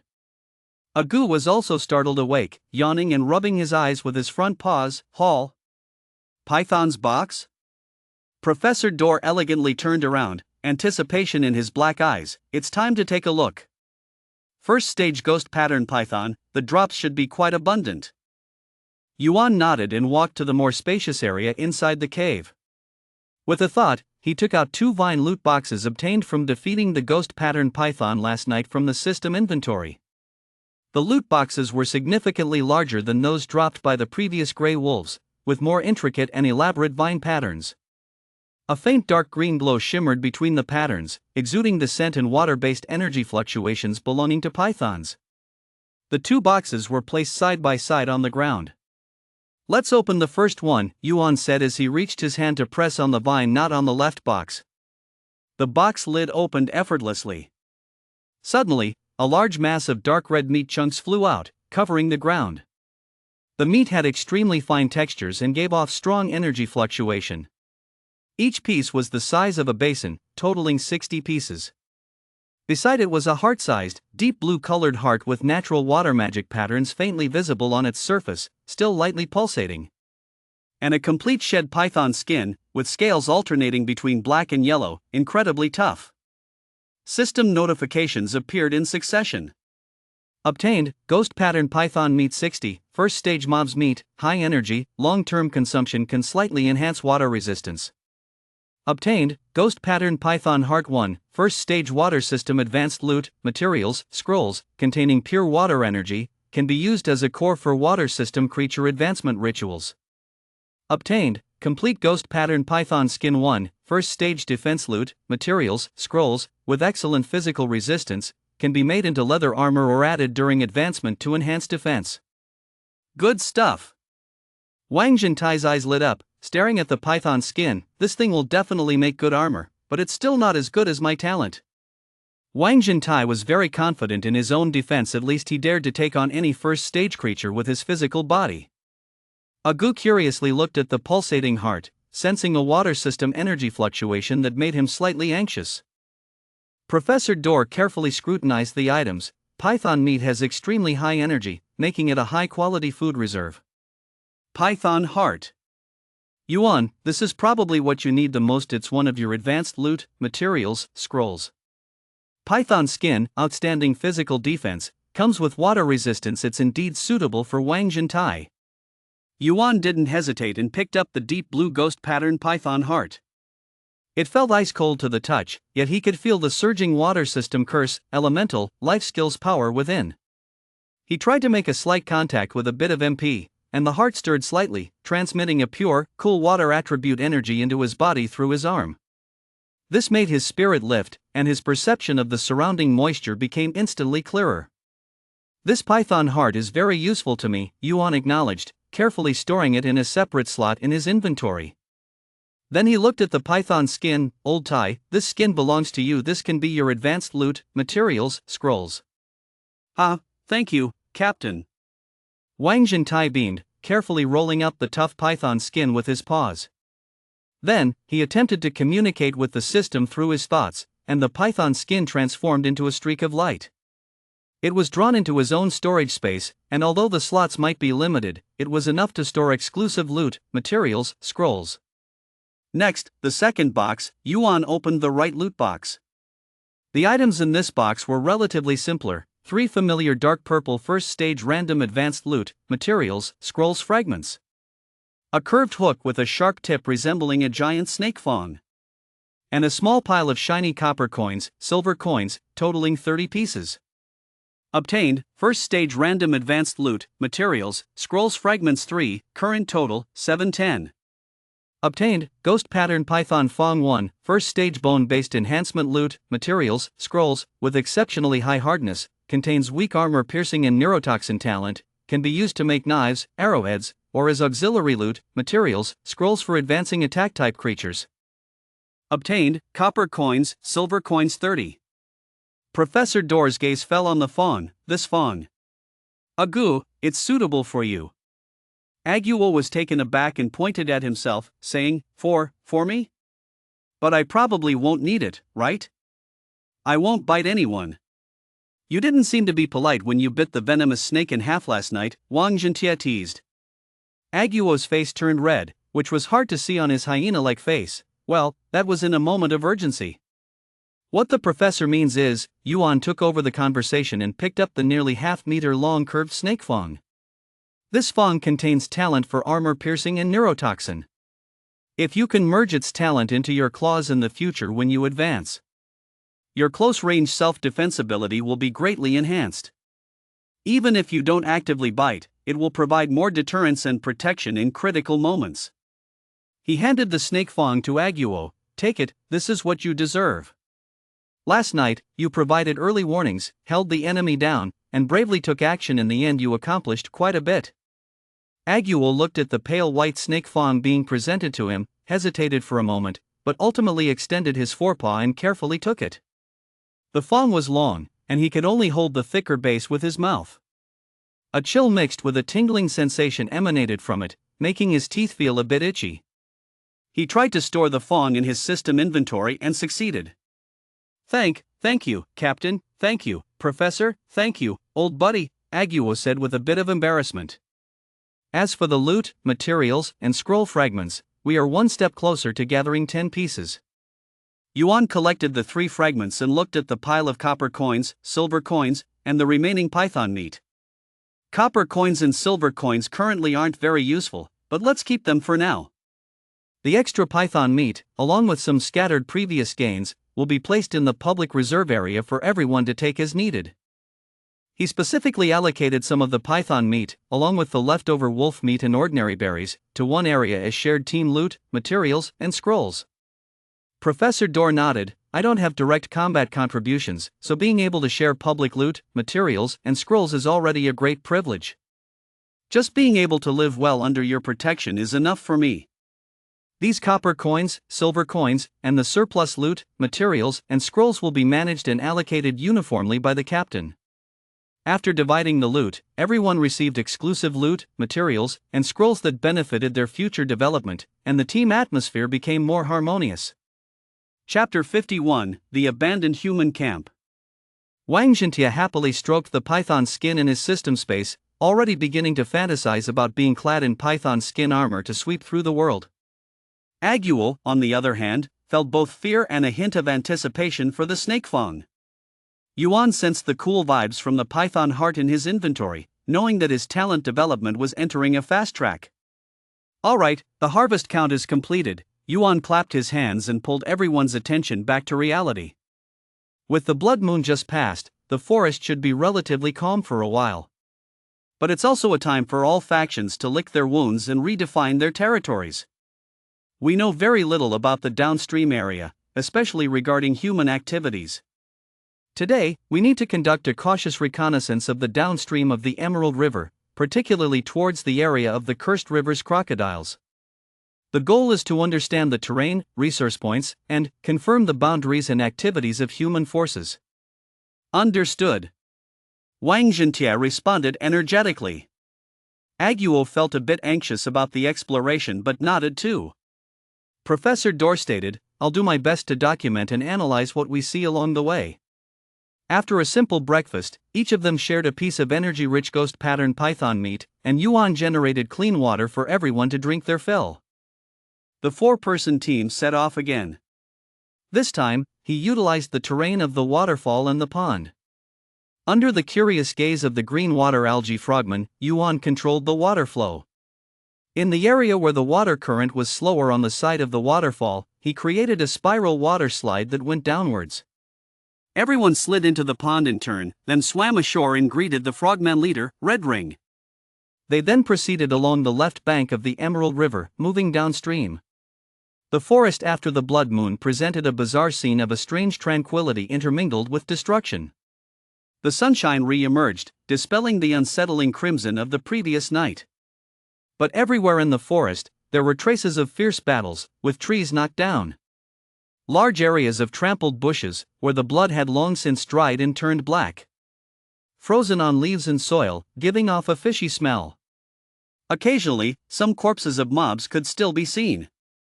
Most had been gnawed down to bones and a few scraps of fur, leaving nothing of value. Last night, it was really crazy, Aguo said softly, his nose twitching continuously. Trying to discern more information from the mixed sense, while instinctively avoiding areas that still had a strong aura of violence. Wang Zhentia walked ahead, using his tail to sweep aside the obstructing branches, vigilantly observing his surroundings. Those who survived are probably even fiercer now. I feel like the smell in this forest is even stronger than before. Professor Dorr, on the other hand, acted like a field researcher, stopping from time to time. Using his beak or claws to examine some particular traces and quietly analyzing. Looking at this claw mark, it belongs to a fierce claw tiger. The traces are fresh and should have been left this morning. It was injured, its left front paw touching the ground lightly.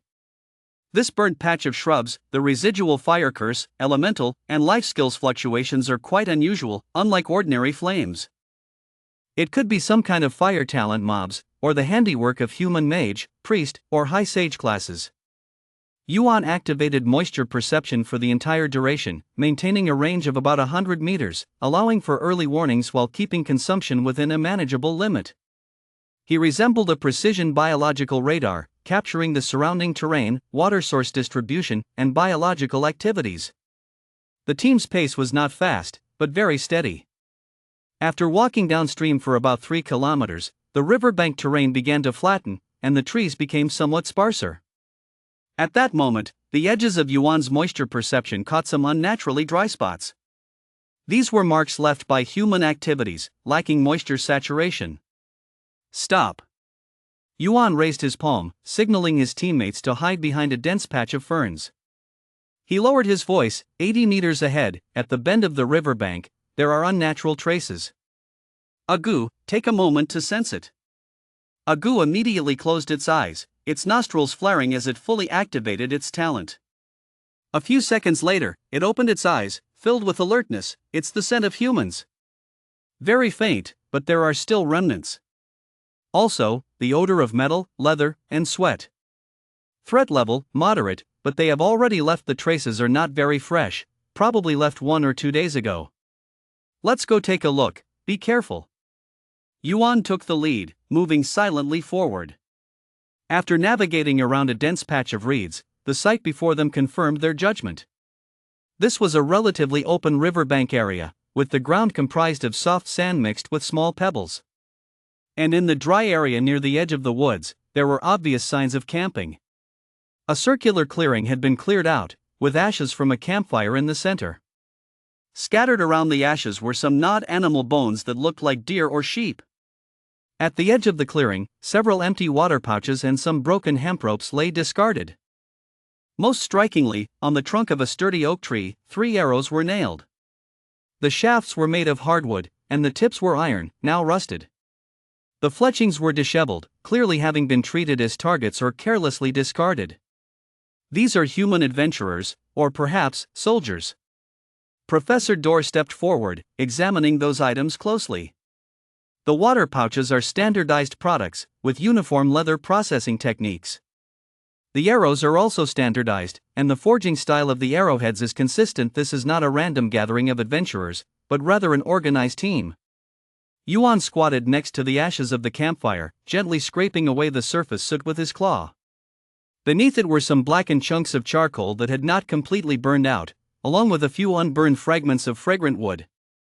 They did not stay here long. The campfire is small, primarily for heating food and repelling insects. Based on the cooling degree of the ashes and the scent remnants, this was likely left during the day yesterday or the day before. A goose sniffed around the campsite, suddenly stopping by a patch of grass and scratching at it with its paw. "Captain, here, there are footprints." Everyone gathered around. There were several clear boot prints embedded in the soft sand. Although slightly blurred by the wind and sun, the outlines were still recognizable. The boot prints varied in size, but the tread patterns were similar. They were all standard military boots with anti-skid spikes on the forefoot and heel. The footprints extended into the dense forest in the northeast, disappearing into the bushes. A team of at least 5, fully armed, rested here briefly before heading northeast. Yuan analyzed, his brow slightly furrowed. The northeast direction is neither towards their cave or the frogman tribe upstream, nor continuing deeper downstream. What is there? Agu, is there now a sense of threat in the northeast direction? Yuan asked.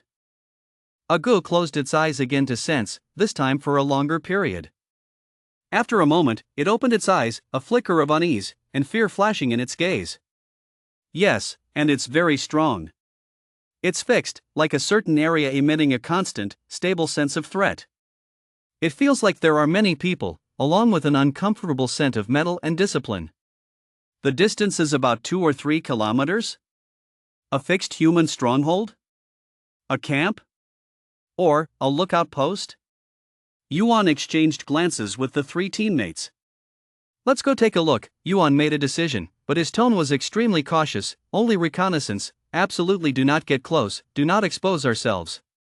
If there is any risk of being discovered, retreat immediately. Our goal is information, not conflict. Understood. Everyone nodded.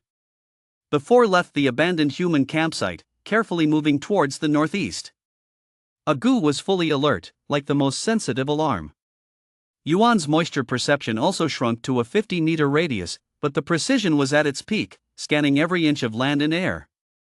Wang Zhentian remained at the back, ready to respond to any sudden situations. Professor Dorr silently noted the terrain features and vegetation changes along the way. Passing through a relatively dense oak forest, the terrain began to rise slowly. The soil underfoot became firmer, and the trees were gradually replaced by low bushes and rocks. In the air, the scent of human activity became increasingly noticeable. Pathways trampled down, felled tree stumps, and even a thorny barrier used for concealment. We're almost at the edge, Yuan signaled everyone to take cover behind a pile of scattered stones. The terrain ahead is higher, there may be visibility. They quietly climbed to the top of the stone pile, pushing aside the dense branches of the bushes to look ahead. The line of sight opened up completely. About 200 meters below, on a relatively flat clearing in the woods, stands a small human outpost. Chapter 52, Wanted. It is a standard border outpost design.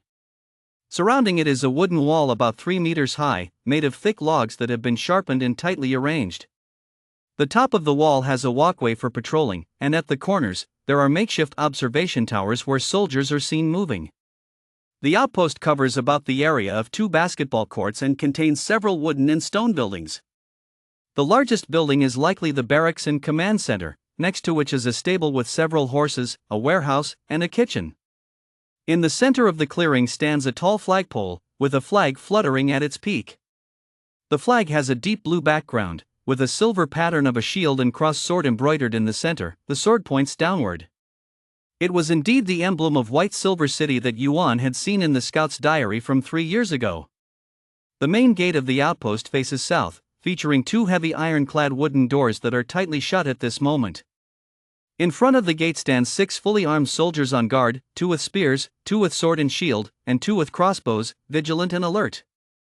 On the wall, soldiers patrol at regular intervals. The sentry in the observation tower occasionally turns a device resembling a telescope to scan the surroundings. Although the entire outpost is rudimentary, it is well organized and tightly defended, exuding a sense of military discipline. This is the border outpost of White Silver City. Professor Dorr spoke in a low voice, his dark eyes shining with scholarly excitement. Judging by its scale, the station troops are probably between 20 to 25 men. The equipment is standardized, and the discipline is strict. This is a regular army, not adventurers. Agu's body began to tremble slightly again, the sense of threat that talent conveyed peaked here. So many, such strong threats, everywhere. Those on the tower and some in the barracks, particularly bright. Wang Jintai seemed eager to give it a try, but after glancing at the surrounding walls and soldiers, he reconsidered and became more serious. Wow, if we charge in hard, we'd probably get shot to pieces before we even reach the door. Yuan's gaze swept over every detail of the outpost. He noticed a smaller side door on the east side of the outpost, which was also closed. But there were only 2 guards in front of the door, and they looked rather lax. To the west, there was a small tributary next to the Emerald River, where the outpost's wall had been breached to construct a simple wooden dock and a water intake point.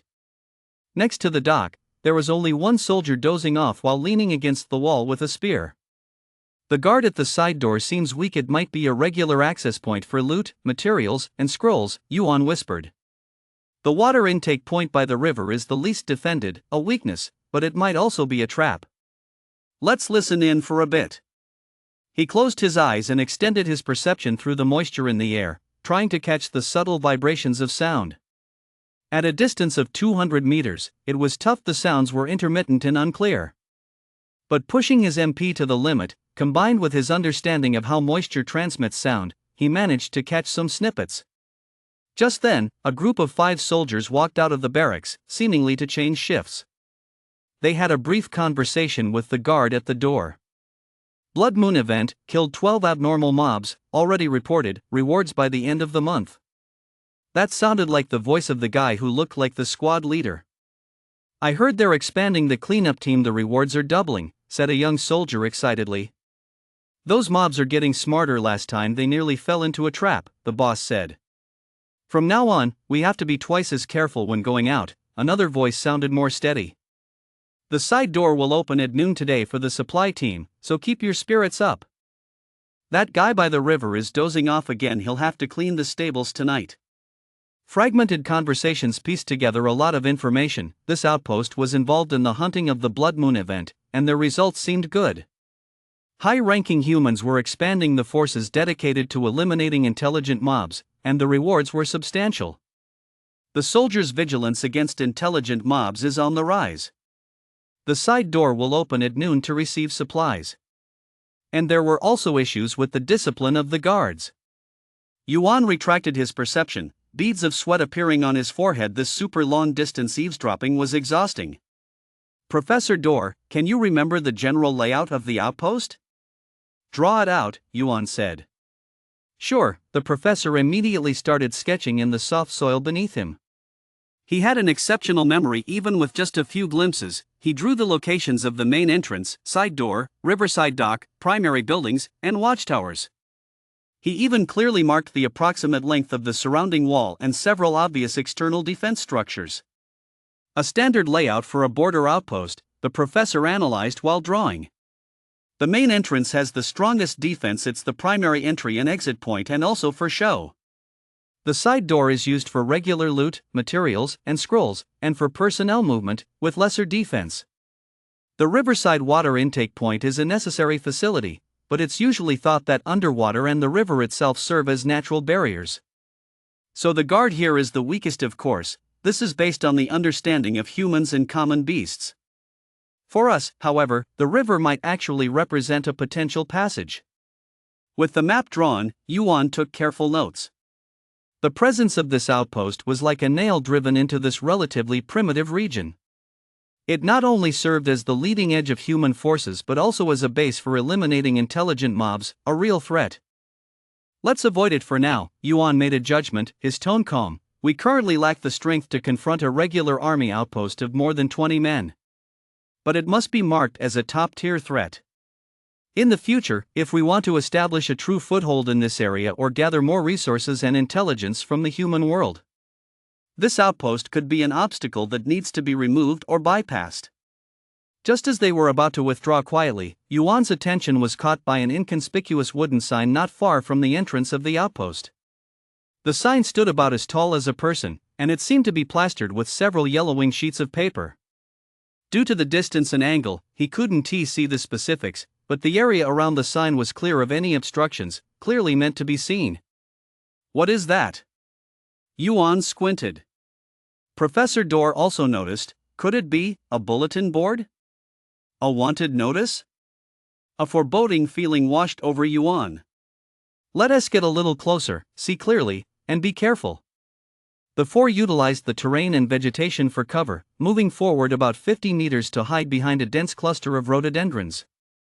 At this distance, with Yuan's enhanced vision, he could barely make out the contents of the sign.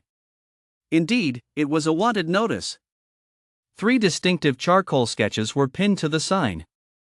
The first depicted a kangaroo standing, holding a sharpened stick in its front paws. Beside it, several simple trap symbols were drawn on the ground.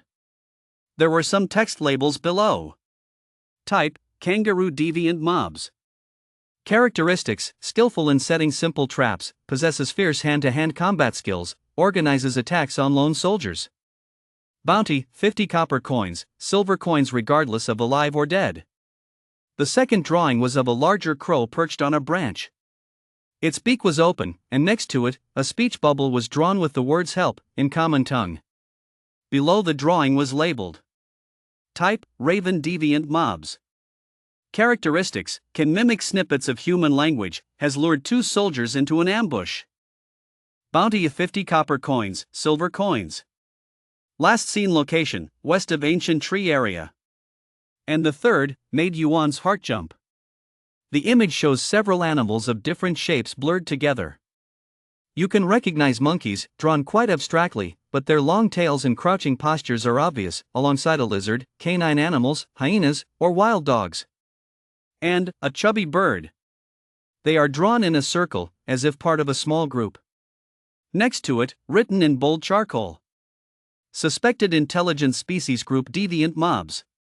Traits: multiracial mix, demonstrating high collaborative combat abilities, tactical cunning, possessing water system special abilities. Witness report. Danger level: medium-high. Bounty: 100 copper coins, silver coins for valid information or elimination of the leader.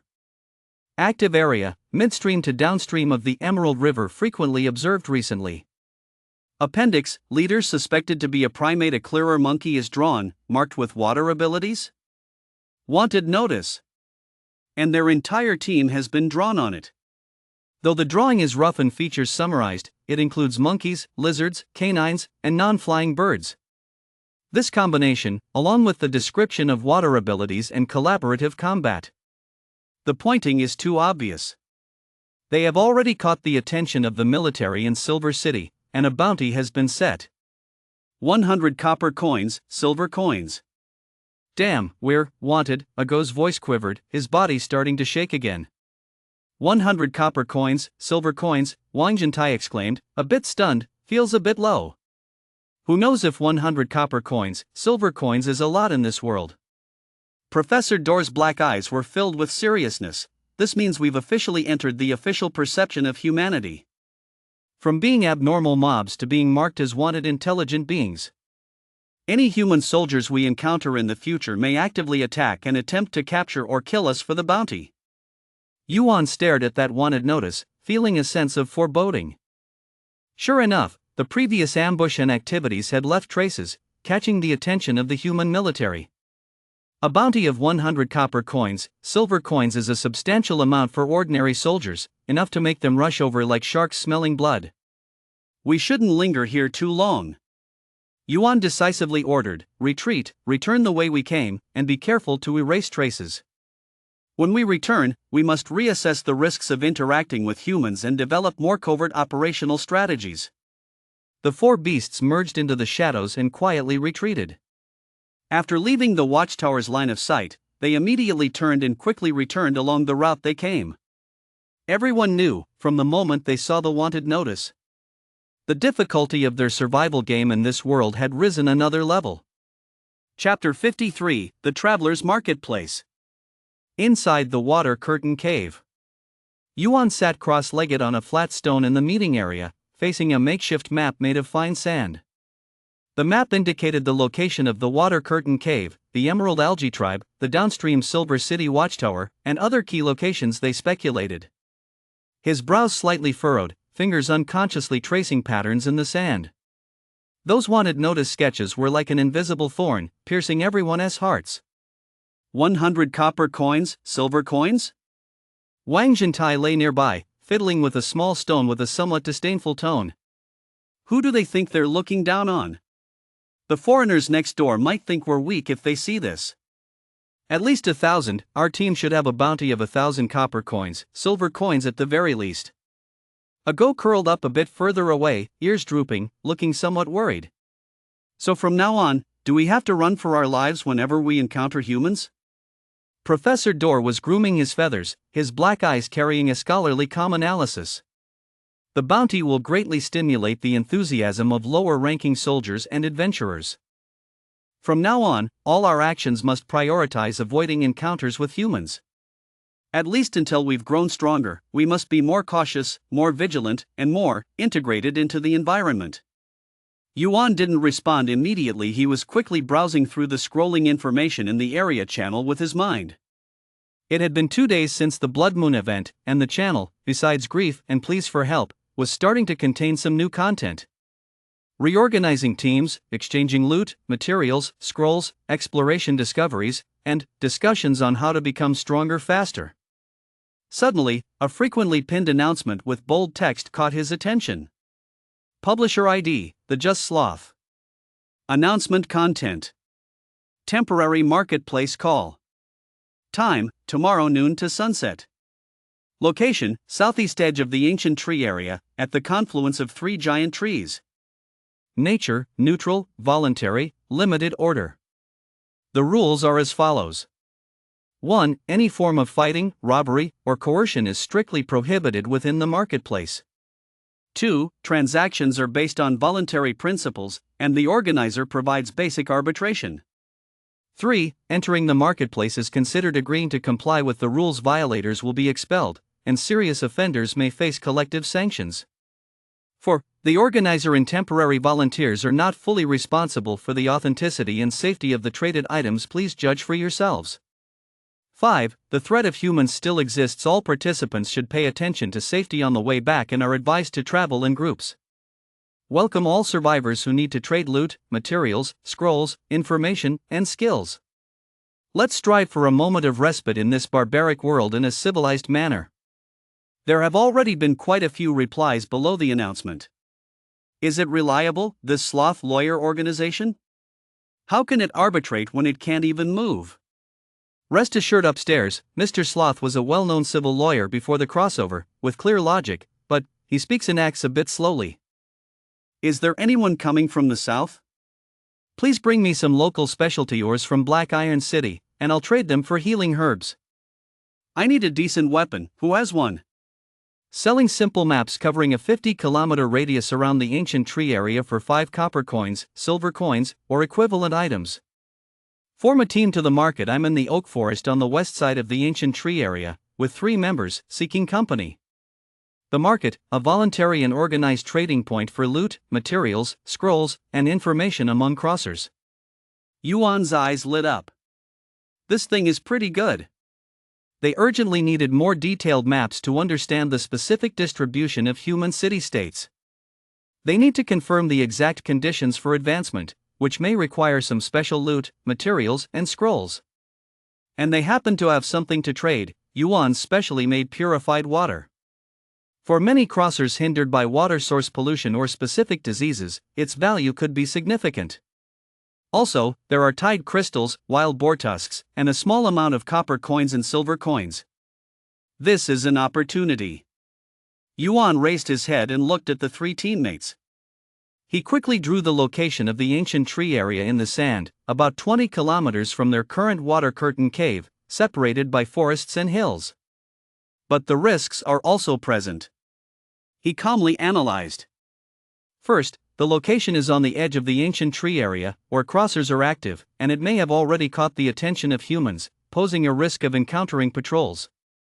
Second, the market itself is a mixed bag, and whether the rules can be enforced is unknown. There may be fraud, robbery, or infighting. Third, we are wanted, and our portraits may have already circulated, making our distinct features easy to expose. He paused, looking at his teammates. So, we cannot all go. The target is too large and could easily cause a disturbance or malicious actions in the market. I need to stay at Water Curtain Cave to ensure the base's safety in case there are ghost pattern pythons attacking the frogmen. The professor needs to stay to organize all our existing knowledge, plan the future development path, and assist me. So, his gaze fell on Lao Tai and Ago. Wang Zhentai immediately straightened his chest. Captain, let me go. I'm tough, can fight and withstand anyone who dares to mess around. I'll give them 2 earfuls with my tail. Ago, however, shrank his neck, his eyes darting. I have to go to the market? With so many people, Ago, you have to go. Yuan spoke gently. Your danger sense is an excellent ability to precognize traps and sense malice, minimizing the chance of Lao Tai falling into a trap. Moreover, you need to train and adapt to dealing with other intelligent beings in a relatively controlled environment. Lao Tai's copper skin and iron bones can indeed provide strong defense, but defense alone isn't enough. I need your eyes and nose. Ago looked at Yuan, then at the eager Wang Zhentai, lowered his head, and scratched the ground nervously with his claws. After a few seconds, he took a deep breath, raised his head, a hint of determination flickering in his eyes. All right. I'll go, and I'll do my best to provide warnings and not hold anyone back. Very good. Yuan nodded and began to outline the details. Your 2 tasks: first, to exchange information, prioritizing obtaining a detailed map of the eastern invincible forest sea, especially around the human city-states. Second, to inquire about the exact conditions for advancement, ways to obtain loot, materials, scrolls, and known information about high-level crossers. Third, to trade our unneeded loot, materials, scrolls for things that may be useful to us. For example, protective items, special tools, or loot, materials, and scrolls from other systems for future trading. Fourth, to observe the composition, strength, and trading methods of market participants, assessing the reliability and potential value of this temporary organization. He looked at Wang Zhentai. Lao Tai, how much space do you have left in your system inventory? Wang Zhentai checked. There are still 6 empty slots, Captain. That's enough. Yuan took out the loot, materials, and scrolls he wanted to trade from his storage space. Chapter 54, Arrival at the Market. First, 2 packages wrapped in huge banana leaves, sealed inside with Yuan's specially crafted water membrane. Each package contains 50 liters of highly pure water, free of any impurities, and even has a faint purifying effect. Purified water 100 liters, especially refined by Yuan, it is effective for treating mild acclimatization issues, parasitic infections, specific curses, elemental, and life skills pollution. Next, 2 crystal clear Tide crystals that shimmer with flowing light inside. 2 wild boar tusks. And 30 pieces of copper coins, silver coins. Water is the hardest currency, especially in the forest. A clean water source is always a scarce resource. Yuan explained, use this to exchange for maps and key intelligence. Exchange the sea crystal and fangs as needed. Copper coins and silver coins as a little extra, or to buy some small items. Everything should be placed in your inventory, old iron. Yuan looked at Wang Zhentai, reminding him seriously. Because your defense is the strongest, you are the least likely to be instantaneously killed, making it safest to keep things on you. Remember, during the trade, let a Gu handle the negotiations, and you focus on intimidation and safeguarding. A Gu, during the trading, listen more, observe more, and ask more questions, but share less about our specific situation, especially the location of the water curtain cave and details about my abilities. Understood. Wang Zhentai solemnly put away all the loot, materials, and scrolls into his system inventory. A Gu also nodded vigorously. I will be careful. Additionally, Yuan took out 2 simple calming flower sachets and handed them to them. Take these, they might help ease your tension. Also, here are some smoked meat and dried fruit for the road. Agreement, must return within 2 days. If you encounter danger that cannot be resisted, prioritize preserving your lives. We will wait here for your triumphant return. Professor Dor also stepped forward, using his beak to smooth a Gu's slightly messy neck fur. Remember, observation is not just seeing, it's also about analysis and judgment. Everyone's appearance, actions, and the items they trade can reveal information.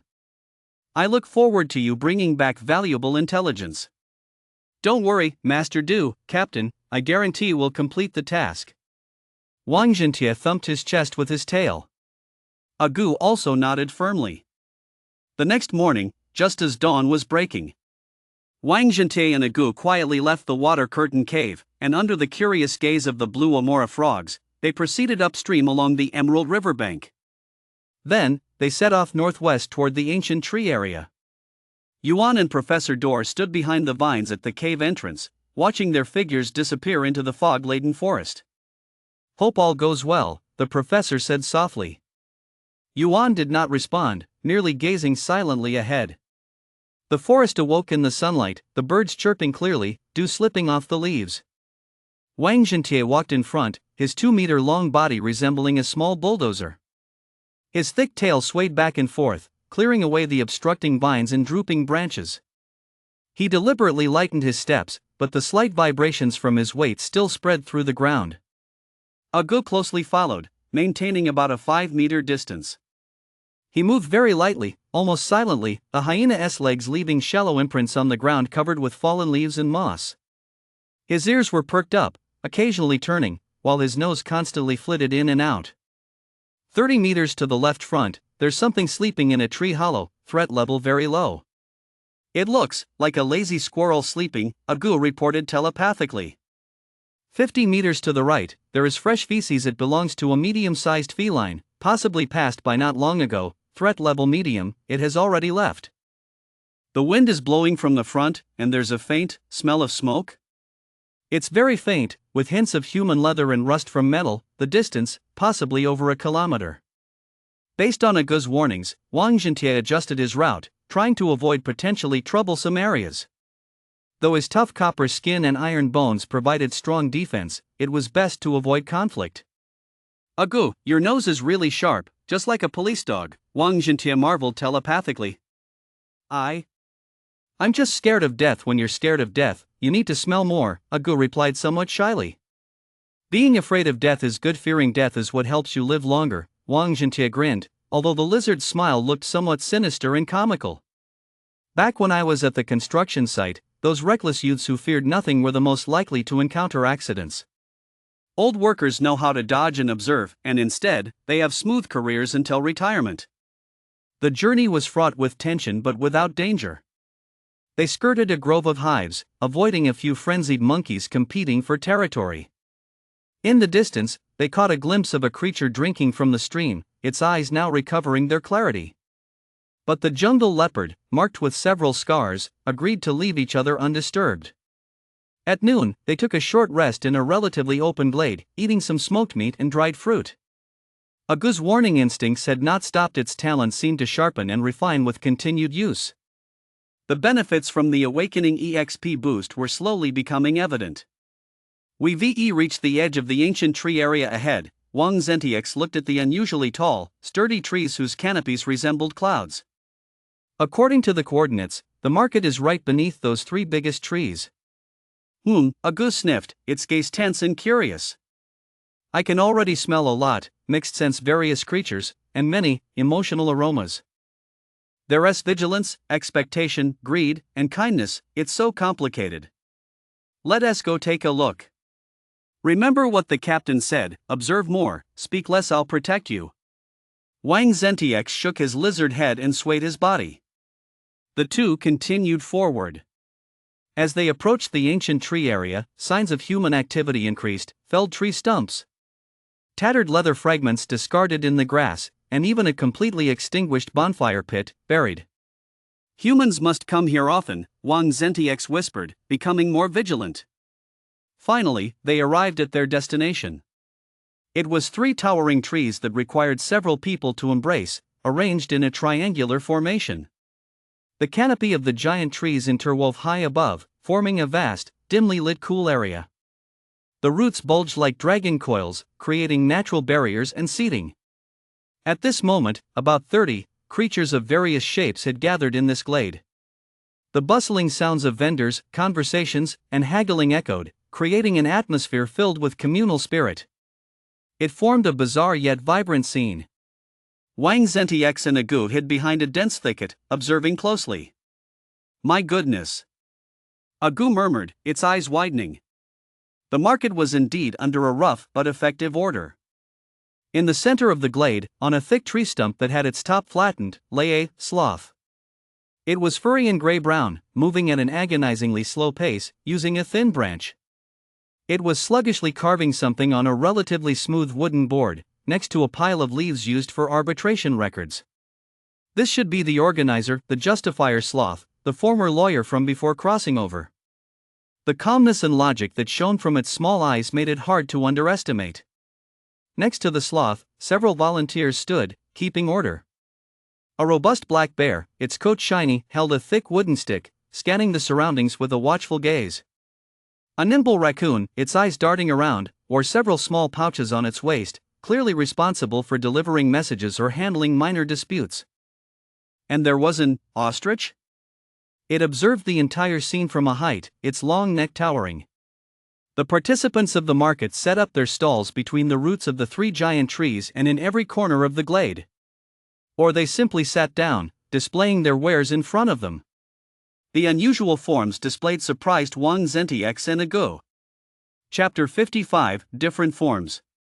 Under the east tree roots, a goblin, green-skinned and small, was fervently selling several suspicious-looking ores. Beside him stood a fellow covered in dirt, rolling a large dung ball, known as Mr. Beetle. To the west, a creature with the lower body of a horse and the upper body of a muscular man showcased several tanned animal hides. In front of his stall, a creature with a shark's head and human body, its gills slightly opening and closing, was holding a piece of animal skin up for inspection. It seemed to be contemplating whether it could be used underwater. To the south, two heads of a two-headed dog were quarreling. One head wanted to trade a few found glowing stones for food, while the other thought it was a rip-off, both heads showing their teeth, attracting sideways glances from others. To the north was even more ridiculous, a round, semi-transparent slime with something slowly flowing inside. It was struggling to hold up several pieces of dried herbs. It had no mouth, communicating solely through changes in body color and shape. Nearby, several elves with pointed ears and beauty. But at this moment, their skin covered with fine feathers or fur, gathered together. They whispered about a few small trinkets found on human remains, completely ignoring a goblin nearby who was persistently trying to strike up a conversation. There was even a snow-white creature, its tail tip glowing softly like a small bulb, known as a light bulb dog. It lay there, bored, its tail wagging, illuminating a few unknown wild fruits in front of it. The air was filled with various scents, the musky smell of wild beasts, the fresh aroma of herbs, the earthy scent of ores, and the bloody smell of corpses. And a scent reminiscent of fermented fruits. The calls of the vendors were also diverse, their thoughts translated into earthy marketplaces. Come and take a look. Top-notch hemostatic grass, calming flowers. Don't miss out as you pass by. Freshly dug iron ore, purity guaranteed, trade for a handy weapon. Freshly procured jungle leopard skin, intact and unbroken, incredibly protective, only trade for healing items or special loot, materials, scrolls. Information. A terrain map of 20 kilometers north of the ancient tree area, complete with marked water points, a steel at 5 copper coins, silver coins. Brother, I have a piece of moonstone shard, can I trade it for those 2 shiny items of yours? Big brother, you won't suffer losses or be deceived. How about trying this ancestral, found amulet? Who needs polishing services?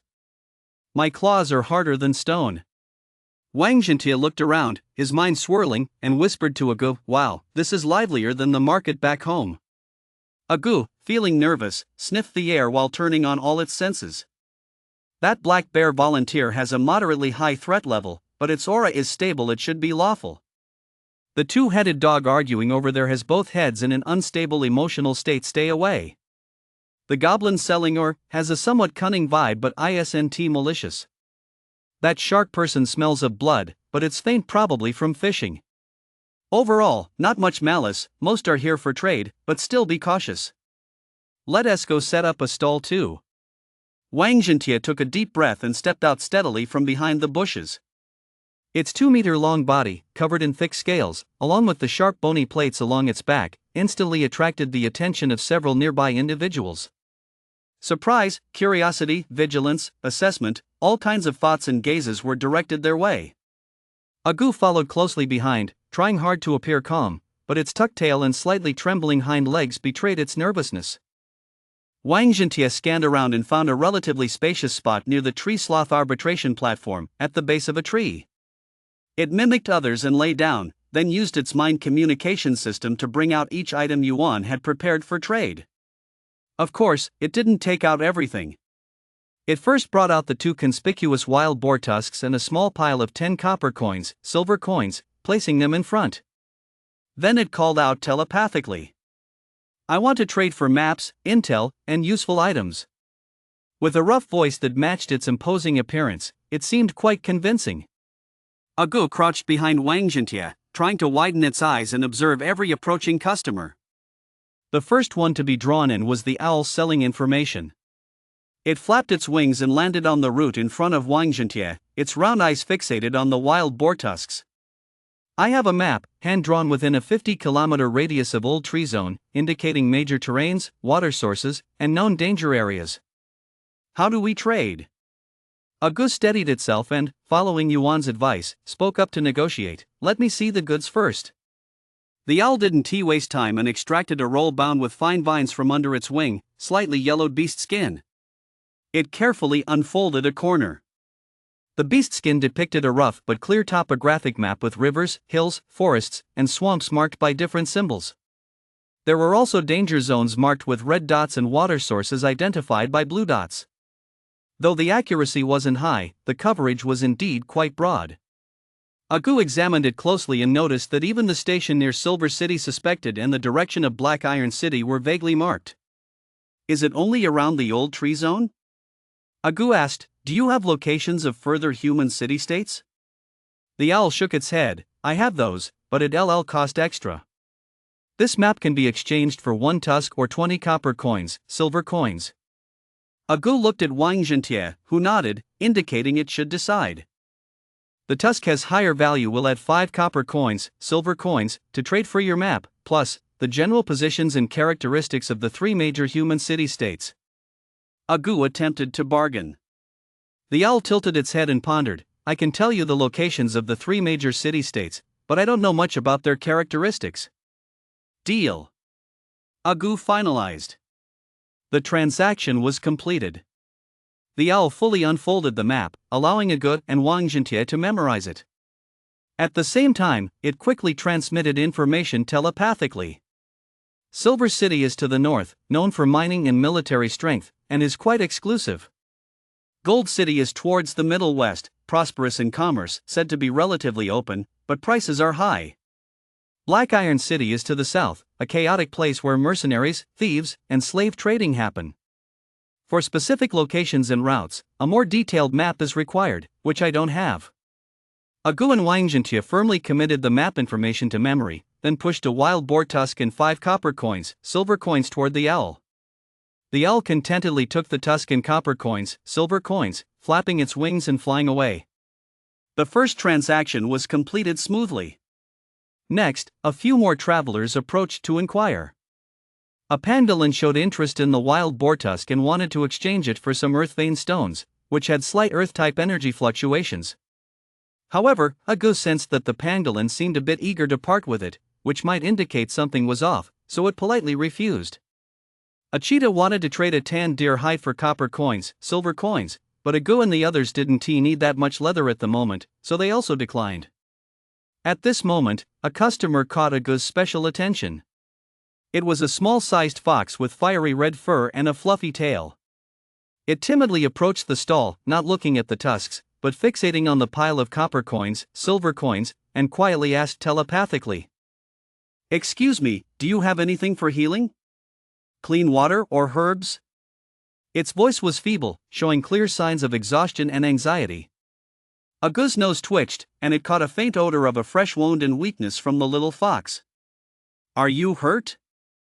Agu instinctively asked. The little fox nodded, her eyes slightly moist. My companion encountered a raging wild boar, and he sacrificed himself to protect me. She didn't finish her sentence, but the meaning was clear. Agu's heart softened as he looked at Wang Zhentie. Wang Zhentie scratched his head. Although he was rough, he couldn't bear to see this. We have water, very clean water, it might be good for the wounds, Agu said. He gestured for Wang Zhentie to take out a water container made from large leaves. It contained about a liter of Yuan's specially purified water. Wang Zhentie took out the water bottle, uncorked it, and a wave of clear, pure air filled the space. Nearby, several keen-nosed travelers couldn't help but sniff the air. The little fox's eyes immediately lit up, and it eagerly asked, "How can I exchange this?" Agu thought for a moment and said, "What will you trade? Information or something else useful?" The little fox felt around its body and pulled out a small, already cracked wooden amulet. Chapter 56, Successfully Obtained Advancement Information. The amulet is shaped like a leaf, engraved with vague elven runes. Although cracked, it still emits a faint, reassuring green glow. This is a broken elven amulet left by my companion. It is said to provide a faint natural protection effect. It might not be of any use, but it's all I have left. The little fox's voice was tinged with a sob. Agu used his keen sense of danger to perceive the amulet, sensing a gentle, plant-like energy residue. Though weak, it was indeed present. The captain mentioned exchanging items that might have research value. Agu thought to himself, and seeing the injured little fox, he simply couldn't bring himself to refuse.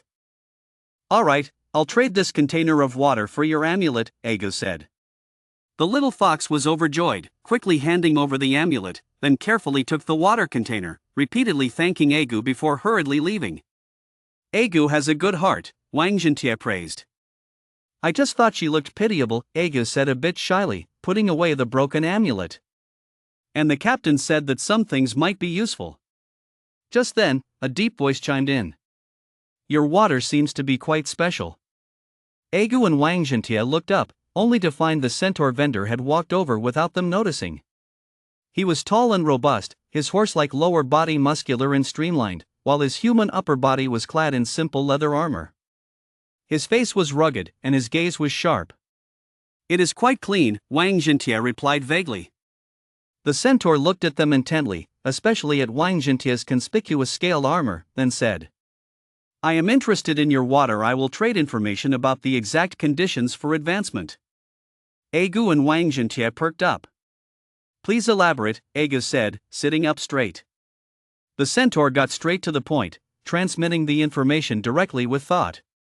Confirmed from multiple channels, to break through from Tier 0 unranked to Tier 1, 4 conditions must be met simultaneously.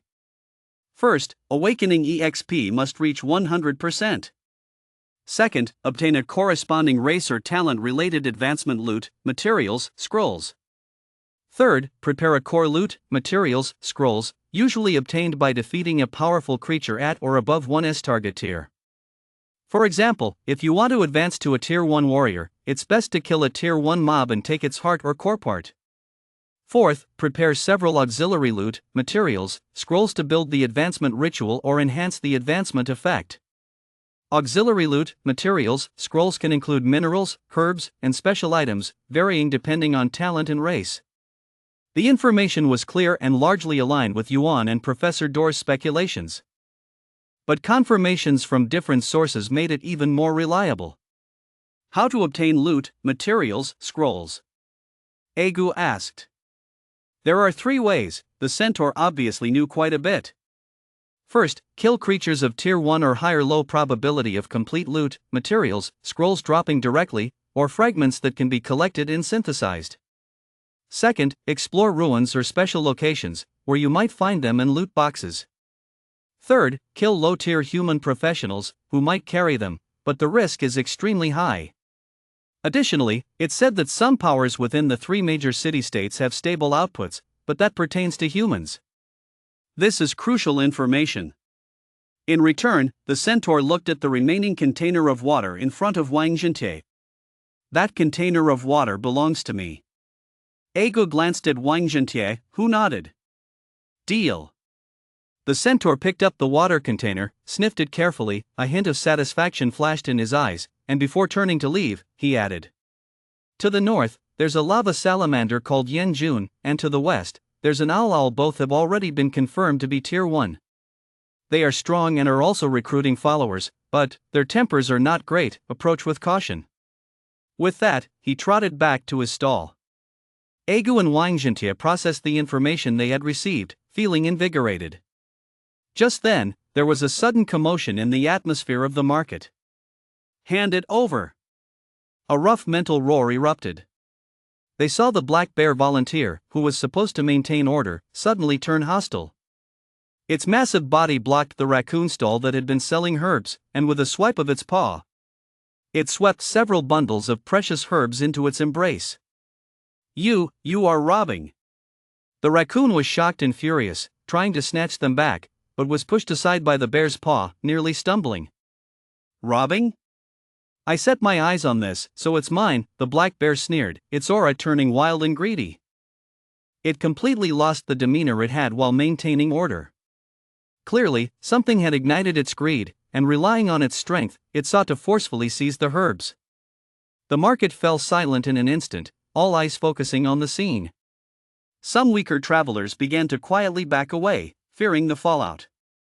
Some with decent strength frowned, showing expressions of displeasure. Temporary regulation, 3rd clause. A slow, yet clear, logically coherent mental voice sounded. It was the sloth lawyer. Still resting on a stump, it slowly raised its head with sluggish movements, its small eyes calmly staring at the black bear. "Robbers, disrupt market order, violate the spirit of the contract. Shall be expelled." Its speaking speed was very slow, each word being pronounced one by one. "Expelled? Just based on you, slowpoke?"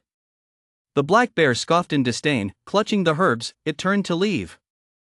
However, as soon as it took a step, 3 figures blocked its way.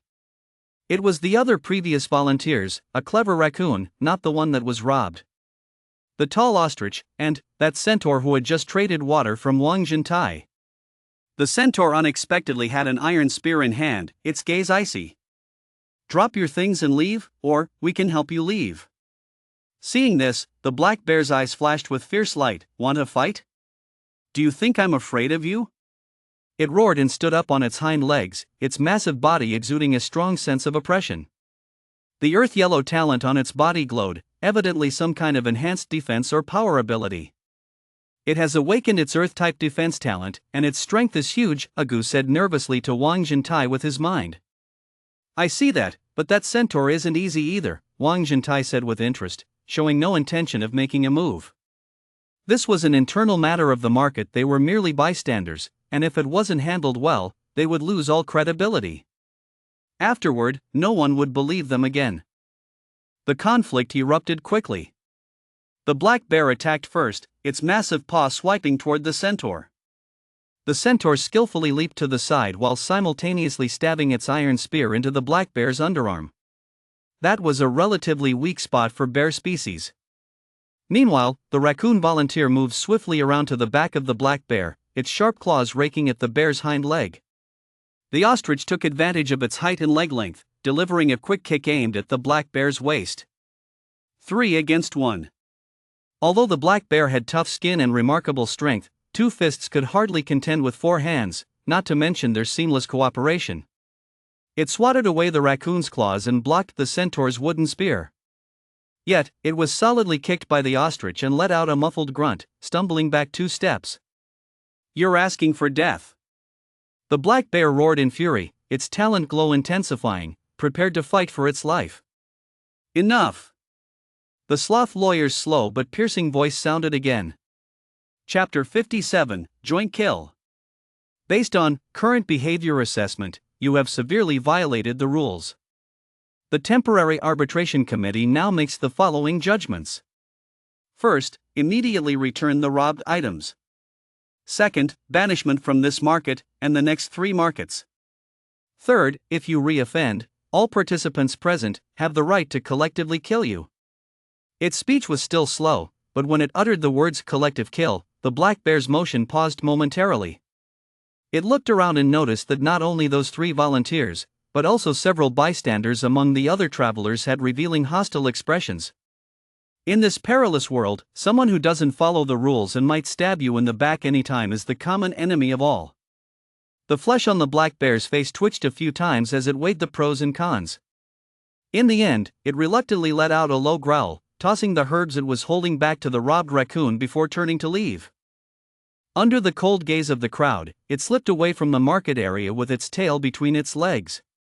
A conflict was swiftly and effectively quelled. The market regained order, and as a result of this incident, the participants held a greater trust in the enforcement of rules. "Did you see that, Agu?" Wang Jintai communicated. "Wherever there are people, there are rules, even if they turn into animals. That sloth, though slow, speaks effectively. It probably has a special talent." Agu nodded deeply, feeling the tension from earlier as it was terrified that a scuffle might involve them.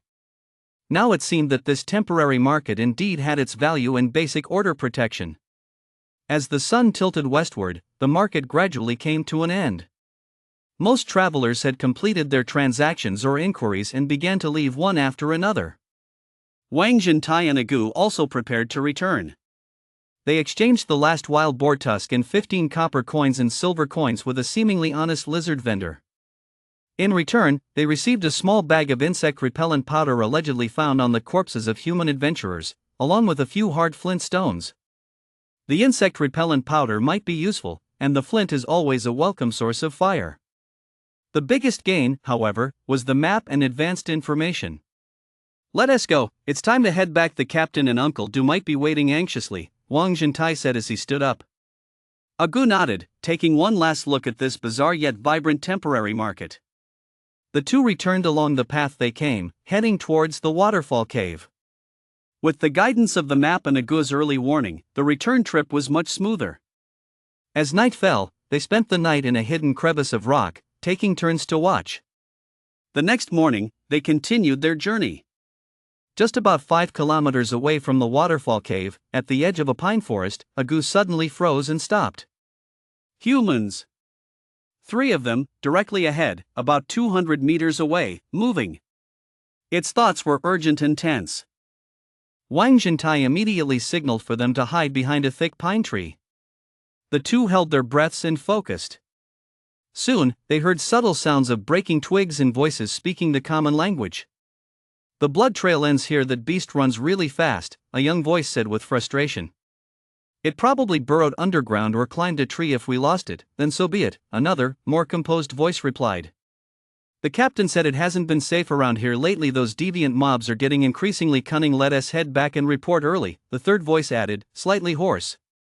Through the gaps in the trees, Agu and Wang Jintai saw three human soldiers dressed in leather armor, wielding swords and short bows. They formed a cautionary formation, searching and advancing slowly. They were covered in dirt and grass, their faces showing signs of fatigue. One of them had a blood-stained bandage wrapped around an arm, indicating they had just been in a fight. "It's the scouts from Silver City," Wang Jintai said with his mind. "The threat level is moderate, but we're very cautious," Agu added. The trio searched for a while but found no more traces, so they adjusted their direction toward the northeast, which is precisely the direction of their lookout station, from which they departed. Only when their figures and sounds completely disappeared did Agu and Wang Jintai breathe a sigh of relief. "That was close, we almost ran into them," Agu said, still shaken. "It seems human activity is expanding," Wang Jintai remarked solemnly. "We need to be even more careful." The two wasted no time and quickened their pace. By the afternoon, they finally saw the familiar waterfall and pool.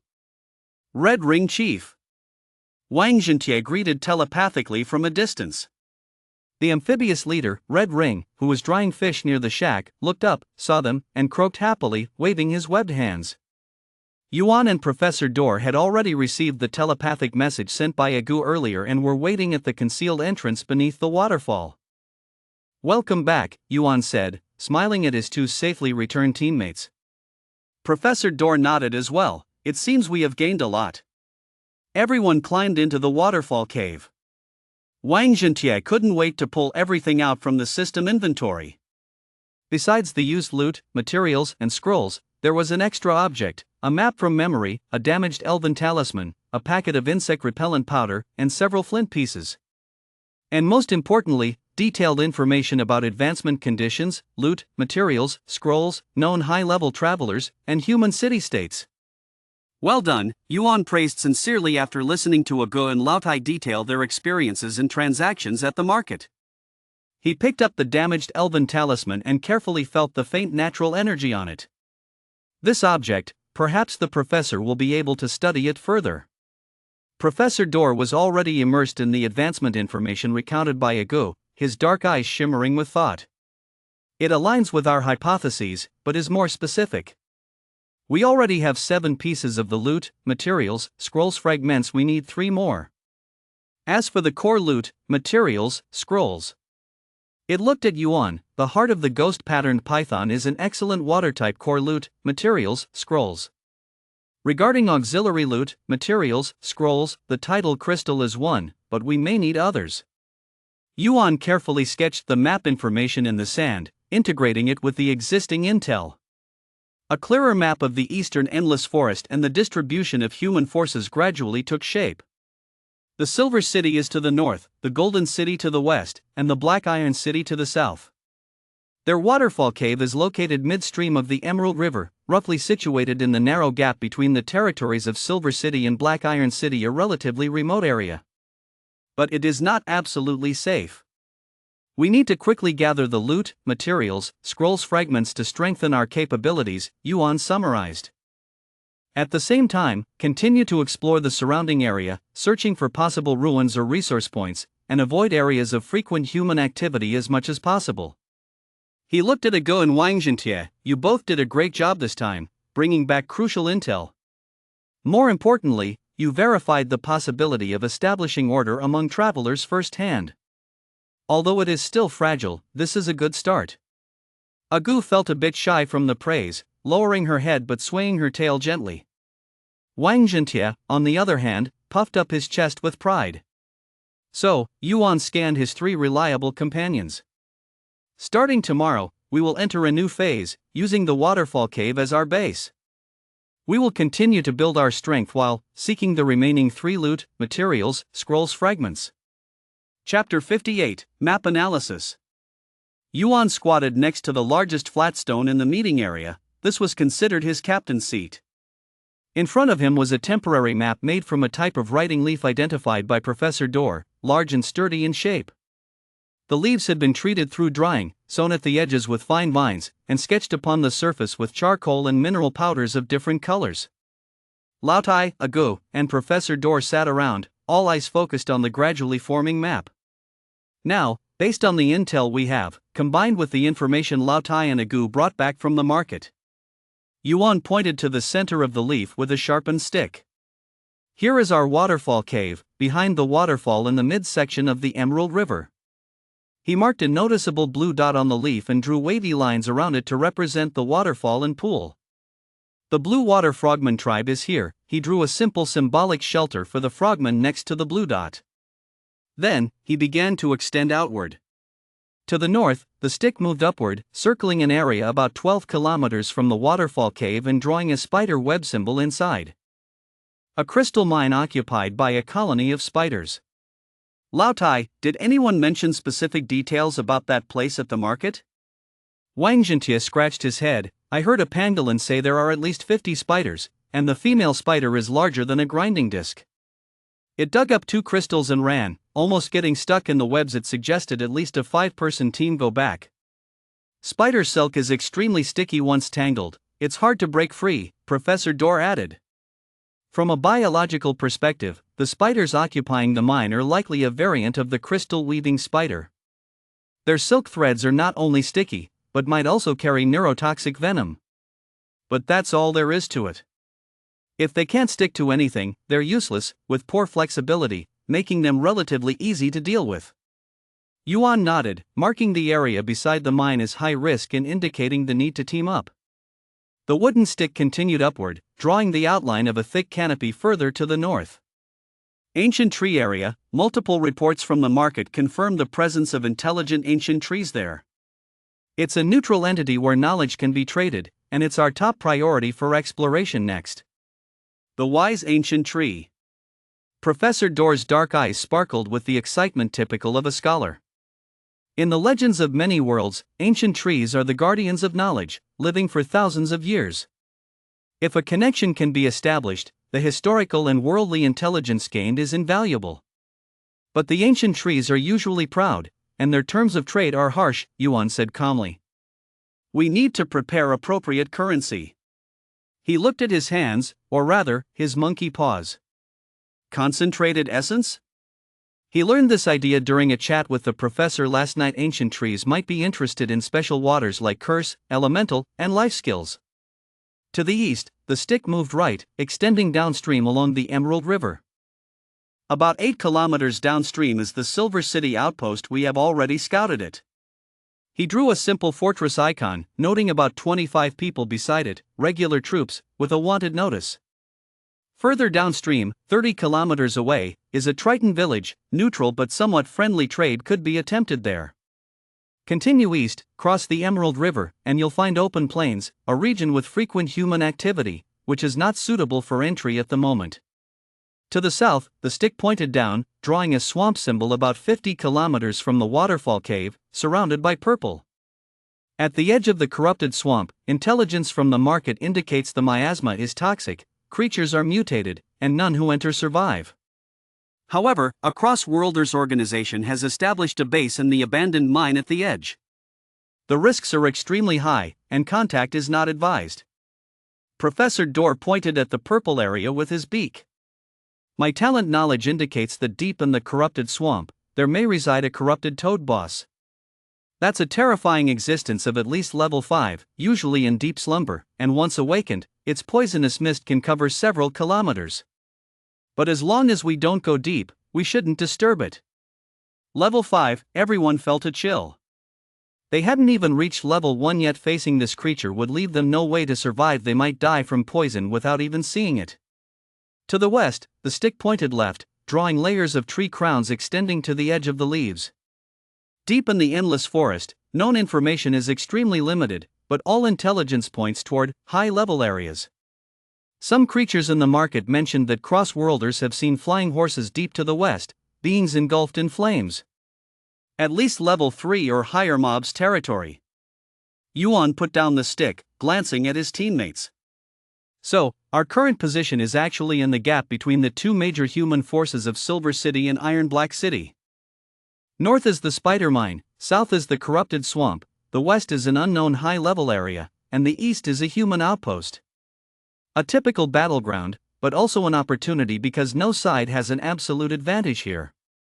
Wang Jintia listened and felt a bit dizzy, but he caught the point. So, what should we do? We can't just hide in the cave, right?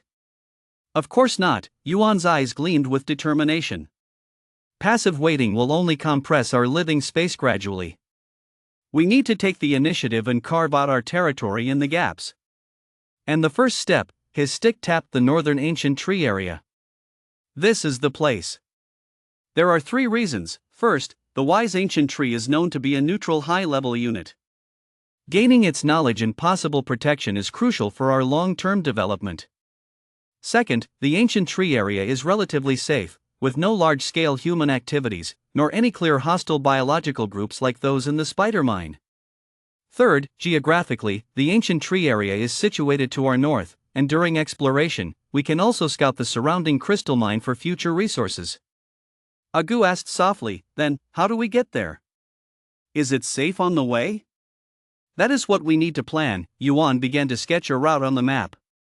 Starting from the waterfall cave, head north, first follow the Emerald River bank for 5 kilometers. This section we are relatively familiar with. Then head slightly northwest, passing through this oak forest.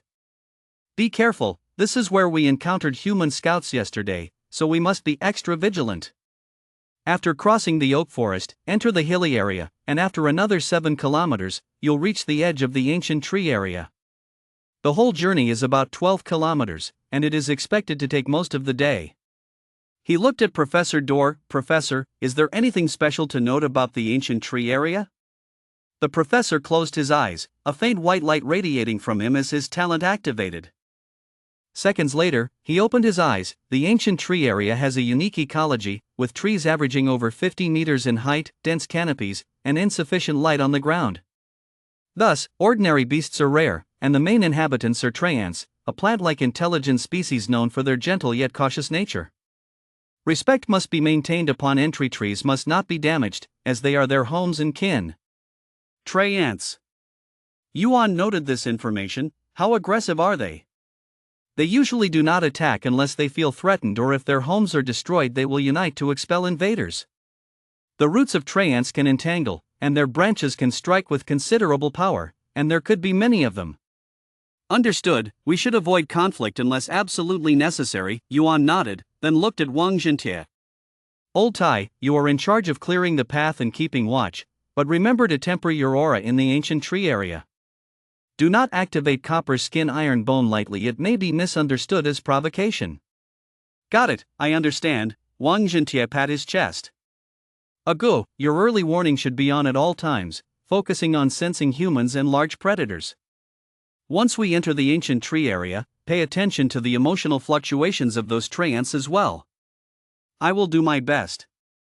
Agu nodded. Professor, you are responsible for communicating with the ancient trees if they are willing to engage in conversation. Your ancient knowledge and scholarly demeanor may help gain their favor more easily. I will certainly do my best, Professor Dorr said, bowing elegantly. I am responsible for command and emergencies throughout the process, Yuan said at last. Additionally, I need to prepare the trading currency. He extended his hands, concentrating his thoughts. Chapter 59, Tree Spirit. The moisture in the air inside the cave began to slowly gather in the palms of his hands, initially just a thin layer of mist. But as he continuously injected his MP, the mist grew denser, gradually forming a fist-sized, slowly rotating ball of milky water. The surface of the water ball was smooth, emanating a pure and fresh aura. But that wasn't enough. Yuan's forehead broke out in fine sweat, gritting his teeth as he squeezed in more MP.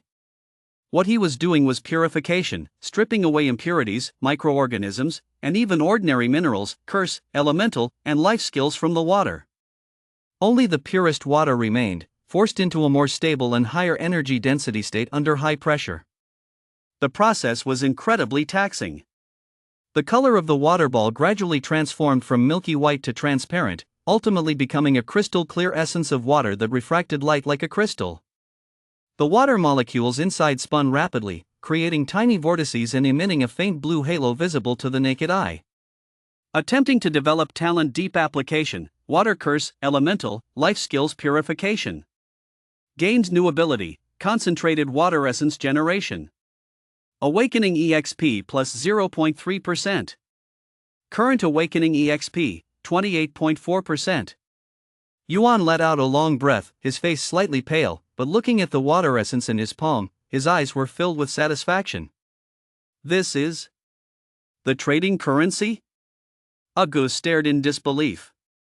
Yes, Yuan carefully placed the water essence into a pre-prepared cylindrical container made of clean leaves and tree bark, sealing it tightly with a wooden cork. The ancient wisdom tree is a plant, and it has lived for countless years.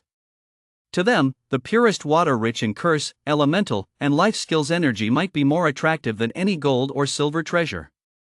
I need to prepare 10 portions of this water essence as gifts and trading chips. In the next 2 days, aside from necessary rest and meals, Yuan spent most of his time generating water essences. Each one took nearly half an hour of full exertion, consuming about 30% of his MP. After completing one, he needed to rest for an hour or two before continuing. But the results were significant. Not only did he acquire 10 valuable trading items, his understanding and control of water advanced rapidly through this extreme operation. Awakening EXP slowly grew from 28.4% to 29.1%. Though the increase was small, the qualitative change was evident. By the early morning of the third day, everything was ready. The 4-person team bid farewell to the binge-worthy tribe. The Red Ring leader heard they were heading to the ancient tree area and croaked a reminder to be careful of the ancient tree's odd tempers. Then they set off along the planned route.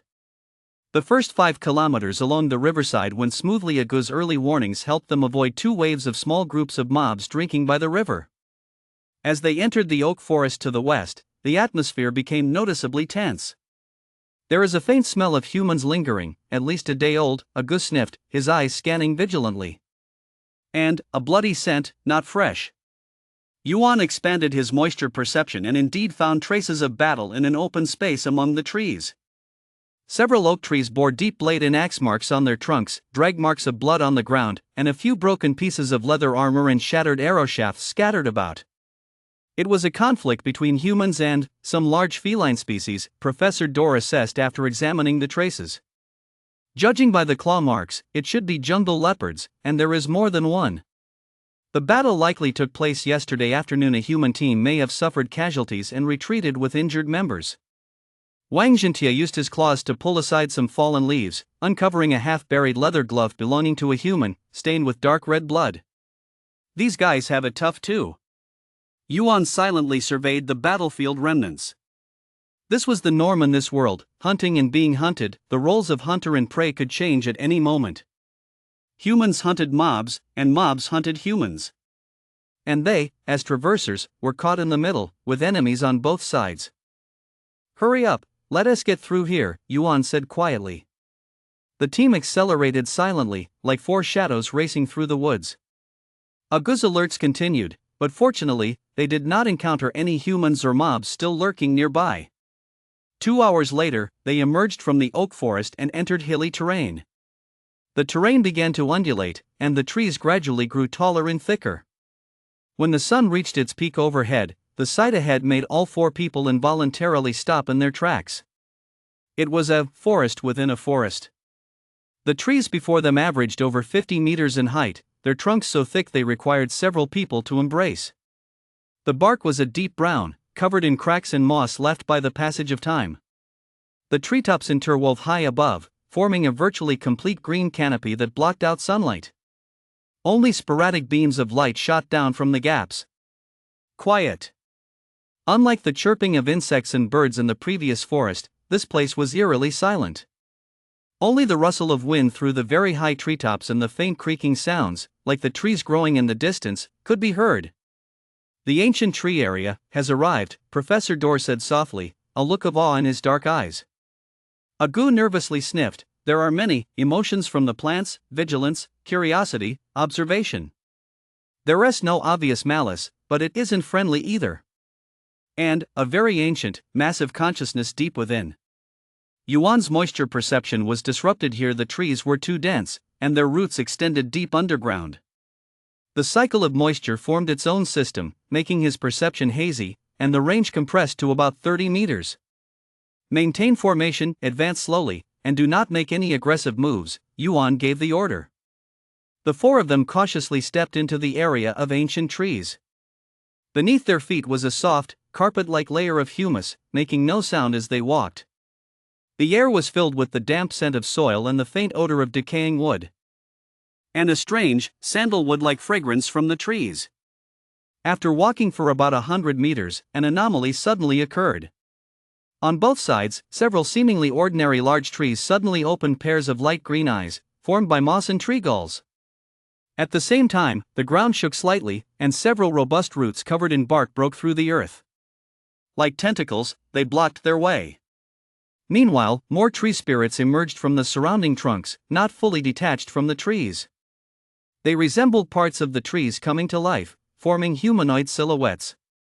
With rough limbs, fingers made of branches, and faces composed of tree galls. There were at least 20 of them. They silently surrounded them, their light green eyes emotionlessly staring at the intruders. "Plant-based lifeforms, tree spirit sentinels," Professor Dorr quickly transmitted through thought. "Do not attack, show goodwill." Yuan immediately raised both hands, although the gesture looked somewhat comical, indicating that he was unarmed. At the same time, he took out a vial of water essence and uncorked it. Instantly, the pure, fresh aroma, rich in curse, elemental, and life skills energy, spread out. The surrounding tree spirits clearly paused, their light green eyes all fixed intently on the container in Yuan's hand. One could even hear faint whispers, like the rustling of leaves. "Effective!"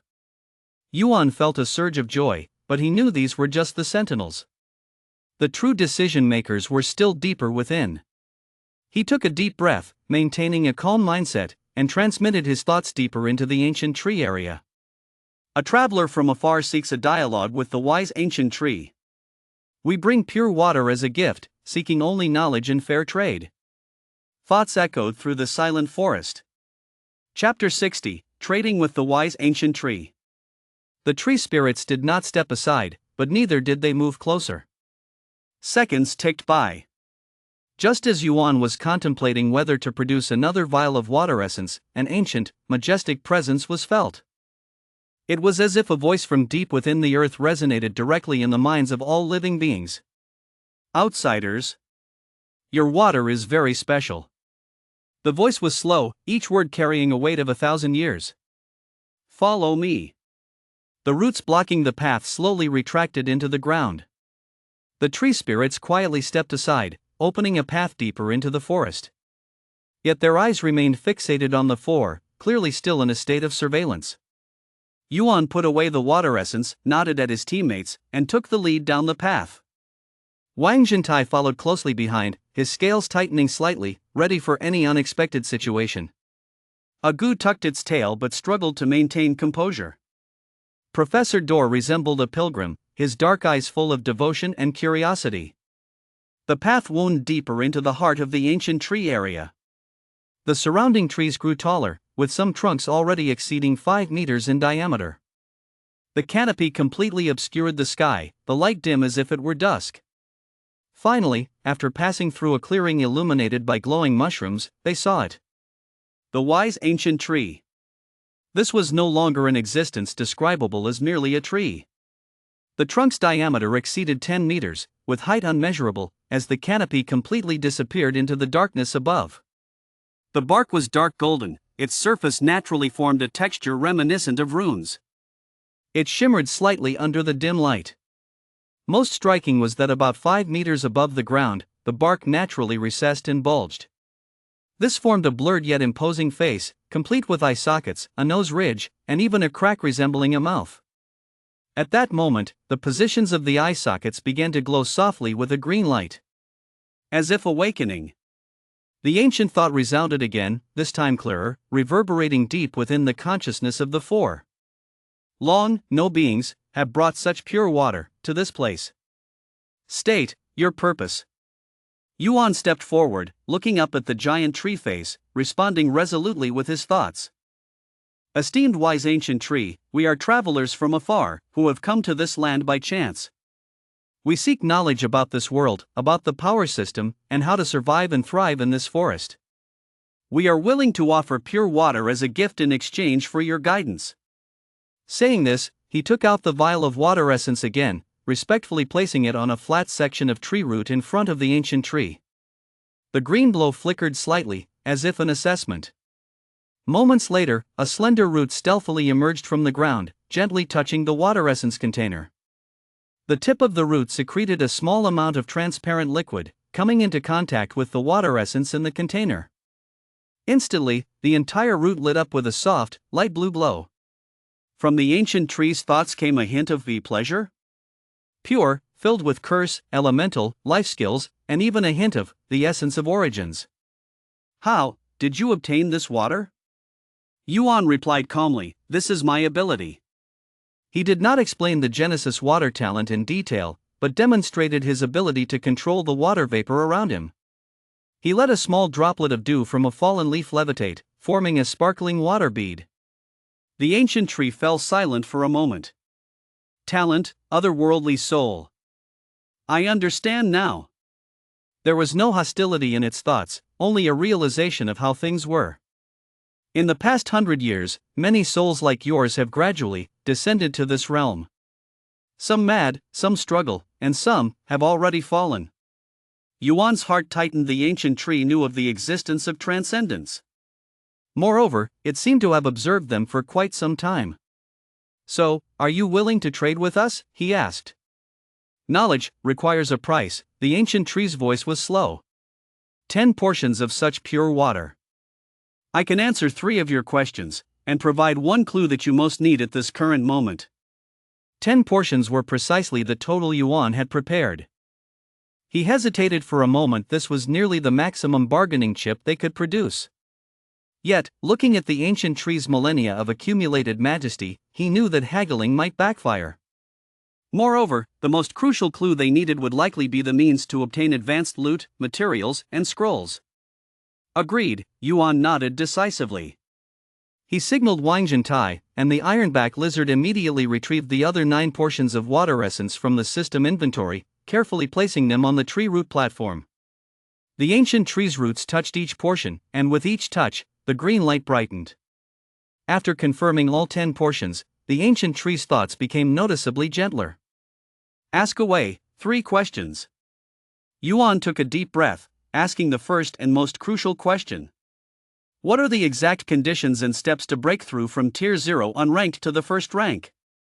The ancient tree's answer largely aligned with the market rumors, but in more detail. There are 4 conditions. The awakening EXP must reach its peak, corresponding to loot, materials, scrolls, core loot, materials, scrolls, and auxiliary loot, materials, scrolls.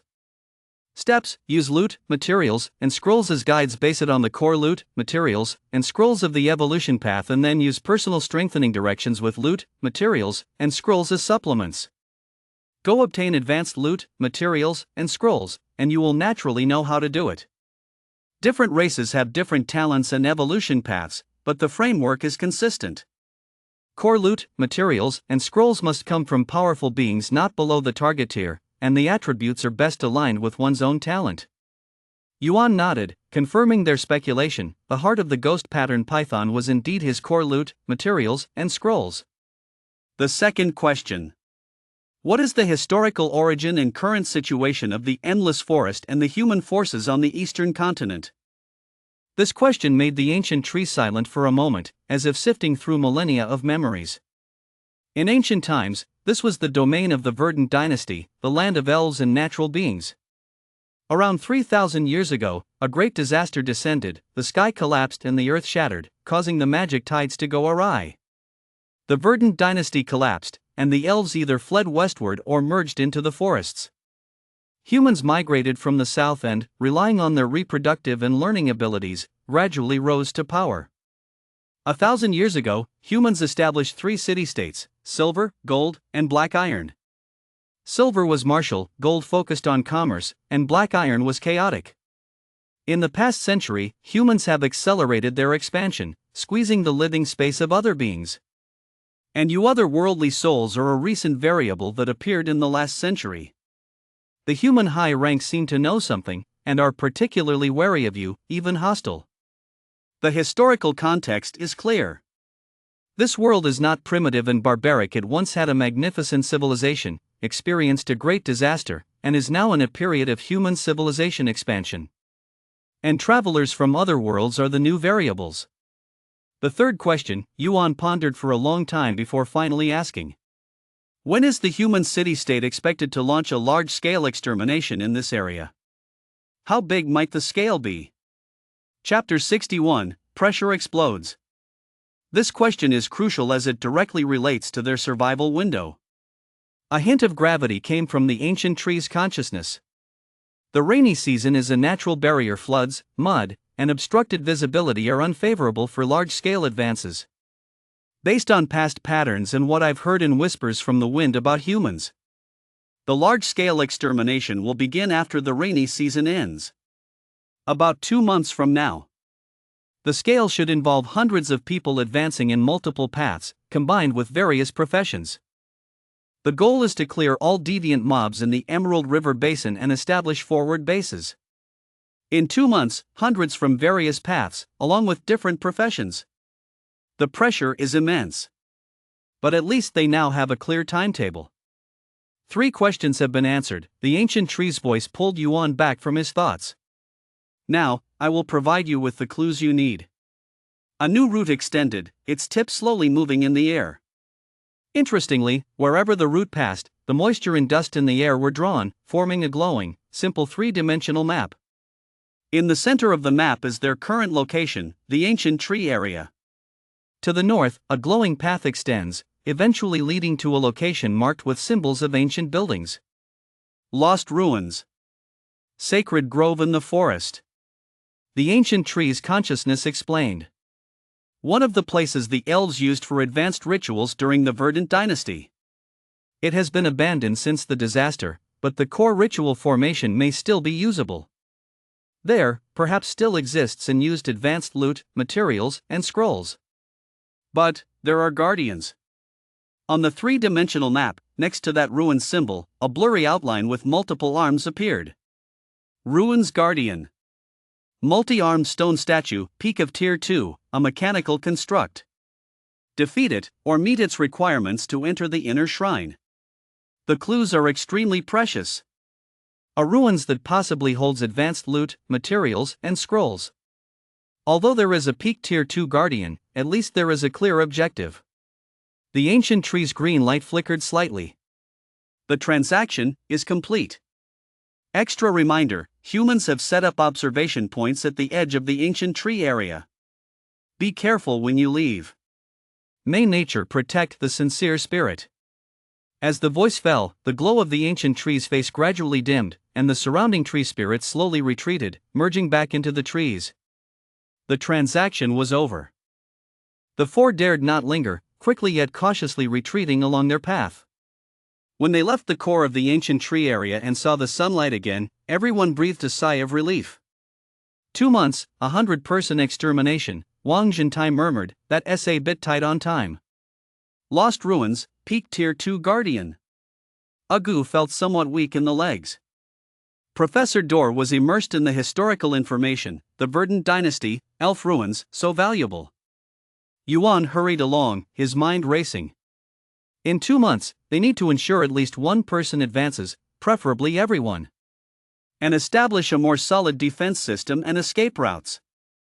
The ruins must be explored, but they need more thorough preparation. They can't deal with a peak Tier 2 guardian now. First, we return to the waterfall cave and plan carefully. Yuan made a decision. However, just as they exited the ancient tree area and re-entered the hilly region, the weather suddenly changed. The originally clear sky had unknowingly gathered thick lead gray clouds. A distant rumble of thunder echoed. The wind began to pick up, carrying with it the damp scent of earth. Is it going to rain? Wang Zhentian looked up. Professor Dor sniffed the air keenly. It's not just ordinary rain, it's a sign of the approaching monsoon. The rainy season in this region usually lasts about a month, characterized by continuous downpours and intermittent torrential rainstorms. Aguo suddenly shivered all over. Downstream, towards the Emerald River, a massive amount of moisture is gathering. Also, there is something very large in the water, very agitated. The monsoon season is arriving early? Yuan felt a sinking sensation. Speed up. We must get back to the water curtain cave before the downpour. The four beasts began to run wildly. But the rain came faster than they imagined. The first drop hit Wang Zhentian's armor, just a pea-sized droplet. But just minutes later, the torrential rain poured down like a waterfall from the heavens. Their vision was instantly swallowed by a curtain of white rain. Visibility dropped to less than 10 meters. The ground beneath their feet quickly turned muddy and slick. Worse still, they were in a hilly area, where rainwater gathered and began to form countless torrents, rushing down from above, carrying mud and gravel. Hold hands, don't let go. Yuan shouted, wrapping his tail around Professor Dor. Wang Zhentian grabbed Aguo by the scruff of the neck, though it was uncomfortable. It was the safest way. The four of them formed a chain, struggling to advance through the storm and the mud flow. Each step required them to battle the slippery mud beneath their feet and the water rushing from the side. Thunder crashed overhead, and lightning occasionally split the dark sky, illuminating the forest in a ghostly white. 2 hours later, when they finally staggered back to the Emerald River bank, the sight before them took everyone's breath away. The Emerald River was no longer the calm, green river they knew. The water level had risen at least 2 meters. The murky river water surged like a massive yellow dragon, rushing downstream, carrying broken trees. It had even swept away entire patches of grass and the corpses of unknown animals. Waves crashed against both banks. The riverbank they had crossed earlier was now completely submerged. The waterfall, the water curtain cave. Yuan looked upstream. Even through the pouring rain, he could hear the sound of the waterfall roaring louder than usual. The water level in the pool was evidently rising rapidly. Hurry! Yuan led the way, rushing upstream along the high riverbank. The torrential rain kept pouring down, with rolling thunder. When the four finally reached the waterfall area, their hearts sank. The flow of the waterfall had increased at least fivefold. The once silver stream now transformed into a raging white dragon, crashing violently down from the cliff. The pool below had long since disappeared, turning into a rising sea. Fortunately, the entrance to the water curtain cave was situated high, so the water couldn't reach it. Quick, let us go up. Seeing the safe entrance, Aguo let out a sigh of relief. Let us go, we're heading up. Yuan was the first to grab the vines and start climbing. Wang Zhentian pushed Aguo and Professor Dor up one by one, finally struggling to climb into the cave himself. In this slippery environment, its size made it particularly difficult. The situation inside the cave wasn't optimistic. Though the entrance was high up, rainwater was pouring in through the gaps at the entrance and roof, with a thin layer of water already pooling on the ground. The water from the spring, however, was draining smoothly because it connected to the underground, but its level was obviously rising. Chapter 62, Battle with the Third-Level River Dragon Beast. We need to block the water inlet. Yuan quickly assessed. Old iron, use stones and mud, mix my water adhesive, and seal the lower half of the entrance first, leaving an observation hole. Professor, check the cracks at the top to see where the main water inlets are. We can temporarily seal them with leaves and mud. Aguo, keep alert, something might wash up in the flood. Seeing that the situation inside the cave was also becoming critical, everyone burst into action with remarkable efficiency. Wang Zhentian moved stones, while Yuan used his water control ability to mix mud and water into a thick cement, quickly applying it to the lower half of the cave entrance. Professor Dor directed the covering of the cracks with large leaves, then sealing the edges with mud. Aguo lay at the observation hole, eyes fixed intently on the boiling flood below. The water level is still rising. Wait, what is that? Aguo suddenly screamed, his voice pitch rising with fear. Down below, in the flood, something huge is being washed up. So big, a third-level presence. It's badly injured, very agitated, it's struggling. Yuan rushed to the observation hole. Through the torrential rain and the waves, he faintly saw something in the downstream direction. A shadow the size of a small cabin was floating in the flood. Swept up by the fierce current, it slammed violently against the cliff wall below the waterfall. Boom! The sound of the impact could be heard even through the rain and the waterfall. The shadow seemed dazed from the collision, but immediately afterward, it let out a deafening roar. That sound was a mix of a bull's bellowing and a crocodile's scream, filled with pain and fury. The shadow struggled, using its massive body to resist the flood, managing to stabilize temporarily in the chaotic rocky area below the waterfall. It's a river dragon beast. Professor Dor glanced at it, his dark eyes full of shock. Third-level water-type mobs, resembling a hybrid between a giant crocodile and a turtle, with a hard carapace, terrifying bite force, and adept in water magic. Looking at the wounds on its carapace, it's severely injured, with cracks in the shell, and it's bleeding. Yuan looked over. Sure enough, on the back of that colossal creature, and near its neck, there was a strikingly large wound that almost tore through its thick shell. Dark red blood continually flowed out, diluted and washed away by the flood. The edges of the wound were jagged, as if torn by some even more terrifying creature. The river dragon beast had clearly been in a fierce battle with something powerful, and was heavily injured before being swept down by the flood. And now, it was stuck beneath the waterfall, driven mad by pain and the rushing water. Is it going to climb up? Ago's voice trembled. The answer to that question would come in just a second. The river dragon beast seemed to sense the presence of life on the cliff face, possibly due to their movements. Its massive head, covered in bony protrusions, lifted up, its blood-red eyes fixed intently on the direction of the waterfall cave. Roar! Once again, a roar erupted, filled with fury and murderous intent. It started to move. Four thick, claw-like limbs, covered in scales, dug into the rock crevices of the cliff. Its huge body indeed began to climb up. Although its movements were slow and distorted due to pain. But it was really climbing, heading towards the waterfall cave. It's coming up! Wang Jintai shouted angrily, already adopting a battle stance. Captain, what should we do? Fight or run? Either way, it meant death. We could only fight. Third-tier mobs, even heavily injured, were not something they could deal with easily right now. But with no other options left, they had to fight. Yuan's brain operated at unprecedented speed. He activated his water vapor perception to the fullest, scanning every detail of the river dragon beast.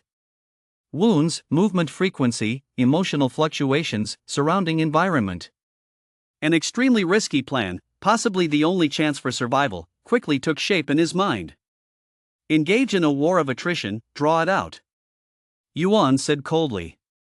It's seriously injured, losing blood rapidly, furious but weak. We can't afford to clash head-on, but we have to stop it from climbing up. Use the heavy rain and flooding to drag it down. The tactics are as follows. Yuan spoke at lightning speed. First, I will create a large area of mist along the cliff. Though the downpour will weaken the effect, it will obscure its vision and perception. At the same time, I will manipulate the flood to continuously batter its wounds, exacerbating blood loss and pain, slowing it down, and see if we can wash it away. Second, Lao Tai, you will approach from the side and attract its attention by throwing large rocks. But definitely don't get too close, your job is to distract it, not to take it head-on. Third, Ago, your opportunity is the most dangerous. Wait until its attention is on me and Lao Tai. Then sneak up from the side. Your target is clear, the wound on its back. With your teeth, inject all our paralysis vine essence into the wound. Remember, strike and withdraw, don't get entangled in battle. Fourth, Professor, contact the binge-worthy tribe immediately, tell the frogmen to harass it from underwater with spears, not seeking damage, just to disrupt and provoke it. Fifth, everyone, use the terrain advantage of the waterfall cave. We are above, it is below, this is our home court. This battle could last a long time. The goal is to wear it down, not to kill it quickly. Do you understand? Understood. Wang Zhentai roared. I will fight with all my might. Though Ago trembled in fear, determination shone in her eyes. I'll contact the frogman right away. Professor Dor turned and climbed to the other side of the cave entrance. There, they had the vine signal rope for communicating with the frogman. Start. Yuan pressed his hands against the cliff wall, eyes tightly shut. Genesis Water Talent Zhou. A white mist spread from the waterfall cave, enveloping the area of the cliff below. Though the heavy rain washed over continuously, Yuan maintained the mist. Visibility on the cliff dropped to less than 5 meters in an instant. The climbing river dragon beast clearly paused, a hint of confusion flashing in its eyes. It had lost its clear target. It's now. Lao Tai, do it. Yuan shouted. Watch me. Wang Zhentai had already rolled a stone roughly the same size as the beast. With all his strength, he rolled it towards where the river dragon beast was likely located in the mist. The stone sliced through the rain curtain, passed through the mist, and struck the river dragon beast's flank with a thud. Smack! The stone shattered, and the river dragon beast shook its head in pain, letting out an angry roar. It was indeed distracted. Yuan also made his move. He directed a rushing current of water beside the waterfall, forcibly changing its direction. Like a high-pressure water gun, it shot towards the wound on the river dragon beast's back. The water impacted the wound, causing more blood to spill out. The river dragon beast trembled in pain, its climbing actions coming to a halt. It was utterly furious. Ignoring the mist, ignoring its wound, it opened its massive mouth. Deep within its throat, a dangerous blue light glowed. Yuan shouted in his mind, the big guy is about to unleash a skill, quickly scatter. Chapter 63, Killing the Third-Tier River Dragon Beast. A thick water column over 2 meters in diameter erupted from the river dragon beast's mouth. It shot towards the waterfall cave like a cannonball. But Yuan was already prepared. At the moment the river dragon beast's throat lit up, he created a thick, rapidly spinning water shield right in front of the cave entrance. The water column crashed into the water shield with a thunderous roar. Water splashed everywhere, the water shield vibrated violently, but it held. Though Yuan was knocked back, his nose and mouth bleeding, and his MP sharply depleted, he blocked the attack from the third-tier mobs. Fortunately, this mobs was significantly weakened, otherwise, that blow would have taken him straight away. Ago, now is the time. Yuan shouted in his consciousness. Ago, already hiding in the crevice to the side, dashed out quickly. Being small and agile, under the cover of the heavy rain and mist, the river dragon beast completely failed to notice the little one. Ago raced along the slippery cliff, leaping a few times to reach near the back of the river dragon beast. She saw the huge, blood-soaked wound. The intense smell of blood and the overwhelming ferocity nearly made her faint. But thinking of her teammates and the trusting gaze of her captain, Ago gritted her teeth and leaped. She landed accurately on the edge of the wound. It clawed fiercely at the scales around the wound, preventing itself from being thrown off. Then, it opened its mouth, revealing the fang of the ghost-patterned python, coated with a high concentration of paralyzing sap. Using all its strength, it thrust the toxic fang deep into the wound. Thrust, pull out, and thrust again. 3 times in a row. With each strike, a large amount of paralyzing toxin was injected into the blood vessels of the river dragon. Roar! The river dragon emitted the most mournful roar since the battle began. It felt it, sensed the little creature, sensed the erosion of the toxin. It thrashed wildly, trying to shake off Agu. But Agu had already completed its task, releasing its claws a second before the river dragon went berserk, leaping toward the side cliff. At the same time, Wang Zhentai's second and third large stones came crashing down, drawing the attention of the river dragon again. Meanwhile, in the pool below, the water frogs were also attacking the river dragon, led by the red ring leader.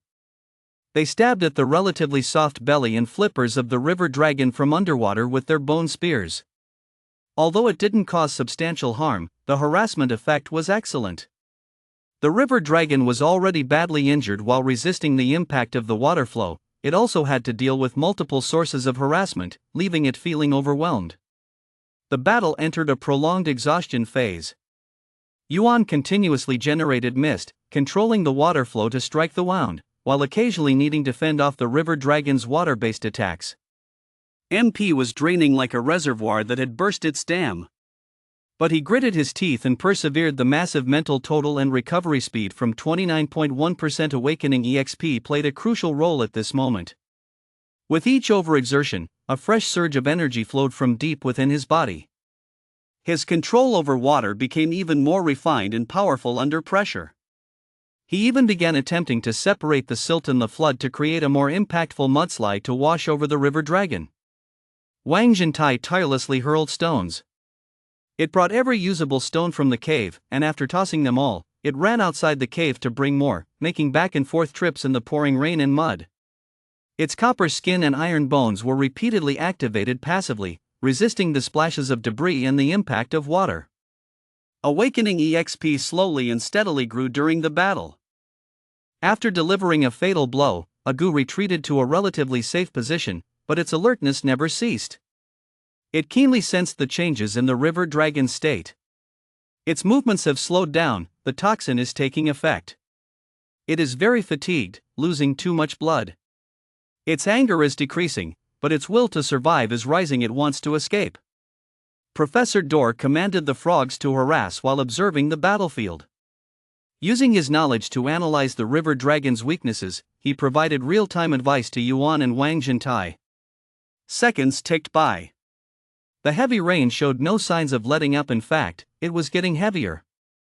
And the battle on the cliff had already lasted for 3 hours. The river dragon's climbing had long since ceased because of Yuan's control of the water flow. It simply couldn't climb up. It was stuck in the middle of the cliff, covered in blood, its wounds turned pale from the washing of the flood. The paralyzing toxin made its movements stiff, and blood loss caused it to weaken. Its roaring had transformed from furious rage into painful low growls, and eventually into feeble gasps. Those scarlet eyes gradually dimmed. Finally, after another attempt to spew a column of water but only managing to produce a small trickle, the huge body of the river dragon trembled violently. Its 4 claws loosened weakly. Boom! It slid down the cliff and fell heavily into the surging flood below, sending up a towering splash. Then, it was swept away by the raging water downstream, quickly disappearing into the vast curtain of rain. The Tier 3 river dragon officially went offline. A white light pillar that only Yuan and the 4 beasts could see rose from the direction the river dragon had disappeared, piercing through the rain curtain and directly illuminating the water curtain cave. The light pillar condensed and took shape before them. Ultimately, it formed a magnificent loot box, entirely deep blue, with flowing wave-like patterns on its surface. It was larger and more exquisite than the ghost-patterned Python's loot box, emanating a powerful wave of energy. Successfully participated in defeating Tier 3 mobs river dragon's seriously injured state.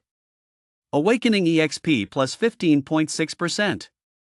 Current awakening EXP, 44.7%. The system's prompt echoed in Yuan's mind. Immediately after, an unprecedented surge of power gathered in his body. This boost exceeded any he had experienced before. Yuan felt every cell in his body cheering and undergoing transformation. The total MP skyrocketed, and his perception of water instantly broke the 100-meter limit, reaching about 150 meters. And the accuracy was very high. The coordination of his body, strength, and endurance experienced a comprehensive enhancement. The most noticeable change was in talent. With a mere thought, a stream of water as thick as an arm materialized out of thin air outside the cave. It weaved and spiraled freely in the air according to his will, as if it were an extension of his fingers. He looked at the pouring rain outside the cave. The raindrops no longer fell chaotically. Each trajectory was clear and visible. He could even manipulate hundreds of raindrops to change direction simultaneously. This was a qualitative leap. Wang Jintai's awakening EXP surged from 19.2% to 29.4%, a 10.2% increase. It excitedly waved its claws, the force of its swings much stronger than before. Agu's awakening EXP rose from 12.0% to 22.8%, a jump of 10.8%. It felt its sense of smell and hearing sharpened several times, able to distinguish more sense and information. It even had a vague intuition that could predict short-term threats. Professor Dor improved by 5.1%, from 4.1% to 9.2%. Its ancient knowledge talent became smoother to use, with faster retrieval speeds. It could even handle multiple information threads simultaneously. Everyone experienced a leap in growth. Did we win? Agu sat on the ground, unable to believe it. We won. Damn, that was a tier 3 mob. Wang Jintai excitedly slammed its tail on the ground. Professor Dor, exhausted yet pleased, said, the strategy was successful, and the teamwork was perfect. Yuan wiped the blood from the corner of his mouth and looked out at the still raging rain and flood beyond the cave entrance. He looked again at the blue loot box in front of him, emanating a tempting glow. 44.7% of awakening EXP. He had already covered nearly half the journey towards the 100% required for the first tier. His friend rubbed his claws together eagerly, exclaiming, Captain, open the box quickly, I can't wait any longer. All right, I'm pretty curious too, came the reply. With shining eyes, Yuan reached out and pressed down on the lid of the blue loot box. Chapter 64, Dragoness Blood. The moment the box lid was lifted, a powerful aura of energy surged forth. What first caught his eye were 5 bottles of thick, deep red liquid, neatly arranged inside the box. The bottles looked like test tubes from a chemistry lab. River Dragon Beast Blood 5, Tier 3 Mob's Essence, rich in water and earth energy, containing weak dragon bloodline factors. Can be used as a crafting aid. Loot, materials, scrolls. Adding it during advancement can grant a trace of dragon lineage, significantly enhancing physical attributes. Direct consumption carries the risk of physical explosion. It requires pairing with an advancement ritual or special treatment. Dragoness Blood. Professor Dor's voice trembled with excitement, the kind seen in scholars encountering rare specimens. Although it is a severely diluted sub-dragon bloodline, it's still the essence condensed from a Tier 3 existence. This one bottle is enough to transform a creature below Tier 1, granting extra benefits when advancing. Next, emerging from the box was a gem the size of a fist, entirely azure, with water swirling continuously inside. The surface of the gem had naturally formed wave-like patterns, and holding it made one feel the pure and powerful water energy within. Water Spirit Pearl 1, a naturally condensed Tier 3 water element, serves as a top-tier assistance. Loot, materials, scrolls during water talent advancement. Wearing it long-term can slowly enhance affinity for water, improving energy absorption efficiency. The moment Yuan picked up the Water Spirit Pearl, the power within him stirred to life. He could feel that the purity of the water, curse, elemental, life skills contained within this pearl surpassed even the concentrated water essence he could currently generate. If he advanced with this as the core. Yuan's heartbeat quickened slightly. But the surprises in the box were not over. As Yuan took out the Water Spirit Pearl, he found a loot, materials, scrolls at the bottom of the box, radiating a purple sheen, with an unclear material. The surface of the loot, materials, scrolls was inscribed with silver mysterious runes in some ancient script. The characters glowed naturally in the dim cave, emitting an aura of laws. Tier 1 Random Advancement Loot, Materials, Scrolls 1. Using this can randomly obtain a Tier 1 Advancement Loot, Materials, Scrolls of a specified race. Complete loot, materials, scrolls. Wang Jintai exclaimed, and it's random. Agua's eyes widened in astonishment. Can we use it right away? Professor Dor calmly shook his head. The word random is key. You might draw something suitable for us, or you might get something entirely useless. Yuan took a deep breath and carefully picked up the loot, materials, scrolls. And at that moment, as the loot, materials, scrolls was pulled out, a mutation occurred. The blue loot box suddenly glimmered brighter, and the flowing patterns on its surface seemed to come alive. Next, items began to fall out onto the ground beside the loot box. It was like when an inventory in a game is full, and excess items drop at the character's feet. The first items to appear were neatly cut piles of meat, each about the size of a human head, with a dark red flesh texture. As soon as these meat chunks appeared, they emitted an astonishing wave of energy that thickened the air in the cave. River Dragon Beast Meat 100, Tier 3 biological flesh, rich in water and earth energy. Long-term consumption can significantly enhance awakening EXP for lower tier beings. Caution: for creatures below Tier 1, the consumption per time should not exceed 1 kilogram, or it may result in energy congestion. A full 100 pieces. Stacked, they resembled a small mountain.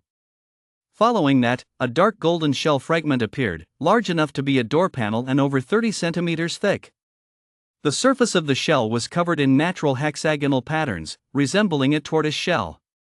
Where the edges were broken, a dense, steel-like fiber structure could be seen. Even as a fragment, it weighed at least 300 pounds, landing with a loud crash. River Dragon Beast Shell Fragment, Premium Advancement Auxiliary Loot, Materials, Scrolls for Tier 3 Defensive Creatures.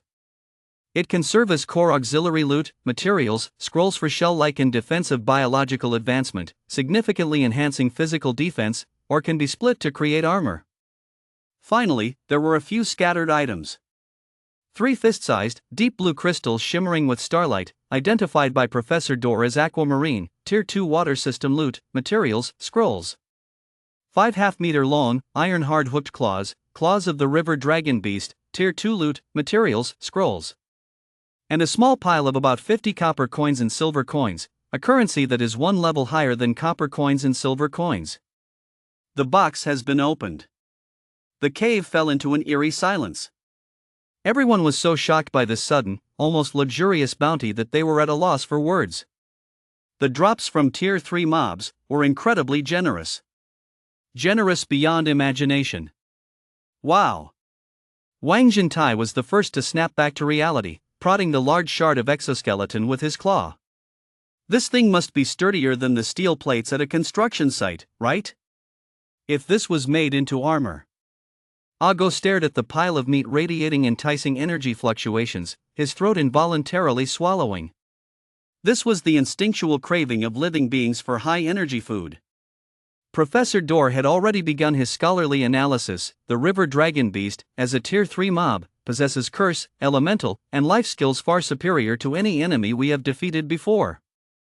Therefore, it is reasonable that both the quality and quantity of the drops undergo a qualitative change. The key is how to allocate them to maximize the team's benefits. Yuan's gaze swept over all the items, his mind racing. As the captain, he had to maintain absolute calm and fairness amidst the excitement. The allocation plan is as follows, Yuan spoke, his voice calm but carrying an undeniable resolution. First, the river dragon meat, totaling 100 pieces. 70 of them will be allocated to Professor Dor. After all, the Professor Wu Ti need most of the items, and he always ended up receiving the least during distribution. Once these words were spoken, even the professor himself was stunned. Old man? The dodo bird's black eyes were filled with disbelief. This is too much. I contributed the least in this battle, how can? Precisely because the professor's attack power is the weakest, the difficulty of gaining awakening EXP is the highest. Yuan interrupted him, his tone sincere. We are a team, and we need to strengthen our weaknesses. The professor's knowledge and identification skills are irreplaceable to us. But these abilities need sufficient awakening EXP to be better utilized. These Tier 3 flesh and blood can rapidly increase your awakening EXP in a short time. When you reach a certain level, you might unlock more ancient knowledge, even gain combat-related talent abilities. This is crucial for the future development of the entire team. Otherwise, how long will it take for you to advance while your awakening EXP increases slowly? When we play at a higher level in the future, having a low-tier member will hold us back. Wang Jintai immediately nodded, the captain is right. Dodo, don't refuse, hurry and eat it to become stronger, and help us identify more treasures in the future. Go also whispered, Professor, please accept it. When you become stronger, we will all be safe. Professor Dor looked at the sincere eyes of his teammates, his chest heaving a few times, and finally nodded solemnly. If that's the case, I humbly accept, and will not let everyone down. Chapter 65, Gaining Advanced Loot, Materials, Scrolls. Yuan continued the distribution. The remaining 30 pieces of meat will be divided among the three of us, 10 pieces each, as a supplement for daily training. But remember, do not exceed 1 kilogram each time you consume it, and do it gradually. Second, the blood of the river dragon beast, a total of 5 bottles. There are 4 of us, 1 bottle each, to serve as supplementary loot, materials, scrolls for future advancement. The extra bottle will be kept as a strategic reserve for the team, and I will take care of it. Agreed. Wang Jintai was the first to raise a hand, or rather his claw, if lizards had hands. Go and Professor Dor also nodded in agreement. This allocation was fair and reasonable, with everyone getting a share, and there was extra as a backup. Third, the exoskeleton of the river dragon beast. Yuan looked at Wang Jintai. Old Iron, this belongs to you. Wang Jintai's amber vertical pupils lit up instantly, but he still suppressed his excitement. Captain, this is too valuable. How about? Your tough skin and iron bones are the strongest shield of the team. Yuan patted the heavy exoskeleton fragment. This shell can give you a qualitative leap when you advance. In the future, when facing arrows, blades, and even spells from human armies, your survivability will be greatly enhanced. As long as you are alive, our team will have an extra layer of security, so it must go to you, as you are the only one suitable for it. Wang Jintai took a deep breath, heavily thumping his chest with his foreclaw, his scales ringing. Captain, no more talk. My life will be the shield of the team. Whoever wants to harm you will have to step over my dead body first. Don't say such ominous things. Yuan chuckled but felt warmth in his heart. Fourth, the water spirit pearl. Yuan picked up the deep blue orb. This one is mine. It is crucial for the development of my talent. Does anyone have any objections? Of course, no objections. Wang Zhen Iron shouted, it's thanks to the captain's water that we can win. Go and the professor also expressed their agreement. Fifth, aqua sapphire, claws, copper coins, silver coins, as public loot for the team, materials, scrolls. I will be responsible for keeping it all, and those who need it in the future can come to me, or use it for trade or crafting equipment. Finally, Yuan's gaze fell on the randomly obtained loot, materials, scrolls, which glowed with a purple sheen.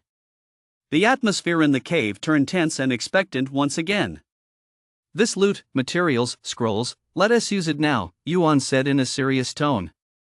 We need to know what it's going to give us. If it's something suitable for any of us, that would be fantastic news.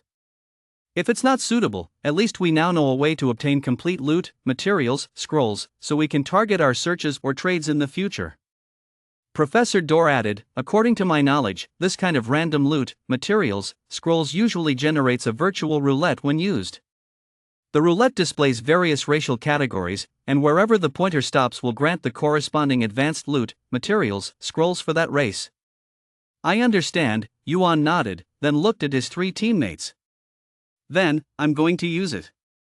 He laid the loot, materials, scrolls flat on the ground, then concentrated his mind as per the system prompt to select use. The silver runes on the surface of the loot, materials, scrolls lit up, detaching from the loot, materials, scrolls themselves to spin and combine in the air. Ultimately, it transformed into a translucent virtual roulette about a meter in diameter, hovering before everyone. The roulette was evenly divided into dozens of fan-shaped areas. Each area was labeled in a common language with racial classifications: monkey, lizard, canine, bird, feline, bear, insect, plant, curse, elemental, life skills. There were even more detailed classifications like humanoid, subhuman. In the center of the roulette, there was a red pointer. It's starting, Yuan whispered. The roulette began to spin slowly at first, then faster and faster, finally becoming a blur of light and shadow. 10 seconds later, the speed of the roulette began to decrease. Everyone's heart was in their throat. Ago nervously covered his eyes with his claws but peeked through his fingers. Wang Jintai held his breath, his tail instinctively straightening. Professor Dor's black eyes blinked steadily, as if recording this historic moment.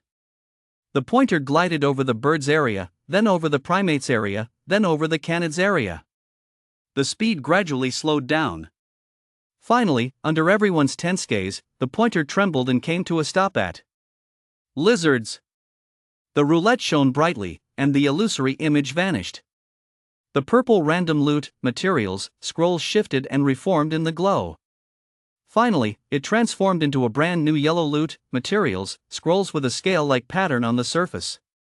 Acquired, Stage 1 Lizard Advanced Loot, Materials, Scrolls 1. Inside the cave, there was a moment of silence. And then, "It's mine!" Agu was the first to jump up. "Ha ha, it's mine, it's mine!" Wang Zhentai shouted excitedly, his tail thumping against the ground. Even Professor Dor couldn't help but smile. Heaven bless us. Only Yuan, after the initial surprise, quickly calmed down. He bent down to pick up the earth-colored loot, materials, scrolls, feeling its weight as if he were truly holding a piece of scaly armor. The loot, materials, scrolls information emerged in his mind. Stage 1 Lizard Advanced Loot, Materials, Scrolls, can initiate the Stage 1 Advancement Ceremony for lizard creatures. Requirements to meet. 1. Awakening EXP reaches 100%. 2. Essential loot, materials, scrolls, part of the rock-armored lizard or earth crystal 1. 3. Basic auxiliary loot, materials, scrolls, iron or 3. Moonlight grass 2, high-level creature shell 1. Note, the type and quantity of auxiliary loot, materials, scrolls can be adjusted, but the more there are, the higher the quality and potential bonuses of the basic attributes after advancement. The conditions are listed clearly. Yuan shared the loot, materials, scrolls contents with his teammates. After reading it, the excited atmosphere slightly cooled. Awakening EXP 100%. I'm only at 29.4% now. Wang Zhentai scratched his head. I still need to increase by 70.6%. Core loot, materials, scrolls, part of the rocky armored lizard, or earth crystals. I don't have any. Auxiliary loot, materials, scrolls, iron or moonlit grass. None of those either. It looked at its claws. Though lizard claws aren't well suited for counting, the more it counted, the more frustrated it became. So, right now, there's only one shell that meets the requirements? Professor Dor replied, that's already quite good. Loot, materials, and scrolls themselves are the hardest to obtain now we already have some. Loot, materials, and scrolls can be collected gradually. And besides, it turned to Yuan, Captain, should we adjust our plan to prioritize helping Wang Zhentai gather advanced loot, materials, and scrolls so it can quickly complete its advancement? This question made the cave quiet once more. Everyone's gaze fell on Yuan. As the captain, his decision would influence the team's future direction. Yuan did not answer immediately. He sat cross-legged, placing the lizard-type loot, materials, and scrolls in front of him, scanning his three teammates before slowly speaking. Let's have a meeting about our strategic priorities going forward. First, let us clarify one point. This loot, materials, and scrolls is not just an opportunity for Lao Tai, but also for the team. My opinion is to concentrate resources and do everything we can to help Lao Tai advance. Upon hearing this, Wang Zhentai shook his head immediately. Captain, that's not appropriate. Chapter 66, Preparation and Training. You are the captain, your talent is the most important for the team. We should first help you find monkey-type loot, materials, and scrolls. I can wait. Once we gather the fragments, we might just be able to synthesize a monkey loot, materials, and scrolls. Yuan raised his hand, stopping him. Lao Tai, let me finish talking first. I made this decision based on several considerations. He extended his first finger. First, the need for combat power. We have just experienced an attack from the river dragon beast and have witnessed the terror of third-tier mobs. And the large-scale extermination of humans happened just 2 months later. We need high-end combat power, a shield that can withstand a rain of arrows, swords, and even spells. With your copper skin and iron bones, combined with the upgraded shell of the river dragon beast, your defense will surely undergo a qualitative change. By then, you might really be able to withstand second-tier attacks, and even have a chance to clash with second-tier foes. This greatly enhances the survival rate of the team. Second finger.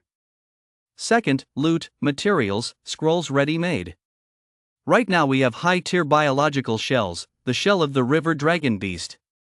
This is one of the hardest auxiliary loot, materials, and scrolls to obtain, and it's top-notch. For other loot, materials, and scrolls, we have clear clues. Iron ore and earth crystals are likely found in the crystal caverns. The moonlight herbage, as Professor Dorr mentioned before, grows in the moonlight depression at the edge of the ancient tree area. We have goals and direction, so our gathering efficiency will be very high. Third finger. Third, my loot, materials, and scrolls don't necessarily require waiting. We've already gathered 7 fragments of loot, materials, and scrolls, just 3 short. In the process of helping my buddy collect loot, materials, and scrolls, we will inevitably encounter more battles and explore more areas. It's very likely that during this process, I will have already collected 10 fragments and synthesized random loot, materials, and scrolls. Or if luck is on my side, I might directly drop a monkey loot, materials, and scrolls. Therefore, helping you upgrade and helping me find loot, materials, and scrolls are not in conflict. Yuan turned to Professor Dorr and said, "Professor, what do you think?" The Dodo scholar puffed out his chest, with a rational spark in his dark eyes. I completely agree with the captain's analysis.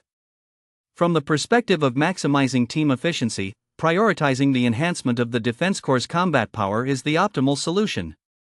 Moreover, once Wang Zhentai levels up, he will be capable of leading the team to undertake more challenging tasks, thus accelerating the growth rate of the entire team. This creates a virtuous cycle. Agu also whispered, I agree too. Once my buddy has become stronger, I can feel more assured when we go on missions together. It recalled the terrifying encounter with the human scouts on Market Street and the fear it felt in the face of the river dragon beast. If only my buddy had been a little stronger back then. Wang Zhentai looked at his 3 teammates, his eyes filled with an uncontrollable emotion. He opened his mouth to say something but felt a bit choked. In the end, he slowly lowered his head. I understand now. This feeling, I'll remember it for a lifetime. He raised his head, his gaze becoming more resolute than ever. I will definitely not let everyone down. Once I level up, I will be the toughest shield for the team. Whoever wants to harm you will have to step over my dead body. Stop saying such unlucky things, Yuan said as he patted its shoulder with a smile. What we want is for you to stay alive, to keep living, and to protect everyone as we move forward. Then it's settled. In the next 3 days, we will accomplish a few things. Yuan started outlining the plan. First, we need to digest our gains. Professor, with your 70 kilograms of river dragon beast meat, eating 1 kilogram at a time, I don't know when we'll finish it. But we can try to use your talent to speed up the absorption efficiency. At the same time, my water spirit pearl might help you balance the energy. During these 3 days, you should focus on boosting your awakening EXP. Bro, your 10 pieces of meat are the same, but your goal is to push your awakening EXP to above 50% as quickly as possible. Agu, you're in the same boat. I will use the water spirit pearl to assist in my training, aiming to break through the 50% barrier for awakening EXP. Second, we need to formulate a strategy for the cave exploration. We need earth crystals and iron ore, with crystal caves as our primary target. But there are spider clusters there, so we need to be cautious. In these 3 days, we should gather as much information about the spiders as possible and prepare targeted weapons and items. Third, we need to contact the Frogman tribe to inquire about the moonlight firefly grass or see if they have any on hand.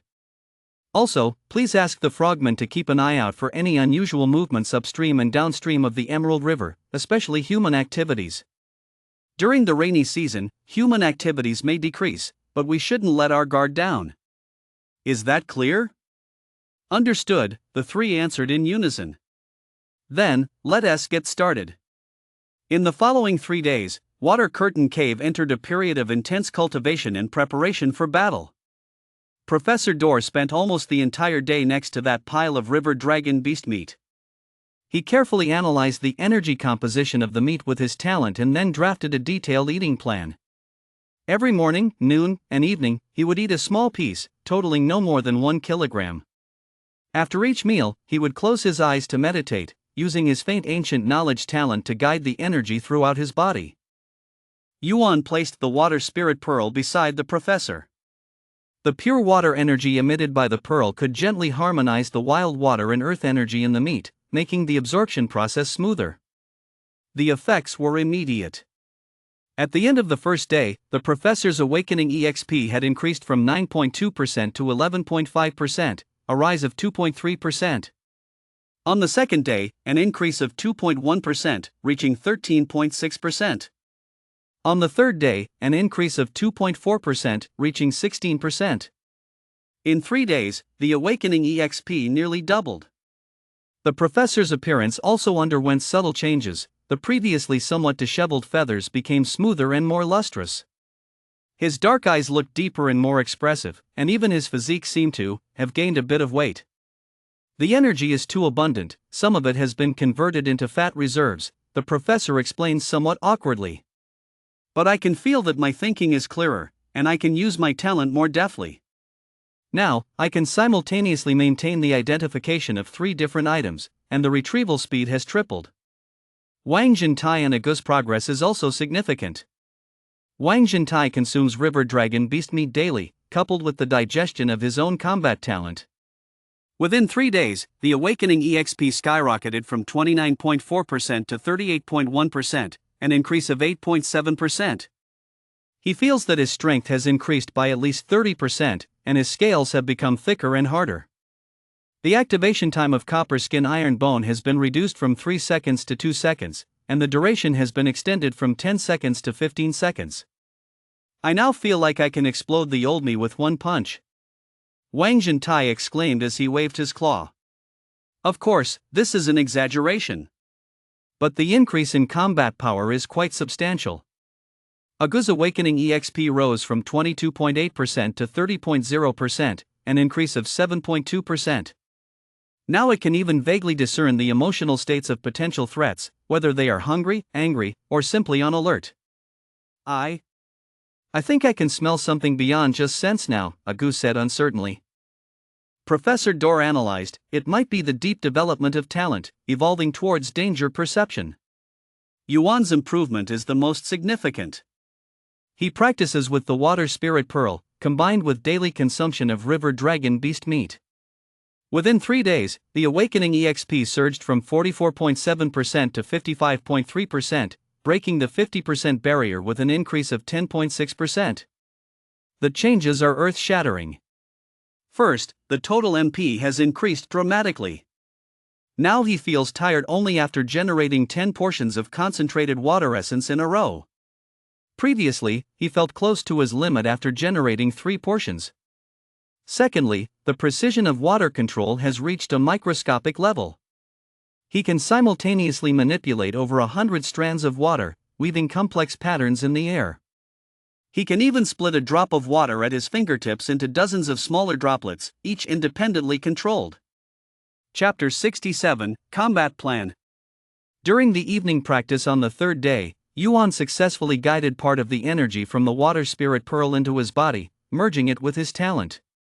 Talent Deep Development, Genesis Water Talent Water Form Mimicry. Effect, can consume MP to condense water and shape it into simple tools or weapon forms, and briefly maintain their shape and hardness. Note, the complexity of shaping and duration are affected by MP strength, water control precision, and environmental humidity. Yuan immediately tested it. He concentrated, manipulating the moisture inside the cave to condense and shape in his palm. 5 seconds later, a short sword made entirely of water, shining with a metallic luster, appeared in his hand. The short sword is about 40 centimeters long, with a grip, guard, blade, and even a simple blood groove. He swung the short sword and struck a nearby stone block used for practice. PFF. The water sword surprisingly penetrated half a centimeter into the stone before collapsing into a puddle. Although it only has the power of 1 strike, its surprise factor is very high, Yuan commented. Moreover, as my strength increases in the future, both the maintenance time and hardness will increase, and it could even transform into armor for protection. In addition to practicing, preparations for battle were also in progress. Yuan made multiple contacts with the Bichue frogman tribe through the vine signal rope. Upon learning that they needed moonlight grass, the Red Ring leader immediately responded. Moonlight grass is indeed present in the Moonlight Depression to the east of the ancient tree area. But there are bioluminescent mushroom groups there at night, which may attract nocturnal creatures, so be cautious. As for the information on the crystal mine, the frogmen didn't know much. They only knew that there are many long-legged stones there, which they never approach. Yuan also inquired in detail about the situation during the rainy season. The Red Ring said the heavy rain is expected to last 5 to 7 days, followed by a break of 2 to 3 days, then possibly followed by another round. The water level of the Emerald River will continue to rise in the coming days, but the cliff walls in the waterfall area are high enough that the water curtain cave won't be flooded. But be cautious of things washed down from upstream. Sometimes there could be large creatures, the Red Ring warned. On the evening of the third day, the practice came to a temporary halt as the four gathered in the meeting area to formally devise a strategy for the mine. Information has already been marked on the sand table with stones of different colors. The crystal mine is located approximately 8 kilometers northwest of the water curtain cave, halfway up a limestone mountain. Yuan pointed at the sand table with a stick. The cave entrance is about 3 meters in diameter, and there is natural fluorescent mineral lighting inside, but it is dark in the depths. According to market information and the professor's knowledge, the enemies we face are mainly of 2 types. First, cave spiders tier 0 unranked, about 50 in number, each the size of a basin. Attack methods: venomous fong bites and silk wrapping. They can be dealt with quite easily if pulled properly. Second, elite spiders first tier, around 10 in number, larger in size, with hard shells, and possibly possessing special abilities.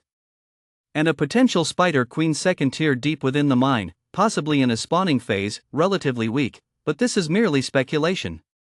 Professor Dorr added, the biological talent of spiders. First, be afraid of fire. However, the mine is damp and may contain flammable gases. Fire attacks must be carried out with caution.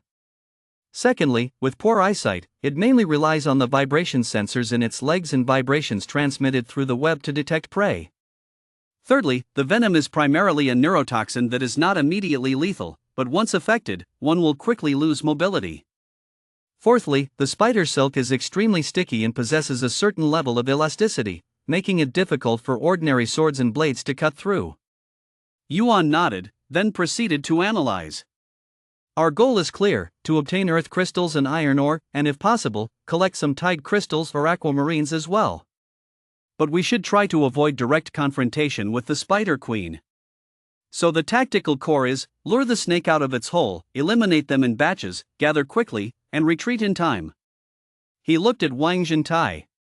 Old Tai, your task is the heaviest. Spiders sense vibrations, and you are the one among us most capable of creating large-scale vibrations. I need you at the cave entrance, striking the ground with your tail to create sustained, intense vibrations. Lure the spiders inside, especially the shallow layers. Wang Zhentai grinned, this is my specialty, I'll make sure they feel it plenty. But don't get too close to the cave entrance, Yuan reminded. You need to stand about 20 meters away outside the cave entrance and be ready to retreat at any moment. I will set up 3 lines of defense between the cave entrance and you. Yuan drew lines on the sand table. The first line, the mist zone. I will generate a high concentration of mist within 15 meters outside the cave entrance to disrupt the spider's senses. Although they primarily do not rely on sight, the dense mist will reduce their movement speed and attack accuracy. The second line, the water rope trap zone. Within the mist zone, I will set up dozens of water ropes composed of rotating water currents, hidden in the mist. Once the spiders enter, they will be entangled and cut by the water ropes. While it won't be lethal, it will greatly restrict their movement. The third line, the fire attack zone. Agu and the professor, you will ambush from the flanks, ready with torches soaked in animal fat. When the spiders are lured out by Old Tai, pass through the mist and water rope zones, and fall into chaos, that's when you throw the torches. There is no need to burn them to death, just create fire and high temperatures to incite panic, making the spider pack more chaotic. Agu nodded nervously. I will do my best to throw accurately. Professor Dor said, I will identify the weak points in the spider's carapace gaps and guide Agu in throwing. As for me, Yuan concluded, I will stand behind Old Tai, responsible for overall command, while also using high-pressure water jets and water bombs to target the elite spiders that break through the lines. If all goes well, we can lure the spider group out in batches and eliminate them outside the cave. Then, before the spider queen reacts, we quickly enter the shallow areas of the cave to gather what we need. But you must remember, absolutely do not go deep into the cave. Control the gathering time to within 20 minutes regardless of how much we collect. We must evacuate. Because once the spider queen is alerted, we have no chance of winning. The plan was clear and the division of labor was well defined. Now, let us discuss the preparation tasks for the last 3 days. Yuan began to make a list. First, make the torches. Using dry pine sticks, wrap one end with rags soaked in fat to prepare 30 torches. Second, make a simple antidote. Using our stock of calming flowers and hemostatic herbs, combined with the professor's knowledge. Try to concoct a potion to relieve paralysis toxins. It may not completely detoxify, but at least it will buy us some time. Third, the guys practice vibration generation. Find a spot away from the water curtain cave to practice the strength and frequency of tail slapping the ground. It should be enough to attract monsters while conserving stamina. Fourth, I practice the speed and intensity of setting up water rope traps. Fifth, prepare gathering tools, making pickaxes and containers out of hardwood. Sixth, plan the retreat route. Once the situation turns south, we need the fastest way to evacuate the mining area and return to the water curtain cave. Is that clear? Understood. Okay, for the next 3 days, we prepare for battle with full force. 3 days later, during a break in the heavy rain, we set out. Let us take the crystal mine. During the 3 days of preparation, there was a flurry of activity inside and outside the water curtain cave. Next to the waterfall, the open work area has seen the water levels drop a bit, exposing a small stretch of riverbank, turning it into a temporary workshop. Wang Zhentai is in charge of logging. With its newly grown strength, it easily smashed pine trees the thickness of a bowl, then used its claws to strip off the branches, cutting them into 2-meter-long sticks. Ago and Professor Dor took care of the oils. They boiled down the remaining wild boar and python meat to extract animal fat, soaking the previously collected rags and dried moss in it. Then Ago carefully wrapped one end of a stick with his mouth to make a simple torch. The professor strictly controlled the fat concentration and the tightness of the wrapping to ensure the burning time and flame intensity of the torch. Yuan focused on practicing the newly developed water shape mimicking ability. He needed to condense water into the shape of a pickaxe and maintain sufficient duration and hardness to complete the gathering. After dozens of failures, he finally could condense a pickaxe that lasted 25 seconds, with a hardness comparable to cast iron, in 10 seconds. That's enough, Yuan wiped the sweat from his forehead. 25 seconds is enough for 3 to 5 gathers, and the MP consumption is within acceptable limits. The concoction of the antidote encountered difficulties. Chapter 68, Attack on the Spider's Lair. Among their current herbs, there was nothing specifically designed to counteract the neurotoxic paralysis. Professor Dor rummaged through his talent knowledge and finally proposed an alternative plan. Use high-concentration calming flower ointment combined with a small amount of paralysis vine powder, fighting poison with poison.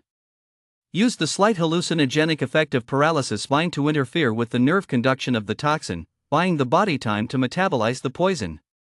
While it can't detoxify, perhaps it can slow down the paralysis, giving us a chance to retreat to a safe area and deal with it there. This is the only option we have. They prepared 20 small packets of mixed powder, with each person carrying 5. On the afternoon of the 3rd day, Wang Zhentai conducted vibration exercises on a rocky beach 1 kilometer away from Water Curtain Cave. It faced away from a massive boulder, its strong tail raised high, then boom! The tail slammed down onto the ground like a heavy hammer.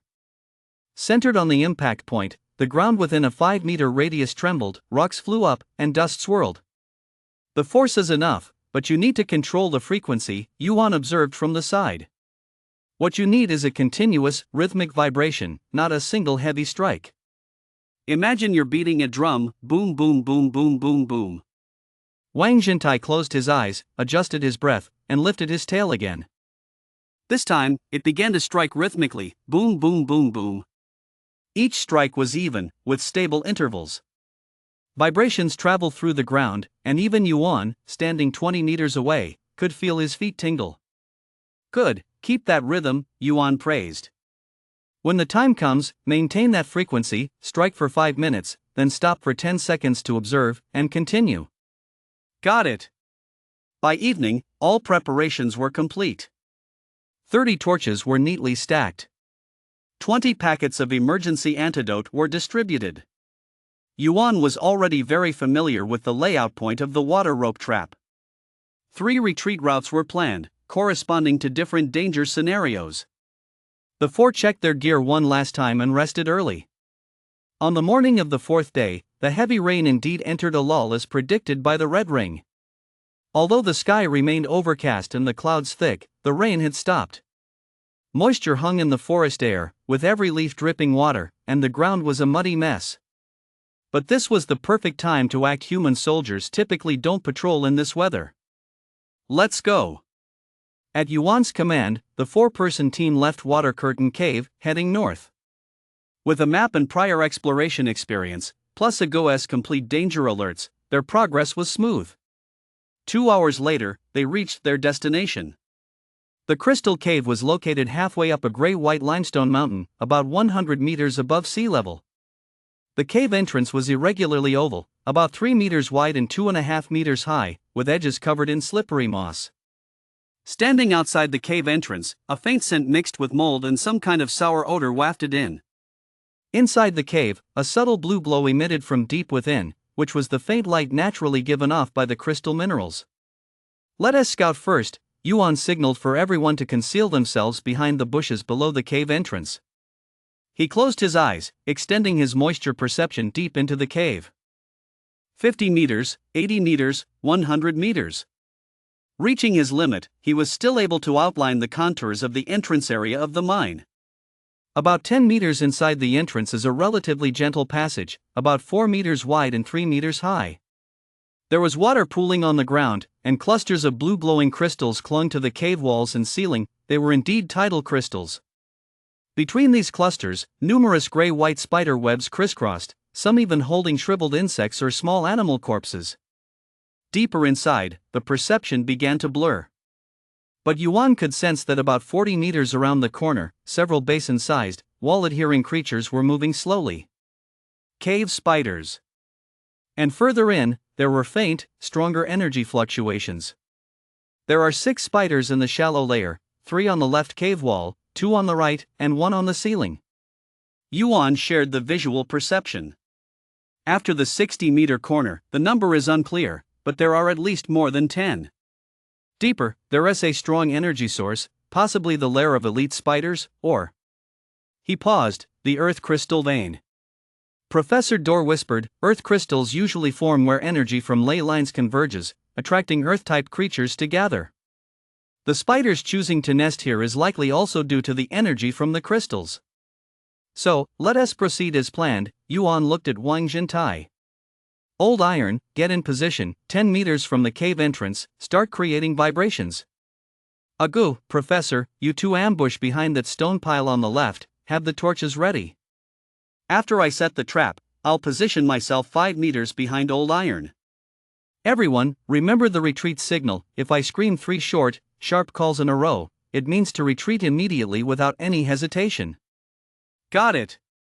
Wang Jintai stepped up onto a flat rock about 10 meters from the cave entrance.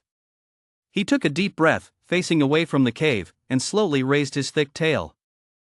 Boom! The first heavy strike jolted the ground. At the mine entrance, several spider webs visibly trembled. Dong dong dong. The rhythmic vibrations began to sustain. Inside the cave, the movements of the 6 shallow layer spiders came to a sudden halt. Their front appendages, called pedipalps, quivered rapidly, receiving the vibrations transmitted through the ground. A few seconds later, the 6 spiders simultaneously turned towards the cave entrance, their 8 single eyes reflecting a ghostly green light in the glow. Hiss! A slight rustling sound arose as the 6 spiders began to move toward the cave entrance. Their pace was slow, but their 8 long legs navigated the slippery cave wall with the ease of walking on solid ground, silent as a whisper. Outside the cave, Yuan joined his hands together. Mist of Zay. A dense white mist erupted from around him, quickly spreading out to cover a range of 15 meters beyond the cave entrance. The mist was extremely dense, with visibility less than 3 meters. Immediately, Yuan waved his hands rapidly in the mist, and thick, rapidly spinning water ropes quietly formed in the fog. They acted like tentacles with curse, elemental, and life skills, hidden in the mist, blocking the possible paths of the spiders. Water rope trap, setup complete. Yuan retreated 5 meters behind Wang Jintie, his eyes fixated on the mist-covered cave entrance. Dong dong dong. Wang Jintie's tail continued to strike, sending tremors into the cave in waves. The group of spiders inside the cave was thoroughly enraged. More rustling sounds came from deep within. The first to rush out of the cave was the 6 shallow-layer spiders. The moment they burst through the mist, they seemed momentarily disturbed by the sudden light and humid air. Then, they sensed the source of the vibrations, that massive lizard-like creature 20 meters away. Hiss! The 6 spiders accelerated simultaneously, their 8 legs leaving dense trails in the muddy ground as they rushed toward Wang Jintie.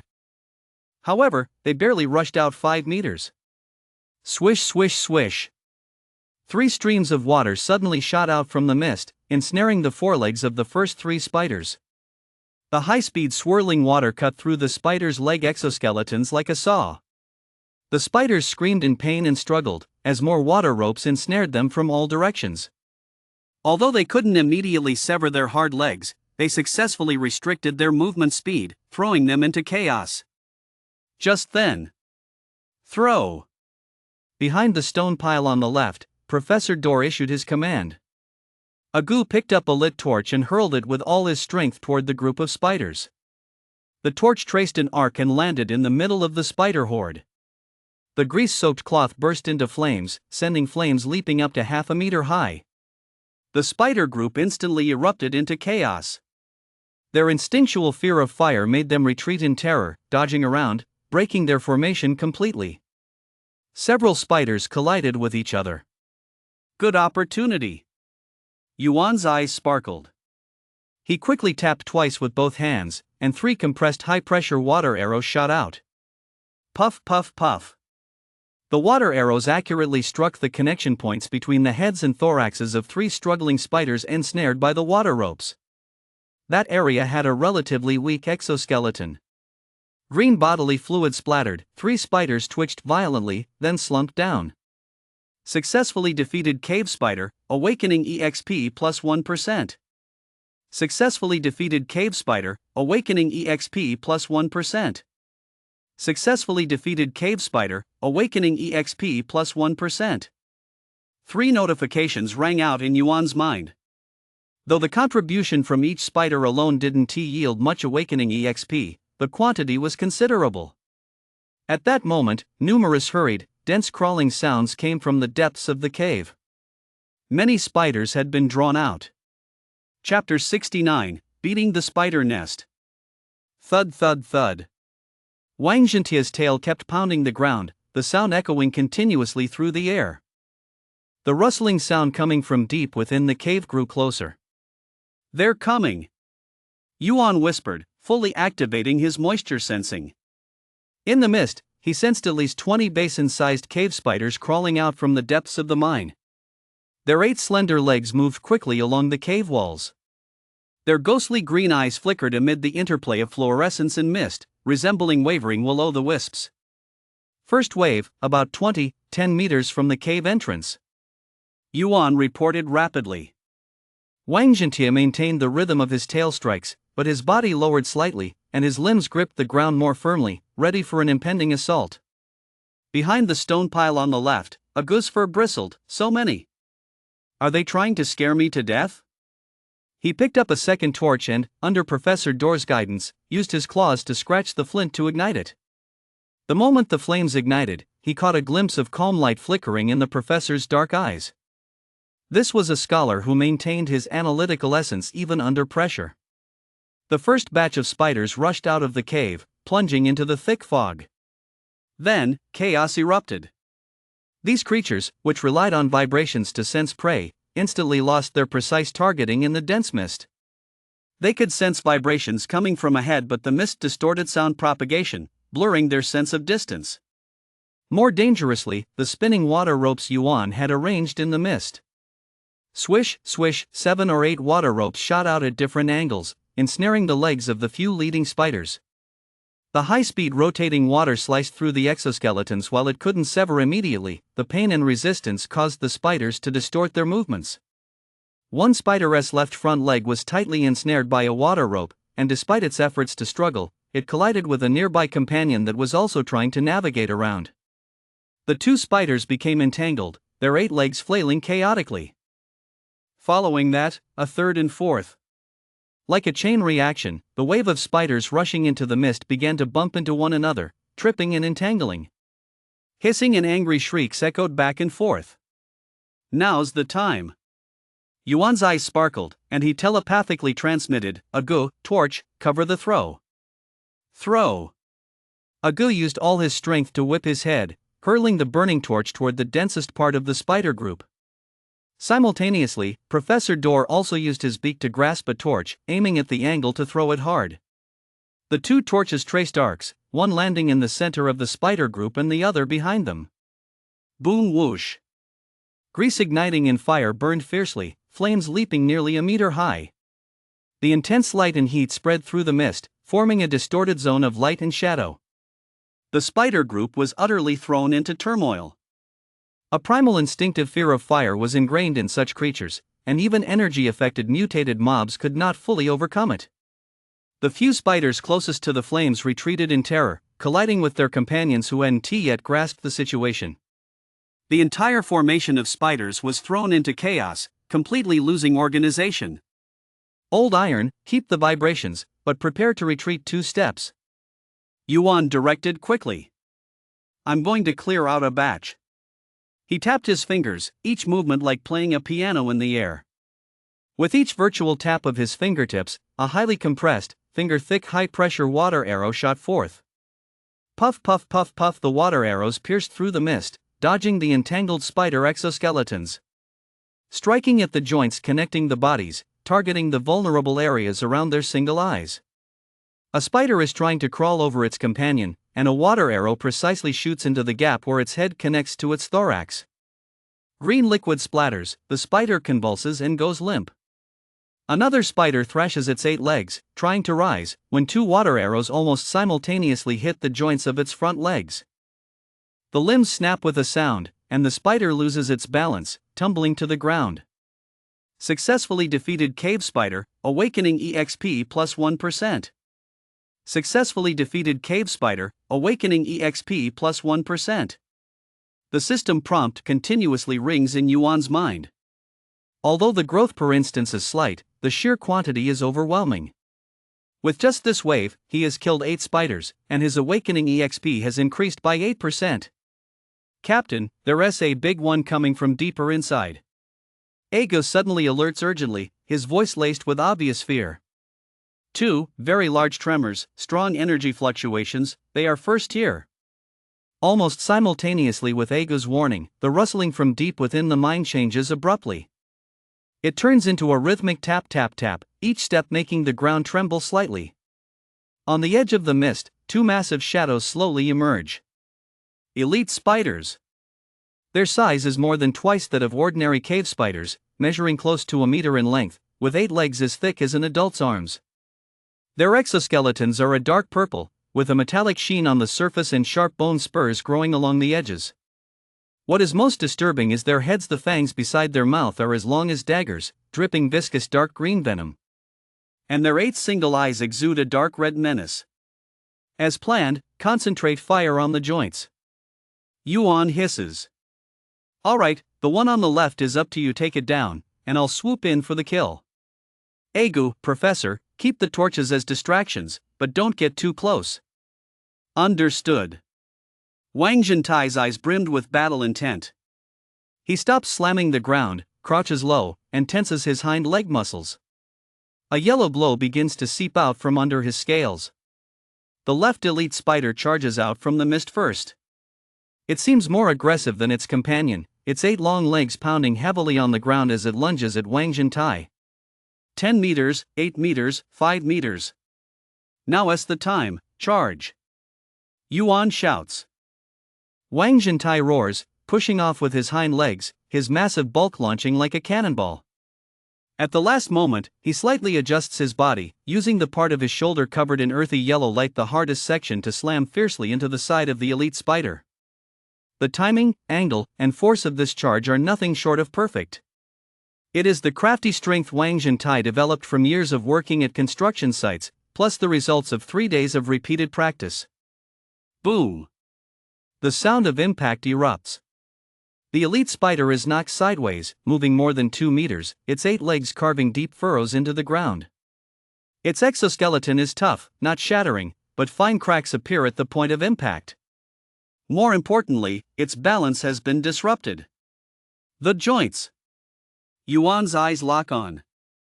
At the moment the elite spider stumbles, he thrusts both hands forward, unleashing 4 water arrows simultaneously. Precisely hit the joint connection of the 4 legs on the left side of the spider. Whoosh whoosh whoosh, the sound of water arrows merged into one. Although the joints of the elite spider are protected by armor, they are much more vulnerable compared to its back. Moreover, Wang Jin's crash caused a slight tremor in its armor, leading to a brief loosening of the defenses at its joints. 4 water arrows were fired, 3 were deflected by armor, but 1 successfully pierced the joint gap in the left front leg. Green fluid sprayed. The elite spider emits a piercing scream, and its left front leg obviously goes limp.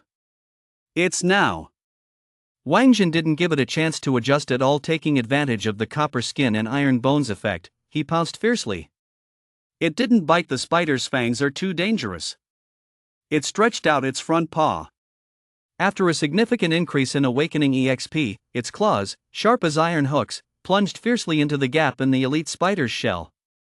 Break it, damn it! Chapter 70, Awakening EXP surges. Whiz! A tearing sound erupted.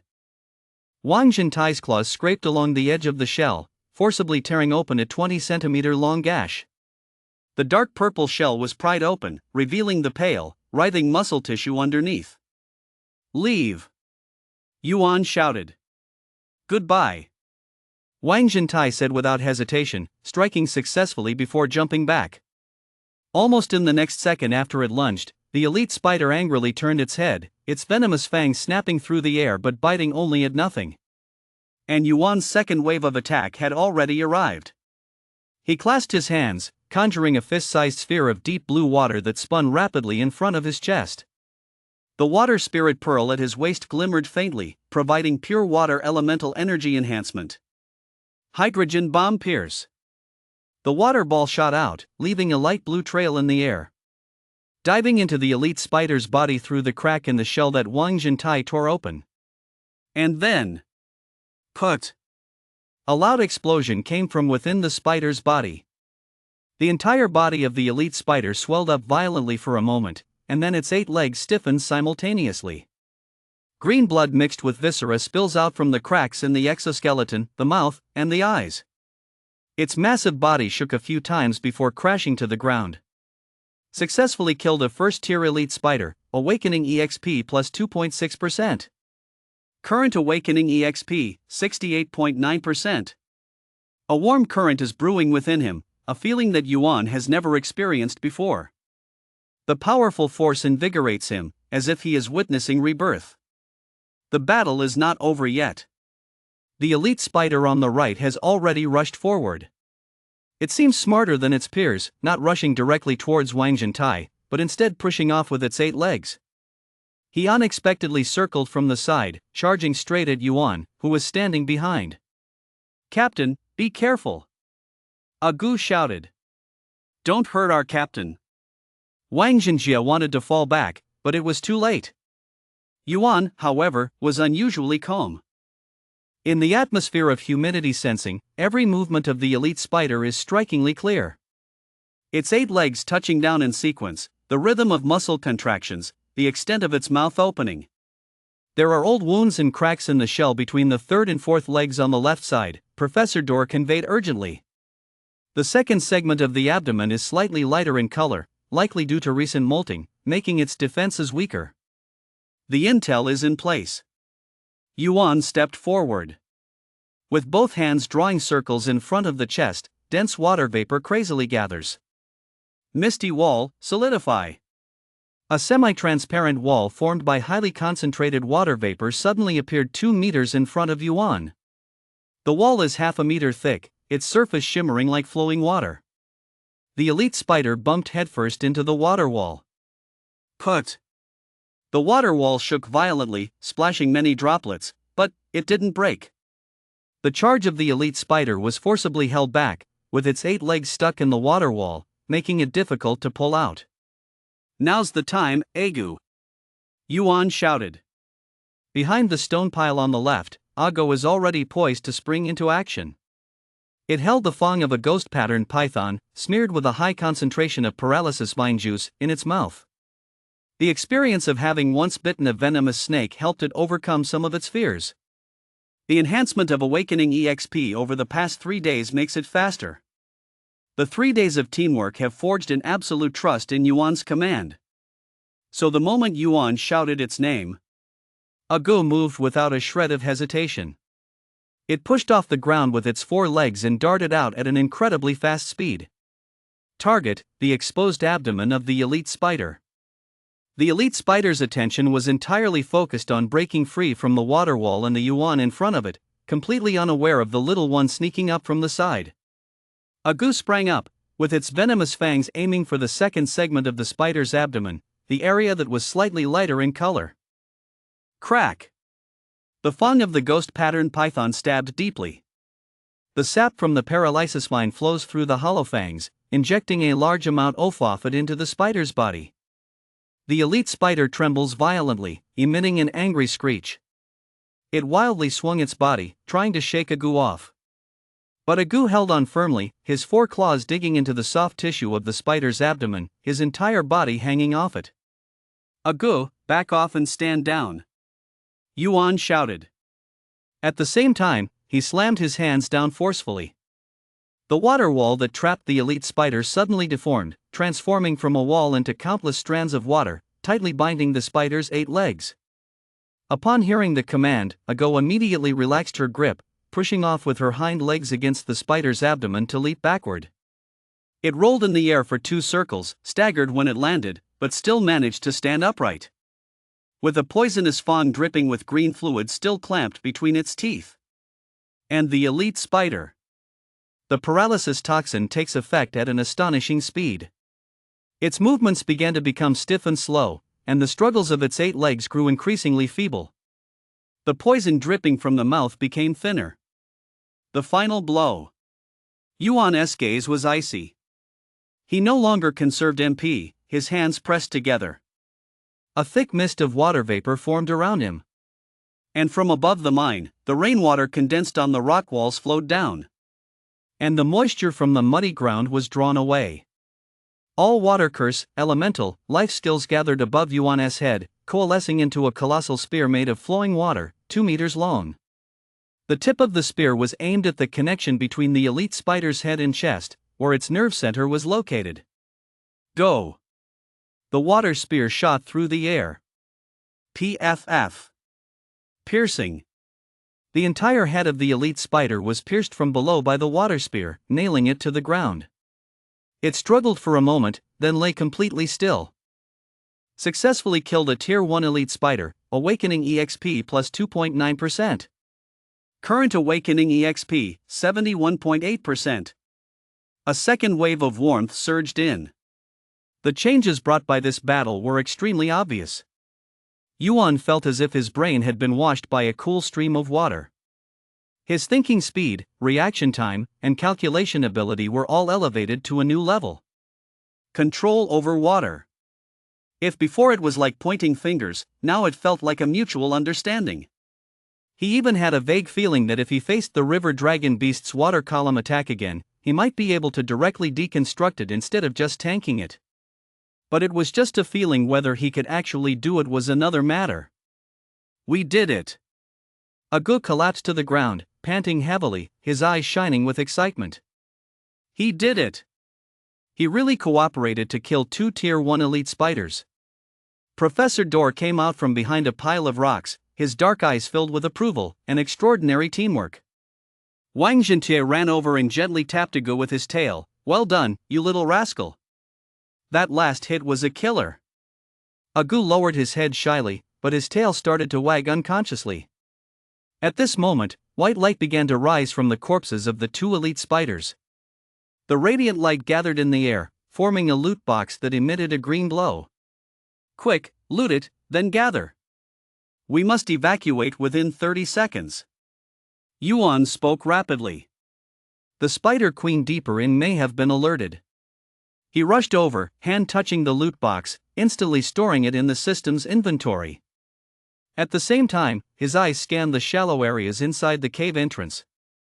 In his water vapor perception, at least a dozen ordinary spiders were lingering deeper inside. But they seemed shaken by the death of the elite spiders and dared not rush out immediately. Deeper inside, that enormous, chilling, unsettling energy fluctuation was slowly reviving. Chapter 71, Advancing Loot, Materials, Scrolls Collected.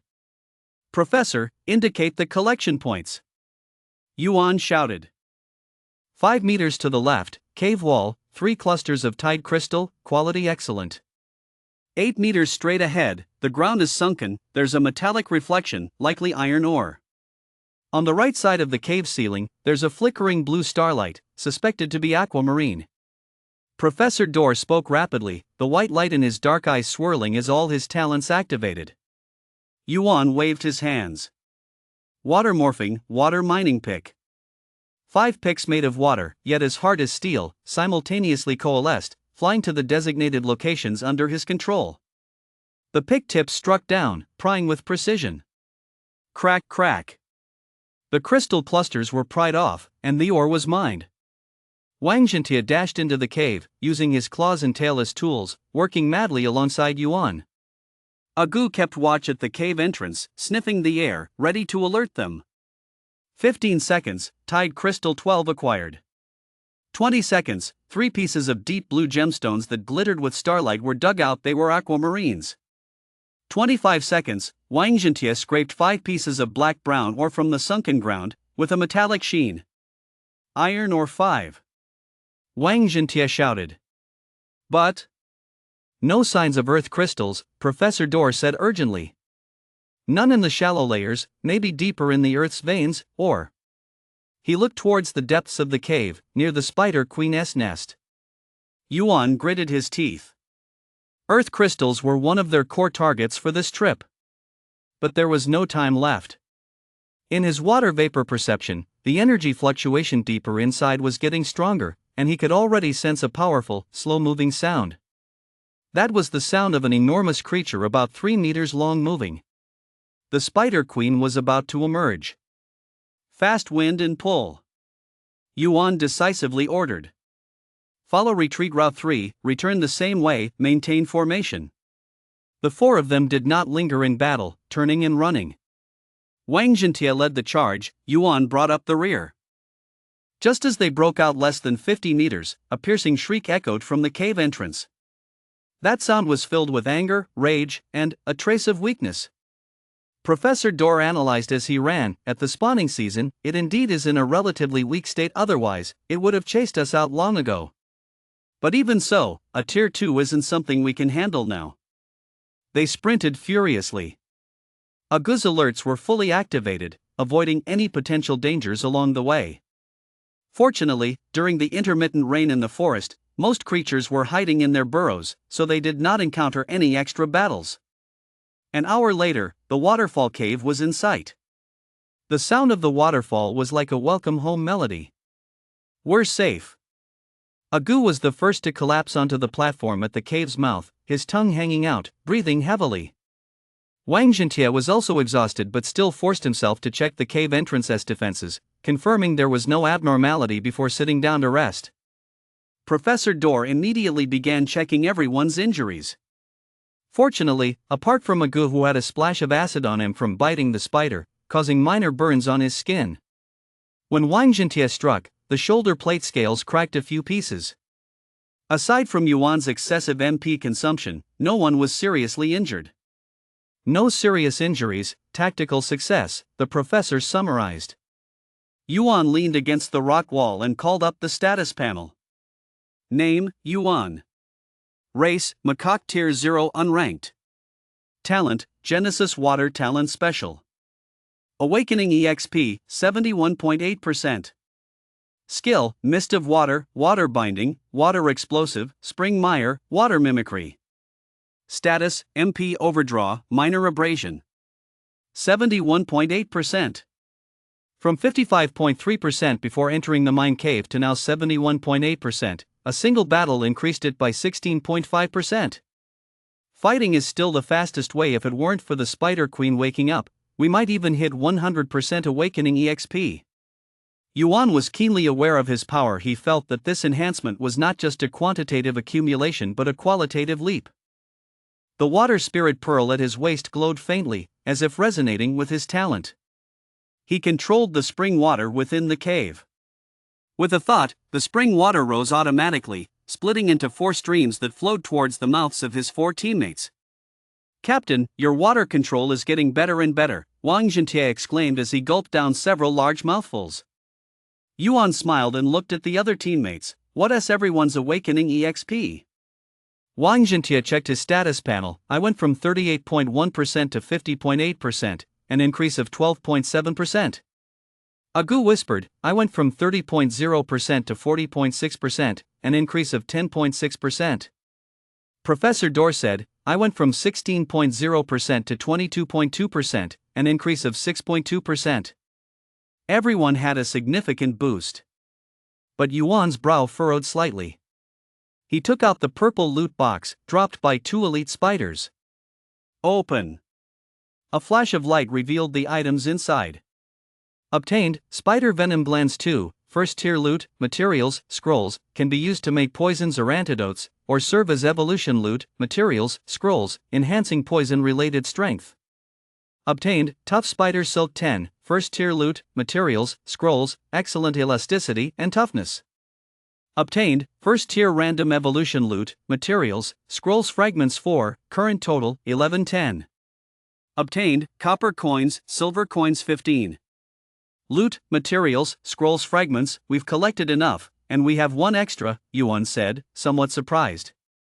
Professor Dor speculated, the drop quantity should be random, it's possible to get none at all. So?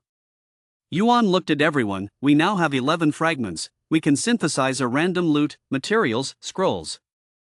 There was a moment of silence in the cave. Then Wang Jintie immediately shook his head, Captain, don't synthesize yet.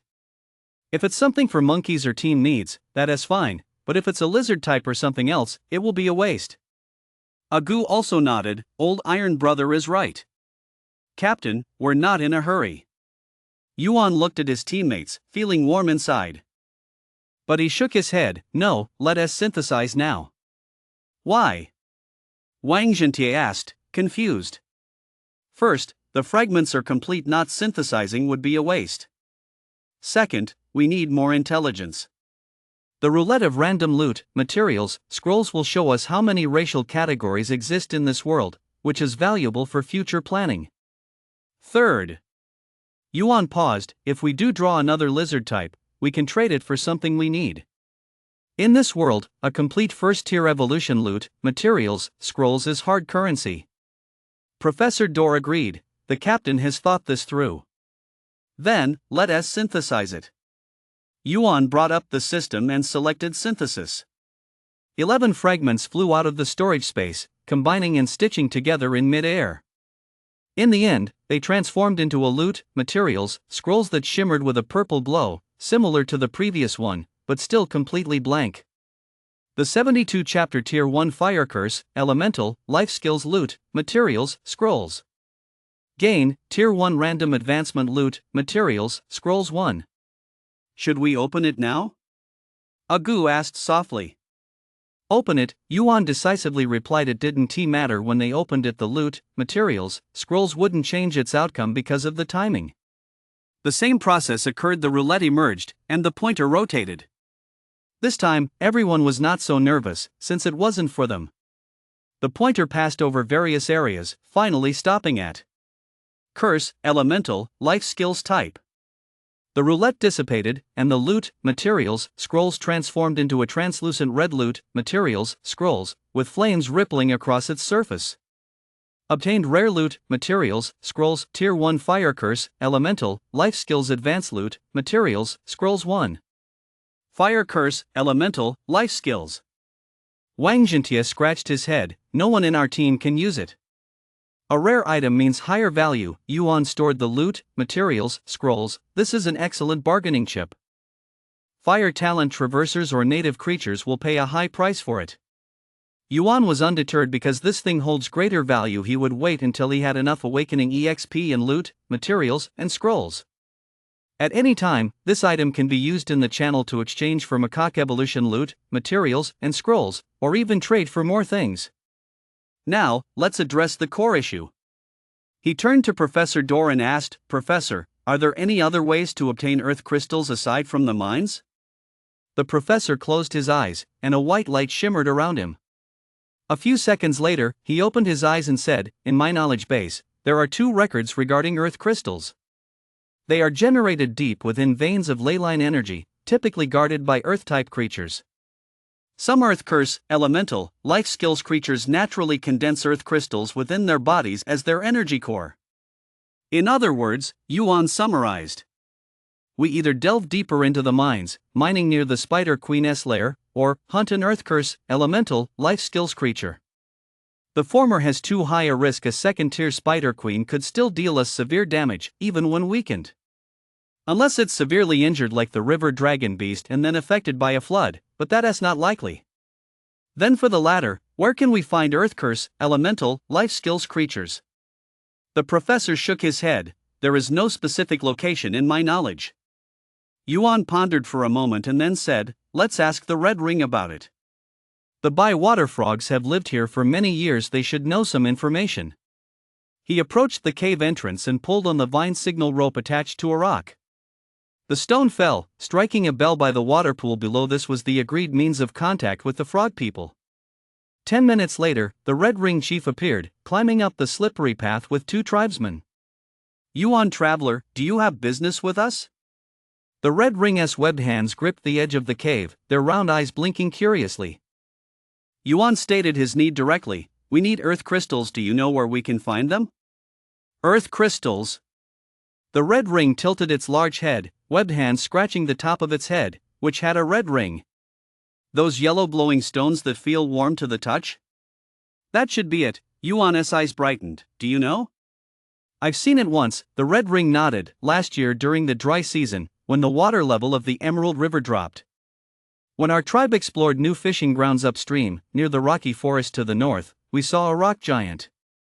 It crawled out from the ground, and embedded in its chest was a glowing yellow stone. It must have been the earth crystal you mentioned. A rock giant. Professor Dor immediately interjected, is it a humanoid creature formed from Earth Curse, Elemental, Life Skills? Yes, the Red Ring gestured. It was about 2 human heights tall, entirely made of stone and mud. Its movements were slow, but it was incredibly strong. A single punch could smash large rocks. We stayed far away, not daring to approach. Rock giant. The professor mused, a first-tier Earth Curse, Elemental, Life Skills creature with extremely high defenses and powerful physical attacks. Its weakness is that it moves slowly, and is afraid of water. He looked at Yuan. Earth is weakened by water, but an abundance of water can also overcome Earth. If soaked with a large amount of water, its body structure will soften, possibly leading to collapse. Yuan quickly analyzed in his mind. First tier, in good condition. Confronting a fully intact first-tier Earth Curse, Elemental, Life Skills creature? The risk is exceedingly high. Although they had achievements in defeating a third-tier river dragon beast, Yuan understood well. That was the result of the river dragon beast being severely injured, on the verge of death, impacted by floods, and then spending several hours luring it into traps. At that time, the river dragon beast's actual combat power might not even compare to that of a first-tier creature. And the rock giant is undeniably a true first-tier curse, elemental, life skills creature. What is its activity pattern? Yuan asked the red ring. Not quite sure, the red ring shook its head. I only saw it that once after that the water level rose, and we didn't go back to that area. However, the old priest in the tribe mentioned that earth curse, elemental, life skills creatures like to absorb leyline energy during peak sunlight. At that time, they enter a state similar to meditation, and their movements become slow. Peak sunlight, noon. Yuan looked outside the cave.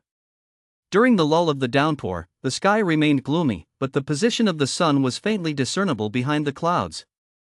What day is it today? He suddenly asked. Everyone was taken aback. Since crossing into this world, their concept of dates had become vague. Professor Dorr closed his eyes to calculate for a moment. According to the lunar phase in our activity records, today should be Thursday. So, there are 3 days until noon on Sunday, Yuan calculated. Captain, are you thinking? Wang Zhentai's eyes sparkled. Yes, at noon on Sunday, we go to the rocky forest. Yuan's gaze was firm. But before that, we need more information, and develop a foolproof strategy. Red Ring Chief, could we ask your tribe's old priest to share detailed information on the rock giant? Any detail might be useful. The Red Ring nodded. I'll go ask and give you an answer tomorrow. Additionally, Yuan took out a water blue gem from the system's inventory. This will serve as a reward. The azure gem emitted a dreamy starlight in the dim cave. The eyes of the Red Ring and the two tribesmen widened instantly. Wow, what a beautiful stone! The Red Ring exclaimed as he took it, examining it carefully, then nodded vigorously. Don't worry, I will definitely ask the old priest everything he knows. After the frogmen left, discussions resumed inside the cave. Captain, are you really thinking about taking on the earth giant? Agu asked anxiously. That's a first-tier curse, elemental, life skills creature. It's not about brute force, Yuan shook his head, it's about wits. It moves slowly at noon, which is our timing advantage. We are in the dark, and it is in the light, which gives us a first strike advantage. And besides, he looked at the water spirit pearl in his hand. With this, perhaps I can do something amazing. Chapter 73, The Weakness of the Earth Giant. But more preparations are needed, Professor Dorr said. Confirm the terrain of the rocky forest, whether it's advantageous for us to set an ambush. What specific abilities does the Earth Giant have, and does it possess any ranged attacks? How much water do we really need for a qualitative change? Yuan nodded. So, we will split up and act tomorrow. Lao Tai and Agu, you go to the moonlit hollow at the edge of the ancient tree area and gather moonbeam grass. This is the necessary loot, materials, and scrolls for Lao Tai's advancement. Will need it sooner or later, so let us collect it first. Remember, only collect on the outskirts, do not venture deep. Go at night, as moonbeam grass will glow in the moonlight, making it easy to find. The professor and I will visit the wise ancient tree again. Use a water blue gem to trade for detailed information about the earth giant. The water blue gem contains pure water elemental energy. The ancient tree should like it. Wang Zhentai frowned. Captain, you're going to the ancient tree area alone? Isn't that too dangerous? Why don't I accompany you? Your and Agu's tasks are equally important, Yuan interrupted him. Moonbeam grass can only be easily found under the moonlight, and I'm familiar with the route in the ancient tree area. Go quickly and return swiftly. And besides, he smiled and flicked his fingers. The pool of spring water in the cave suddenly rose, gathering and shaping beside him. 3 seconds later, a water monkey clone, identical to him, appeared in the same spot. The clone could even perform simple actions, like waving and turning its head. Though its gaze was blank and action stiff, lasting only about 30 seconds, still. This is a new application of water morphing, Yuan explained. It can confuse the enemy if needed. Plus, my awakening EXP is already at 71.8%, and my water vapor perception range is 180 meters. If there's real danger, I can detect it in advance and avoid it. Wang Zhentai looked at the lifelike water clone, opened his mouth, and finally nodded, then. Captain, take care. Don't worry. The next day, in the morning, the two teams set out in different directions. Wang Zhentai and Agu advanced towards the moonlit hollow on the east side of the ancient tree area. Yuan and Professor Dor re-entered the ancient tree area. This time, they were well familiar with the path. The tree guardian spirits seemed to remember them, not hindering them, only watching silently. Half an hour later, they stood once again before the wise ancient tree. The massive trunk, the dignified face, and the green light slowly illuminating from its eye sockets. Soul of the other world, you've come again. The ancient thought directly entered their minds. Esteemed wise ancient tree, Yuan bowed respectfully, we bring gifts, hoping to exchange for knowledge. He took out the aqua blue gem and offered it with both hands. The gem emitted a deep blue star-like glow in the dim forest. A root extended from the ground, gently touching the gem. After a moment, a hint of pleasure came from the ancient tree's thought. A pure crystal of water, very good. State your question. Yuan stated directly, we want to hunt a rock giant to obtain the earth crystal within its body. We need to know its detailed abilities, weaknesses, and in the rocky forest area, at noon on Sunday, does it truly enter a weakened state? The ancient tree was silent for about 10 seconds. The roots slowly retracted, the green light flickering slightly. Rock giant, a first-tier earth curse, elemental, life skills creature. Abilities, earth control beginner, able to cause the ground to rise or sink, with a range of about 10 meters. Rock throwing, extremely strong, with a range of about 50 meters. Defense, earth and stone body, very high physical resistance, low-tier blades and swords are hard to harm. Weakness, when the core is exposed, defense decreases by 30%. Prolonged exposure to a large amount of water will soften its body and even cause it to disintegrate. In the rocky forest, there are indeed rock giants dwelling.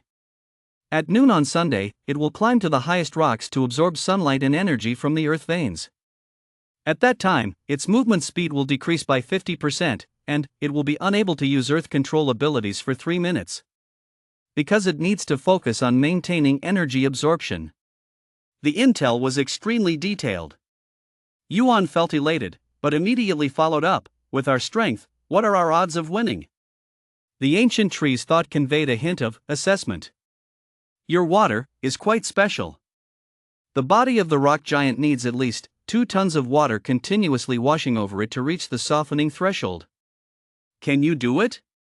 Yuan thought to himself, isn't this a piece of cake? What if? Yuan pondered and asked again, what if there is a natural water source? For example, leading the earth giant to the riverbank or on a rainy day. During the rainy season. The ancient tree slowly said.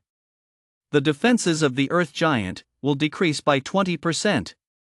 Because the air is saturated with moisture, its rocky body remains slightly damp at all times. If you fight in heavy rain, your water will be 3 times more effective. 3 times. Yuan's eyes lit up. So, will it rain next Sunday at noon? The roots of the ancient tree gently swayed, as if sensing something. 4 days later. Sunday. At noon, there is a 70% chance it will rain. Because the rainy season has not yet ended. 70%, that's quite a high probability. That's enough. One last question, Yuan took a deep breath, if we successfully hunt the earth giant. Apart from the earth crystal, are there other valuable drops? Soil curse, elemental, life skills core, can be used to create soil type equipment or ritual loot, materials, scrolls. Heart of stone, same as above, significantly increases soil type resistance. And, may drop, soil type skill loot, materials, scrolls. Valuable. The ancient tree's green light flickered slightly. Transaction complete. May the flowing water assist you in breaking ground. The roots retracted, and the light dimmed. The transaction was over. Yuan and Professor Dor quickly left the ancient tree area and returned to the water curtain cave. In the afternoon, Wang Jintai and Agu returned, bringing back 8 strands of silver grass leaves that emitted a soft moonlight.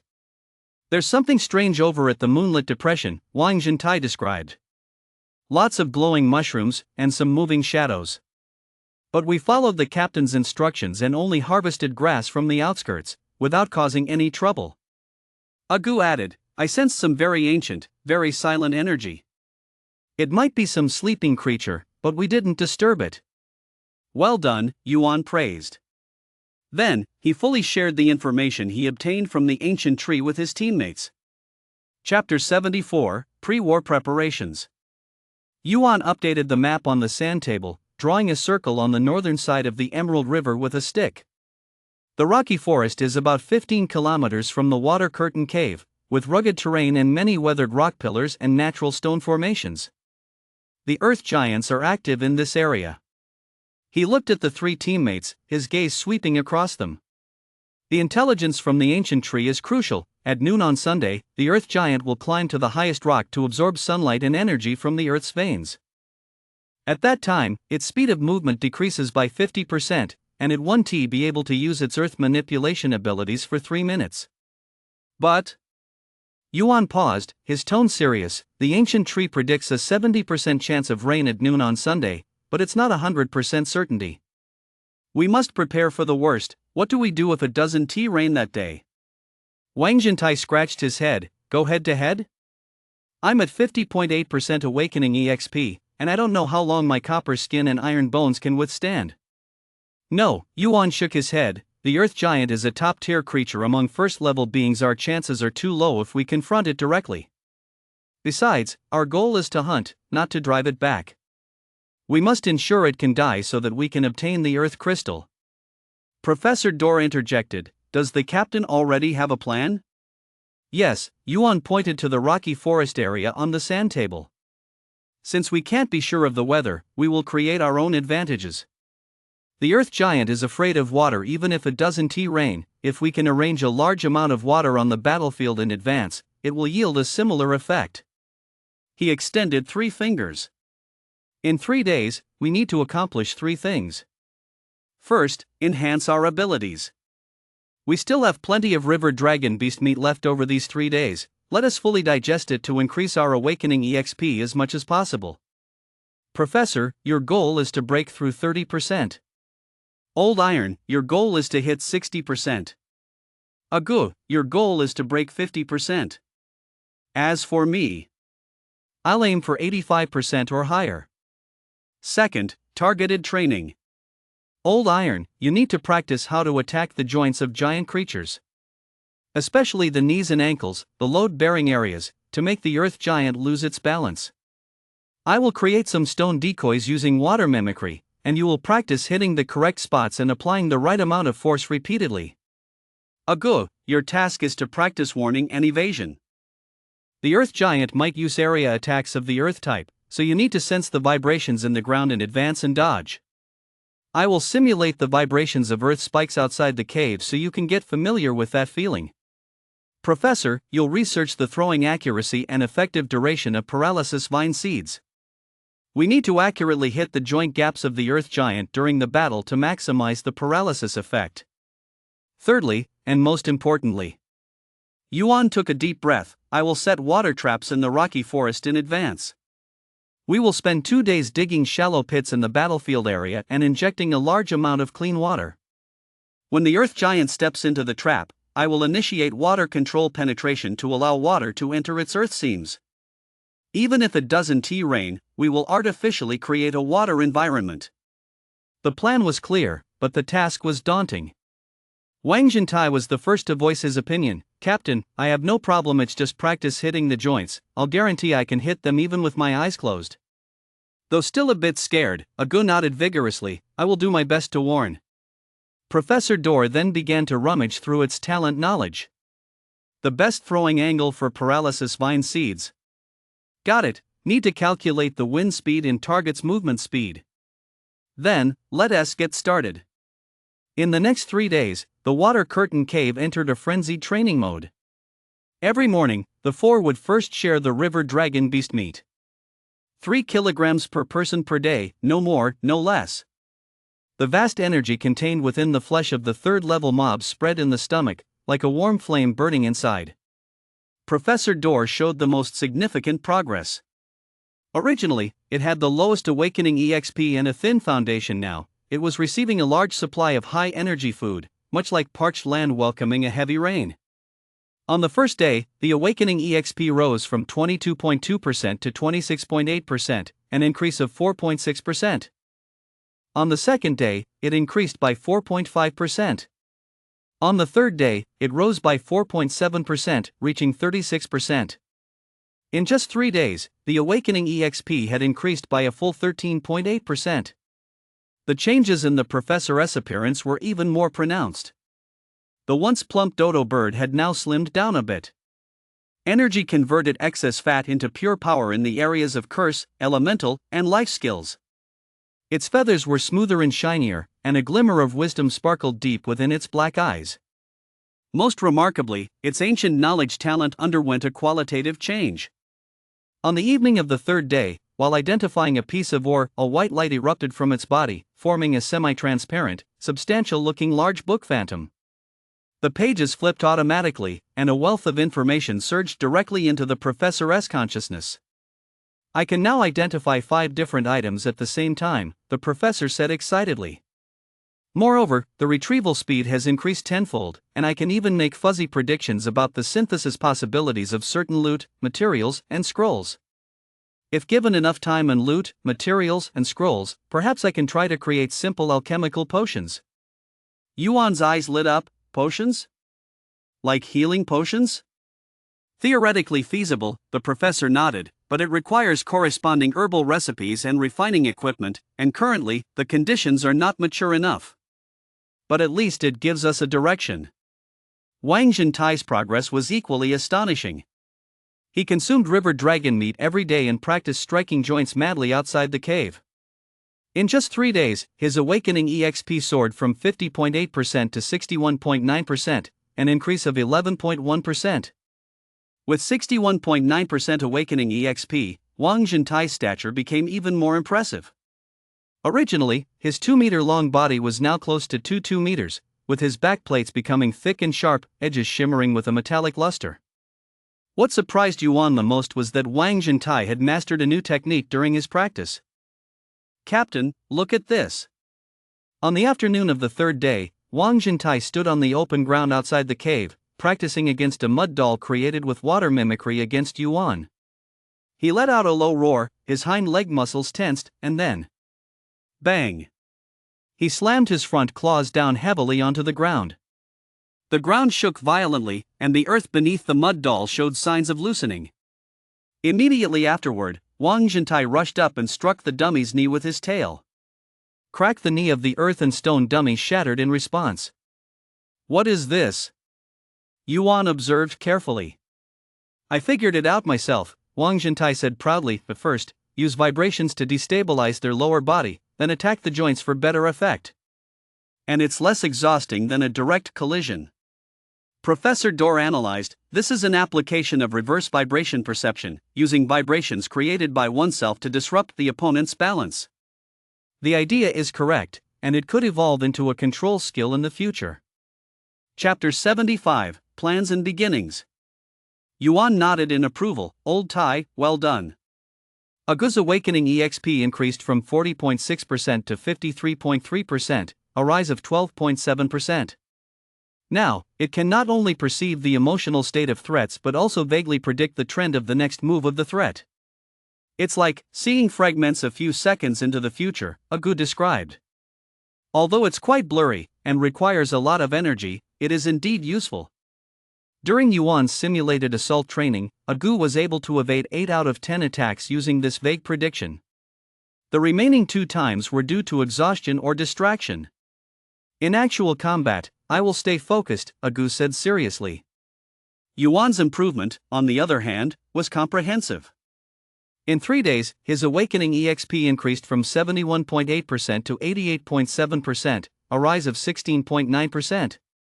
Due to reasons related to Yuan talent, the increase has been relatively rapid.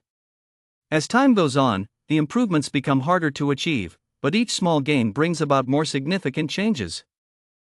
First of all, the total amount of MP has reached an astonishing level. Yuan tried to continuously generate 40 doses of concentrated essence before feeling noticeably fatigued. Before that, 10 doses was the limit. The duration of the water shape mimicry has been extended from 25 seconds to 40 seconds. Moreover, he can maintain 2 different water tools simultaneously. Most importantly, his understanding of water is deepening. It's not just about manipulation, but also understanding the essence of water: flow, permeation, pressure, surface tension. The concept of water control and permeation is based on this understanding. The next day, Yuan began implementing the water trap plan. He went alone to the stone field, spending the entire day surveying the terrain. The stone field truly lived up to its name, filled with weathered gray-white rock pillars, some over 10 meters tall and others just a meter or two. The ground is hard limestone, with drought-resistant moss and shrubs growing in the crevices. The traces of the soil giant's activity were quite obvious, with huge footprints on the ground, some 10 centimeters deep. Some rock pillars showed fresh impact marks, with rubble scattered around. Yuan found the highest rock referred to by the ancient tree, which was a giant rock pillar about 5 meters in diameter and 8 meters tall, with a relatively flat top. Standing on top, he could overlook the entire stone field. At noon on Sunday, the soil giant will climb up here to absorb energy. Yuan looked around, his mind racing. Where should the water trap be set? It can't be too close, or the giant will notice early. It can't be too far, or it won't be drawn in. In the end, he chose a relatively low area about 50 meters from the rock pillar. There were natural cracks in the ground for water storage, surrounded by 3 taller rock pillars, which could serve as cover and points for attack. This is the place. Yuan began to work. Using his newly acquired water control skills along with his ironwood greatsword, he dug shallow pits in the ground. He didn't dig deep pits because the soil giant's weight was too great. Deep pits might alert it instead. There were a dozen scattered shallow pits, about 20 centimeters deep and 1 meter in diameter. After the digging was completed, Yuan activated his talent. Genesis Water Talent. He pressed his hands to the ground. The moisture in the air was being frantically extracted, the trace amounts of water in the ground cracks were guided, and even the moisture from the distant Emerald River was drawn in. Countless tiny streams of water converged into the shallow pits under Yuan's control. 1 pit, 2 pits, 3 pits. From dawn until dusk, Yuan spent a full 10 hours in the rocky forest. In the end, he set up 12 water traps. Yuan looked at his results and calculated in his mind. But if this water is concentrated and paired with my water control permeation, it should significantly soften the body of the earth giant. If it rains again, the odds will improve greatly. On the 3rd day, Yuan did not return to the rocky forest. He stayed at the waterfall cave, conducting the final tactical rehearsals and team preparations. On the sand table, the terrain of the rocky forest was meticulously recreated. The locations of the 12 water traps were marked with blue stones. The activity path of the earth giant was indicated with red lines. Let's reconfirm the tactical process once more. Yuan pointed at the sand table with a stick. At noon on Sunday, we will arrive at the rocky forest 2 hours in advance and ambush behind the rock pillars around the water traps. At noon, the earth giant will climb to the highest rock pillar to absorb energy. At that time, old iron will provoke it from the front, using the vibration technique you've newly learned to disrupt it and draw it down. Remember, don't go for a direct confrontation, fight while retreating, leading it towards the water trap area. Agu and Professor will be on the flank, and when the earth giant enters the trap zone, they'll throw paralytic vine seeds. The targets are its knee joints and ankle joints. Once it steps into the water trap, Yuan took a deep breath. I will activate the water control permeation to spread the water in the pit up through its rocky gaps. At the same time, old iron will attack its joints, and I will shoot water arrows at its core area from a distance. If it uses a wide-range skill, Agu will give the warning, and everyone should immediately take cover behind the rock pillars. The battle pace should be quick. We aim to resolve it within 3 minutes, because after 3 minutes it may regain its ability to control the earth. Is everyone clear? Clear, the 3 replied in unison. Then, get a good rest tonight. Tomorrow, the final showdown. On the fourth day, Sunday. In the morning, the heavy rain did not arrive as anticipated. The sky was still shrouded in thick leaden gray clouds, but the raindrops had yet to fall. 70% chance, we have encountered that 30%, Professor Dorr said calmly as he looked up at the sky. But Yuan remained unfazed. I expected this. Proceed with the no-water plan. Let's go. The four-person team left the waterfall cave, heading toward the rocky forest. 2 hours later, they reached the planned ambush location. Time, 10:40 a.m. There are 1 hour and 20 minutes until noon. Yuan conducted one last check of the water traps. The clear water in the 12 shallow pits quietly accumulated, shimmering faintly under the dim light. Without much evaporation, the high humidity of the rainy season was a great help. Positions, everyone. Wang Zhentai hid behind a rock pillar closest to the highest rock pillar, about 30 meters away. Agu and Professor Dorr ambushed among the group of pillars on the left, about 20 meters from the water trap. Yuan climbed to a 5-meter-high rock pillar on the right, where he had the best view to oversee the entire battlefield. Waiting. Seconds ticked by. The forest was quiet, with only the whisper of the wind passing through the stone forest. Agu's nose twitched constantly, and suddenly, it reported urgently with its mind. It's here. A heavy, slow vibration coming from the northeast, about 500 meters away. That's it. Yuan felt a shiver in his heart. Everyone stay hidden, suppress your breath. The four of them became like shadows immersed in the rocks, completely still. 10 minutes later, the tremor on the ground became evident. Boom. Boom. Boom. Heavy and slow, each step made the ground tremble slightly. Chapter 76, Fighting the Rock Giant. Then, they saw it. The rock giant. The ancient tree's description was spot on, approximately 3 meters 4 in height, made up of gray-brown rock and soil. Its trunk was robust, its limbs like pillars, and its head had only a simple rocky outline without any facial features. But at its chest, there was a fist-sized crystal emitting an earthy glow. That was the earth crystal, the source of its power. The giant walked clumsily but steadily, leaving footprints in its wake. It didn't notice the four ambushers, heading straight for the tallest rock pillar in the rubble. Then it began to climb. At 3 meters 4, climbing an 8-meter pillar was no easy feat. But it used both hands and feet, its rocky fingers digging into the crevices of the rocks, moving upward step by step. The movement was slow but stable. 20 minutes later, it reached the top of the pillar. It arrived at noon. Although the sunlight did not penetrate the clouds, the earth crystal on the chest of the soil giant suddenly lit up. The earthy yellow light spread from the center of the crystal, enveloping the giant's entire body. It stood at the top of the rock pillar, arms slightly outstretched, as if embracing an invisible energy. A faint, rhythmic pulsing could be felt from the ground. It was the earth's energy being absorbed. Now's the time, Yuan communicated through thought. All right, old buddy, go. Got it. Wang Zhentai stepped out from its hiding place. It took a deep breath, and then... dong dong dong. Its thick tail began to rhythmically slam against the ground. The shockwaves traveled toward the rock pillar. The soil giant at the top of the rock pillar hesitated. The light on its chest flickered, disrupting the absorption process. It slowly turned its head, or at least as much as a rocky head could, directing its gaze toward Wang Zhentai. It had no eyes, but Yuan could sense a malevolent force locked onto him. Hey big guy, over here. Wang Zhentai shouted in the common language, unsure if the giant could understand, but the provocation was enough. The soil giant seemed to be enraged. It abandoned the energy absorption and began to crawl down from the rock pillar. The movement was slightly faster than coming up, but still clumsy. 30 seconds later, it hit the ground. Boom!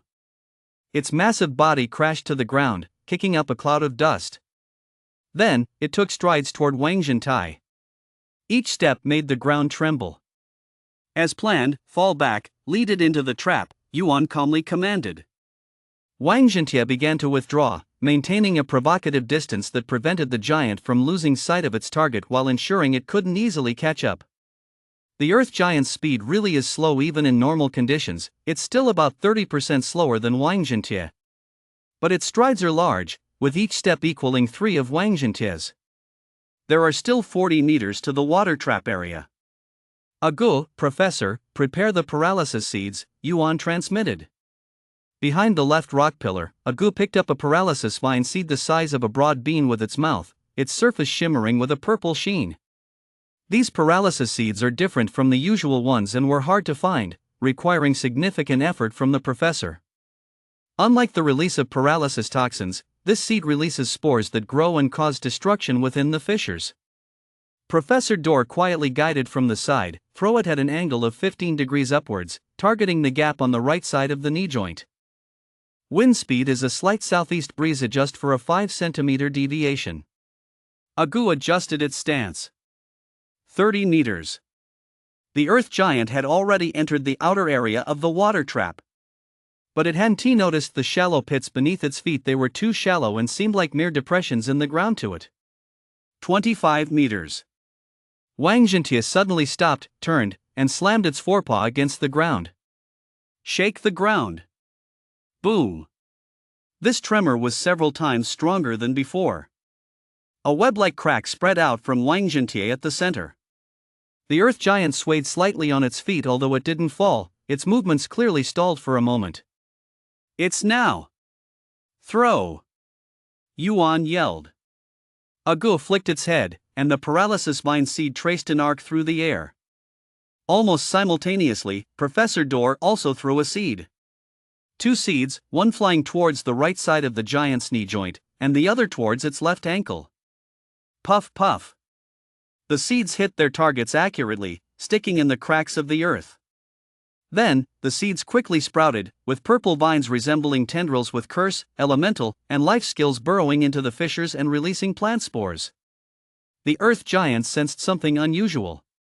It lowered its head, its rock-formed arms striking at its knee, trying to swat away the vines. But the vines had already burrowed in. Its right leg began to move stiffly. Keep leading, it's already slowed down. Yuan shouted. Wang Jintie took the opportunity to retreat another 10 meters. Now, the Earth Giant is only 5 meters from the closest water trap. And it was stepping further into the trap area. The left foot stepped into the first shallow pit. Splash! Clear water splashed up. The giant seemed momentarily dazed, but it didn't pay attention and continued to stride forward. The right foot stepped into the second shallow pit. More water splashed out. Now's the time. Yuan leaped down from the rock pillar, pressing both hands against the ground. Permeate. All the clear water in the 12 traps was controlled at that moment, transforming into countless strands of water flow as fine as hair, spreading along the cracks on the ground and up along the giant's foot. They burrowed into every crack and hole in the earth. The Earth Giant's body was visibly becoming damp. Dark water stains began to appear on the gray-brown surface of the earth. From the ankle, to the calf, to the knee. It's getting heavier. Wang Jintie sharply noticed, its movements are slowing down.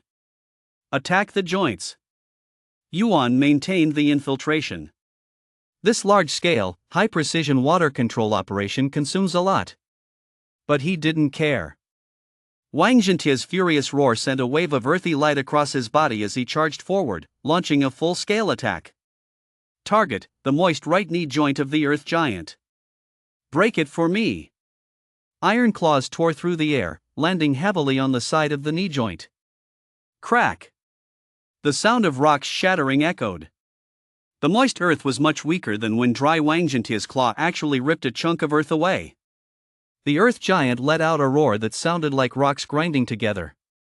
It raised its right arm, its fist crashing down towards Wang Jintie like a meteor.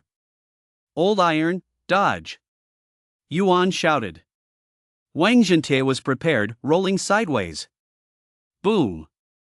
The giant's fist smashed into the ground, creating a half-meter deep pit and sending rocks flying. But after that strike, the giant's movements were noticeably slower. The infiltration of water continued, now spreading to its waist. The gaps in the earth were filled with water, increasing friction and making the joint movement sluggish.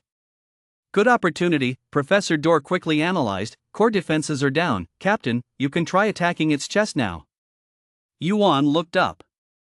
The large crystal on the earth giant's chest still radiated an earthy glow. But the surrounding earth had already become moist, the color deepening. Water arrow critical hit 10 strikes. Yuan extended both hands, with 10 fingers poking in rapid succession. 10 highly compressed azure water arrows formed a line in the air, shooting towards the giant's chest. Puff, puff, puff, puff. They hit continuously. The first 5 arrows were blocked by the earth but shattered the surface rocks. The 6th arrow and the 7th arrow pierced deep into the earth. The 8th arrow and the 9th arrow struck the edge of the earth crystal. The 10th arrow. Chapter 77, Coma and Enlightenment. Successfully struck where the crystal connects with the earth. Crack. A faint cracking sound. The glow of the earth crystal flickered violently. The earth giant let out the most pained roar since the battle began. It no longer pursued Wang Zhentie, covering its chest with both hands, trying to protect its core. But its movements were too slow. The water infiltration had reached its chest, and even raising its arms seemed laborious. Last strike, Yuan felt his MP was running low, but he gritted his teeth and persisted. Old iron, shake the ground, make it off balance. Agu, Professor, throw all the paralysis seeds at the right leg joint. Got it. Wang Zhentie struck the ground again. The shockwave made the giant's already stiff legs even more unstable. Agu and the professor threw out all 6 remaining paralysis seeds. Purple vines crazily burrowed into the right leg joint. The earth giant's right leg became completely stiff. Its enormous body began to tilt. Now's the time. Yuan drained his last MP, hands forming a clasp. A drill, 2 meters long, constructed of rapidly swirling water, formed in front of him. Water drill heart piercer. The water drill shot forth. The swirling water carried terrifying penetration power, diving through the gap opened by the water arrows. It burrowed into the rocky earth, heading towards the crystalline core of the earth. 1 second, 2 seconds, 3 seconds. The chest of the earth giant began to crumble. And then, bang! The earth crystal shattered. The earthy glow exploded, transforming into countless dots of light dissipating. The earth giant's movements suddenly froze. It looked down at the gaping hole in its chest, its rock-formed arms drooping helplessly. Then, its massive body began to disintegrate, rocks falling off piece by piece. The 3-meter-4 giant turned into a pile of ordinary rubble and soil within 10 seconds. Only the area around its chest still held some glowing fragments. The battle ended. We won. Agu slumped to the ground, in disbelief. Did we take down the earth giant? Wang Zhentie also gasped, his bronze skin glowing slowly fading. Professor Dorr quickly walked over to the pile of rubble. Core loot, materials, scrolls, quick, collect. Yuan wanted to join, but as soon as he took a step, he felt the world spinning. The sense of MP depletion struck him, his head throbbed and he felt dizzy. His vision began to blur, and there was a buzzing in his ears. His last impression was of a brownish light column rising from the pile of rubble. The light column condensed in the air, forming a stone-textured loot box. There was also a system notification sound, intermittent. Successfully killed Tier 1 Earth Giant. Awakening EXP plus 6.2%. Current Awakening EXP, 94.9%. Then, darkness swallowed everything. Yuan felt himself sinking. Sinking into an endless, warm sea. Surrounded by flowing blue, from light blue to dark blue, from transparent to murky. He saw water droplets, billions of them, floating in the void, colliding and merging. The droplets coalesced into streams, streams into brooks, brooks into rivers, and rivers into seas. He saw water falling from the clouds, nourishing the land, flowing into rivers, evaporating and rising, then condensing back into clouds. A cycle without end. He saw water nurturing curse, elemental, life skills, the first single-celled organism born in the warm sea, evolving, reproducing. He saw water bringing destruction, floods raging, swallowing cities, tsunamis crushing mountains. Water is gentle, embracing curse, elemental, life skills like a mother. Water is ferocious, reaping everything like the Grim Reaper. Water is changeable, capable of being the softest liquid or the hardest ice. Water is eternal, form-changing yet indestructible in essence. Genesis water talent. An ancient, vast voice, seemingly from the world's origin, echoed in the endless water. Water gives rise to all things. Water nourishes all things. Water destroys all things. Water is cycle. Countless images surged into Yuan's consciousness, a primitive person scooping river water with a stone bowl. A farmer diverting water to irrigate fields, a craftsman using a water wheel to drive a millstone, a mage, priest, high sage classes summoning black rain to slay foes. Water is a tool, a resource, a weapon, a curse, elemental, life skills. What do you see? The voice asked. Yuan wanted to answer, but he couldn't make a sound. He could only feel, understand, and comprehend. Then, he saw himself. Not the current monkey form, but his human form before the crossover. Standing in a laboratory, looking at water samples under a microscope. That was the last memory of his previous life. So it's like this. The voice seemed to understand something. An interdimensional soul, with a scientific understanding of water, comes to this magical world. Science is understanding, magic is control. When understanding and control merge, the sound gradually faded away. The water began to swirl, forming a massive whirlpool. Yuan was pulled into the center of the whirlpool, sinking deeper and deeper. Is the captain still not awake? It's been 5 days. Did you feed him the moon dew grass juice sent by the Red Ring leader? Yes, but the MP depletion is severe, though the body is healing itself. The intermittent sounds seemed to come from a long distance. Yuan's consciousness slowly floated up from the deep water. He felt his body, exhausted yet warm. Something wet was gently wiping his forehead. He struggled to open his eyes. His vision went from blurry to gradually clear. The rocky ceiling of the water curtain cave was illuminated by the faint green glow of bioluminescent moss. Suddenly, 3 faces crowded closer. Wang Zhenti's large, scaly face was filled with concern at that moment. Agu's hyena-like face was bloodshot, clearly having not rested well for a long time. Professor Dor's dark eyes held a calm yet comforting expression. Captain, you're awake? Wang Zhenti's voice trembled slightly. Yuan opened his mouth, but his throat was too dry to make a sound. Agu quickly brought a large leaf shaped like a funnel in his mouth, filled with clear spring water. Yuan took small sips, the cool water soothing his throat and bringing him a bit of strength. How long have I been unconscious? He could finally speak, his voice hoarse. 5 days and 5 nights, Professor Dor replied. Today is Friday. 5 days. Yuan wanted to sit up, but felt completely weak. Wang Zhentia quickly supported him with his paw, placing soft dry moss behind him. Don't rush to move, you've depleted yourself too much, the professor said. The Red Ring leader of the Biwa frog sent the moon dew grass, saying it's helpful for MP recovery. I've made a potion, and I'll feed you 3 times a day. Your body is healing itself, but it needs time. Yuan nodded, feeling the state of his body. MP is depleted. Completely exhausted, like a dried-up riverbed. But at the bottom of the riverbed, it seemed a new spring was brewing. He tried to summon a bit of talent. A droplet of water slowly formed at his fingertips. It glowed faintly green, exuding the aura of curse, elemental, life skills. The droplet rolled on his fingertips before seeping into his skin. A gentle warmth spread along his arm, alleviating some of his fatigue. This is... Yuan was taken aback. Professor Dor noticed the droplet. Captain, while you were unconscious, this water occasionally generated spontaneously on you. After each generation, your breathing would stabilize a bit. I deduced that this is your talent's self-repair mechanism activated after deep depletion. Yuan closed his eyes, feeling that droplet of water.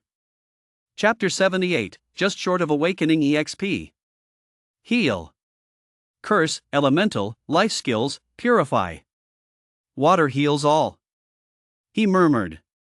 In his mind, the images he saw during his coma surfaced: water nurturing curse, elemental, life skills, water nourishing all. Captain, have you comprehended a new ability? Agu asked curiously. It seems, yes, Yuan tried again. This time, he focused his mind, drawing a small stream from the spring water in the cave. The water spun in his palm, gradually becoming crystalline, with faint green specks glowing inside. Just like a concentrated essence of curse, elemental, life skills. Agu, come over here, let me treat the wound on your arm, Yuan said. Agu hesitated for a moment before raising his front leg. There was a fresh scratch, from when he dodged falling rocks in the stoning area, which had already scabbed but wasn't fully healed. Yuan gently pressed the droplet of glowing green water onto the wound. The water seeped in. Then, a miracle happened. The wound healed at a visible rate, scabs falling away, new flesh growing, skin restoring. 3 seconds later, the wound completely vanished, leaving only a patch of fresh pink skin. My God! Agu stared wide-eyed. Wang Jintia was also stunned. Captain, you could be a healer now. Professor Dor excitedly flapped his wings. Water heals all, the legendary water of curse, elemental, life skills. Though it's still very weak, it is indeed a healing ability. Yuan was shocked himself. He looked at his hands, feeling the gentle, newly born water energy flowing within. Unlike his previous powers of attack, defense, and control, this was a pure healing power. While I was unconscious, I saw many things. Yuan slowly said. The cycle of water, the essence of water, water is not only a disaster, but also curse, elemental, life skills. He looked at his 3 teammates, his eyes shining with enlightenment. This depletion, though dangerous, allowed me to gain from disaster and glimpse deeper into my talent. Wang Jintia suddenly patted Yuan's shoulder heavily with his paw, of course controlling his strength. Captain, don't push yourself like this next time. In his amber eyes was annoyance, but even more so concern and fear. Do you know how we spent these 5 days? Agu watched over for 2 days and nights.